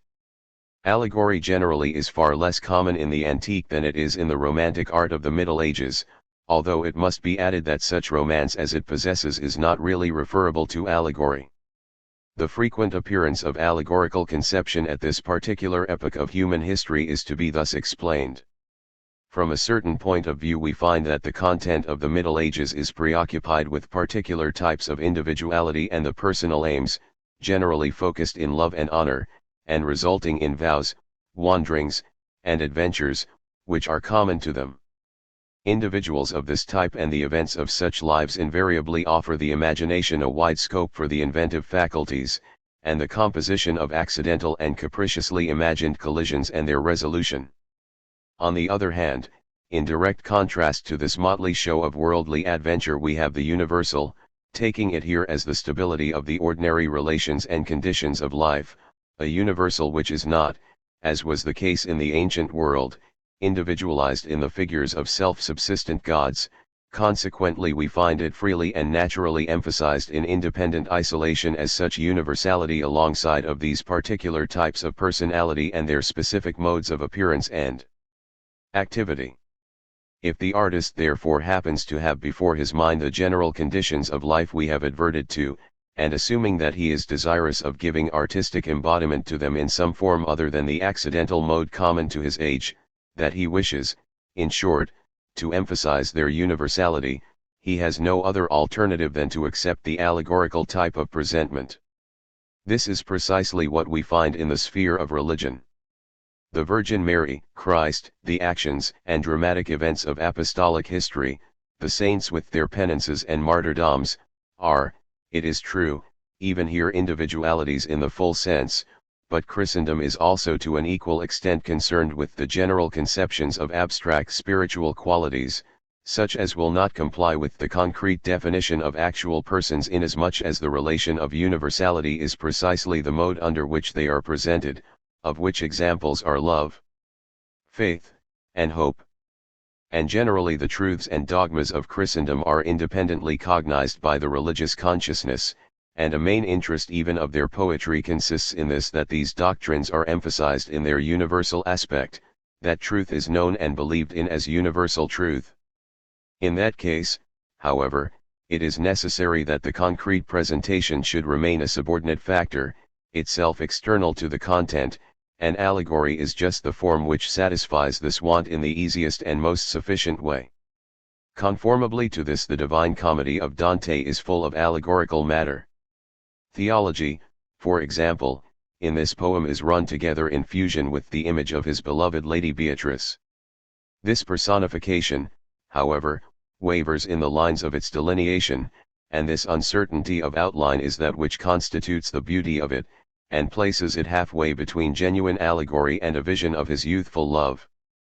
In the 9th year of his life he looked on her for the first time, she appeared to him no daughter of mortal men, but of God. His fiery Italian nature conceived a passion for her, which the years failed to extinguish. And conscious that it was she who awoke in him the genius of poetry, he finally sets himself the task, after he had lost in her that which was most loved in the fairest flower of its promise, of composing that wonderful monument of the most intimate and personal religion of his heart in the poetic masterpiece of his life. 3. Metaphor, image, simile. The third sphere of content attached to the riddle and the allegory consists in the imaged thing generally. The riddle veiled the still independently cognized significance, and the mode of its shaping in cognate, albeit heterogeneous and distantly placed traits of definition, was still of most importance. Allegory, on the contrary, emphasized the perspicuity of the significance so strongly as the predominant aim, that the personification and its attributes appear deposed to the rank of mere signs. The imaged thing now connects this clarity of allegorical expression with that impulse of the riddle to envisage the significance which stands out clearly before the mind in the form of an externality cognate with it. The result, however, is not that it gives rise to problems which have first of all to be solved, but rather that the imaged shape appears, by means of which the preconceived conception is revealed with absolute transparency, notifying itself as that which it really is. A. The metaphor. The first point we have to draw attention to in the metaphor is this, that it may be accepted at once as essentially a simile, in so far as it expresses clear and self-subsistent significance in a similar phenomenon of reality comparable with it. In the comparison as such, however, both sides of the comparison, that is the real meaning and the image, are definitely kept apart from each other, while on the contrary in the metaphor this separation, albeit it is essentially present, is not as yet clearly posited. For this reason Aristotle long ago distinguished comparison and metaphor by his statement that a how is added to the former which is absent from the latter. In other words, the metaphorical expression specifies but one aspect, the image. In the context, however, to which the image is attached, the real significance which is intended lies so near that it is at the same time immediately asserted without any direct separation of it from the image. When it is said, for example, the springtime of these cheeks, or a sea of tears, we are inevitably forced to accept such an expression as an image rather than an actual fact, an image whose significance the context at the same time expressly designates.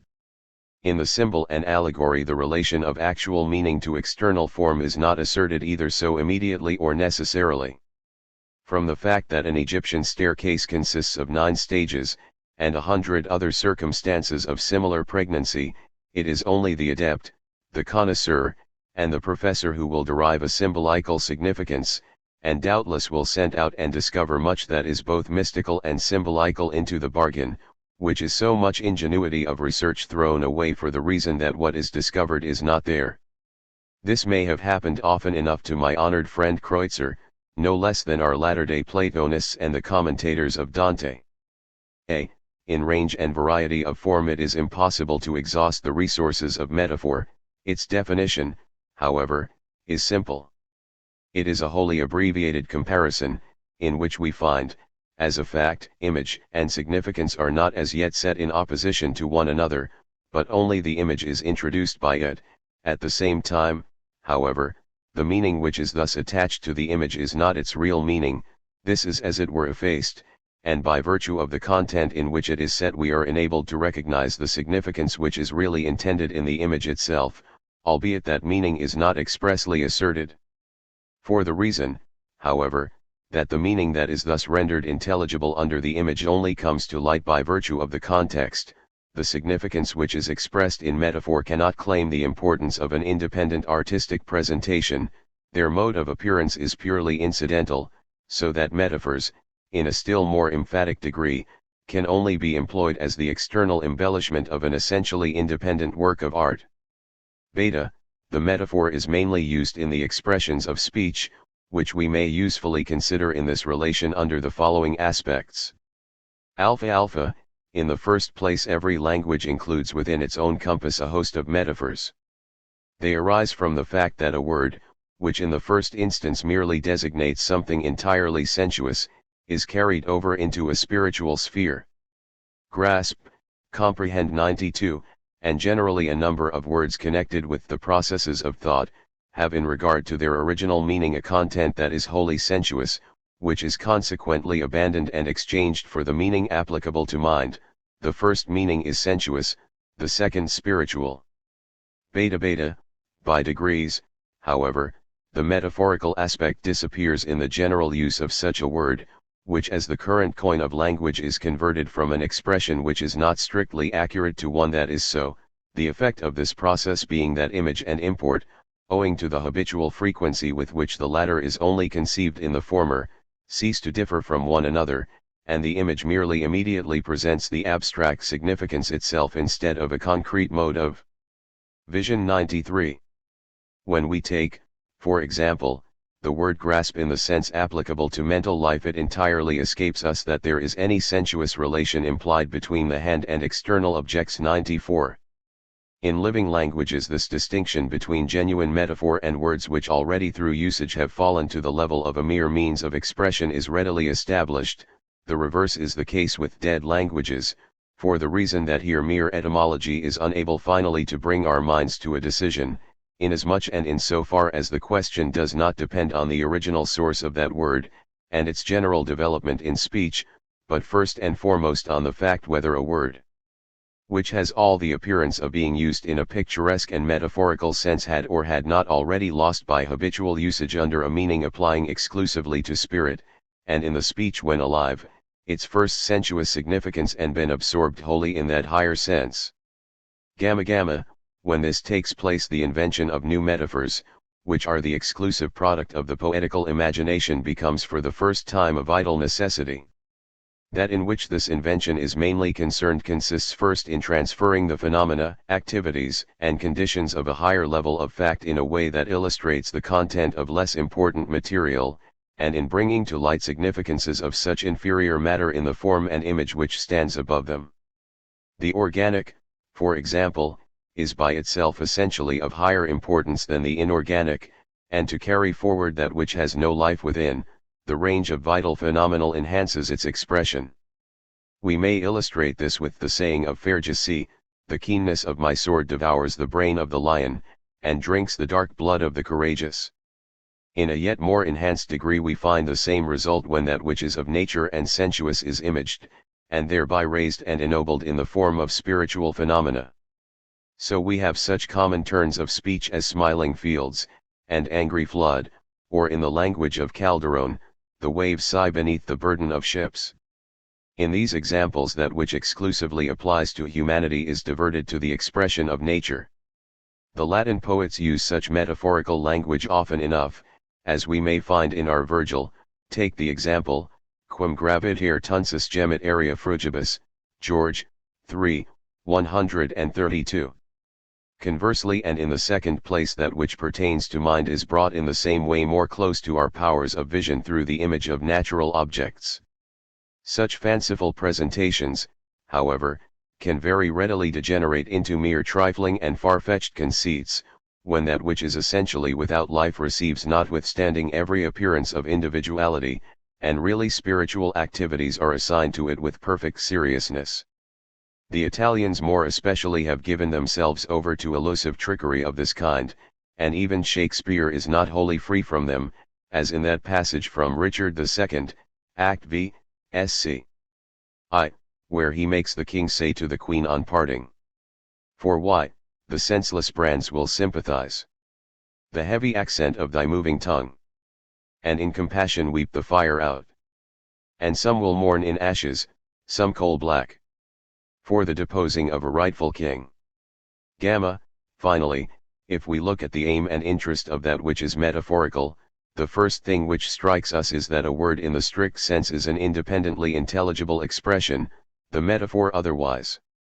The question consequently presents itself, what is the reason of this twofold means of expression, or, to put it another way, why is it that we have the metaphorical which essentially implies this division? The common explanation is that metaphors are used to give vivacity to poetical composition, and this animating effect is the ground in virtue of which Heine, in particular, insists on their value. The vivacity consists in the support they offer to imaginative vision in the direction of clear definition, divesting the word, which is always something generalized, of its purely indefinite character, and bringing it home to sense by means of an image. No doubt a greater degree of vivacity is to be found in metaphors than in the strict expressions of ordinary speech. Genuine vitality, however, is not to be sought for in metaphors, whether in isolation or combination, whose figurative plasticity, it is true, may frequently include a relation, which by good chance attaches at the same time to the expression an increased perspicuity and a higher definition, but quite as often, if every detail of the process of thought is thus figuratively emphasized in isolation, makes the whole unwieldy, overloading it thus with its emphasis on singular aspects. The genius of metaphorical diction is consequently, as we shall have to elucidate more closely in our consideration of simile, to be regarded as responding to a need and potency of mind and the emotional life, which will not rest satisfied with that which is entirely simple, ordinary, and homely, but make an effort beyond this and over into something more recondite under the attraction which distinction offers and the impulse to coordinate contrasted effects. This binding together has itself again various causes, which may be notified as follows. Alpha. First, we have it for the sake of reinforcing an effect.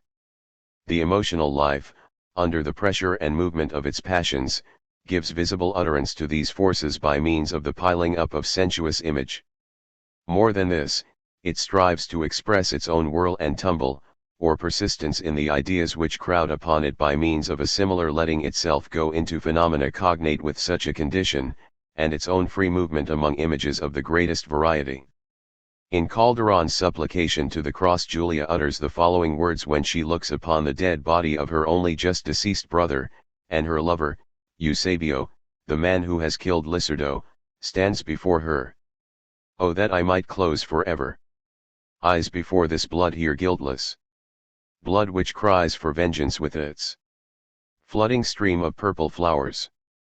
Would that I could deem thee pardoned. In the rush of tears that blind thee. Wounds and eyes are mouths which swallow. Lies which seek admittance never, etc. With a still more vehement burst of passion, Eusebio starts back from the sight of her, when Julia finally is for surrendering herself to him, as he exclaims. Flaming sparks thine eyeballs scatter. Every sigh is breath that scorches. Every word is a volcano. Every hair a scribbled lightning. Every word is death, and every soft caress is hell's own anguish. Such the horror stirs within me. As I see, O awful symbol. Crucifix thy bosom carries. The human soul on the swell of its emotion keeps adding image on image to that immediately confronting it, and with all this impetuous seeking to and fro for new means of expression barely lays to rest its own tumult.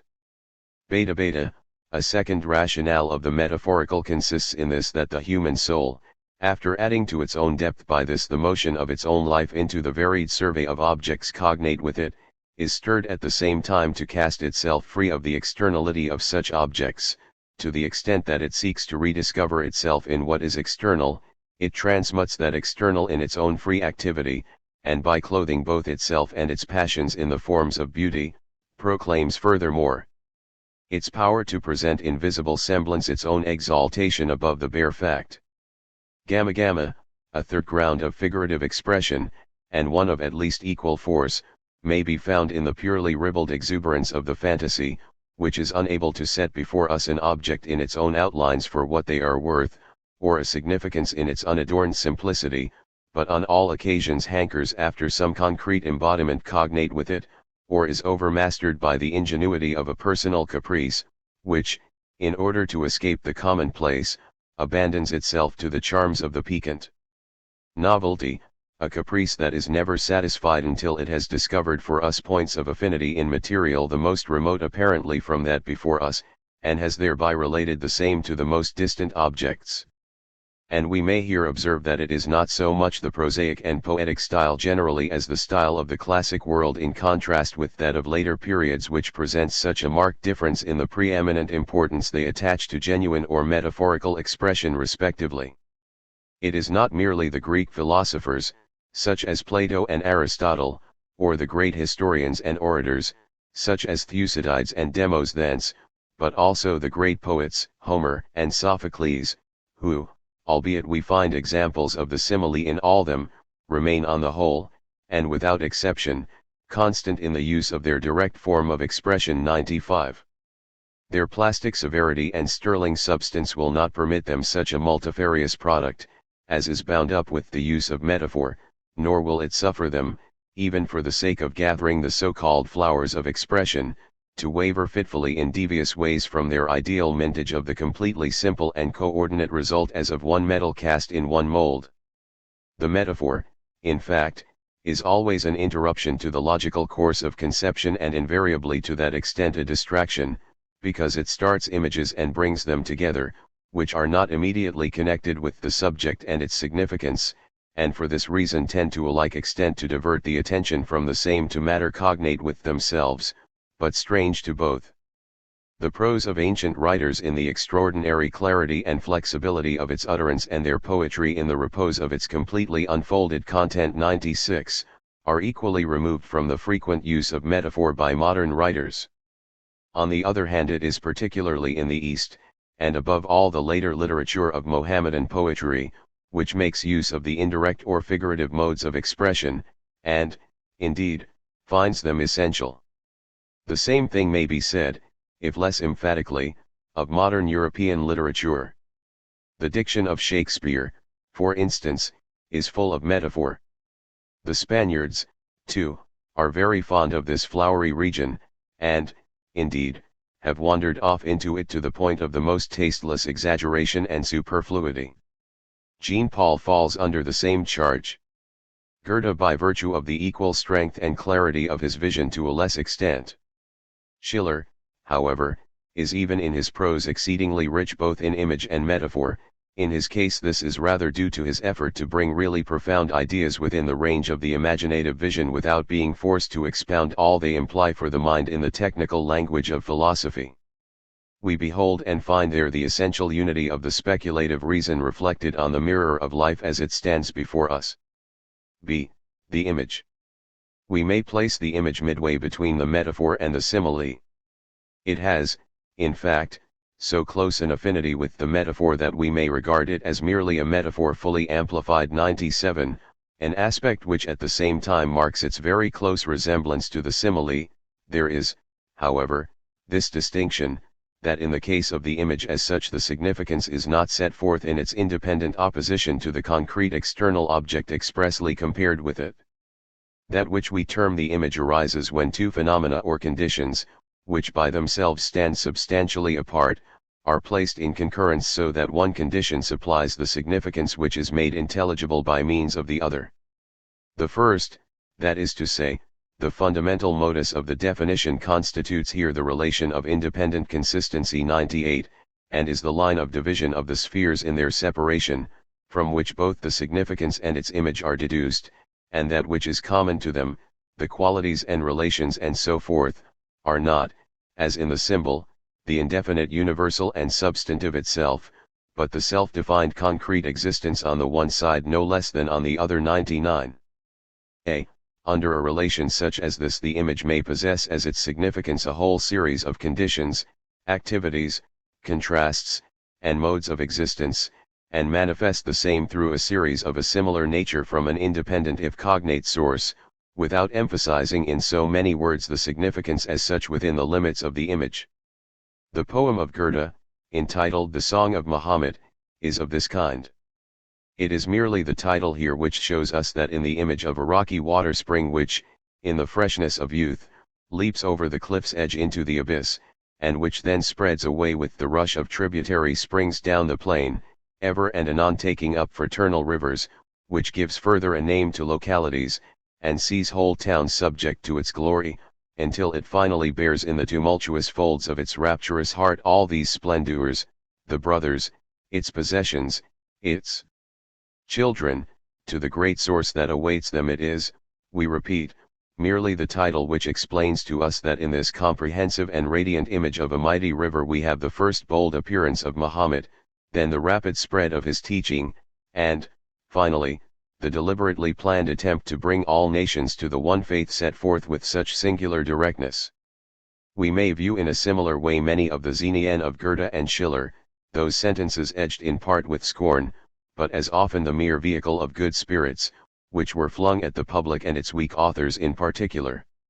Take the pair of distiches which follow, as an example. Still netetten wir Salpeter, und Suffel. Barton Raren, Gefall nun auch das Führer Werkjucke. Einigstigen als Lukatent Kugeln und Andier Zunden. Manch Auchwerfen wir nur spielen das Auxeur Frun 100. We have in truth seen not a few rockets of this order changed to dull ash, to the exceeding entertainment of the better half of public opinion, only too delighted when the rabble of commonplace and miserable quality, which had for a long time spread eagled it far and wide and laid down the law, received a genuine smack in the mouth and a bucket of cold water over its precious body into the bargain. Beta, in these last examples there is, however, already a second aspect brought to view, which in our consideration of the image should be emphasized. In other words, the content is in these cases an individual which acts, brings before us objects, experiences specific states, etc., and then is reflected in the image not as such a subject, but merely with a reference to his particular actions, workings, and experiences. The individual himself as subject is, on the contrary, introduced without an image, and it is only his actions and relations strictly viewed which contain the form of indirect expression. Here, too, as in the case of the image generally, it is not the entire significance which is separated from its mode of embodiment, but the subject is alone set forth independently, while the definite content of that subject receives at the same time the form of an image, and the result is that the subject is imagined in such a way as though it was itself the means which supplied the imaged form of their existence to the objects and actions in question. The metaphorical relation is, in fact, ascribed to the individual subject expressly named. This confusion, or at least interfusion of the direct and indirect modes of expression has frequently been the subject of adverse criticism, but we do not find very solid ground to support it. 101. Gamma, Orientals are to an extraordinary degree distinguished by the bold use they make of this type of imagery. They will unite together and intertwine in one image entirely independent forms of existence. Take for example the sentence of Hafiz, "The life course of the world is a blood-stained dagger, and the drops which fall therefrom are crowns." Or that other, "The sword of the sun drips in the red of morning with the blood of night, over which it has won the victory." Or again this, "No one has yet drawn aside the veil from the cheeks of thought as Hafiz since the day when the tips of the locks of the word's bride were curled." The meaning of this image may be apparently thus expanded. Thought is the bride of the word, so Klopstock calls the word the twin brother of thought, and since this bride has been adorned by man with delicately turned words, no one is likely to be more competent than Hafiz to suffer the thought thus adorned to appear in the clarity of its unveiled beauty. C. The simile. From this last type of imagery we may proceed without a break to the consideration of simile. For in the image we already find the initial appearance of the independent and imageless expression of the significance, the subject of the image being here designated. The two types are, however, distinguished by this, that in the simile everything which exclusively manifests the image in a figurative form is furthermore able to receive an independently subsistent mode of expression as significance, which thereby appears alongside of its image and is placed in comparison with the same.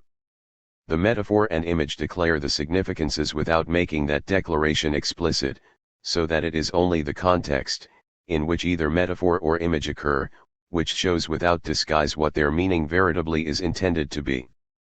In the simile, on the contrary, both aspects, image and significance, albeit no doubt we find at one time it is the image, and at another the significance which is most clearly and fully emphasized, are kept completely apart and set forth each in its isolation, and only then, and in such separation are related to one another in virtue of the similarity of their content. Viewed in this relation it is possible to characterize the simile as to some extent merely a vain repetition, in so far, that is, as one and the same content is reproduced in a twofold, or it may be threefold or fourfold form. In part, too, we may even see in it a frequently wearisome superfluity, for the reason that the significance is already there as an independent factor, and requires no further mode of figuration to render it intelligible. The question consequently presses upon us here with even more insistence than in the case of the image and metaphor, what essential interest and object there may be in the employment of isolated examples or a whole number of similes.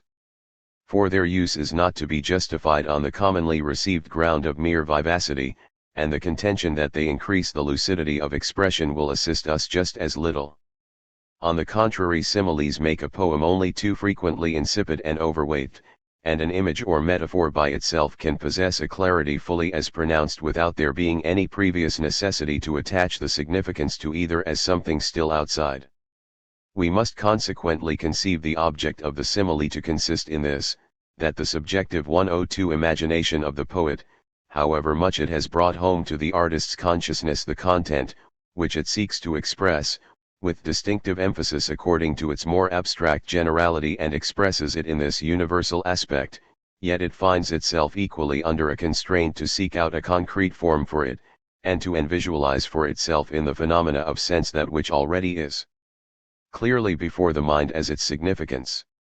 Looked at in this way we shall find that the simile is, no less than the image and the metaphor, indicative of the bravery which invariably distinguishes imaginative power when it faces its object. It matters not what, it may be a single object of sense perception, a definite condition, or a general significance. The enterprise, that is, to bind together with its own activity that which lies remote from it in its external environment, and by so doing to carry away by force objects of the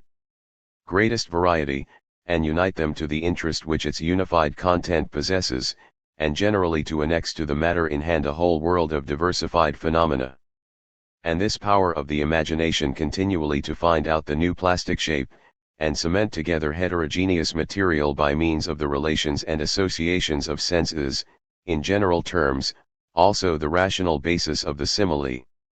Alpha, in the first place, then, this impulse to compare can find satisfaction simply by virtue of the demand which it satisfies, without bringing to light, that is to say, anything else in the brilliancy of its images than the bravery of the imagination itself.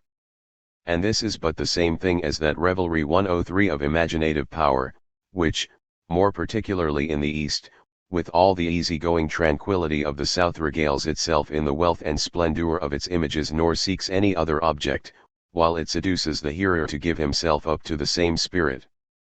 At the same time we are frequently astounded by the amazing force, with which the poet surrenders himself to ideas of the most startling contrasts, and displays a cunning of combination which far exceeds all the effort of mere wittiness as an indication of genius. Calderon, too, supplies us with many comparisons of this type, more particularly in his pictures of important and splendid pageants and festive processions, in his descriptions of chargers and cavaliers, or in his reference to ships, which on one occasion he calls birds without pinions, and fish without fins. Beta, a second and more intimate aspect of these comparisons is that in virtue of which we find them to be a tarrying by one and the same object, which becomes thereby the substantial center of a series of other ideas remote from it, by pointing to or illuminating which the interest of the content compared receives a tangible increase. This protraction of the interest round one center may be explained in several ways. Alpha, as the first we may draw attention to the absorption of the soul in the content, which is the source of its animation, and which attaches itself so intimately to it, that it is unable to detach itself from the permanent interest thus excited. We may at the same time observe that a fundamental difference once more asserts itself in this respect between the poetry of the East and the West, resembling that we have already adverted to our discussion of pantheism.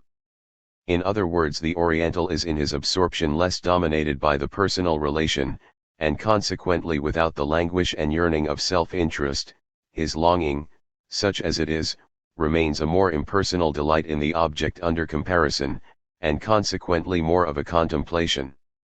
He looks about him with a free mind, sees in everything which surrounds him, everything which stirs either his mental faculties or his heart, an existing image of that which actively concerns his sense life and his spiritual forces, and with which he abounds. This type of the imagination which is free from all mere self-obsession, delivered, I mean, from all morbid introspection, discovers its satisfaction in the figurative conception of the object itself, and most of all when that object, by virtue of the comparison instituted, is extolled, exalted, and declared in line with that which is most glorious and beautiful. The West is in its general contrast more remote from this impersonal spirit, and in its grief and pain more inclined to languish and yearn itself away. This dallying, as we may call it, is then preeminently an interest of the emotional life, more particularly of love, which delights to take refuge in the objects of its suffering and its raptures, and as often as it finds itself unable to break loose from such feelings finds naught that is wearisome in the task of repainting the object ever anew. The lover is above all things the prodigal in wishes, hopes, and ever-changing conceits. Among such conceits we have to reckon the simile, to which love and the emotions generally have recourse, all the more readily for the reason that they take up and absorb the entire soul, and are themselves the independently motive source of comparison. Whatever is their immediate content, is, that is to say, a beautiful object arrested in its singularity, whether it be the mouth, the eye, or the hair of the beloved. In such a state the human soul is active, restless, and the states of joy and pain are neither without life nor in repose, but full of activity and motion, are up and down, which at least is continuous in this, that it is forever bringing all material of whatever kind into relation with the one emotional center of the world of the heart.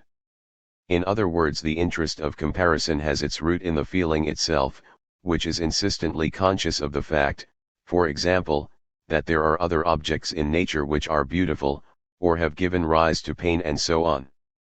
Consequently, love draws these objects with the aid of the simile into the sphere of its own content, and makes the same wider and more universal thereby. If the object of the simile is, however, entirely isolated in its material form, and brought into juxtaposition with objects of a similar nature, we shall find, and particularly so where similes of this sort are piled one on the top of another, that such a composition is due to emotion of a still rather superficial order, and to reflection equally wanting in depth. The result will be that the variety which merely plays round an external material will readily appear to us insipid and of no vital interest, because we have here no spiritual relation interpenetrating it. We may illustrate such an effect from the 4th chapter of the Song of Solomon, where we find the words, "Behold, thou art fair, my love, behold, thou art fair, thou hast dove's eyes within thy locks, thy hair is as a flock of goats, that appear from Mount Gilead. Thy teeth are like a flock of sheep that are even shorn, which came up from the washing, whereof every one bare twins, and none is barren among them. Thy lips are like a thread of scarlet, and thy speech is comely, thy temples are like a piece of pomegranate within thy locks.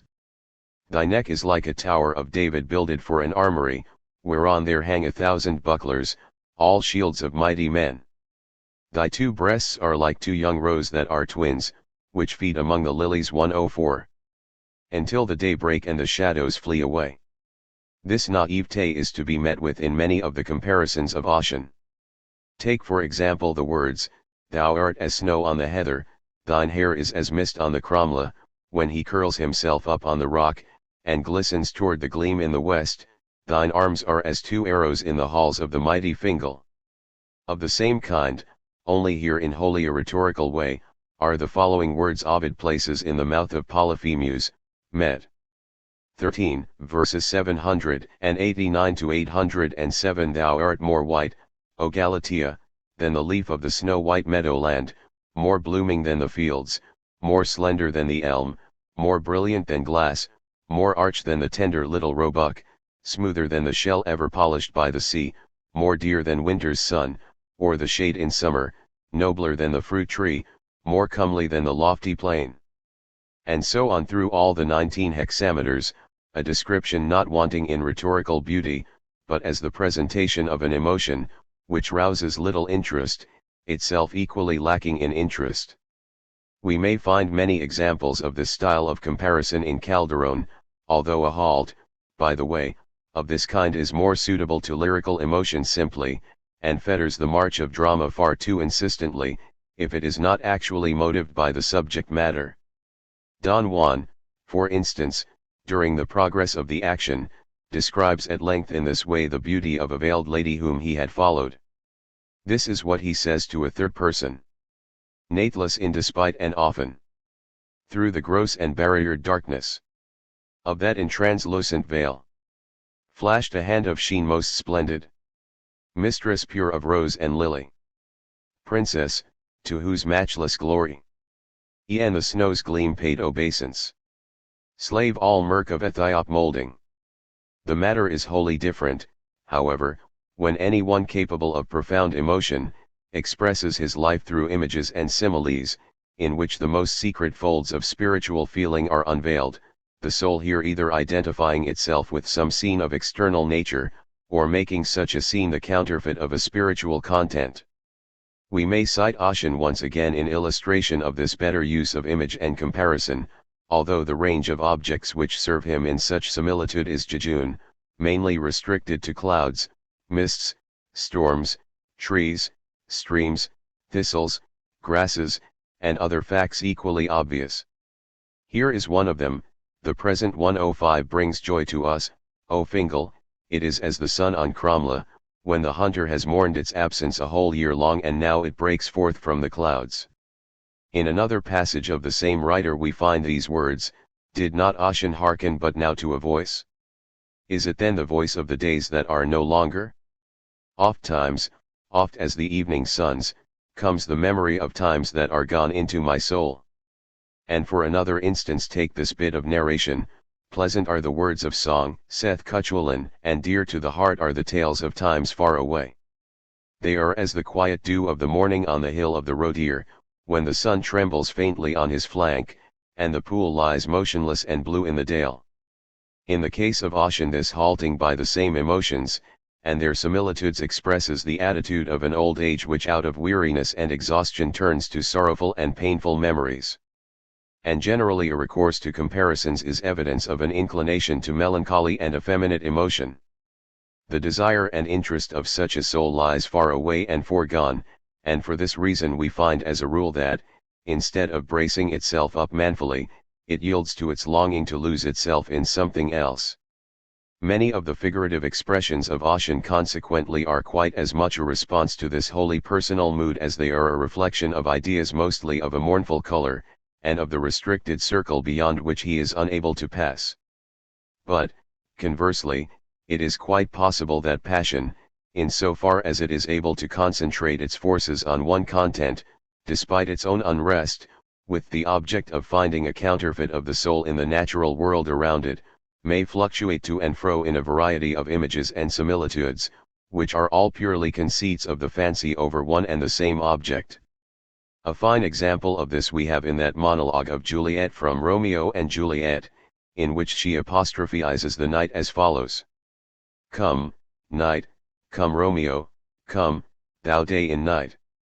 For thou wilt lie upon the wings of night, whiter than new snow on a raven's back. Come, gentle night, come, loving, black-browed night. Give me my Romeo, and when he shall die, take him and cut him out in little stars. And he will make the face of heaven so fine, that all the world will be in love with night,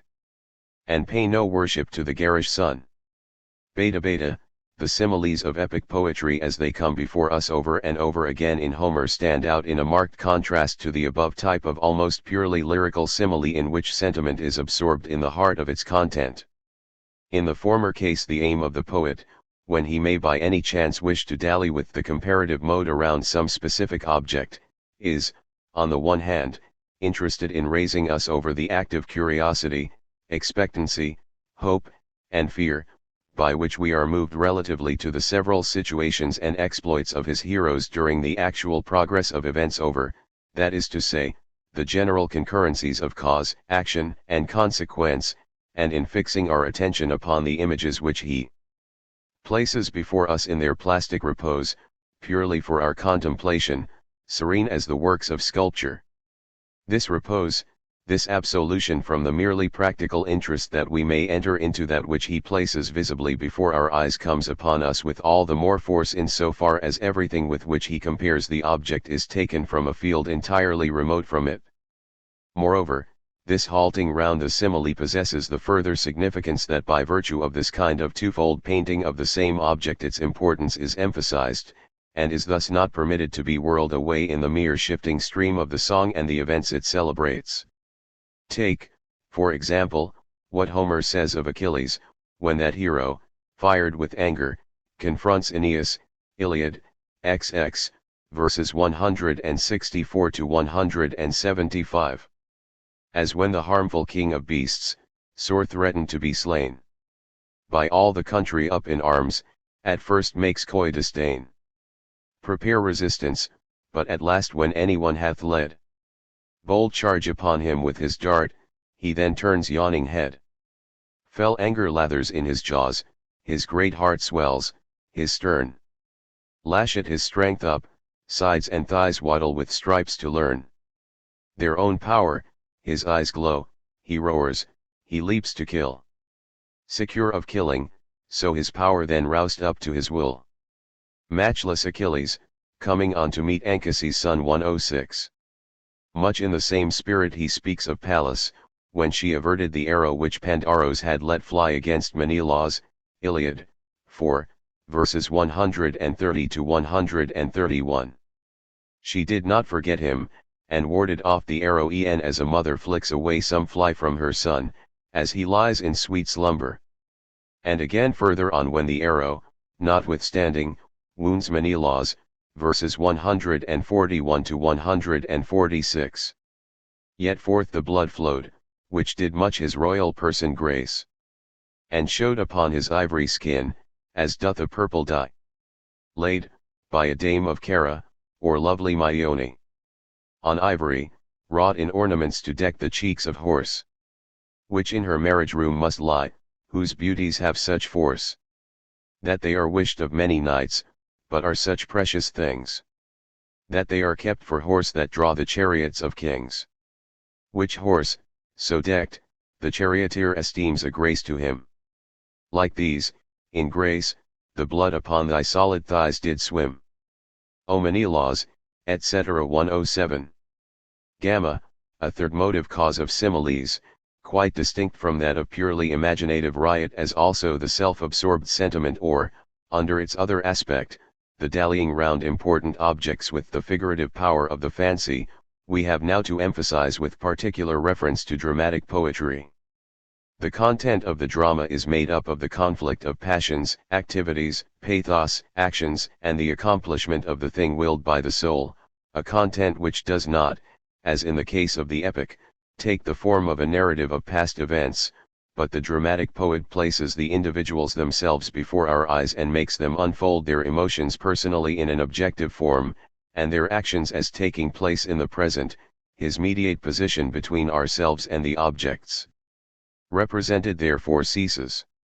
Looked at from this point of view, it would appear as though in order to make this presence in nature clear to us, a primary requirement of drama would be that the expression of passions and the vehemence of their grief, consternation, and delight should be painted as naturally as it was possible to paint it, and consequently the simile would be here out of place. To let individuals, on the very plane of their action, in the full storm of emotion, and in the continuous strain of the busy world, speak much in the language of metaphor or image is obviously, from the common sense point of view, an unnatural proceeding and injurious to the directness aimed at. We are by the simile diverted from the immediate situation, and the characters whose actions and emotions are involved in it, to something external and strange to it, which in short does not strictly belong to it, as part of its own present. Consequently the general course of the dialogue must unavoidably appear to lag under the interruption thus imposed. And for this reason it came about also in Germany, when at last our young bloods were all for freeing themselves from the fetters of French rhetorical taste, that the Spaniards, Italians, and French were regarded as artists who did nothing more than place their own personal flights of fancy or witticism, their own conventional attitude to society and elegance of speech in the mouth of their dramatic characters in situations, too, when the very tempest of emotion cried out for nature's most direct expression to the exclusion of all other. We find as a result of such an insistence on the principle of realism that in many dramas, which hail from this time, the outcry of emotion, with all the exclamatory signs and hyphens which may render its nudity more visible, takes the place of a noble and dignified diction, rich in image and simile. In much the same sense even English critics have often charged Shakespeare with a superabundant and too varied recourse to the simile, some of which he not unfrequently will attach to characters in the full strain of personal bereavement, where the stress of emotion least of all admits of the tranquility necessary to reflection, the attitude of mind which is indispensable to this type of comparison. We may no doubt admit that now and again we meet with in Shakespeare an exaggerated tendency to pile up image upon image, and that his diction is thereby overweight.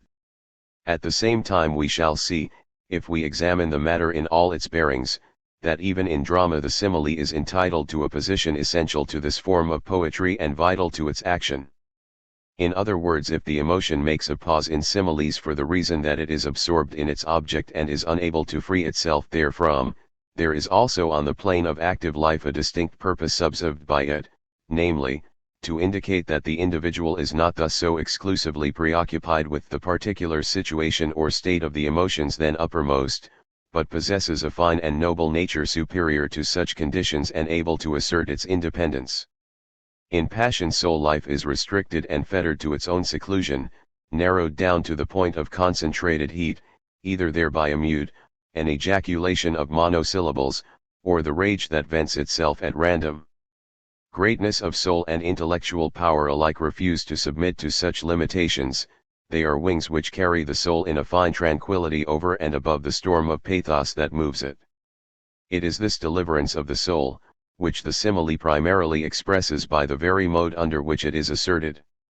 In other words, it is only a really profound composure and strength which is able to make itself the object of its pain and suffering, to compare itself with something else, and by doing so to view itself impartially 108 in a strange material, or it may be in a mood of the most terrible scorn to set forth in the external thing the confronting image of its own annihilation, and still persist in the repose of its own obdurate forces. In epical poetry, as we before observed, it was the poet's undoubted function to transmit to his audience, by means of those halts by the way which his picturesque similitudes offered, that sense of tranquility which is essential to fine art. In dramatic art, on the contrary, the dramatis personae appear as themselves the poets and artists.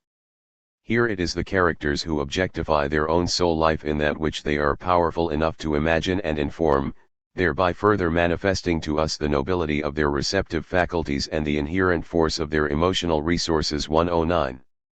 For this absorption into something else that is external is now 110 the deliverance of the world within from a purely practical interest, or at least is that which lifts the immediacy of emotion to the level of forms the soul may contemplate in freedom, and for this reason every comparison instituted simply for the comparison's sake in the way we have already observed it under the first aspect of the simile discussed, is vindicated now in a much profounder sense than was then possible. It can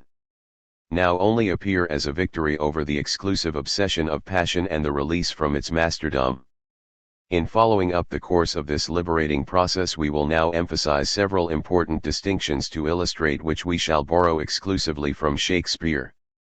Alpha. Now in the first place we would observe that when we have a soul set before us about to meet with a grave misfortune,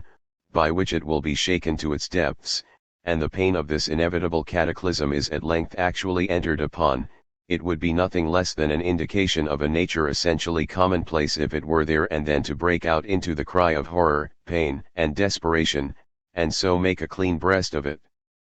A strong and noble spirit on the contrary holds its lamentation as such in reserve, keeps a hand of iron upon its pain, and by this means preserves a free power to embody in far distant material imaginatively presented the profound sense of its anguish, and to express its own tragic state under the image of that which is remote. Thus man rises superior to his suffering, he is not utterly with all that is in him bondman to it, rather he is as wholly distinct from it as he is one with it, and consequently he can still pause before that which is outside and beyond him, which he relates to his emotion as an independent force cognate with his own. This will explain to us those words of the old Northumberland in Shakespeare's Henry IV, when he inquires of the messenger who comes to inform him of the death of Percy, what news he brings him of his son and his brother, and, on receiving no reply, gives utterance to the composure of the most poignant grief as follows. Thou tremblest, and the whiteness of thy cheek is apter than thy tongue to tell thy errand. Even such a man, so faint, so spiritless, so dull, so dead in look, so woebegone, drew Priam's curtain in the dead of night, and would have told him half his Troy was burnt. But Priam found the fire ere he his tongue. And I my Percy's death ere thou report st at 111. This attitude of the soul, which spins about itself as it were the garments of its pain, and yet retains the power throughout to image itself under new modes of comparison, receives a particularly striking illustration in the character of Richard II, where we find him repentant over the youthful frivolity of his days of prosperity.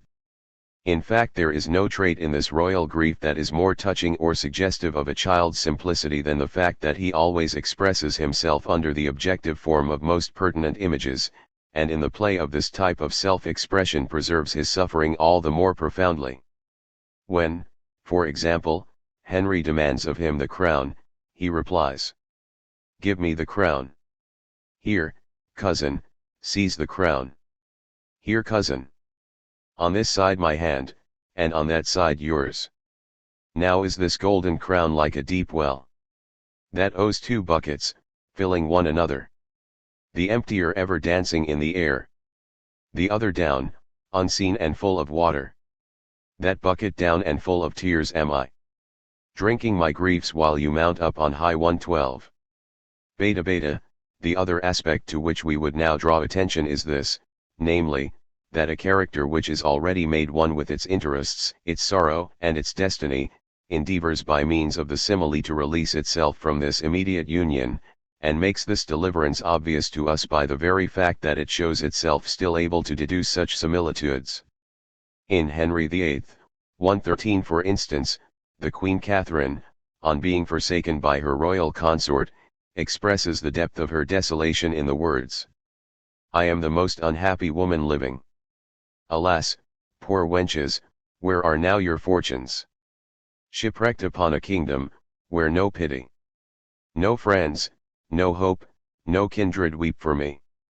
Almost no grave allowed me, like the lily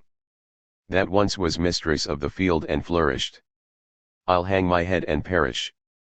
In a still more admirable manner in Julius Caesar 114 Brutus exclaims to Cassius, to whose want of spirit he has vainly striven to give the spur, "O Cassius, you are yoked with a lamb that carries anger as the flint bears fire, who, much enforced, shows a hasty spark, and straight is cool again." That Brutus in such a situation can find room for a simile is already an excellent proof that he himself has thrust his scorn into the background, and has begun to assert himself as master of it. For the most part Shakespeare, by endowing his criminal characters with greatness of soul in crime no less than in misfortune, exalts them before he leaves them above their own evil passions. He will not let them rest in the purely abstract assertion of crimes they are forever going to do, but never really commit, as is the French style, but actually infuses them with the imaginative power, by means of which they stand out before us as distinctly as any other personification that is new to us. Macbeth, for instance, when his last hour has struck 1:15, exclaims in the well-known words, "Out, out, brief candle. Life's but a walking shadow, a poor player, that struts and frets his hour upon the stage. And then is heard no more, it is a tale told by an idiot, full of sound and fury, signifying nothing." The same thing may be said of those last words of Cardinal Wolsey in Henry VIII, 116 uttered at the close of his career when struck down from the summit of his greatness. "Farewell. A long farewell to all my greatness. This is the state of man, today he puts forth the tender leaves of hopes, tomorrow blossoms, and bears his blushing honors thick upon him. The third day comes a frost, a killing frost. And when he thinks, good easy man, full surely his greatness is a ripening, nips his root. And then he falls, as I do. Gamma gamma, in this impersonal relation of objective fact and its expression of the comparative mode, the repose and substantial self-command of character returns to itself, it is the means whereby the pain of a great downfall is softened. So Cleopatra exclaims 117 to Charmian, after she has already put the mortal aspect to her breast, "Peace, peace. Dost thou not see my baby at my breast? That sucks the nurse asleep? As sweet as balm, as soft as air, as gentle. The bite of the serpent relaxes her members so gently that death is himself deceived and holds himself to be sleep." And this image may well pass as itself a counterfeit of the mild and allaying influence of such similitudes. See the disappearance of the symbolic type of art. Didactic, descriptive poetry and the ancient epigram. The conception we have in general terms formed of the symbolic type of art is such that within it significance and expression are unable to unite sufficiently to appear in complete and reciprocal fusion.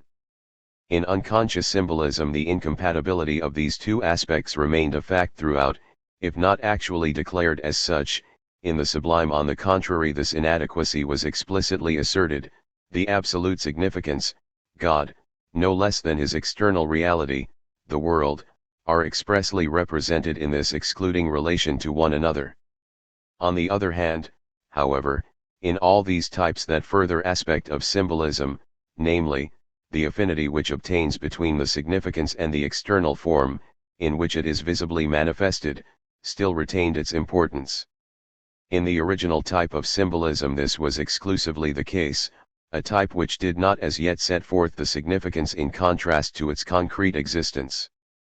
But in the sublime, too, it remained an essential relation, a type which, in order to express the Supreme Being, if here under a wholly inadequate mode, required as its means the phenomena of nature, and the events and exploits of God's chosen people. And finally it reappears in the comparative type of art, a personal relation and one that is consequently amenable to caprice.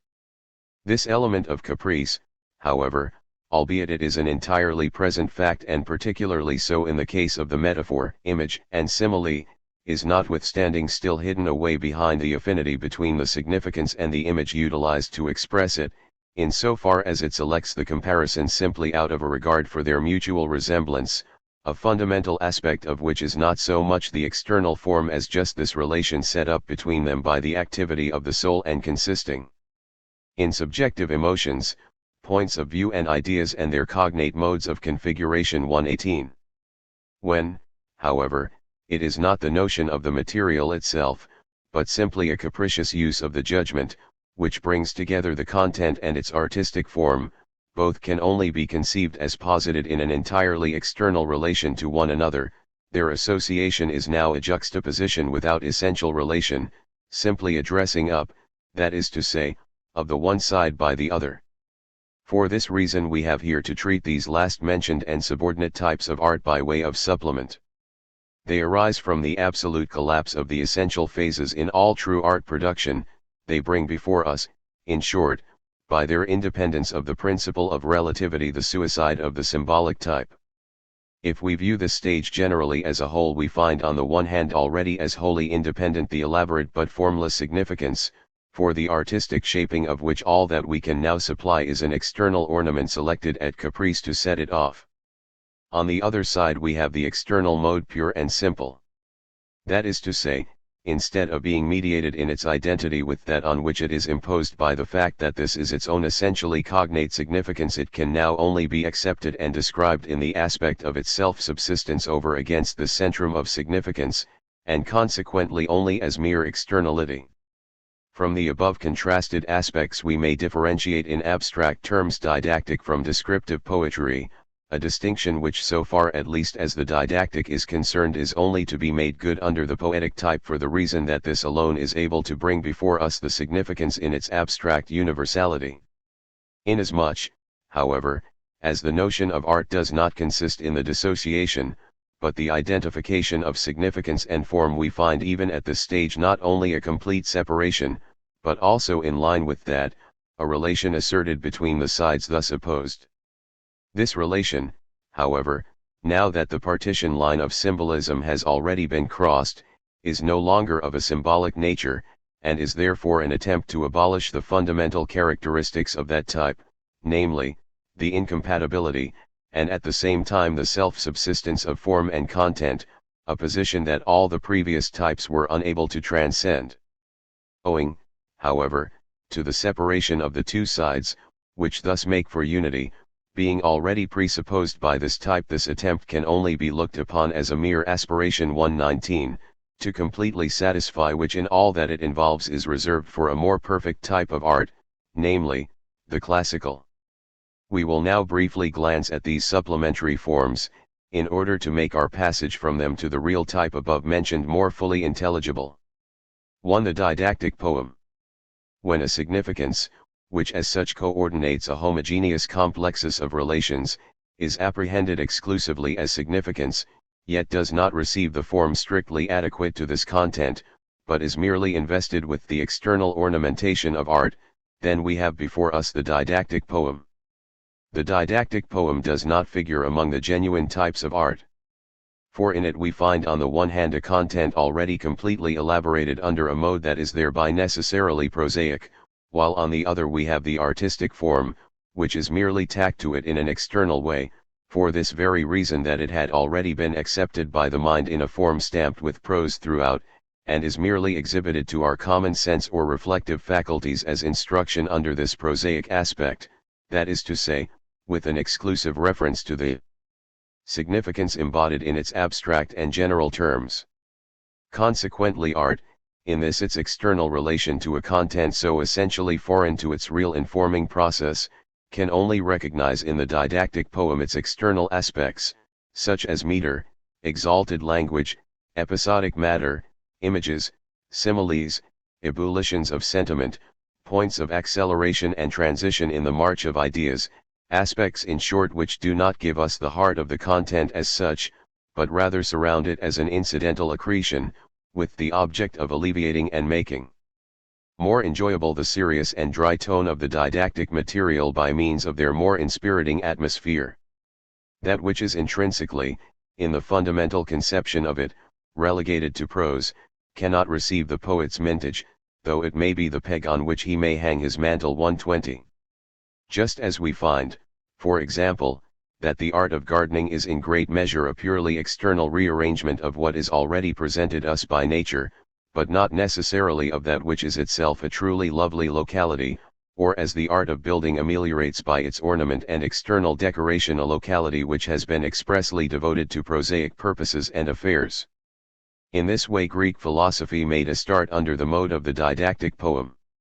We may even adduce Hesiod as an example, albeit a prosaic treatment of this kind in its strict sense is only fully assured when the understanding is undisputed master of the subject with its train of reflections, consequences, and classifications, and instructs us from this standpoint alone in as pleasing and elegant a way as it can. Lucretius, too, in his relations to the philosophy of Epicurus, and Virgil, with the information he supplies on agriculture, are in part examples of the same type.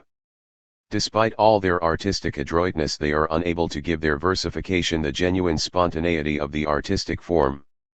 In Germany the didactic poem is new out of fashion. In France Delille, in addition to his previous efforts entitled Les Jardins, ou l'art d'embellir les paysages, and his Homme de Champs, has presented his compatriots with a further example of the didactic poem, in which he has treated physical science as compendiously through its forms of magnetism, electricity, and the rest.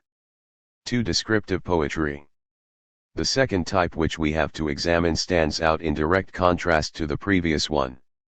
The point of departure here is not from a significance already present before the mind in an independent form of its own, but from external objects simply such as natural localities, buildings, seasons of the year or periods of time, and the modes under which they are presented to sense.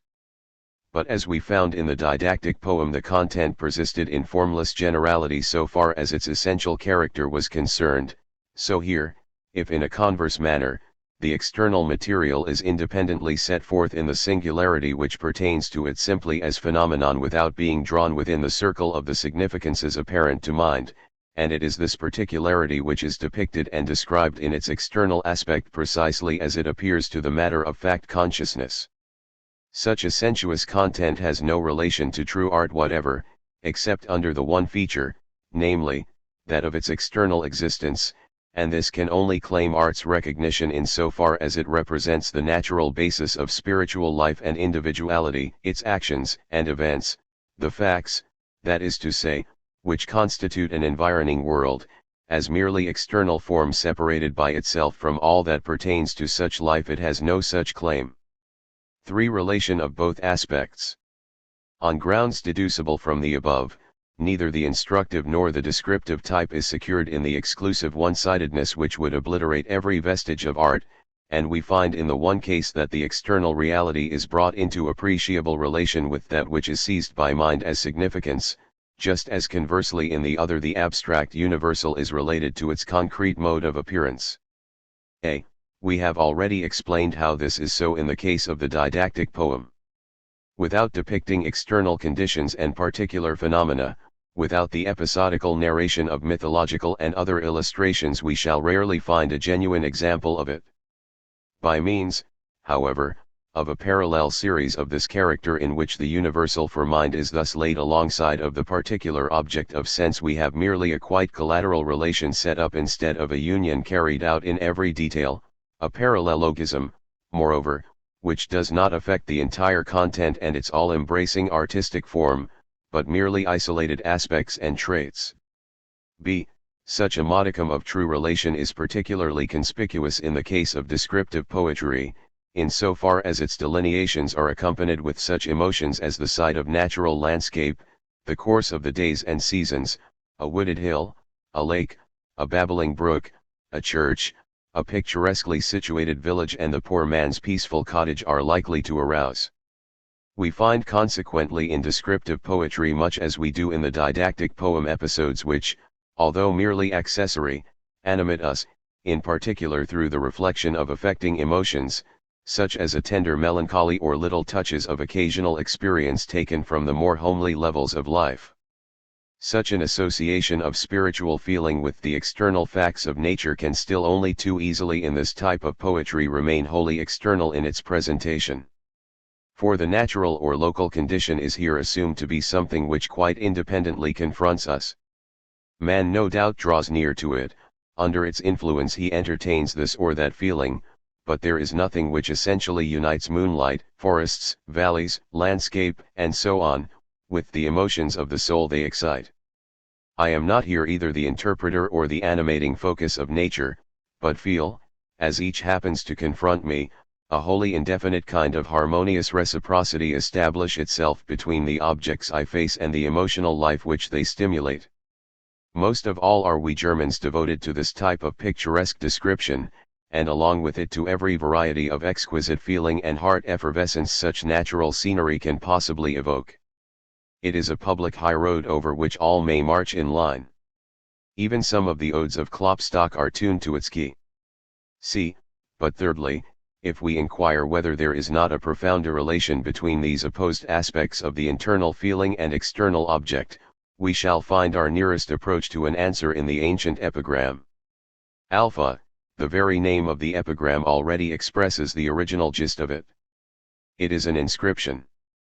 Unquestionably we find, also here on the one hand an object, and on the other we have a definite statement propounded as to this object, but in the most ancient epigrams, among which Hesiod has preserved a few examples, we do not have the picture of an object accompanied by any reaction of feeling, rather we find, the matter of fact put before us in two distinct ways. In the one the external existence, and with it the meaning thereof and explanation, is concentrated in its form as epigram on the keenest and most forcible of its characteristics. This original characterization of the epigram, however, even among the Greeks, later examples have already lost, and we find an increasing tendency both to secure and apply the passing conceits of fancy, whether ingenious, witty, or merely entertaining, to particular incidents, works of art, people, and so on, ideas in short which do not so much set forth the object itself, as illustrate the condition of personal feeling in reference to the same. Beta, the main point to observe here is this, that, just in proportion as the object itself fails as such to become the predominant factor in this type of presentment, to that extent it becomes less complete. In this connection we may also in passing mention a few more modern examples of an analogous nature. The novels of Tieck, for instance, not unfrequently have to deal with specific works of art or artists, or a definite gallery of pictures, composition of music and so forth, and they have then some nice little romance attached. These particular pictures, however, which the reader has never seen, these compositions, which he has never heard, the poet obviously can neither bring before our eyes nor ears. From this point of view the entire expression of his art, in so far as it depends on objects of this nature, must remain subject to this defect. In the same way, in yet more important romances, writers have sought to embody as the real content of their work entire arts, and their finest productions, as Heinz, for instance, did with that of music in his Hildegard von Hohenthal. But in every case where we find that a work of art throughout is unable to reproduce with essential adequacy its fundamental subject matter, we can only conclude that the primary cause of this defect arises from the inadequacy of the type of art selected. Gamma, to remove the defects above adverted to, two things are clearly essential: the objective fact and the explanation of it which is offered to mind must not be suffered to fall into absolute separation as was the case in the type last considered, nor must the union when effected, an equally important point, assume a character identical with either the symbolical, sublime, or purely comparative types. A yet more genuine form of presentment must be sought for under a condition in which we find that the fact in question supplies an elucidation of its ideal content by means of its external mode of appearance, and actually in this mode, a condition under which that which is of spirit unfolds itself completely in the form of its reality, and the corporeal and external presence is simply the adequate explication of the spiritual and ideal. In order, however, to follow up this problem to its complete fulfillment, we must bid farewell to the symbolic types of art. For the essential character of symbolism consisted precisely in this, that the union of the animating principle of the significance with its spatial embodiment always stopped short of such completeness. Subsection 2. The classical type of art. Introduction. The classic type in general.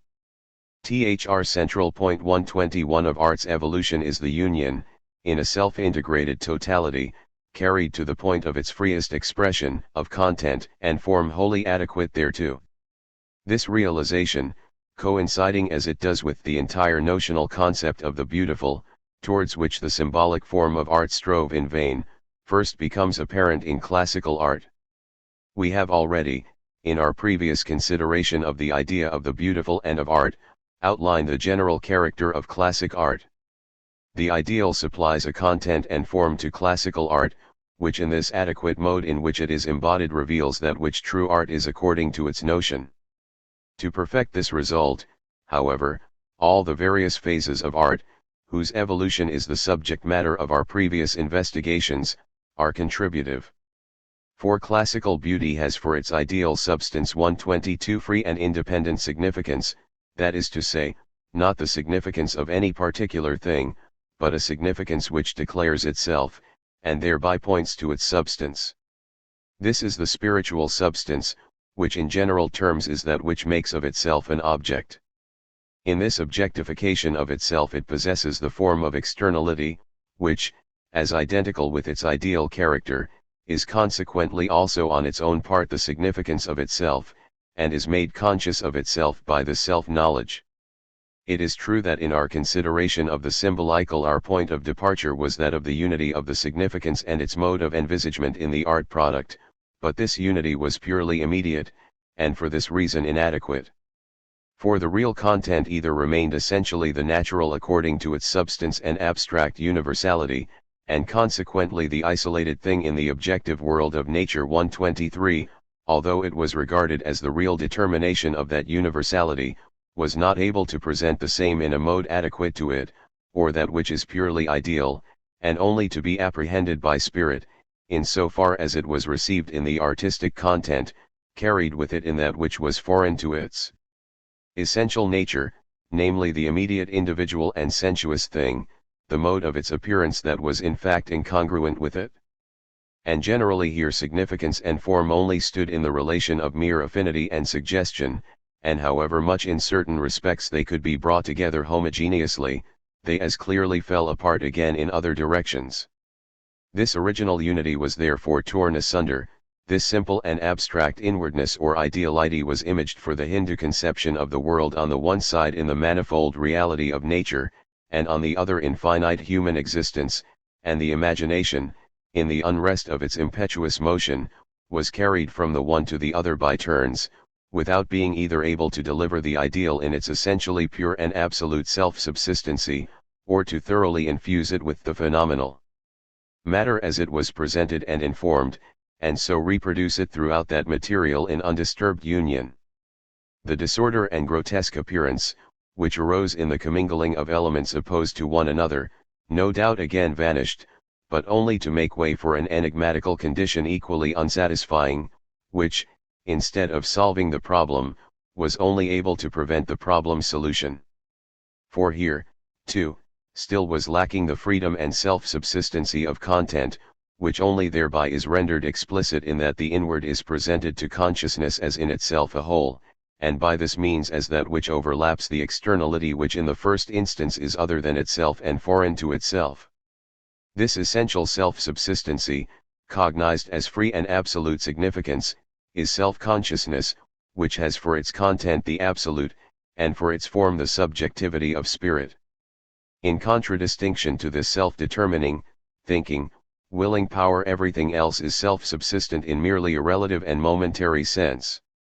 The material phenomena of nature such as the sun, the heavens, stars, plants, animals, stones, streams, and sea have only an abstract relation to themselves, and are in the eternal process of nature bound up with other facts of natural existence, so that they can only pass as self-subsistent for the finite perception. The real significance of the absolute is not presented in them. Nature is indeed under a mode expressed 124, but only under the mode of what is outside itself. Its inwardness is not as such for itself, but poured forth into the varied show of its appearances, and consequently devoid of self-subsistency. Only in spirit as the concrete, free and infinite self-relation, is the true and absolute significance actually disclosed, and self-subsistent under the mode of its determinate existence. On the way to this emancipation of the idea from the immediately sensuous medium and to its self-establishment, we are confronted by the sublime and the consecration of the imagination. The absolute significance is, that is to say, in the first instance the thinking, absolute and senseless 125-1, which is self-related as the absolute, and in this relation affirms that which it creates, nature and finitude generally, as the negative thing, that which is essentially in itself devoid of stability. It is the explicit and essential universal, conceived as the objective power over collective existence, whether it be that this one be brought now to consciousness and represented in its expressly negative attitude to the created thing, or in its positively pantheistic inherence in the same. The twofold defect of this point of view, so far as it is connected with art, consists first in this, that this one and universal which constitutes the fundamental significance has not yet in itself arrived at the closer determination and distinction, and by this means just as little at the point of real individuality and personality in which it could be apprehended as spirit, and could be set before the sensuous perception in a form which would be applicable to its spiritual content, according to its own notion, and duly conformable therewith. The concrete idea of spirit, on the contrary, requires, that it both defines and distinguishes itself in itself, and by the very act of making itself an object discovers through this reduplication an external phenomenon, which although material and present, nevertheless is throughout permeated by spirit, and consequently taken by itself expresses nothing at all, simply permitting spirit to declare itself as its inner core, the expression and reality of which it is. Secondly, from the point of view of the objective world, the defect is bound up with this abstraction of an absolute to which the principle of self-determination is lacking, that now also the real phenomenon, being that which is essentially without substance, is unable to set forth under any true mode the absolute in concrete shape. In contrast to those songs of praise and glory, those celebrations of the abstract and universal majesty of God, we have now in the passage we are making to a higher form of art to recall to our minds that phase of negativity, change, pain, and progress through life and death, which we discovered among other matter in the conceptions of the East. We have here set before us the principle of self-distinction in its essential character under a mode which is unable to unite with its conception the unity and self-subsistency of that subjective principle. Both aspects, however, both the essential and self-substantive unity, and the differentiation of that unity by virtue of a self-defined content, are equally necessary to unfold a true and free self-subsistency in its concrete and mediate totality. In this connection we may incidentally, together with this reference to the sublime, mention that further conception which at the same time entered on its process of explication in the East. It is that apprehension, in opposition to the substantiality of the one God, of internal freedom, self-subsistency and innate independence of the individual, so far as the elaboration of this impulse was permitted to Eastern nations. The main source of this attitude we must seek for among the Arabs, who in their deserts, upon the infinite sea of these expanses, with the clear heavens over their heads, in a nature such as this have emphasized their own courage and the bravery of their hand, as also the means of their self-preservation, whether it be camel, horse, lance, or sword. Here we find the more stubborn independence of personal character asserting itself in its contrast to the Hindu softness and lack of individuality, as also to the more recent pantheism of Mohammedan poetry, and opposing also to the objective world its circumscribed, securely defined, and immediate reality. With this incipient stage of the independence of the individual we must also associate free friendship, hospitality, and august nobility, but at the same time an insatiable lust of revenge and the inextinguishable memory of a hate, which is insistent and will have satisfaction with an unsparing passion and an absolutely remorseless cruelty. Nonetheless, all that happens on this soil is wholly within the circle of humanity. We have here deeds of revenge, conditions of love, traits of self-sacrificing nobility from which the fantastic and the wonderful have vanished. Everything is carried forward in the secure and determinate shape which the causative connection of the facts necessitate. A similar conception of real objects which are referred to their determinate basis of actuality 126, and are made visible in their free power, not merely in that which conserves an exterior purpose 127, we discovered in an earlier stage of our investigations among the Hebrews.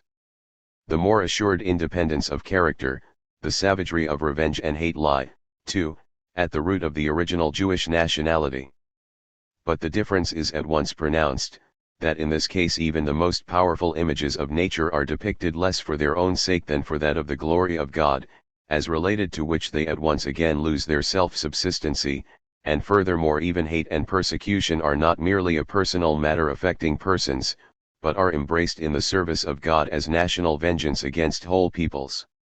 As, for example, the later Psalms and yet more the prophets frequently only are able to desire and plead for the misfortune and overthrow of other nations, and not unfrequently find the main strength of their utterance in curses and imprecations.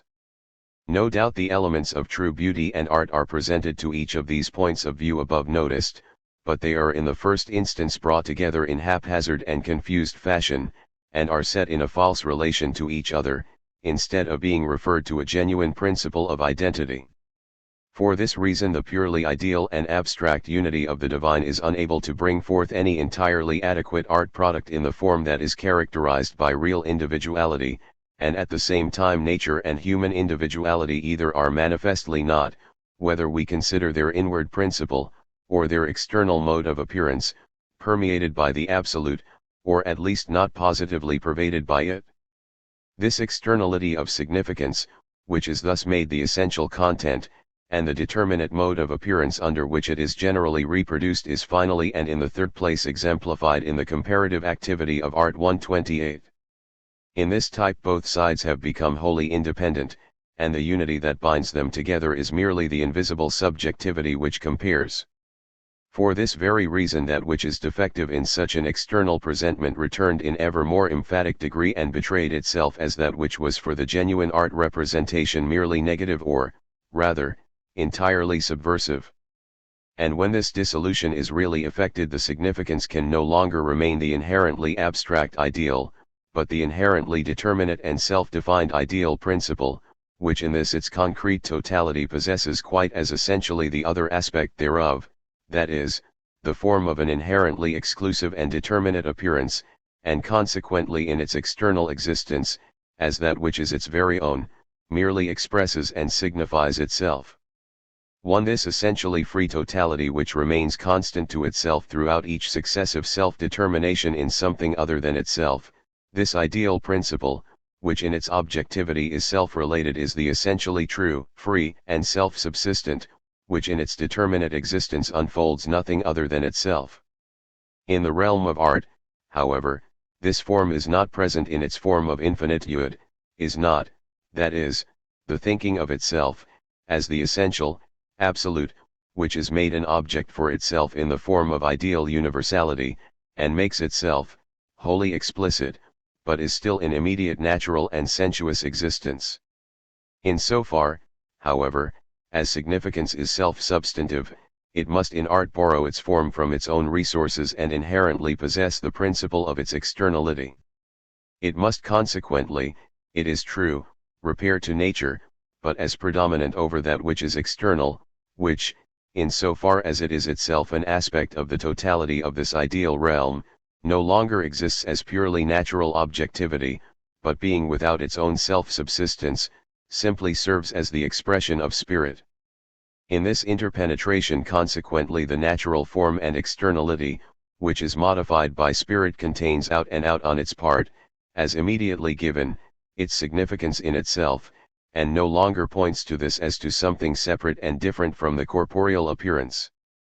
And this is that identification of the spiritual and natural which is appropriate to the notion of spirit, which, that is, does not merely proceed no further than the neutralization of the two opposed aspects, but raises that which is spiritual into the higher totality, in which it is able to preserve itself in its own other, to bring the natural within its own ideal range and to express itself in and relatively to the natural.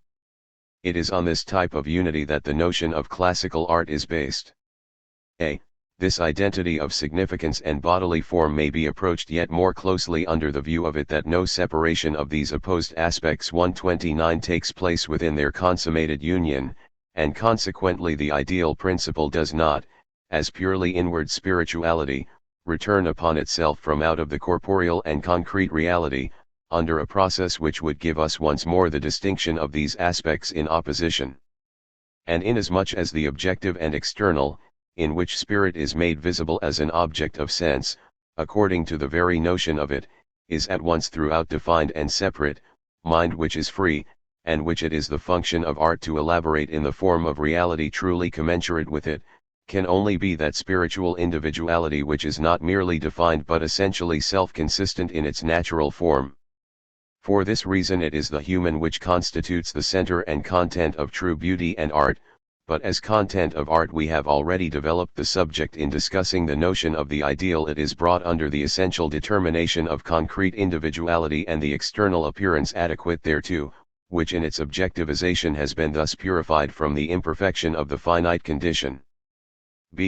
Under such a consideration of the matter it is at once obvious that the classical mode of representation, if we take it for what it essentially is, can no longer be of the symbolic type in the strict sense of the term, however much now and again we may find along with it the play of that which belongs to symbolism.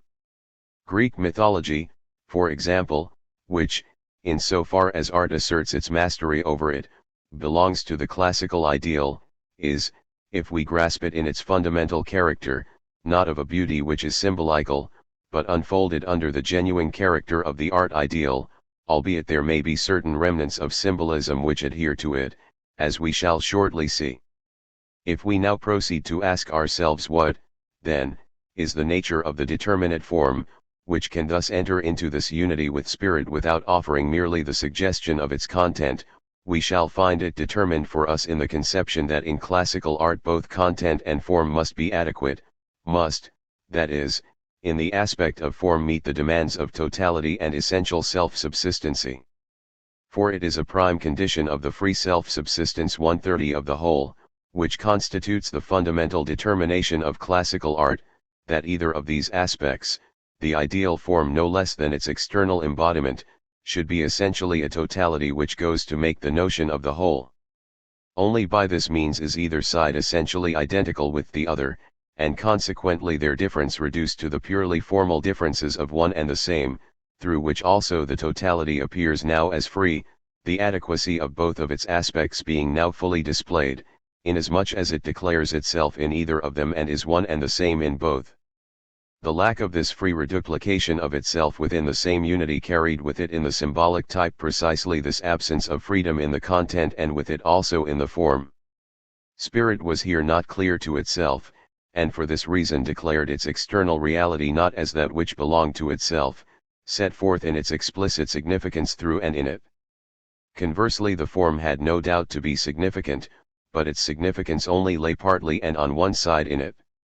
The external existence gave here primarily to what passed for its ideal aspect, though still under a mode that was external, merely itself instead of a significance which declared an ideal content, and in attempting to show that there was something further which it suggested, its power was necessarily put under a constraint.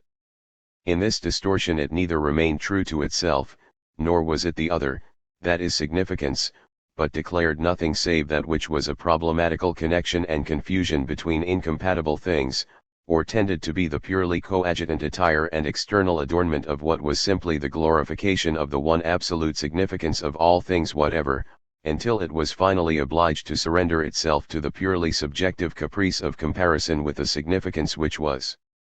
far removed from it and indifferent to it. If this relation of unfreedom is to find a release, the form must already inherently possess its significance, or, to speak more definitely, must possess the significance of mind or spirit itself. This form is essentially the human form because the externality of this form is alone capable of revealing the spiritual in sensuous guise. Human expression in countenance, eye, pose, and carriage is, it is true, material, and therein not that which the spirit is, but within this corporeal frame itself the human exterior is not merely alive and a part of nature as the animal is, but it is the bodily presence which reflects spirit to itself. Through the human eye we look into the soul of a man just as through the entire presentment of him his spiritual character is expressed. When consequently the body belongs to spirit, as its determinate presence, spirit is also that ideal principle which is appropriate to the body, and is no form of ideality which is foreign to the external form in the sense that materiality still inherently possesses a significance other than that to which it testifies or suggests.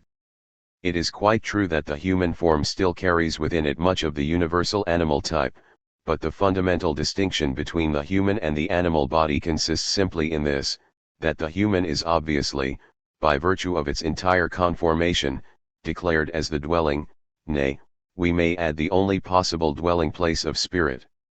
And for this reason also it is only in the body that spirit is immediately present to others. This is, however, not the place to discuss the necessity 131 of this association and the peculiar reciprocity of soul and body. We must here assume this necessity. We have, of course, many indications on the human figure of death and ugliness, that is, of other influences and defects which are traceable to their source. When we find this to be the case, it is the function of art to expunge the divergence between the purely natural and the spiritual, to exalt the external bodily appearance to a form of beauty, that is, a form throughout dominated and suffused with the animation of spirit. We have seen, then, that in this type of representation symbolism is no longer presented by the external relation, and everything that partook of effort, strain, distortion, and perversion is eliminated. For when spirit has grasped itself as spirit, it is at once explicit and clear, and on the same ground is also its association with the form adequate to it from the side of externality, something which is essentially ready to the hand and a free gift, which does not require, as a means for its declaration, a bond of connection introduced by the imagination, and contrasting with that which is immediately presented. Just as little is the classical form of art exhibited as a purely material and superficial personification. It is spirit in its entirety, in so far as it is intended to make it the content of the art product, which passes into that bodily shape, and is able to identify itself completely with it. From this point of view we may consider the conception that art has followed the human figure by means of imitation. According to the common view, however, this acceptance of the human figure as the model of imitation appears as a matter of accident, whereas we should rather maintain the art which has arrived at its maturity is obliged to reveal its substance by a necessary law in the form of man as he appears to sense perception, because spirit alone obtains in it the existence fitting to it in the sensuous material of nature. All that we have here observed relatively to the human body and its expression applies also to human emotions, impulses, actions, experiences, and occupations. The externalization of these is also, in classical art, not merely characterized as a part of nature's life, but as that of spirit, and this ideal aspect is brought into full and adequate identity with that which is external appearance. See, inasmuch, then, as classical art comprehends free spirituality as determinate individuality, and immediately envisages the same in its bodily presentment, it frequently falls under the reproach of anthropomorphism. Even among the Greeks, to take an example, Xenophanes ridiculed the presentation of gods by means of the sensuous image in his famous remark, that if lions had been sculptors they would have given their gods the external shape of lions. Of a similar tendency is that piece of French wit, God made men according to his image, but man has returned him the compliment by creating God in the image of man. If we consider the matter relatively to the form of art that follows, the Romantic, we may in this respect observe that the content of the classical form of beauty is no doubt defective precisely as the religion of art is so, but so little does the defect consist in anthropomorphism as such, that we may rather maintain, on the contrary, that though classical art is certainly sufficiently anthropomorphic for art, for the higher form of religion it is not enough so. Christianity has carried anthropomorphism to far greater lengths, for, according to Christian doctrine, God is not merely individuality in a human form, but a real and singular individual entirely God, and entirely a real man who has entered into all conditions of existence, and is no mere ideal of beauty and art created by man. If our conception of the Absolute is limited to an abstract being essentially without any characterization, then, no doubt, every kind of representation vanishes, but if God is spirit he must appear as man, as individual subject, not as ideal human being, but as actual participator in the entire externality of temporal conditions 132 which pertain to immediate and natural existence. In other words, from the Christian point of view, the infinite movement is carried to the extremist verge of opposition, and only returns to the absolute unity as the resolution of this separation. The man becoming of God is incident to this phase or significant moment of separation. As real and individual subjectivity it is involved in the difference between unity and substance in its bare extension, and in this common sphere of temporal and spatial condition creates the consciousness in and pain of division in order through the ultimate resolution of such contradiction by the same means to arrive at eternal reconciliation. And this essential point of passage in the process, according to the Christian conception, is inherent in the nature of God himself. As a matter of fact, God is here apprehended as absolute and free spirit, in which nature and immediate singularity is indeed proffered us as a phasal moment of a process, but, at the same time, as one which is necessarily transcended 133. In classical art, on the contrary, the material medium is neither killed nor suffers death, but for this reason also we cannot wholly find in it the resurrection of spirit. Classical art and its religion of beauty does not consequently wholly satisfy the depths of spirit.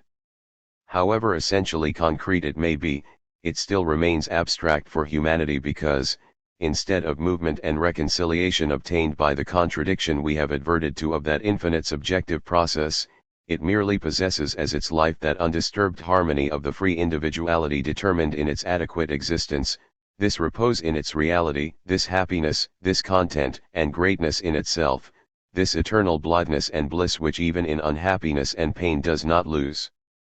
its secure reliance on itself. Classical art has not worked its way to the full contradiction which is fundamentally involved in the notion of the absolute and overcome that contradiction. For this reason it does not recognize the aspect which is in close relation to this contradiction, that is the essential obviousy of the subject as opposed to that which is ethical and of absolute significance, namely, sin and evil, no less than the waste of individual life in its own subjective aims, the dissolution and incontinence of that world which we may summarily describe as that of the entire sphere of its divisions, which is productive on the side both of sense and spirit of distortion, ugliness, and the repulsive. Classical art fails to cross the pure territory of the genuine ideal. 2. Insofar as the historical realization of classical art is concerned, it is hardly necessary to observe that we must seek for that among the Greeks. Classical beauty, with its infinite range of content, material, and form, is the gift bestowed on the Greek people, and this folk is entitled to our respect on the ground that it has produced art in its highest form of vitality. The Greeks, if we regard the form of their realized life immediately presented us, lived in that happy middle sphere of self-conscious and subjective freedom and substantive ethical life. They did not persist, on the one hand, in the unfree Oriental unity, which is necessarily bound up with the religious and political despotism for the reason that the individuality of the subject is overwhelmed in a universal substance, or, in some particular aspect of the same, because it has essentially as personality no right, and consequently no ground to stand on. Neither, on the other, did they pass beyond to that subjective penetration, in which the particular subject separates itself from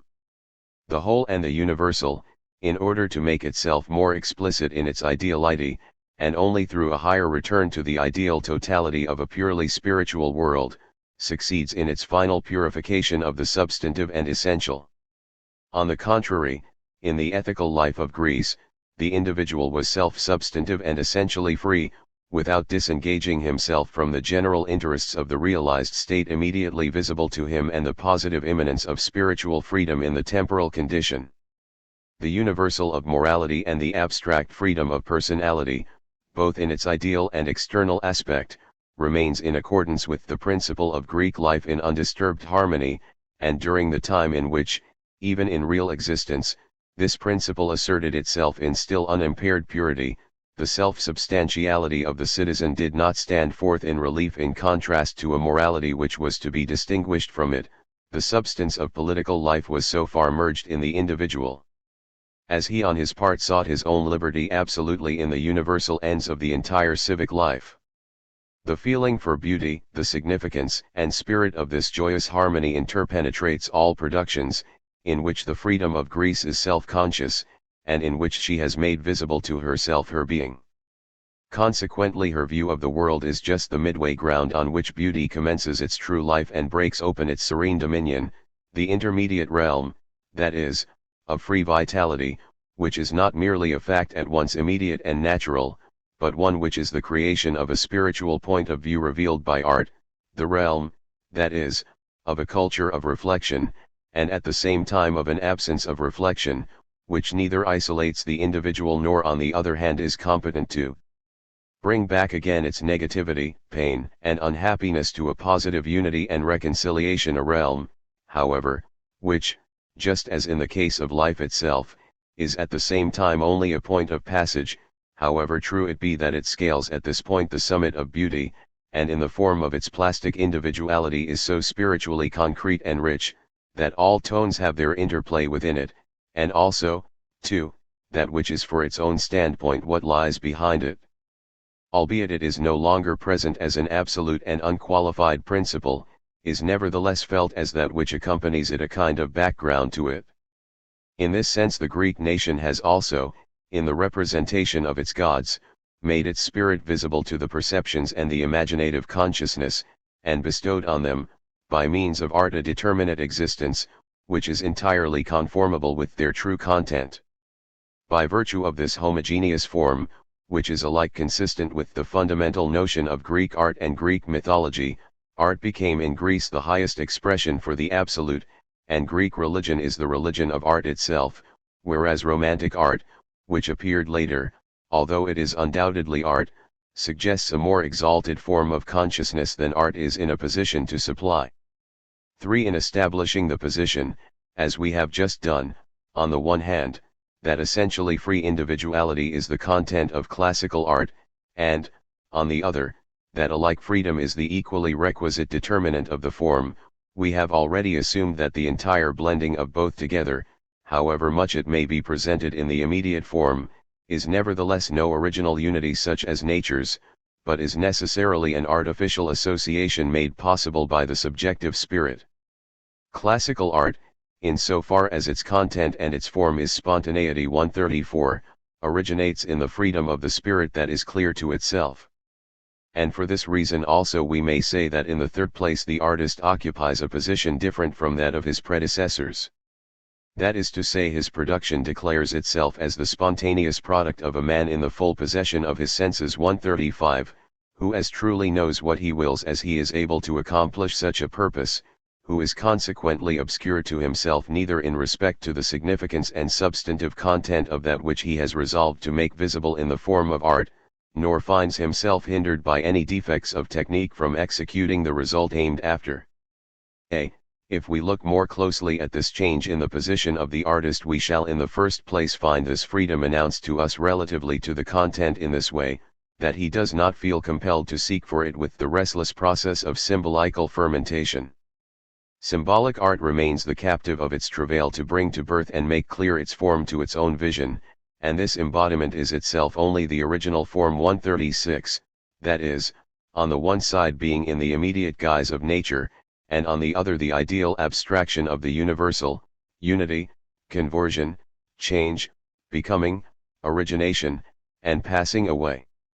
In this original form of the artistic process, however, art does not come to its rightful possessions.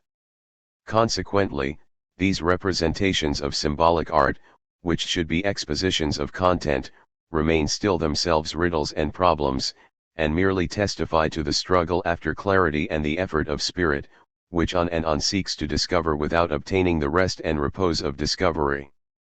In contrast to this true blue search, the content must for the classic artist be presented him as something already there, in the sense that as a thing essentially positive, as belief, popular opinion, or as an actual event either of myth or tradition, it is determined for his imagination in all its essential character. Relatively to this objectively determined material, the artist is placed in the freer relation that he does not himself undertake the process of production and fermentation, and pass no further than the impulse after the real significances of his art, but rather that for him a completely explicit and unfolded content lies before him which he accepts and freely reproduces from himself. The Greek artists received their material from the popular religion, in which already that which had been brought over to Greece from the Orient had begun to receive a form of its own. Phidias borrowed his Zeus from Homer, and other tragedians also did not create the fundamental groundwork of that they represented. In the same way the artists of Christianity, Dante and Raphael, have only reclothed what was already to hand in the doctrines of their faith and their religious conceptions. This is also, it is true, from a certain point of view in like manner the case in the art of the sublime, but with this difference, that here the relation to the content, as the one substance, does not permit subjectivity to come by its just claims, and allows to it no self-substantive finality. The comparative form of art, on the other hand, no doubt starts with the selection of significances as images which it makes use of, but this initiative of selection remains at the disposition of subjective caprice, and on its part dispenses with all substantive individuality, which constitutes the notion of classical art, and for this reason must rest with the personality which creates it. The more, however, an explicitly unfolded content is present for the artist in popular beliefs, myth, and other actual facts, the more his energy is concentrated upon the object of endowing such a content with the external embodiment of art fitting to it. While in this respect symbolic art dissipates its resources in 1,000 forms, and with unbridled imaginative power lays about it for material that it fails either to measure or define in order to adapt forms that are never really conformable to the significance it is seeking after, the classical artist in this respect is possessed of an aim that is at once resolute and definite. That is to say, the free form is with the content itself defined through that content, and is essentially pertinent to such content, so that the artist only appears to execute what is already accordant with the fundamental conception of what is presented him. While, therefore, the symbolic artist strives in his imagination, to suit the form to significance or vice versa, the classic artist adapts significance to plastic shape by means of the process of freeing the external phenomena which are already presented from that part of them which is merely an incidental product. In this activity, however, although all that is purely his caprice is excluded, his productive power not merely follows or is not merely limited to a bare type, but is at the same time creative throughout the whole. Art which, to start with, is forced to seek out and discover its true form neglects for that reason the very aspect of form, but where, on the contrary, the building up of form is made the essential interest and the main task. There we find the content also receives its plastic shape by imperceptible degrees through the process of the reproduction, precisely as we have hitherto found in a general way that form and content proceed hand in hand during the process, wherein they are completed. In this respect the classic artist elaborates the result also where it is a religious world that is presented him. He throughout develops in the free and buoyant medium of his art the material and mythological ideas which he receives. C. The same applies to the technique of art. In the case of the classic artist the ingredients must be already to hand, the sensuous material through which the artist labors must already be disengaged from all brittleness and extreme stubbornness, and yield directly to the aims of the artist, in order that the content, conformably to the notion of the classic type, may make its free and unfettered way through this external medium. To classical art, consequently, belongs from the first a high level of technical ability, which has subjected the sensuous material to an apt subservience. Such a technical perfection, if it is really to carry out all that is required of spirit and its conceptions, is presupposed by the complete elaboration of all that pertains to craftsmanship in art, that is, in a special degree of that which makes itself visible within the plastic forms of the religion to which we now refer. The religious view of things, such as the Egyptian, for example, discovers, that is, definite external forms, idols, colossal constructions whose type remains fixed, and, further, in the usual similarity of forms and shapes, supplies a considerable field for elaboration in the treatment of it by the steadily progressive executive powers. This adaptability to the talents of the craftsman must already have been presented in that which is of an inferior and distorted type before the genius of classical beauty can associate these powers of mechanical facility with the forms of technical perfection. Then, at last, when that which is purely mechanical work is confronted with no further insuperable difficulty, is art enabled to proceed in the elaboration of a form, the practice in working out which is at the same time an elaboration which is in the closest relationship to the progressive advance of both content and form. So far as the division of classical art is concerned, it is usual in the more general sense of the term to call every complete work of art classic, whatever the particular character it may otherwise carry, whether symbolic or romantic. We have no doubt thus accepted it in the particular sense of art perfection, but with this important qualification, that this perfection must be based on the thorough interpenetration of ideal and free individuality and external definition. We consequently differentiate the classic form expressly from the symbolic and romantic, whose beauty in content and form is entirely of another kind. And along with the classic, regarded in its usual and more indefinite significance, we have as little to do here at this early stage with the particular arts in which the classical ideal is represented, as, for example, sculpture, the epic, definite forms of lyrical poetry and specific types of tragedy and comedy. These particular types of art, although classic art is imprinted upon them, will be first discussed in the third portion of the division of our subject in the explication of the several arts and their grades 137. What we approach more immediately now is the classic in the sense we have secured for the term, and as basis of our subdivision we can only therefore seek out the grades of evolution, which proceed from this notion of the classical ideal itself. The essential phases of this development are as follows. The first point to which we would direct our attention is this, that the classical type of art is not to be apprehended as was the case with the symbolic type as immediately primary, as art's commencement, but, on the contrary, as its result. We have evolved it, consequently, in the first instance from the course of the symbolic modes of representation, which it presupposes.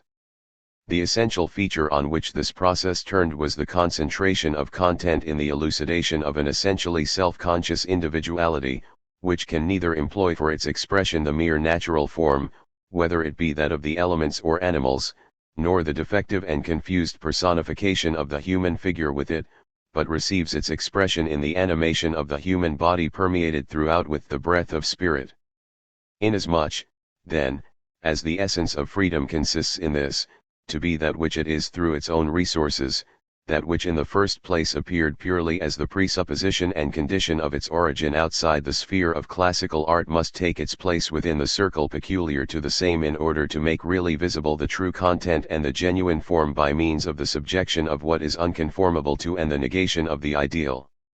This process of conformation through negation, this process by means of which, whether we view it relatively to content or form, the genuine type of classical beauty begets itself from its own substance is consequently our point of departure, and we shall treat of that in our first chapter. In the second chapter, on the other hand, we have reached by means of this process the true ideal of the classical type of art.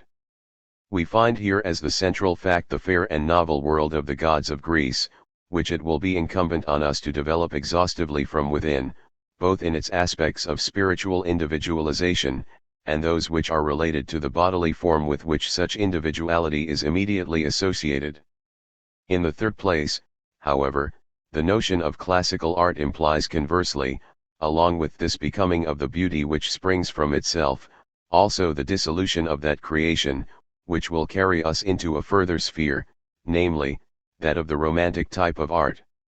The gods and human individuals of classic beauty just as they rise so, too, pass away once more from the art consciousness, which in part turns round in opposition to the aspect of nature that still persists, in which Greek art, in fact, had elaborated itself in the full perfection of beauty, in part transcends an undeific 138, defective, and vulgar mode of reality in order to reveal that which is false and purely negative therein.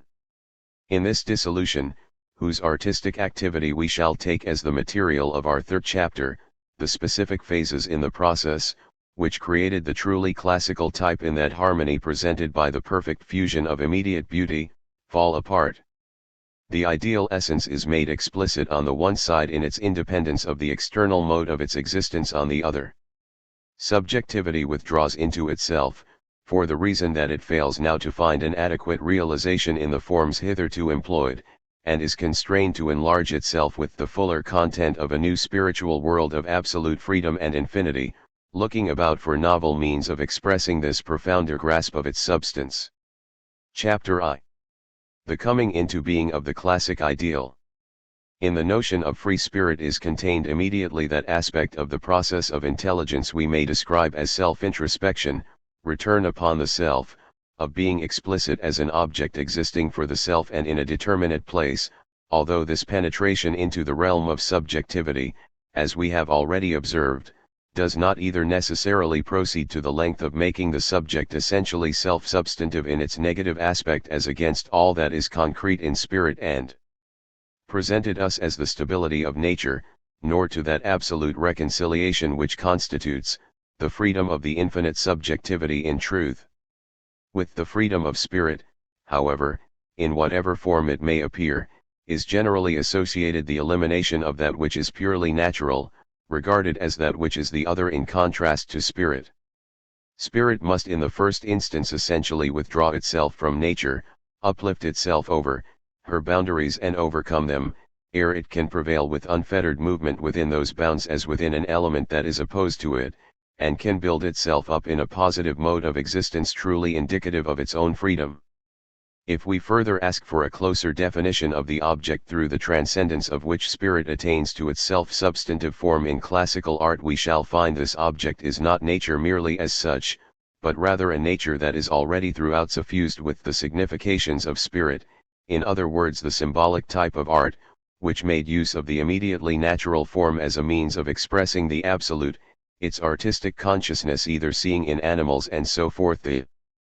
presence of gods, or striving vainly under false modes toward the true unity of the spiritual and the natural.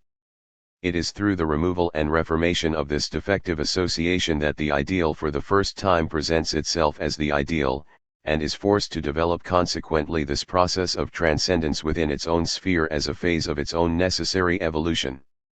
Such a consideration at once enables us to dispose of the question whether the Greeks received this religion from extraneous sources or no. We have already seen that subordinate conceptions are necessarily presupposed in the very notion of classical art. These, in so far as they in truth appear and are presented as factors of human history, are, as opposed to the higher form, which strives to pass beyond them, the actual starting point of the new self-evolving art. And this is so, though in the particular case of Greek mythology there is not throughout historical evidence for these preliminary data. The relation, however, of the Greek spirit to these presupposed data is essentially a relation of construction and in the first instance of transformation. If this were not so, the conceptions and forms of the same had remained as they were.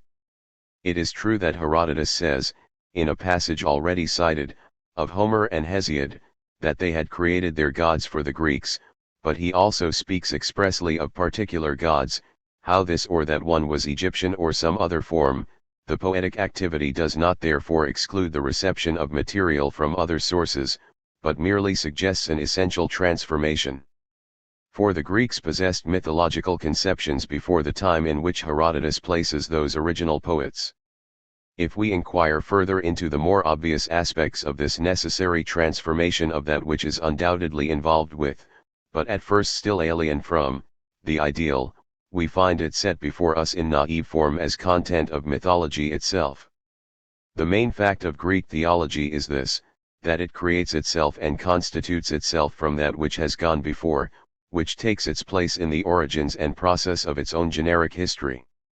Incidental to this origination, in so far as the gods are taken to be spiritual individualities in determinate bodily shape, we find, on the one hand, that spirit, instead of giving visibility to its essence in that which is purely vital and animal, regards life rather as an attribute which is insufficient 139, as its unhappiness and death, and, on the other, that it is in the living thing that it triumphs over the elements of nature and its confused reproduction.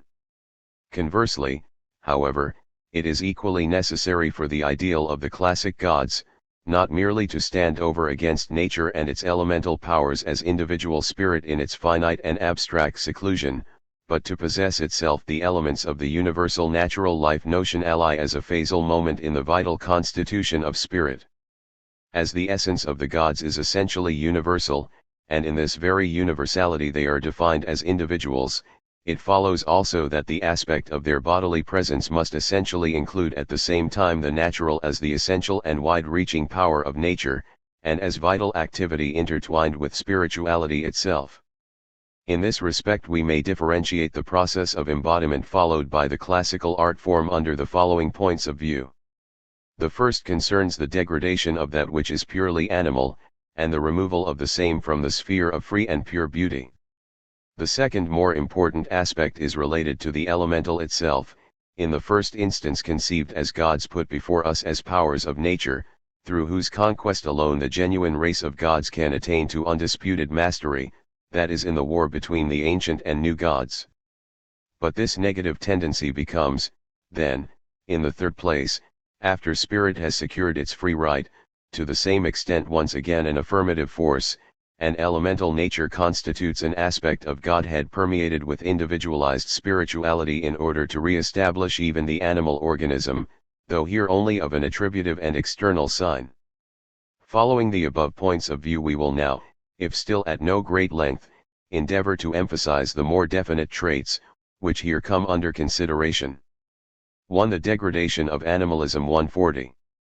Among the Indians and Egyptians, among Asiatics generally we find animalism, or at any rate specific kinds of animals regarded as sacred and worshipped, because in them the divine itself is taken to be visible to sense. The animal form is consequently also a main feature of their artistic representations, albeit they are in addition merely used as symbolic and in association with human forms, in the stage previous to that where we find the human, and only the human, apprehended by consciousness as that which is alone true. It is only in virtue of the self-consciousness of the spiritual that the respect for the obscure and gloomy ideality of animal life disappears. This has already taken place among the ancient Hebrews who regard, as we have already observed, the whole of nature neither as symbol nor as the presence of God, and attach to external objects merely the powers and vitality which in fact dwell within them. At the same time there still remains even among them, if in accidental fashion, at least a vestige of reverence for the living thing as such. We may illustrate this with the fact that Moses forbids the use of animal blood as food for the reason that life is centered in the blood. Man, however, is really under a necessity to eat that which is his natural food. The next step which we must draw attention to in this passage to classical art consists in lowering the high worth and position of what is animal, and making this degradation itself the content of religious conceptions and artistic productions.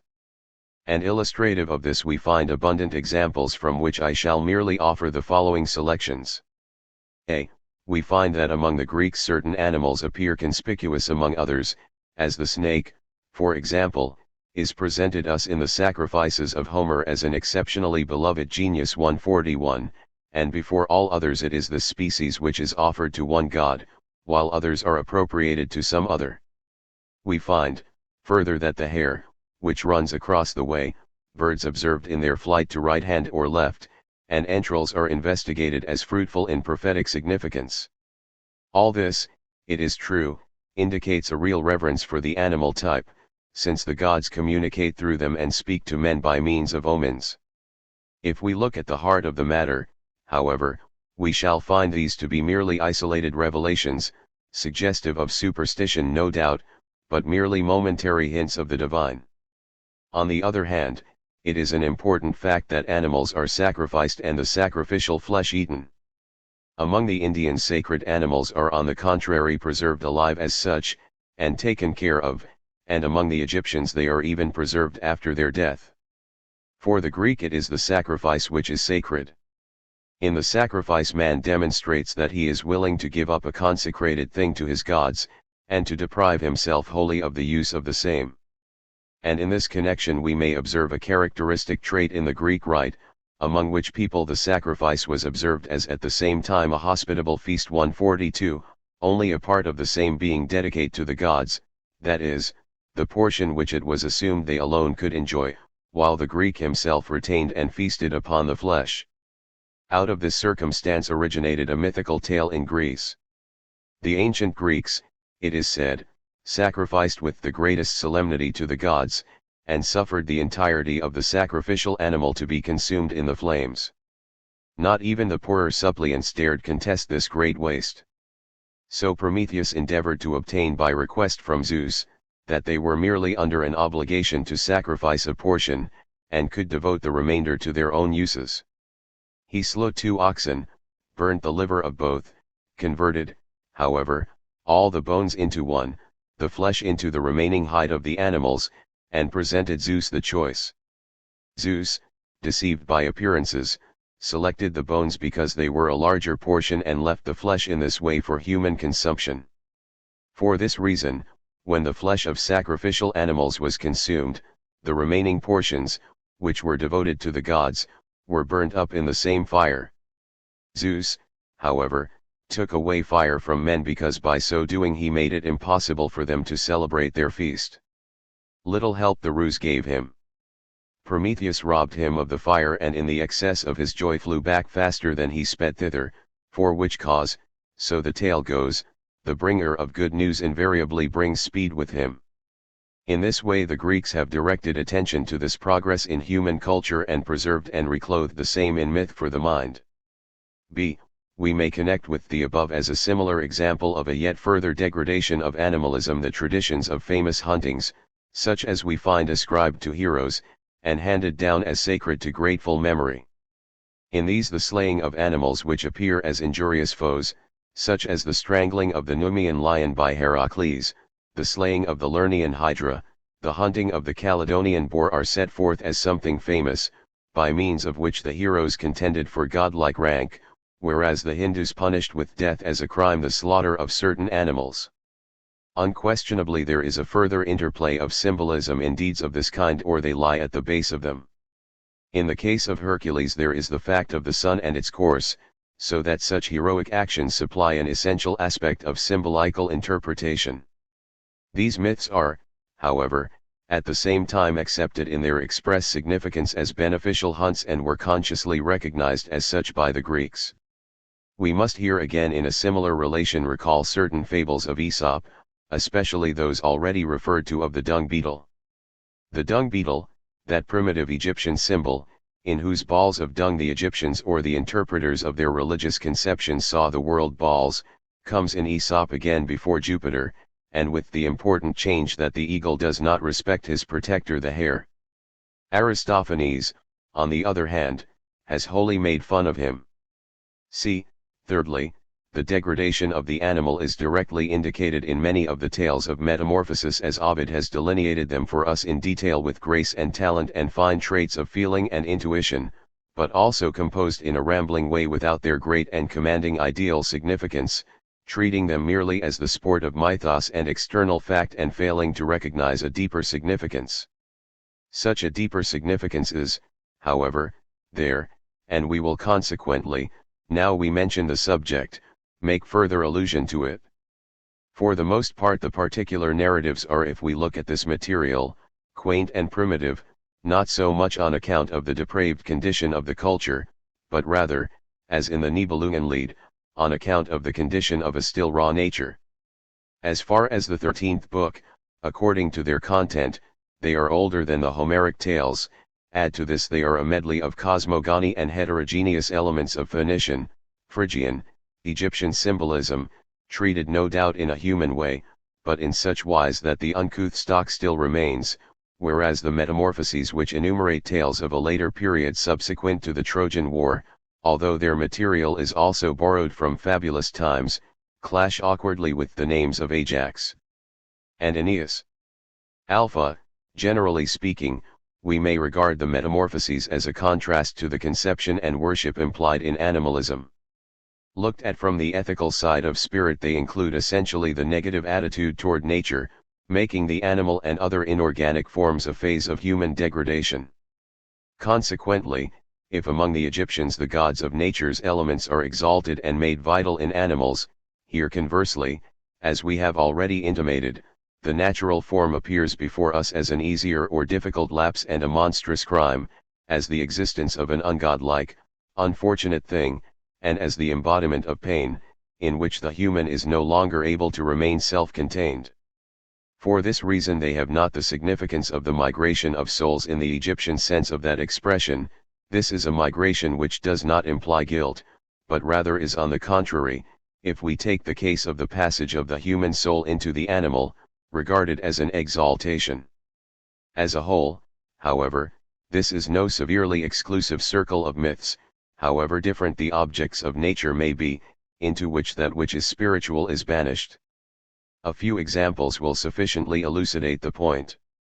Among the Egyptians the wolf plays a part of great importance, as, for example, in the case where Osiris appears as beneficent protector of his son Horus in the latter's conflict with Typhon, and in a whole series of Egyptian coins is represented as the assister of Horus. And speaking generally, the association of the wolf and the sun god is a primitive one. In the Metamorphoses of Ovid, on the other hand, the conversion of Lycaon into the form of a wolf is presented us as a punishment for his impiety. After the subjugation of the giants, we are told 143, and after the annihilation of their bodily shapes the earth, warmed by the blood of its sons which had been scattered in all directions, revitalized the warm blood, and, in order that no vestige of the former wild stock should remain, brought into being a race of men. Yet for all that was this afterbirth contemptuous of the gods, eager for savage deeds and murder. Then Jupiter called the gods into conclave with a view to destroy this mortal race. He informed them how Lycaon had cunningly formed stratagems against himself, the wielder of the lightning and their sovereign lord. When, such is the story, the worthlessness of the times was apparent to him, he descended from Olympus, and came to Arcadia. I furnished signs, the narration continues, that a god had drawn nigh and the people began to supplicate. First, to make merry over these pious prayers was Lycaon, who forthwith cried out, I will make experiment whether this indeed be a god or mortality, and the truth shall not remain in doubt. He made preparation, continued Jupiter, to slay me when oppressed with slumber. He was possessed with the passion for discovering the truth. And not contented with this, he made an incision with his sword in the throat of a goat of Moloschian pedigree and boiled as to one part the only partially dead members, and as to the rest baked them on the fire, and placed both portions before me to eat. Wherefore I, with avenging flame, have laid his homestead in ashes. Affrighted he fled forth from thence, and when he reached the silent field he broke forth, in howls and strove in vain to utter speech. With rage in his jaws and in the eagerness of his animal lust for murder he turned against the cattle, and rejoices even now in their blood. His garments have become the hairy hide, and his arms have turned into thighs. He is a wolf, and preserves the signs of the primitive shape. The tale of Procne, who was changed into a swallow, sets before us the gravity of the committed abomination with a like emphasis. When, so the tale runs 144, Procne begs of her husband, Tereus she happened at the time to stand in his favor that he will, forthwith let her go to see her sister or suffer her sister to visit her. Tereus hastens to launch his vessel on the sea and quickly reaches the harbor of Piraeus with his seamanship. He, however, barely catches sight of Philomela before he is violently enamored of her. At his departure Pandion, the father, binds him on oath to protect her with the love of a father, and to send back as soon as possible the alleviation of his old age. The voyage, however, is hardly over when the barbarous man deprives her pale, trembling, already fearful of the worst, and beseeching with tears to know where her sister is of liberty, and as twin consort forces her to be his concubine along with her sister. Overcome with anger and thrusting all sense of shame on one side, Philomela threatens of her own accord to betray the deed. Tereus on this draws his sword, seizes and binds her and cuts off her tongue, informs, however, his wife by way of evasion of the death of her sister. Thereupon the sorrowing Procne tears off the fine linen from her shoulders and puts on mourning apparel. She raises an empty tomb and in a mode somewhat out of place, as it happens, laments the lamentable fate of her sister. How then does Philomela meet this? A prisoner, robbed of all speech, of her voice, she bethinks her of craft. With threads of purple she works the news of the crime upon a white texture, and sends the rhyme secretly to Procne. The wife reads the here trending news of her sister, she neither speaks nor weeps, she lives wholly in the image of revenge. It was the time of the festival of Bacchus. Driven forth by the furies of her passionate grief she forces her way to her sister, she tears her from her chamber and carries her off with her away. Then in her own house, while she still is in doubt what terrible act of vengeance she shall exact on Tereus, Ides appears before his mother. She stares upon him with eyes of wildness. How like he is to his father! No further word she utters, but consummates at once the doleful deed. They slay the boy and serve him on his father's table, who partakes eagerly of his own flesh and blood. He then calls for his son, and Procne exclaims that he carries within him that which he calls for, and, as he still looks about him and seeks after him and again asks and calls for him, Philomela sets before his face the bloody head. Then he breaks away from table with an awful cry of anguish, and weeps and calls himself his son's sepulchre, and forthwith makes after the daughters of Pandion with the naked steel. But now supplied with wings they float away from thence, the one into the forest, the other into the roof, and Tereus also, despite all the energy of his sorrow and desire of revenge, is changed into the bird which rears on its crest the comb of feathers, and carries a beak of immoderate projection. The name of the bird is the hoopoe.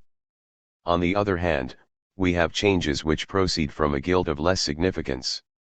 As examples, there is Cygnus who became a swan, and Daphne, the first love of Apollo 145, who was changed into the laurel, Clyde into the heliotrope, Narcissus, who despised in his vanity maidens, and sees himself in the watery mirror, and Bibli 146, who was enamored of her brother, and is, when he scorns her, changed into the spring which even now bears her name and flows beneath the shading oak. However, we must not lose ourselves in further digression through particular examples, and I will merely, by way of passage, and the one further reference to the change of the Pierides, who, according to Ovid 147, were the daughters of Pieros and challenged the Muses to a match of rivalry. For ourselves the distinction of importance is the nature of the songs which the combatants sang respectively. The Pyrrhids celebrate the battles of the gods 148 and honor the giants unduly while they depreciate the deeds of the great gods. Rising up from the depths of earth, Typhoeus filled heaven with fear. In a body the gods take flight from thence until, wearied out, they rest on Egyptian soil. But here, too, so sang the Pyrrhids, Typhoeus arrives, and the high gods are fain to hide themselves in elusive shapes. Jupiter was leader of the army, and for this reason, so ran their refrain, the Libyan Ammon to this day is figured with crooked horns, and in like manner the scion of Semele is changed into a ram, the sister of Phoebus into a cat, Juno into a snow-white cow, Venus is concealed in a fish, Mercury in the feathers of ibis. Here we find therefore the gods suffer reproach in their change to animal form. Although their translation is not presented as a punishment for a wrong or a crime, it is their cowardice which is held forth to us as the reason of this self-imposed metamorphosis. Calliope, on the other hand, exalts in song the good deeds and history of Ceres.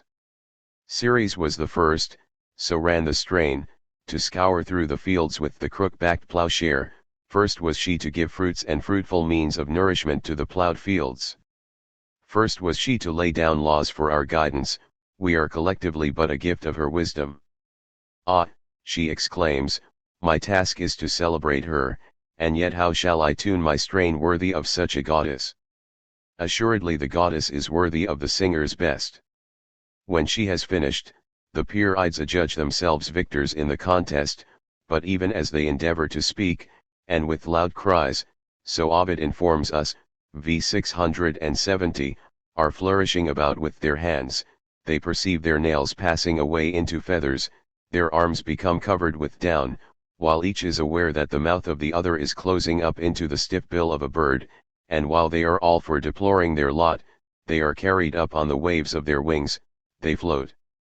away, the screamers of the woods, and as waifs of the air. And even unto this day, adds our poet, they still retain their own glibness of tongue and excited chatter, and infinite desire to gossip. In this way we find again also here that metamorphosis is presented us as punishment, and, what is more, is presented, as is so frequently the case with such stories, as punishment due to religious impiety. Beta, if we consider further examples of still well recognized metamorphoses of men and gods into animals, we shall find that, although they do not directly imply any transgression as the cause of such a change, as, for example, in the case where Circe possessed the power to change men into animals, yet, for all that, the animal condition is at least indicative of a misfortune and a humiliation, such as brings no honor even to the person who makes such a change subservient to private ends. Circe was quite a subordinate, obscure type of goddess, and her power appears as mere witchery, and Mercury assists Odysseus, when the latter contrives to free his comrades from the spell. Of much the same kind are the many shapes which Zeus takes upon himself, as, for example, when he is changed into a bull in his quest of Europa, or when he approaches Leda in the form of a swan, or fructifies the Danae in a shower of gold. In all these cases the object is one of deception, directed by purposes of an inferior, that is to say, not spiritual, but purely natural quality, purposes which the ever-constant jealousy of Juno render unavoidable.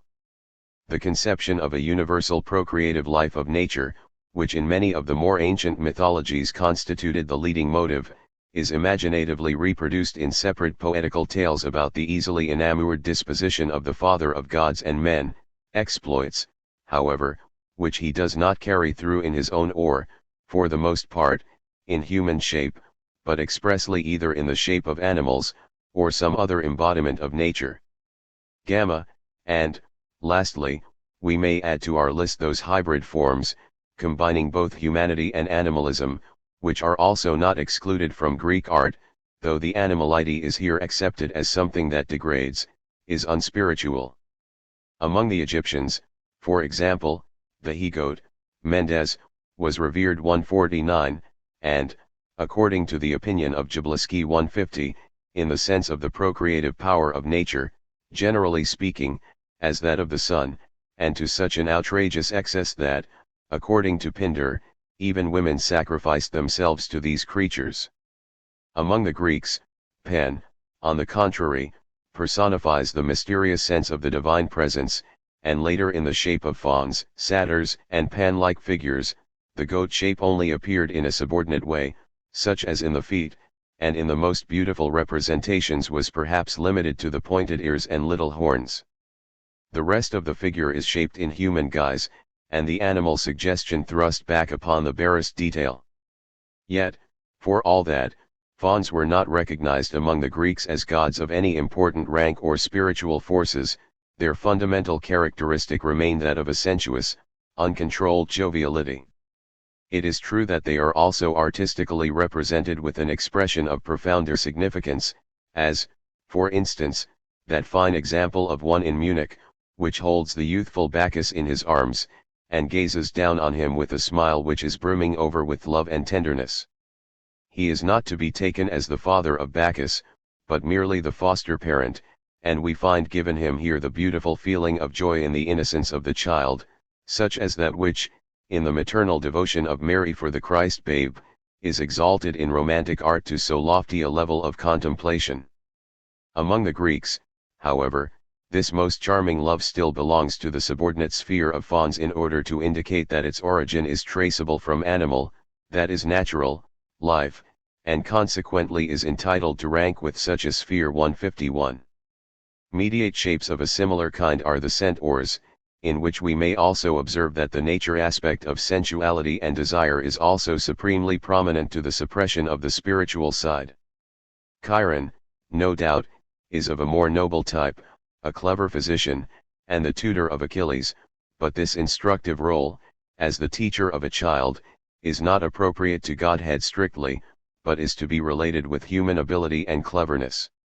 In this manner the relation of the animal shape receives a modification in classical art from whatever point of view we regard it. Its prevailing employment is to indicate that which is evil, bad, inferior, merely natural, and unspiritual, whereas, outside Greece it was the expression of the positive and absolute. 2. The contest between the ancient and modern divinities. The second grade of more elevated rank we may contrast with the degradation of the animal condition consists in this, that the genuine gods of classical art, inasmuch as they possess for their content a free self-consciousness, which we may define as the power of spiritual individuality reposing on its own resources, are also able to be represented as subjects of knowledge and volition, that is as spiritual potences. For this reason the humanity, in the bodily form of which they are presented us, is not, as one may say, a mere form, which is girt about this content by virtue of the imagination under a mode of purely external validity, but is rooted in the significance, content, and ideal substance itself. The divine, however, generally speaking, is essentially to be apprehended as unity of the natural and spiritual. Both sides are involved in the conception of the absolute, and it is merely the different mode, under which this harmony is conceived, which constitutes from our present point of view the respective grades of the various forms of art and historic religions. According to our own Christian way of looking at it, God is the creator and Lord of nature and the spiritual world, and therewith, no doubt, exempted from the immediate and determinate existence of nature, for the reason that, before all else, he is very God as the taking back into himself of his own fullness, that is as absolute and self-dependent spirit. It is only the finite and human spirit which stands in opposition to nature as a limit and a bound, a limitation which such only thereby overcomes in his determinate existence, and exalts himself intrinsically to the grade of infinity in so far as he grasps nature contemplatively in thought, and in the actual world. 152 consummates the harmony between spiritual idea, reason, the good, and nature. This infinite actualization is, however, God, in so far as the lordship over nature is strictly due to him, and he himself is conceived as explicit in this infinite activity, and the knowledge and volition of such realization. In the religions of strictly symbolic art, on the contrary, as we have traced already, the union of the inward and ideal with nature was an immediate association, which consequently made use of nature both as regards its substance and form as its fundamental mode of determination.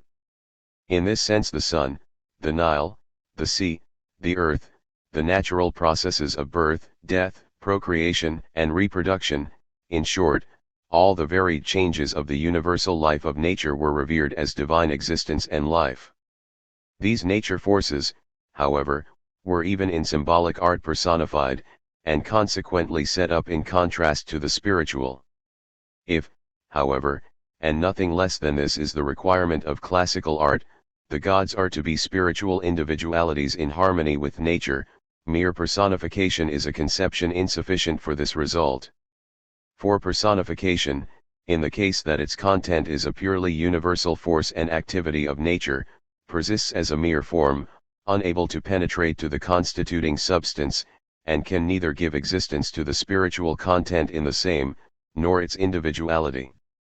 We find therefore necessarily in classical art a change of front 153, to the effect that, in conformity with the degradation of the animal aspect we have just been considering, the universal power of nature also in one aspect of it suffers humiliation, and the spiritual is proportionally exalted in contrast to it.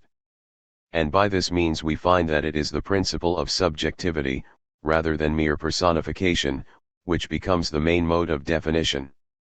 From another point of view, however, the gods of classical art do not cease to be potencies of nature, because God here has not yet come to be represented as essentially absolute and free spirituality. In the relation of a merely created and ministrant creature to a Lord and Creator separated from it, nature stands, however, albeit deified, either as we have it in the art of the sublime conceived as an essentially abstract, that is purely ideal masterdom of one supreme substance, or as in the case of Christianity exalted as concrete spirit to absolute freedom within the pure element of spiritual existence and personal actuality. Neither of these examples falls in with the point of view of classical art. God here is not as yet Lord of nature, for the reason that he does not as yet possess absolute spirituality either if regarded relatively to what is contained in him, or to the mode under which he is apprehended. He is no longer Lord of nature, because the sublime relation of the deified natural thing and human individuality has ceased, and taken upon itself the limitations of beauty, in which their just due must be rendered for art's representation without any tittle of loss to both aspects, the universal and the individual, the spiritual and the natural.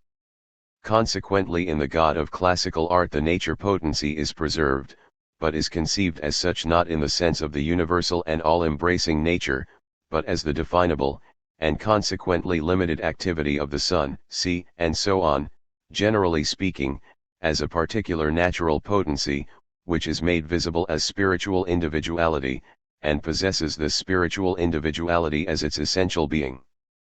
For the reason, then, as we have already made clear, that the classical ideal is not immediately present, but first makes its appearance through the process in which that which is negative to the formative content of spirit is resolved, this transformation and building up into new forms of that which is raw, unbeautiful, wild, grotesque, purely natural, or fantastic, which originated in earlier religious conceptions and views of art, will be a leading interest in Greek mythology, and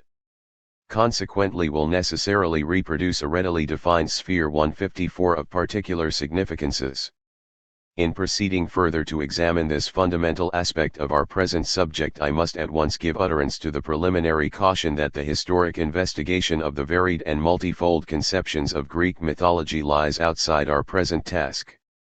All we are concerned to inquire into here are the essential phasal steps of this process of reconstruction, in so far as the same notify themselves as phases of universal import in the new artistic configuration and its content. As for that infinite mass of particular myths, narrations, histories, things referable to a local origin and symbolism, which collectively still assert their predominance in the world of later gods, and incidentally appear in artistic production, but for all that do not belong to the vital point of interest to which our own effort is directed, we must necessarily leave all this broad field of material on one side, and can merely refer to an example or two by way of illustration. Speaking generally, we may compare this road, on which we now move forwards, to the course of the history of sculpture. For inasmuch as sculpture places before the observation of sense the gods in their real form, it constitutes the peculiar centrum of classical art, albeit also the better to make it wholly understood. Poetry expresses itself upon gods and mankind, or passes in review the worlds of gods and men in their activity and movement, in direct contrast to that objectivity self-contained in repose. Just as, then, in sculpture the moment of all importance in the beginning is the transformation of the formless, the stone or block of wood that has fallen from heaven, delta iota o pi epsilon tau, as the great goddess of Pessinus in Asia Minor actually was, which the Romans directed by means of a solemn embassy to be transferred to Rome into the human form, and so makes the statue, so too we have here to make a beginning from the formless, uncouth powers of nature, and while doing so merely to indicate the stages, in their passage through which they are exalted into spiritual individuality and are finally concentrated in shapes of fixity. We may in this connection distinguish three separable aspects as of most importance. The first, which arrests our attention, are the oracles in which the knowledge and volition of gods, still under a formless mode, gives witness to their presence through natural existences. The second point of view to be noted is concerned with the universal forms of nature, no less than the abstractions of right and so forth, which lie at the root of the genuine spiritual and individual deities, which are, so to speak, their birth cradles and furnish us with the necessary conditions of their origin and activity. They are the old gods in contradistinction to the new. Thirdly, and finally, we are made aware of the essentially necessary progress to the ideal in the fact that the primarily superficial personifications of the activities of nature and the most abstract spiritual conditions are contested and thrust from their prominence as something essentially subordinate and negative, and, by virtue of this debasement, the self-sufficient spiritual individuality and its human form and action, is suffered to attain an unchallenged masterdom. This revolution, which constitutes the real central position in the historical origins of the classic gods, is in Greek mythology placed before our imagination in the conflict, a mode of presentation as naive as it is astonishingly direct between the old and new gods, in the headlong fall of the Titans, and in the victory which the divine race of Zeus secures. To take, then, first in order the oracles, it will not be necessary for us now to dilate on them to any considerable extent. The essential point which concerns us here is merely due to this fact, that in classical art the phenomena of nature are no longer revered as such in the way that the Parses, for example, pray to naphthatic regions or fire, or as among the Egyptians, gods remain inscrutable, mysterious, and mute riddles, but that the gods, being themselves subjects of knowledge and volition, do verily give to man by means of natural phenomena indications of their wisdom.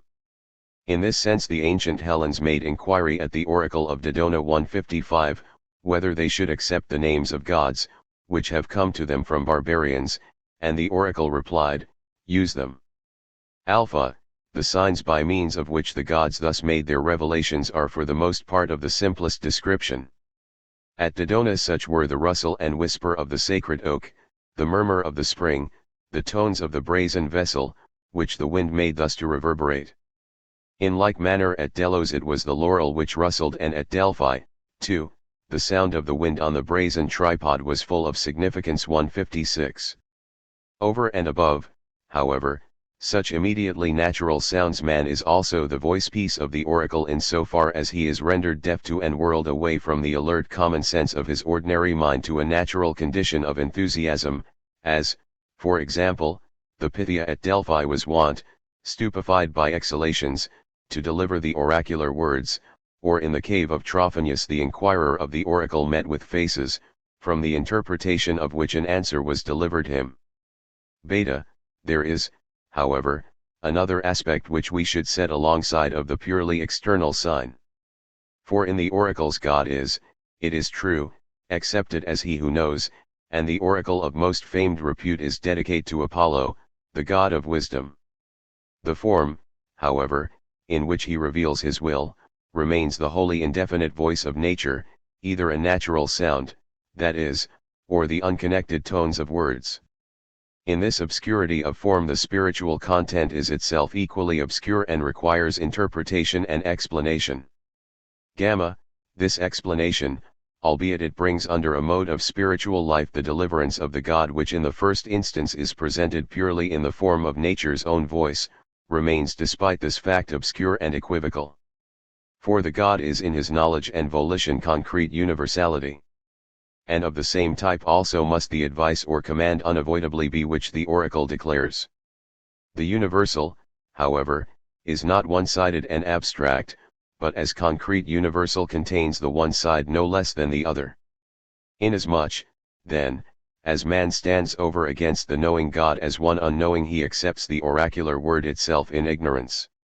In other words, the concrete universality of the same is not open to his intelligence, and he can merely select from the equivocal word of the God, assuming that he decides to act upon it, one aspect thereof, for the reason that every action under particular circumstances is unavoidably definite, only, that is to say, giving a decisive impulse in one direction and shutting off another. His action is barely accomplished, and the deed which consequently has become his own and for which he must now be answerable really carried through when he finds a collision confronting him. All in a moment he is aware that the other side, which lay already folded in the oracular sentence, is turned against himself, and the fatality of his deed, his knowledge and will notwithstanding, has him in the toils, a fatality which he may not know, but of which we must suppose the gods are aware. Conversely again, the gods are determinate potencies, and their expressed will, when it carries this character of essential determinacy, as, for example, the bidding of Apollo, which drives Orestes forward to his revenge, brings about a collision of forces in the self-same way.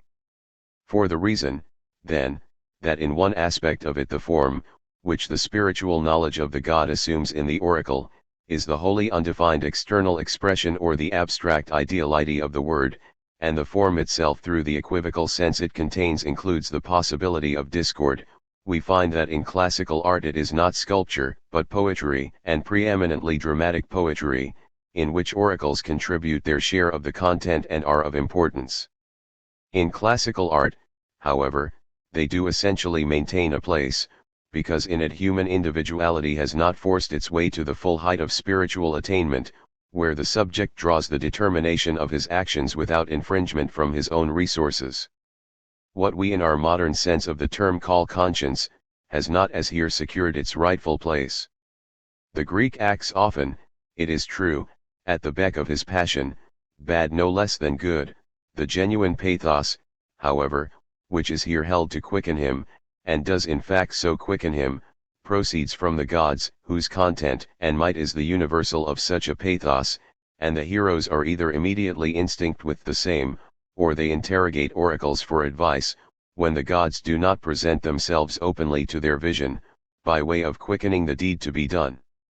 b. Moreover, as in the oracle the content is to be found in the gods that know and will, while the form of the external phenomenon is the external which is abstract and a part of nature, from the other point of view that which is natural, if we look at it relatively to its universal forces and the activities which belong to these, becomes the content, from out of which the independent individuality has first to force its way up, and receives as its original form merely the formal and superficial personification. The thrusting back of these purely natural forces, the opposition and contention through which they are overcome, is just the significant center, for which we are indebted primarily to classical art, and which we must consequently submit to a closer examination. Alpha, the first thing we would remark in this connection is attributable to the circumstance that we are not here concerned as in that view of the world which belongs to the sublime, or in part even that appropriate to Hindu doctrines, with God already essentially devoid of any relation to sense, when regarded as the starting point of all creation, but rather with that in which nature's gods, and we may add in the first instance the more universal forces of nature such as chaos, Tartarus, Erebus, the entire savage and subterranean substance, and, furthermore, Uranos, Gaia, the Titan Eros, Cronus and the rest, supply the beginning. 157. It is from out of these, then, that the better defined powers, such as Helios, Oceanos and others like them, first have their being, while they, in their turn, become the natural cradle for the later spiritual and individualized divinities. We find, therefore, again here another theogony and cosmogony, which is the work of the imagination, whose earliest gods, however, still remain for the observer under one aspect of an undefined character, or vaguely extend beyond all reasonable limit, and, if viewed from another standpoint, still carry with them much that is essentially symbolical. Beta, the more detailed distinctions among these Titan potencies may be thus indicated. Alpha Alpha, first, we have those powers of the earth and the stars, without spiritual and ethical content, consequently dissolute, a raw, savage race, gigantic and formless, as though they were scions of Hindu or Egyptian imagination. They are to be classed with other individualities of nature such as Brontes, Steropes, and again with the hundred-handed Katos, Briareus, and Gyges, the giants, and the rest standing in the first instance beneath the lordship of Uranos, then of Cronus, that chief of the Titans, who obviously is a kind of personified time, devouring all his children, just as time eventually annihilates everything that it has brought to birth. This myth is not without a symbolical significance. For the life of nature is, in fact, subjugate to time, and brings only the past into existence, just as in the same way the prehistoric times of some people, which is only one nation, one stock, yet constitutes no genuine state, and pursues no definite objects essentially made clear to itself, becomes the sport of the power of a time, which is destitute of history. We touch solid ground for the first time when we come to law, morality, and the state, something permanent which remains though races pass away, as it is said that the Muses give permanence and a defense to everything, which, as the life of nature and present action, had only vanished, swept away with time. Beta, but, further, it is not only that the forces of nature belong to the sphere of the old gods, but also the forces noted as earliest over the elements. In particular, the first active agency upon metal through the force of what is still raw, and elementary nature, that is air, water, fire, is of importance. We may mention in illustration the Corybants, the Telchines, demons of both beneficent and evil influence, the Patisai, pygmies, dwarfs, cunning in the woodman's craft, small, with big ponches. 158. More prominent notice should be taken of Prometheus, as illustrating in the chief place a fundamental point of new departure. Prometheus is a Titan of exceptional type and deserves exceptional attention. Together with his brother Epimetheus, he appears in the first instance as favorable to the young gods, then he stands out as the benefactor of men, who in other respects have no defined relation with the new gods or the Titans. He brings fire to man, and thereby supplies them with the means of satisfying their needs and working the technical arts, which are no longer, however, regarded as natural products, and consequently it would appear do not stand in any closer association with Titan workmanship. For this interference Zeus punishes Prometheus until Hercules finally releases him from suffering. At the first glance there would appear to be nothing strictly Titanesque in these main features of the story, nay, it would not be difficult to point out an inconsequence in the fact that Prometheus, just as Ceres, is a benefactor of mankind, and is none the less numbered among the old Titanic potencies. If we look at the matter more closely, however, this inconsequence will at once disappear. In this connection several passages from Plato's works will help us sufficiently to clear the difficulty. There is the myth in which the guest friend recites to the younger Socrates that in the time of Cronus men originated from the earth, while the god, on his part, devoted his attention to the whole. 159. After this step a movement of opposite tendency sprang up, and the earth was left to itself. 160, so that now the beasts became savage, and mankind, whose means of nourishment and all their other needs had hitherto passed immediately into their hands, were left alone without advice or assistance. Well, according to this myth, it was in such a condition. 161 that fire was brought to mankind by Prometheus, all other accessories of craftsmanship being communicated by Hephaestus and his companion in craftsmanship, Athene. Here we have notified expressly a distinction between fire and the thing which artistic ability produces by working on the raw material, and only the gift of fire is ascribed to Prometheus. Plato narrates the myth of Prometheus at greater length in the Protagoras. There we read 162, there was once a time when gods indeed existed, but mortal beings had not appeared. When the foreordained time of their birth also had come, the gods created them in the inward parts of the earth, composing their substance of earth and fire and that which is the union of both these elements. When the gods were desirous of bringing them into the light, they handed them over to Prometheus and Epimetheus to apportion and arrange the energies of each singly as was right. Epimetheus, however, requested of Prometheus that the apportionment might be left to him. "After I have done this," quoth he, "you may mark and express an opinion." Epimetheus, however, by a blunder apportioned everything worth having to the animal world, so that there was nothing left over for mankind, and when Prometheus made his inspection he found that though all other living things were wisely provided with all their needs, mankind remained naked, unprotected, without covering or weapons. But already the appointed day had appeared in which it was necessary that man should pass from the bowels of the earth into the light. In the embarrassment in which he was placed to procure some assistance for mankind, Prometheus stole the wisdom that is shared by Hephaestus and Athene by taking fire, for without fire it would be impossible to possess it or make it of use, and made a present of this to men. Man now, it is true, possessed the wisdom necessary for the support of his life, but he was still without political wisdom, for this was still lodged with Zeus.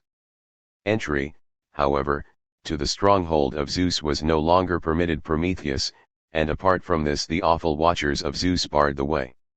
He passed, however, secretly into the chamber which Hephaestus and Athene shared in the practice of their art, and having secured the forging art of Hephaestus he pilfered that other art, the art of weaving, which was possessed by Athene, and presented this to mankind. Out of these possessions the means of satisfying the needs of life is provided for man, upsilon pi rho alpha tau beta upsilon. Prometheus receives, however, as already narrated, punishment for the thefts he commits owing to the blunders of Epimetheus. Plato further tells us in a passage which immediately follows the above that mankind was still destitute of the art of war for their protection against the animal world, which was merely a part of the art of politics, and consequently were collected into cities, and would have so outraged each other and finally broken up such asylums for the reason that they were without all political organization, that Zeus found it necessary to send down to them under the escort of Hermes shame and right. In these passages the distinction between the immediate objects of life, which are related to physical comfort, that is, the provision for the satisfaction of the most primary necessaries, and political organization, such as sets before itself as its object what is spiritual, custom, law, right of property, freedom, and communal existence, is expressly emphasized. This principle of ethical life and right 163, Prometheus did not give to men, he merely taught them the cunning by means of which they might overcome natural objects and make them serviceable to their needs. Fire and the craftsmanship which makes use of fire have nothing ethical about them in themselves, and it is just the same with the art of weaving. In the first instance they are devoted to the exclusive service of private individuals, without coming into any relation with that which is shared in human existence or with life in its public character. For the reason, then, that Prometheus was unable to furnish mankind with anything more spiritual or ethical, he also does not belong to the race of new gods, but to the Titans 164. Hephaestus, it is true, also possessed fire and the particular crafts to which it is essential as an instrument for his field of activity, and is none the less accredited as a new god, but Zeus cast him from Olympus, and he continued to limp ever after. Just as little is it, therefore, an inconsequence when we find Ceres placed among the younger gods, who proved herself a benefactor of mankind just as Prometheus did. For that which Ceres taught was agriculture, with which at the same time property, and yet more, marriage, social custom, and law stand in close association. Gamma, a third class of the ancient gods contains, it is true, neither personified potencies of nature, as such, nor the might which next follows as lord over the particular elements of nature in the service of the more subordinate human necessities, but is already contestant with that which is essentially in itself ideal, universal, and spiritual. What, however, is none the less lacking in the powers we have here to reckon with is spiritual individuality and its appropriate form and manifestation, so that they also more or less relatively to their operations keep a position which is more nearly akin to the necessity and essential being of nature.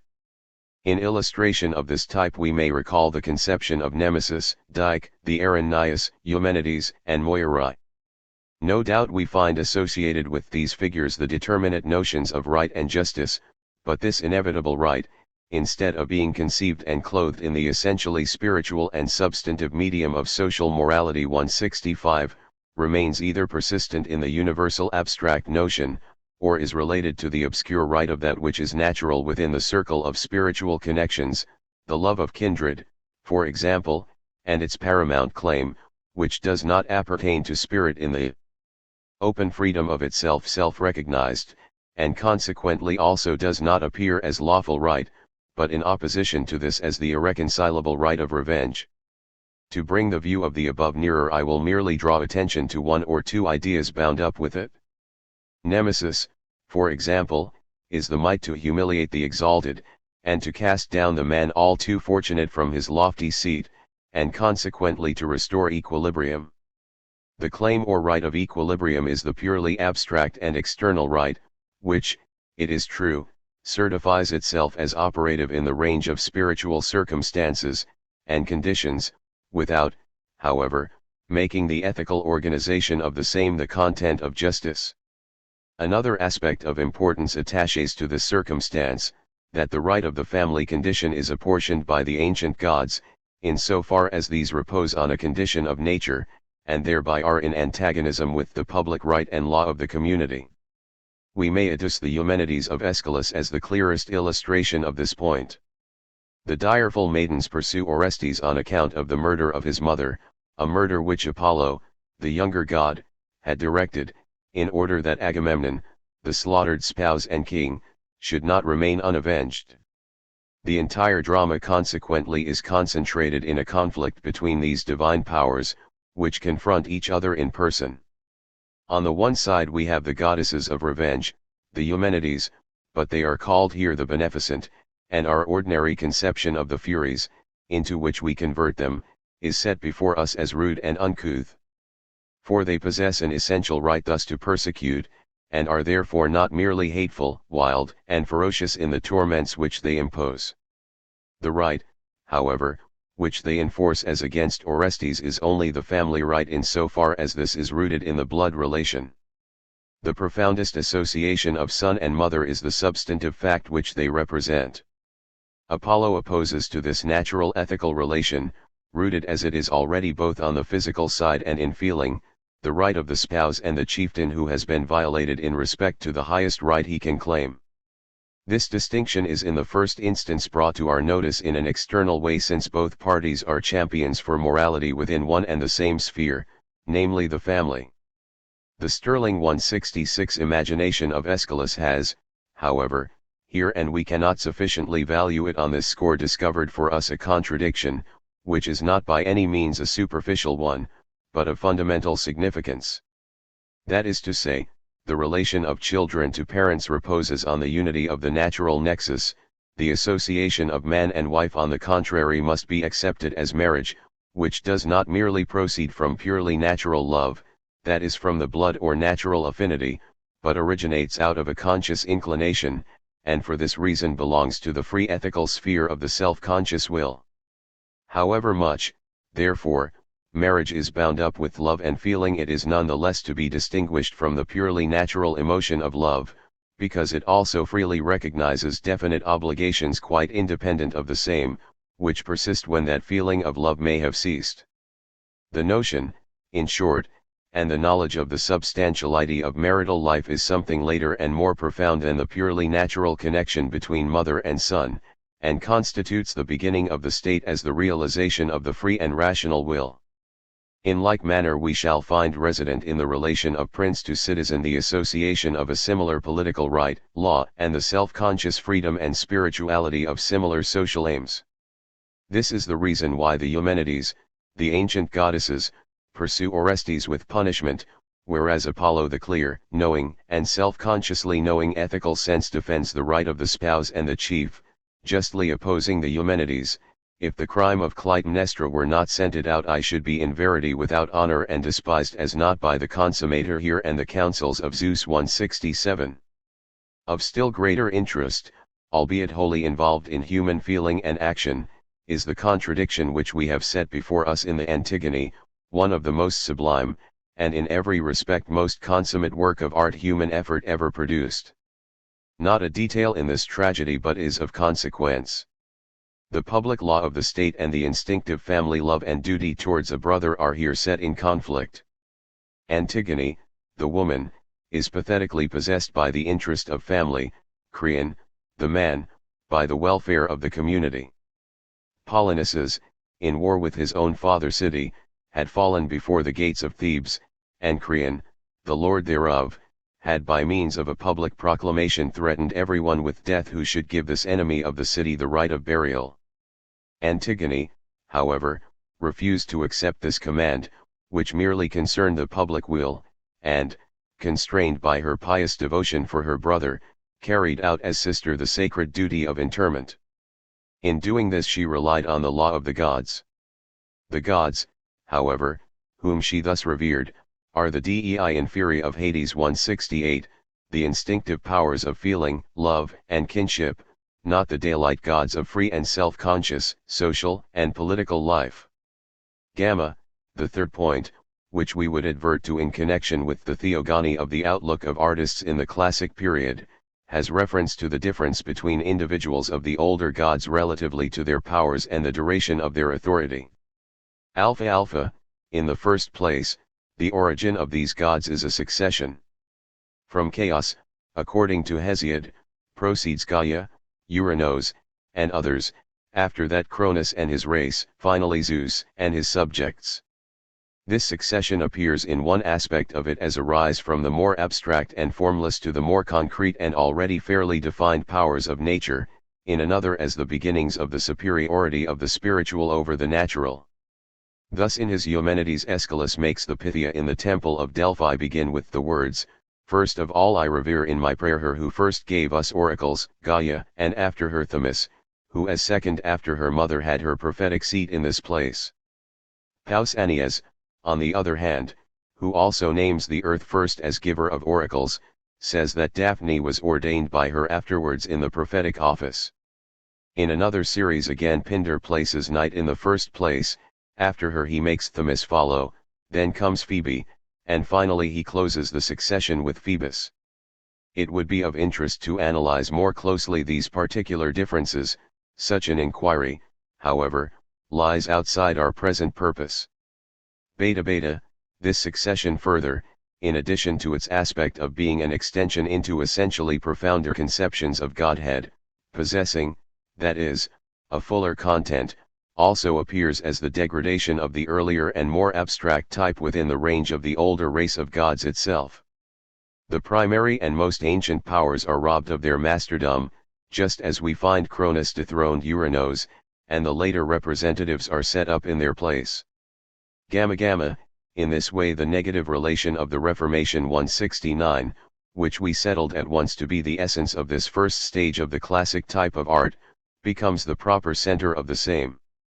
And it is so for the reason that personification is here the universal form, in which the gods are presented to the imagination, and the progressive movement comes into opposition with human and spiritual individuality.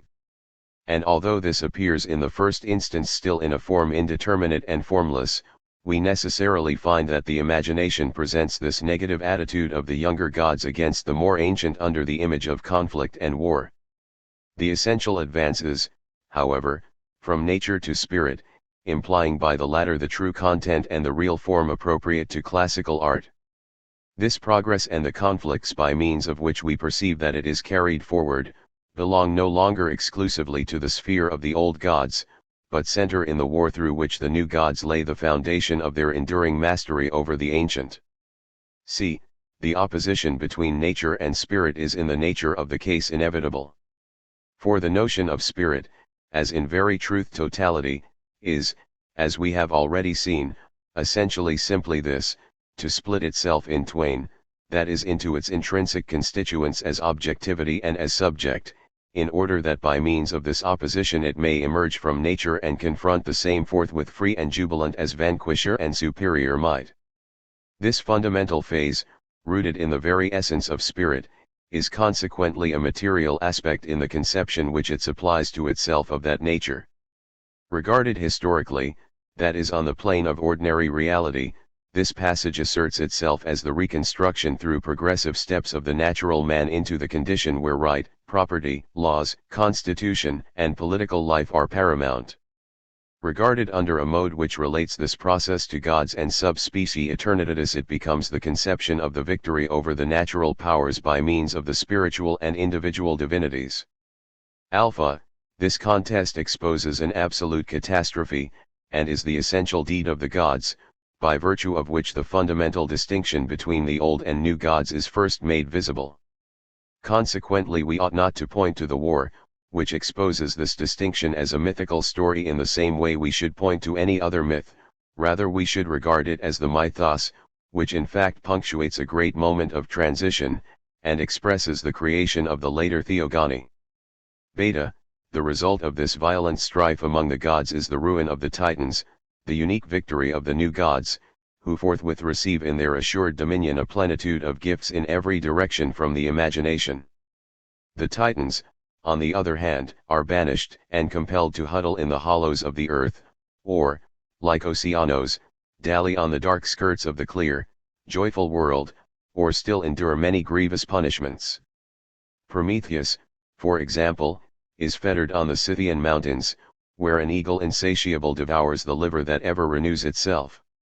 In like manner an infinite and inexhaustible thirst torments Tantalus in the lower world, and Sisyphus is forever constrained to roll uphill in vain the rock that forever rolls back again. These punishments are, in truth, the false type of infinity, the yearning of the indefinite aspiration or the unsatisfied craving of natural desires, which in their eternal repetition fail to discover rest or final satisfaction. For the truly godlike intuition of the Greeks regarded the mere extension into space and the region of the indefinite, not, as some modern votaries of such longings do, as the highest attainment of mankind, but as a damnation which it relegates to Tartarus.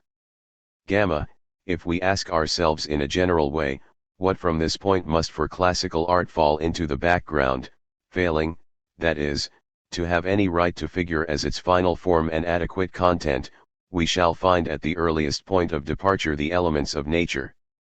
With them disappear from the world of the new gods all that is gloomy 170, fantastical, void of clarity, every wild confusion between nature and spirit, between significances essentially substantive and the accidental incidents of externality.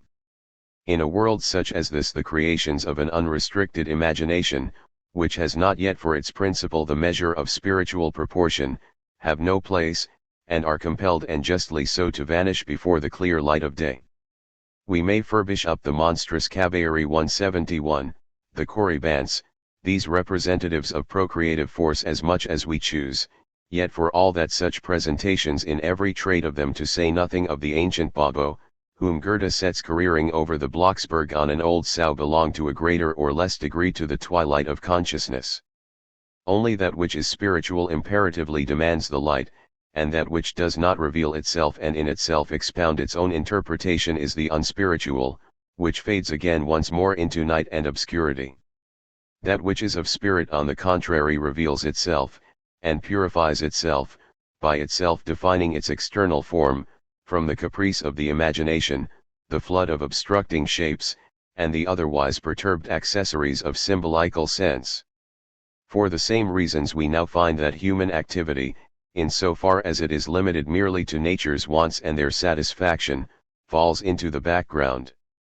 That old right, Themis, Dike, and the rest, as one not determinate through laws which originate in self-conscious spirit, loses its unimpaired validity, and in the same way, if conversely, that which is purely local, albeit there is still room left for its play, passes by incorporation into the universal figures of the gods, in which we may still trace the lingering vestiges that remain of it.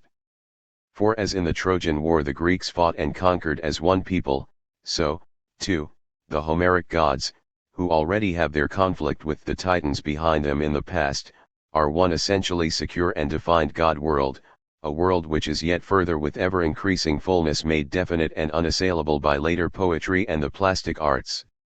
This invincible consistency 172 is in its relation to the content of the Greek world of God's Spirit and only Spirit, but not Spirit in its abstract ideality, but as identified with its external and adequate existence, just as with Plato soul and body, as in union brought into one nature and in this consolidation from one piece, is at once the divine and eternal. 3. The positive conservation of the conditions set up through negation. Despite, then, the victory of the new gods, that which came before them still remains in the classical type of art, partly preserved and revered in the original form in which we have already recognized it, partly under a transmuted mode. It is only the limited Jewish national God which is unable to tolerate other gods in its company, for the reason that it purports as the one God to include everything, although in regard to the definition of its form it fails to pass beyond its exclusiveness, wherein the God is merely the God of his own people. Such a God manifests his universality in fact only through his creation of nature and as Lord of the heavens and the earth. For the rest he remains the God of Abraham, who led his people Israel out of Egypt, gave them laws on Sinai, and divided the land of Canaan among the Jews. And through this narrow identification of him with the Jewish nation he is in a quite peculiar way the God of this folk, and consequently, speaking generally, neither stands in positive consonance with nature, nor appears truly as absolute spirit referable back from his determinate character and objectivity to his universality. Consequently this austere, national God is so jealous, and ordains in his jealousy that men shall see elsewhere merely false idols. The Greeks, on the contrary, discovered their gods among other nations and accepted what was foreign among themselves. For the God of classical art has spiritual and bodily individuality, and is for this reason not the one and only one, but merely a particular Godhead, which, as everything else that shares particularity, has a circle of particularity which surrounds it or in opposition to it as its other, from which it is the result, and which is qualified to preserve its validity and worth. The process here is analogous to that of the particular divisions of nature. Although the world of vegetation is the truth of the geological image of nature, the animal again the higher truth of the vegetable, yet the mountains and the flooded land persist as the solid basis of trees, shrubs, and flowers, which in their turn do not lose their existence alongside the world of animals. A. The earliest form under which among the Greeks we come upon this ancient residue, are the mysteries. The Greek mysteries were nothing secret in the sense that the Greek nation was not in a general way aware of their content. On the contrary, the majority of the Athenians and a large number of foreigners were among the initiated in the Eleusinian mysteries, but they were not permitted to speak of that in which they had been instructed through initiation. In our own times people have been at great pains to discover more nearly the type of conceptions which prevailed in these mysteries, and to investigate the kind of religious services which were used in their celebration. It appears, however, that on the whole there was no extensive wisdom or profound knowledge concealed in the mysteries. They merely preserved the old traditions, the basis, that is, of what was latterly reconstructed by the genuine type of art, and consequently, so far from containing the true, higher, and more valuable content, rather unfolded that which was of less significance and of inferior rank. Whatever it was, this holiness was not clearly expressed in the mysteries, but merely handed down in its symbolical features. And in fact this character of secrecy and reticence is bound up with the old telluric, sidereal, and titanic deposit. Spirit alone is the revealed and the self-revealer. Consonant, too, with this it is the symbolical mode of expression which constitutes the other aspect of secrecy in the mysteries, because in symbolism the interpretation remains obscure, and contains a something other than the external image, which it purports to display, in fact offers to the view. In this sense, for example, the mysteries of Demeter and Bacchus were, it is true, spiritually interpreted, and contained a profounder sense. The form of the same remained quite externally isolate from this content, so that it was impossible clearly to disengage it from it. Consequently the mysteries had very little influence over art, for though we are told of Aeschylus, that he willfully betrayed something which attached to the Demeter mysteries, this merely amounts to an assertion on his part that Artemis had been the daughter of Ceres, which is not very profound wisdom after all. But, secondly, we find that the reverence and preservation of the old regime is yet more clearly indicated in actual artistic representation. We have already referred to Prometheus as the chastised Titan who appears in the stage immediately prior to that of genuine art. We meet with him however again as delivered. For as the earth and as the sun, so also the fire, which Prometheus brought down to men, that is, the eating of flesh, which he taught them, is an essential feature of human life, a necessary condition for the satisfaction of their needs, and consequently Prometheus is honored with an enduring recognition. 173. In the Oedipus Kalanos of Sophocles we have the words chi rho mu nu epsilon rho pi delta sigma tau chi epsilon iota delta nu iota nu. Sigma epsilon mu nu pi o sigma epsilon iota delta nu delta pi o rho phi rho o theta e. T iota tau nu pi rho o mu eta theta upsilon. 174. And the scholiast adds that Prometheus was revered in the academy along with Athene, as Hephaestos was, and a temple was shown in a grove of the goddess, and an ancient pedestal near the entrance, where there was not only an image of Hephaestos, but also one of Prometheus. Prometheus, however, according to the statement of Lysimachus, was represented as primary and more ancient, and he held in his hand a scepter, Hephaestos as the younger and in the second place, and the altar on the pedestal was shared by both. Prometheus, then, according to the tale, was not obliged to endure his chastisement forever, but was released from his fetters by Hercules. In this story of his liberation we come across certain remarkable traits. In other words, Prometheus is delivered from his agony because he informs Zeus of the danger which threatens his empire at the hands of the 13th descendant. This descendant is Hercules, to whom, we may add in illustration, Poseidon exclaims in the Birds of Aristophanes 175, he will do himself an injury, if he strike a bargain with reference to the transference of the divine headship, for all that Zeus leaves behind him on his decease will most assuredly take place. And, in fact, Hercules is the only man who passed over into Olympus, became a god after being a man, and stands higher than Prometheus, who remained a Titan. Moreover, the overturning of the old race of tyrants is intimately connected with the name of Hercules and the Heraclidae. The Heraclidae break up the power of the old dynasties and royal houses, in which we may remark the selfish desire of personal aggrandizement and lawlessness no less than disregard for their subjects admitted no judicial restraint, and consequently was responsible for the grossest cruelties. Hercules, though himself in the service of a superior lord, overcame the savagery of this despotism. In a similar way we may, to linger once more for a moment by the illustrations we adduced on a former page, recall again to our readers the Eumenides of Aeschylus. The conflict between Apollo and the Eumenides is to be settled by the intervention of the Areopagus.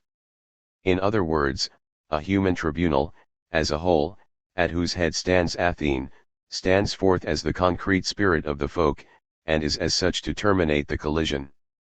The judges, however, give an equal number of votes for condemnation and acquittal, having an equal reverence both for the Eumenides and Apollo. The white pebble of Athene, however, decides the conflict in favor of Apollo. The Eumenides break out in indignation against this decision of Athene. She, however, allays their wrath by promising them worship and altars in the famous grove of Kalanos. What the Eumenides have to give in return to her people is a protection against the evils 176 which result from the elements of nature, the earth, the heavens, the sea, and the winds. They have further to ward off unfruitfulness in the fields, the failure of living seed, and misbirths in all else that is procreated. Pallas, on her part, takes beneath her protection the strife of wars and sacred contests. In a similar way Sophocles 177, in his Antigone, not only makes Antigone suffer and die, but to a like extent we find that Creon is punished by the loss of his wife and the death of Haemon, both of whom perish through the death of Antigone. See, thirdly, The ancient gods do not merely preserve their place in juxtaposition to the new, but, what is of more importance, the natural basis itself is maintained by the new gods, and receives, continuing to make its echo sound in them, if in conformity with the spiritual individuality of classical art, a reverential acceptance. Alpha, and for this reason people are not unfrequently led into the error of conceiving the Greek gods, in respect to their human character and form, as mere allegories of such natural elements. This is not so. In this sense we frequently hear it stated that Helios is the god of the sun, Diana the goddess of the moon, or Neptune the god of the sea.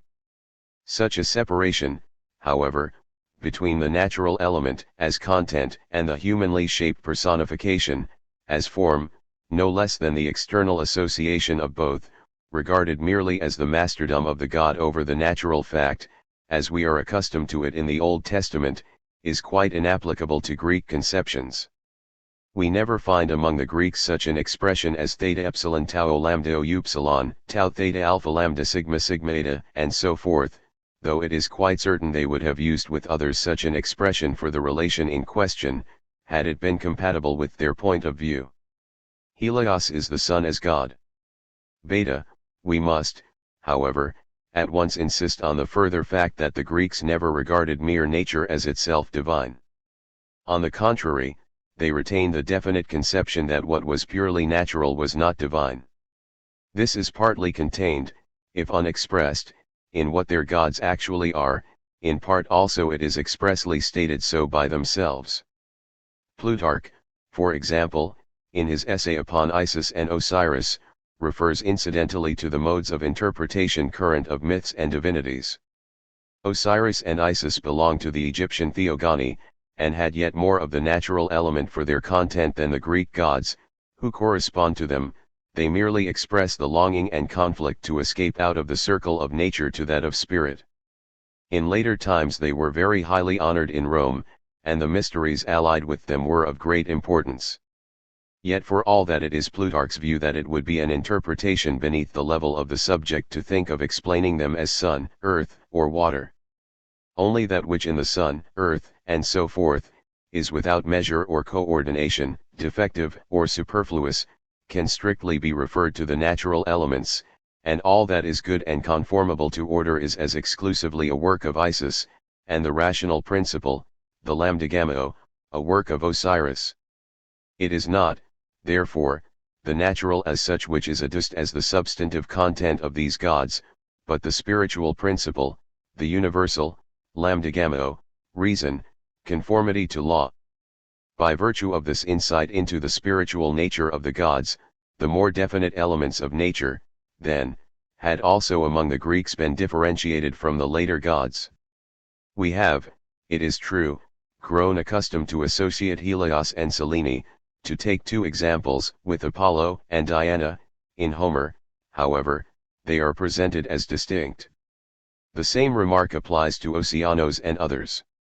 Gamma, but in the third place an echo still lingers in the new gods of the natural powers, whose operative energies themselves belong to the spiritual individuality of the gods. We have already indicated, at an earlier stage, the basis of this positive connection of the spiritual and natural in the ideal of classical art, and may limit our observations here to a few illustrations. Alpha, in Poseidon resides, as in Pontus and Oceanus, the might of the world encircling sea, but his power and activity extends further. He built Ilium and was a shield of Athens. Generally he is revered as the founder of cities, in so far as the sea is the element of seafaring, of commerce, and a bond between mankind. Apollo, in like manner, is the light of knowledge, of oracular speech, and preserves, moreover, a distant relation with Helios, as the natural light of the sun. Critics differ, no doubt take Voss and Kreutzer for examples as to whether Apollo is referable to the sun.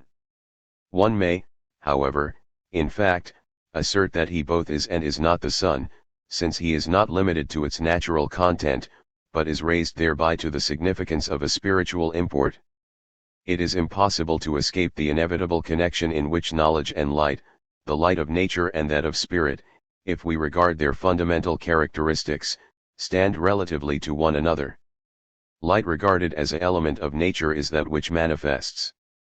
Without our seeing light itself, it makes visible to us the illuminated objects around. By means of light everything grows on the plane of contemplation for something else. Spirit, that is the free light of consciousness, knowledge, and cognition, possesses just the same character of manifestation. The distinction, apart from the differences of the respective spheres, in which these two modes of manifestation reveal themselves, consists simply in this, that spirit reveals itself, and in that which it brings us, or which it assimilates as content 178, remains constant to itself. Light, however, does not make itself apprehensible to itself, but, on the contrary, makes that which is other and external to itself apprehensible, and though, no doubt, we may say this is done from its own resources, yet it cannot, as the spirit can, once more retire into itself. For this reason it does not win the higher unity which finds itself constant by itself in another. Just as, then, light and knowledge are closely associated, we find in Apollo, as spiritual god, still a recollection of the light of the sun. For this reason Homer, for example, ascribes the plague in the camp of the Greeks to Apollo, which, in such a locality is in the summer solstice ascribable to the operation of the sun. We may add that his deadly arrows have unquestionably a symbolical reference to the solar rays. In the external representation it is external signs which more closely determine under what specific interpretation the god shall be mainly accepted. More particularly when we follow up the origins of the later gods we are able to recognize the natural element, which the gods of the classic ideal retain in themselves. This is a point which Kreutzer in particular has made clear. For example, in the conception of Jupiter there are many features which indicate a solar source. The 12 labors of Hercules, the expedition, for example, in which he carries off the apples of the Hesperides, have relation both to the sun and the 12 months. At the root of the conception of Diana we have the distinct suggestion of the mother of nature, just as the Ephesian Diana, for example, which floats between the old world and the new, has for her fundamental content nature generally, procreation and nutrition, which latter feature is clearly indicated in a part of her external form, namely the breasts. If we consider the Greek Artemis, on the other hand, the huntress, who slays wild animals, we find that in her humanly beautiful and maiden form and self-continency, this aspect falls entirely into the background, although the half-moon and the arrows still distinctly recall to us Selene. To take Aphrodite in the same way, the more we follow her back to her original source in Asia the more she approaches a force of nature. Once arrived in Greece, the spiritual and more individual aspect of her grace, charm, and love, passion is more emphasized, albeit here, too, the natural basis is by no means entirely absent. In the same way the productivity of nature is, no doubt, the original cradle which gives us series. Starting from that we proceed to the spiritual content, whose relations are developed from agriculture, property, etc.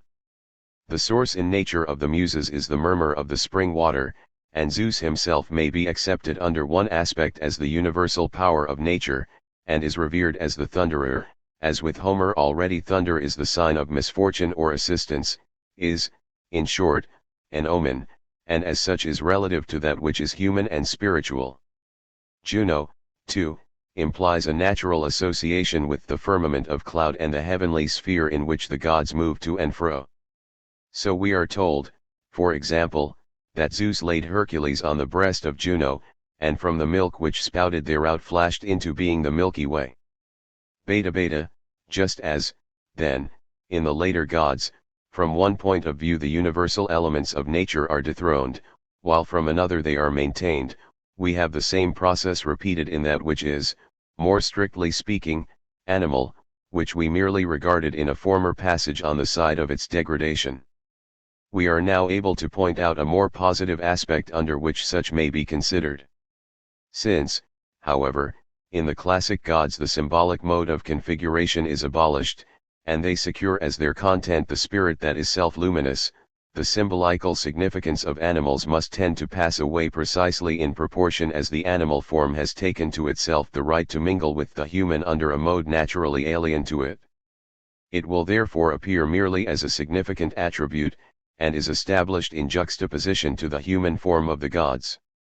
Thus we find the eagle as attendant on Jupiter, the peacock on Juno, the doves as accompanying Aphrodite, the hound, Anubis, as watchdog of the lower world, and so forth.